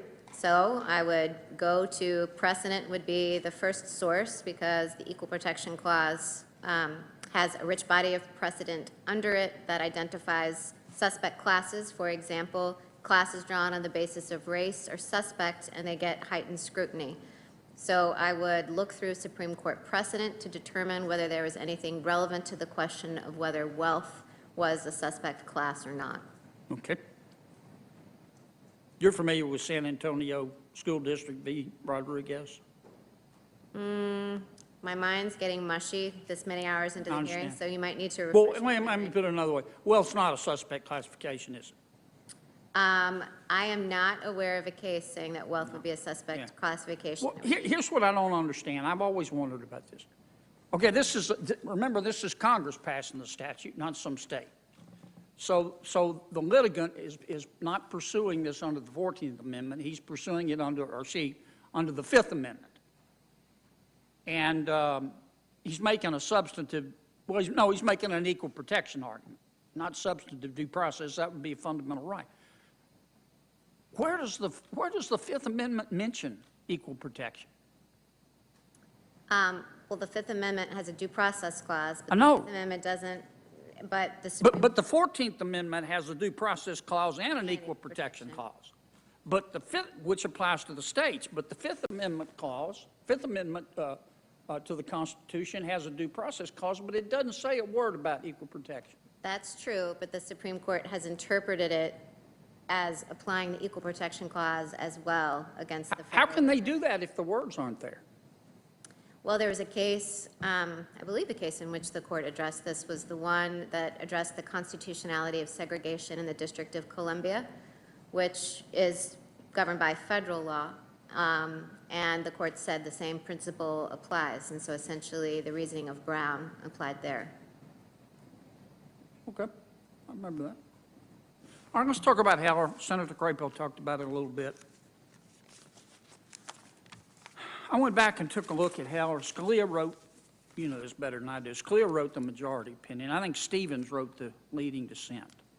And it was interesting, they both took an originalist approach, and I went back and looked it up. Scalia relied on, tell me what an originalist approach is again. I know there are different strains, but what's your strain? Sure. You take the Constitution, so in Heller, for example, what Justice Scalia did, and this is an example of originalism, he went back to the time of the ratification of the Second Amendment to figure out whether when that amendment was ratified, whether that right to bear arms was considered to be an individual right or one that was a civic right. Excuse me for interrupting, but considered by whom? Considered by the people. The people. By the people at the time, not in the minds of the framers, but by the people. I went back and looked, I'm sorry. No. I've had a little coffee. I'm kind of jacked up. I went back and looked it up. Scalia, he relied on, to reach his opinion, he relied on founding-era dictionaries, founding-era treatises, English laws, American colonial laws, British and American historical documents, colonial-era state constitutions, post-enactment commentary, all on the Second Amendment. And then here comes Justice Stevens. He's dissenting. He relied on, in his dissent, He relied on linguistic professors, an 18th century treatise on synonymous words, on a different editor of one of the same colonial era dictionaries on which Scalia relied. So they both went back and looked at history. Here's my question.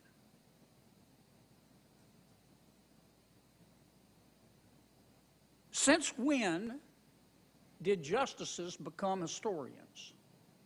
Let me put it another way. If this is the way we're going to interpret the Constitution, by looking at history, why do we need you guys? Why don't we just hire professional historians? Well, so justices and judges interpret laws, and we interpret texts. And if texts are unclear, you have to figure out what their meaning is, right? And so with the Constitution, sometimes that does require delving into history. One point that I think is worth, Justice Scalia would make this point, that the alternative is, let's say you have an amendment like the Second Amendment's right to bear arms. If it's not evident, looking at it, whether it's an individual right or a collective right for the sake of the militia, one approach would be to rely on the moral judgment of the justice, say whether they think it's a good thing or a bad thing for the common good for people to have that individual right. And of course, judges aren't moral philosophers either. So when you're interpreting a text and you need to turn to something, what judges know is words and what judges know is law. And so having them go back and look at the history, those are familiar things to lawyers. And they're things that all justices consider. As I said earlier in the hearing, all justices do consider the history and the original meaning. And that's been true since the beginning of the court itself. Throughout the 19th century, this idea of originalism isn't new. So throughout the 19th century, throughout the 20th, the court has resorted back and looked to see what the original meaning is. It's just that I would say the difference between those who identify themselves as originalists and those who just consider it is the amount of weight that they give it. So all judges have to be skilled in doing it to a degree, because everyone agrees that as a matter of law, the original meaning matters. Tell me what the Ninth Amendment means. Well, the Ninth Amendment was once famously described by Judge Bork as an inkblot. The Ninth Amendment has not been fleshed out in litigation. I don't think it's an inkblot, just to be clear. But it's not one that there's a whole lot of case law on. I want to talk to you a little bit about originalism, or at least your strain of originalism, and how it's related to textualism, and how it's different from purposivism. Did I understand you correctly to say that in originalist pleas that judges have to follow the original public meaning of the Constitution? Correct. The original public meaning. Public meaning as distinguished from private intentions of those who drafted the document. Okay. Does this mean, when you say original public meaning, whose meaning? The average person in the community at that time? Well, we would say informed observers. So I'm sorry? I would say informed observers, so those who were familiar with the debates, which is why looking at the state ratifying conventions, debating the Constitution can be a fruitful source. Is it okay, I know it's not okay to do it exclusively, but is it okay to consider what the drafters thought? Sure, and James Madison's notes from the Constitutional Convention are a source that the court routinely looks to in trying to determine original meaning. It's just that it's not conclusive. What's the dimension of time? I mean, at what point in time do you look at the original public meaning? Well, I would say there's some debate about that, because you won't necessarily have all the evidence you need right from 1791, which is when the Bill of Rights, as you know, was ratified. I think looking at the evidence from before that, so we see that in Heller, that Justice Scalia looked at how people understood that right all the time leading up to the ratification of the Second Amendment, because it cast light on the language people were speaking at the time and how they would have understood it. So you definitely can look some before. Okay, excuse me for interrupting, Yeah, but my sure. clock's running. Okay, Is it, if you look at 10 years after the Constitution was adopted, is that okay? How about 20? I think all of that can be relevant evidence. I think the farther that you get away from the ratification of the document, then I think the dicier it gets, because we might say that, well, between 1791 and, 1801, that people had roughly the same understanding, but of course, as time passes, then attitudes can change. So I wouldn't say that there's a firm cutoff, but I think it's clearly the case that the evidence that's closer to the time is the most probative. Okay, what's the difference between originalism and textualism? Well, textualism is how we describe a method of interpreting statutes. So it actually, in many respects, is kind of like originalism applied to a statute. So it would say you take statutory text, for the Clean Water Act, or the make up one, the Coney Barrett Act passed today. You look at what the words would have meant to those who read the act at the time and informed observers of the debate. So you're looking at the ordinary meaning of the words. You're looking at the ordinary meaning of the words. The plain meaning of the words. The plain meaning of the words. What if they're unclear? Well, there are a series of canons of interpretation that judges employ to decipher language. They're like linguistic tools. Like sometimes a list means the expression of some things implies the exclusion of others. I'm familiar with all those. You know them better than I do. But if the statute's unclear, if there is no ordinary meaning, can you look at legislative history? Generally, I think that legislative history is a less fruitful source because generally when people make arguments about legislative history, they tend to be less about what a word meant and how a statute would apply to a certain circumstance, which is a little bit different. But if it's ambiguous, you can look at legislative history as a last resort. You can look at legislative history to determine whether there was a particular understanding of a word or a phrase. But I think it would be, in most cases, inadvisable to look at legislative history to make a determination, and certainly not to treat it as binding, about how a statute would apply to a particular set of facts. Okay, well how ambiguous? A lot of textualists say if the statute's ambiguous, if it's unclear, then I can consider secondary sources. How ambiguous does it have to be? 51%? 65%? How do you know how ambiguous? Well, it's not a precise, it's an art, not a science, I would say, Senator Kennedy. You exhaust all the canons of interpretation, and that includes even ones that are not the grammatical canons, but are like the avoidance canon. You run through all of those, and then you look at the structure of the statute. And I think deciding when something crosses the threshold and becoming ambiguous, so you can consider canons like the rule of lenity or the avoidance canon, that's a very difficult question, and it's part of the debate about the Chevron doctrine. Okay. You familiar with the term purposivist? Yes. Okay. I think, you correct me now, a purposivist says, look, I look at the statute, even if it's clear, I can still look at secondary sources and try to figure out what problem the legislative body was trying to solve. That is so, yes. A purposivist would say that to be faithful to Congress would be to be faithful to the purpose of the statute. Yeah. And that sometimes the text doesn't align exactly with the purpose, and that in that circumstance, the judge should go with the purpose rather than the text. Now, everybody's a textualist now, or an originalist. But really, aren't a lot of our textualists really purposivists? In other words, they go, well, I looked at the language of the statute, it's unclear. So I checked off the originalist, or rather textualist box, and now I can just go look at what problem Congress is trying to decide and do whatever the hell I want to do.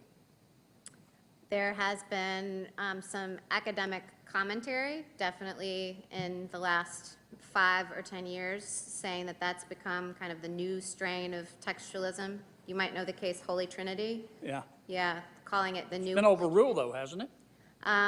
Holy Trinity, you mean its approach to statutory interpretation and its yes. endorsement? Yeah. No, it's never been overruled, but it's fallen out of favor. But this idea of doing what you're saying, stretching to find ambiguity in text, the argument that some make is that it's kind of a new form of Holy Trinity, because rather than saying that the text is clear but inconsistent with the purpose, the argument is that the purpose renders the text unclear. All right, let me ask you a couple more. I want to talk about a state constitution. In Louisiana, we had a constitutional convention in 1973. We wrote a new state constitution. And we recorded everything. We got, I think, 14 volumes of transcripts, committee reports, anything you could possibly want to know about the drafting of the 1974 Louisiana Constitution. You're an originalist. Are you telling me to just throw all that stuff out? No, those things would be the equivalent of looking at James Madison's notes from the Constitutional Convention or the state ratifying conventions. All those things shed light on what Louisianians were thinking when that Constitution was drafted and ratified. Okay. Mr. Chairman, I want the record to reflect that I landed this plane with 26 seconds left. So noted. Thank you very much, Senator Kennedy. Senator Blackburn. Thank you, Judge. Mr. Chairman. Thank you, Senator. I have 3 letters to submit, one from Penny Nance, the CEO of Concerned Women of America, on behalf of that organization, Amy Kramer, chairperson of Women for America First, on behalf of their organization. They're both in support of Judge Barrett, and then a letter from Tennessee Secretary of State Trey Hargett, who is applauding her record on textualism and stands in support of her nomination. Without objection. Judge Barrett, you have been a trooper, and so we're going to do a little bit of loose end tying up and then get you on your way. And we appreciate the commitment that you have made. And Jesse, I tell you what, my hat is off to you. You have just been great to be here today and to stand right with her. I tell you, I wish my husband were here. We were talking a little bit earlier today about, when I called him, about how you have been right here, hardly leaving the chair the entire time. And we appreciate that. My husband has said he's someday going to write a book, and he's going to call it, I Carried Her Purse. Because we couldn't do what we do without supportive spouses. First thing I want to say, and Senator Ernst touched on this, our colleagues across the aisle have spent a lot of time talking about COVID relief and the importance of that for health care and for people that are suffering. They have the opportunity. We can put our bill back on the floor. They each chose to vote no, every single one of them, on additional PPP, unemployment insurance, money for testing and vaccines, getting schools open, and liability protection so that businesses can open. So we would be very pleased to have that bill back on the floor and to pass it to get needed relief to the American people. The second thing I want to touch on, I think there's been a little bit of confusion with some of the comments that were made. It's important to note that abortion is not mentioned in the U.S. Constitution. The word abortion does not appear in the U.S. Constitution. That is correct. And Roe versus Wade is not an amendment to the Constitution. Roe versus Wade interprets the 14th Amendment of the Constitution and locates the right to terminate a pregnancy in the liberty, in the due process clause, the liberty interest. Correct. I think that from some of the comments from some of our colleagues, there has been confusion about that. The next thing is Senator Whitehouse kind of came at you saying you had never tried a case. And I think it is important to note that Justice Kagan had never tried a case. And we want to have that. She's been mentioned several times today. So as a point of clarification, we would want to mention this. One thing that we have heard a good bit about at this committee, and some of our colleagues chose to mention this yesterday, is that Republicans don't nominate enough female judges. But when we nominate a highly qualified woman for a Supreme Court vacancy, what is the very first thing they do? They turn their attack machine on. And then they start into the politics of personal destruction. And they attack you for not fitting into the paradigm of the left, because you're pro-life, pro-family, pro-religion. And we have seen this happen with other judges that have come before us. Judge Naomi Rao, Wendy Vitter, they have been criticized. And if you don't buy into this agenda of the left, if you're female, then they act as if you're not a real woman. And I will tell you, quite frankly, they do not believe that all women deserve to have the opportunity to have a seat at the table. It's only certain women, and we have seen their liberal narrative play out today. Senator Hirano really tuned up on this when she suggested that you, of all people, would not support women in the workplace. And I will tell you this, as a woman who has worked in the private sector and then in public service, when comments like that are made, it discourages all women from trying to step forward and trying to take the skills that they have developed in one area of their life and then use it as an opportunity to serve their nation, to serve their community, because they don't want the liberal attack machine pointed at them. And I will tell you, quite frankly, it is so discouraging to me to see groups on the left say, we want diversity, but let that diversity come from a woman who is on the political right. And it's like their heads explode. They do not want that as a part of the conversation. What they prefer to have is that very narrow, liberal viewpoint. And I look forward to the day when that will stop, because all women deserve the opportunity to rise. And, you know, I find it so interesting that they don't want to support women from the political right, because we do not submit to the leftist agenda.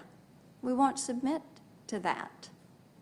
So then free thinkers end up being called bad women and traitors to our gender and other disparaging comments that are out there. And you have endured some of these pretty extraordinary revelations today, many of which have involved accusations that you're part of some sort of backroom conspiracy to rig the system against the American people, and that your record as a judge is somehow frightening and is going to cause a panic. But I have a feeling that this isn't the first time you have heard such rhetoric or been subjected to such rhetoric by a group of your peers that have probably tried to hold you back because of your personal beliefs. I think that most of us that come from the political spectrum on the right have endured that. A professional organization that would have been nice to join, but because you're pro-life, you can't. Opinion not wanted, participation not wanted, because you're pro-religion. Pro-family, opinion not wanted. Do not apply for admission. And this is the kind of wrong-headed perceptions that need to stop. It is not uncommon for women who practice their faith or who hold pro-life views to endure this, especially in a professional context. And that is what we have seen the left throw at you today. And I find it so interesting that they have tried to use this focus to evaluate your professionalism as a judge, doing to you exactly what they say they despise. Interesting take. I'd like to hear a little bit more about the intellectual and personal discipline you mentioned during Senator Lee's line of questioning. Let's go back to that. You said that discipline is required when resisting the urge to exercise your own will when deciding how to rule on a case. So talk for just a second about that. Why it's important to stay true to your basic constitutional statutory framework rather than favoring the living Constitution approach. Well, Senator Blackburn, I think as it came up with Senator Lee, and I know with Senator Sass and Senator Hawley too, that judges are not policymakers. And we live in a pluralistic society where we have lots of different views on lots of different matters, as Senator Kennedy was pointing out. And so in a pluralistic society, I may approach a particular problem, let's say it's a problem of constitutional law, and I may really feel like the result I want is one way, but I'm just one person. And there are surely other people in America, other people on the bench, who would see the best resolution going a different way. So who am I, or who is any judge, to say that their result, like, oh, just this once or just this time, I'm going to reach the result that seems the best, even if it runs against the law that the people have ratified. And so it would be wrong because, I don't think people, I think I said earlier, want to live under the law of Amy. We have the United States Constitution, and that's what judges should be faithful to. I see Senator Kennedy don't want to live under the law of Amy. Think probably the law of Amy prevails at the Barrett household over those children. 50-50. I used to tell my children, and my son's birthday is today, and we were chatting earlier, and we were laughing about how when I wanted them to do something that they didn't necessarily want to do, I would remind them that I was the chief mama in charge. So it was something that was going to happen.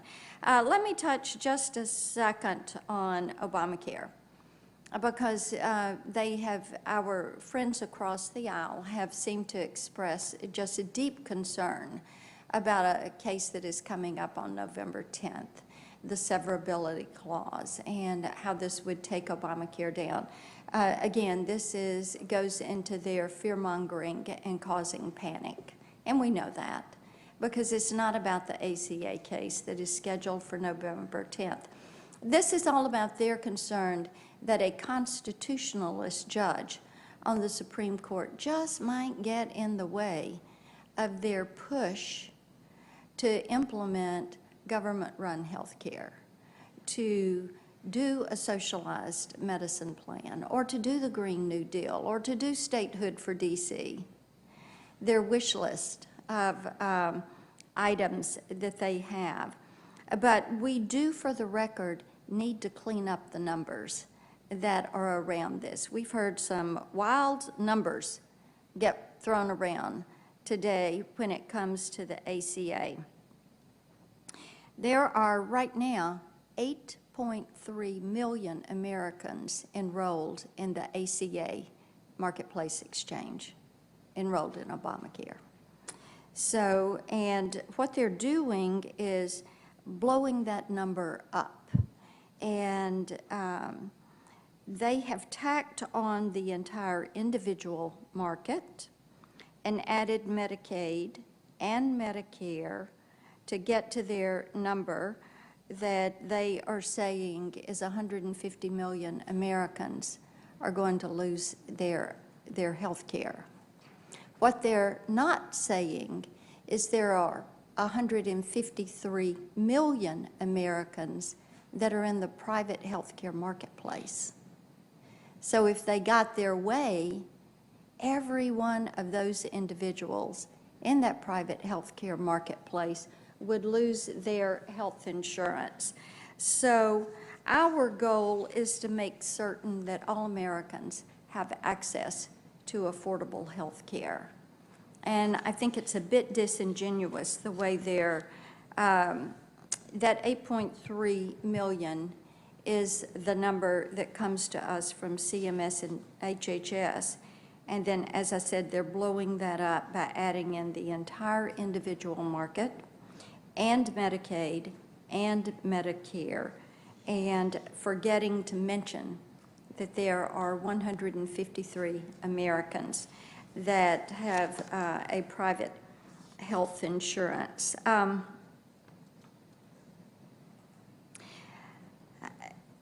My colleague from California would really like to have people believe that your sole mission in life is to overturn the ACA, and you have stated that you are not on a mission to overturn the ACA. I am not Senator Blackburn, and I have no mission and no agenda. Judges don't have campaign promises. That's a good thing. And they've made much about a letter that you signed opposing a contraceptive mandate and an article that you wrote criticizing an interpretation of the ACA as a tax. Mm-hmm. But I had a very interesting conversation today. I actually did a Facebook Live with one of your former students who had written an op-ed for Real Clear Politics, Chase. Mm-hmm. And Chase Giacomo said one of the things he appreciated about you is that you made your students think. And I think that is a wonderful trait for a judge, because what you did was to cause them to get into problem solving. And at a time when we live in a cancel culture, that is a very positive thing to have students do, to cause them to think. So we really appreciate that. And I know that you've stated that you're going to put aside personal opinions and abide by the Constitution when it comes to addressing all of the cases that would come before you. Let's move on. Senator Sass went to the Fourth Amendment with you, and I want to touch on this pertaining to electronic searches and surveillance. And the Fourth Amendment is so important for safeguarding the privacy of our citizens and our data from unreasonable searches and seizures. And so many Americans are doing so much of their life online. And I think it is imperative that Americans have the ability to protect their virtual you, which is their presence online, their data, their transactional life. And now, for so many people, it is the way they're working. And as you said at the White House ceremony, the Barrett E Academy, of which you all co-principled, people are going to school online. And there was a case, Carpenter versus U.S., and it outlined just how far the Constitution protects searches of electronic evidence. It was a 5-4 decision, and the court ruled that law enforcement must obtain a warrant in order to track a person's cellular location information beyond 7 days. Justice Thomas and Gorsuch both dissented, and Justice Gorsuch objected that the majority's reasonable expectation of privacy standard was not faithful to the Fourth Amendment text. Instead, Justice Gorsuch reasoned the Fourth Amendment protects only those searches included in the original text, searches of persons, houses, places, and effects. Some critics of originalism complained that today's laws should not be governed by the dead hand of the past. Can you explain to us how the Fourth Amendment can still govern the modern world's searches and seizures, and how will it continue to apply to emerging technologies that the founders never could have imagined? Sure. So I think as a general matter, the Fourth Amendment protects against unreasonable searches and seizures. And it doesn't mean that it protects only the kinds of searches and seizures that those who lived at the time of the adoption of the Bill of Rights could have anticipated. So surely they couldn't have anticipated the internet or cell phones or, airplanes for that matter. But one can reason from the kinds of privacy protections that were in place in 1791 when the Fourth Amendment was ratified to see if the search of modern technology now is analogous to it. So one example is the Kylo case. Justice Scalia wrote that opinion, and that's a case where law enforcement had used an infrared detector to see if someone was growing, I think it was marijuana on the inside, and they could use the infrared to see if it lit up if people were using heat lamps essentially inside. And Justice Scalia said that, yes, that was a search, that the Fourth Amendment did apply and the police had to have a warrant. Even though that technology didn't exist at the time, it was the same kind of invasion into the home.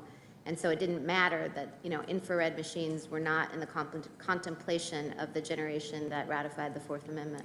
Okay, and then is there a difference between searching for data via a device that is in a person's possession and searching for, say, data on the servers that are hosting? Let's see. So that would be a question I probably can't answer. In addition to the Fourth Amendment, there would also be statutes that, govern how much data one could mine. So that would be one of those legal hypothetical situations that I wouldn't be able to answer in the context of the hearing. All right. Let's end it at that so that you can get out of here. There are a couple of things that tomorrow we're going to have time, and we will talk about a couple of those other questions, campus free speech, executive overreach, a couple of other things we'd like to have on the record. But thank you very much for your patience and for your desire to serve. Thank you, Senator. Thank you, Mr. Chairman. Thanks, Senator Blackburn. I'd like to echo what Senator Blackburn said. You've been very patient, very poised, and I really appreciate the way you've handled yourself today. To the committee, I quite frankly think this has been a good example of what can be in the Judiciary Committee. Challenging questions on things that matter to people in a way that you can leave the arena saying, well, that worked pretty well. One more day, 20 minutes apiece, see you at 9 o'clock.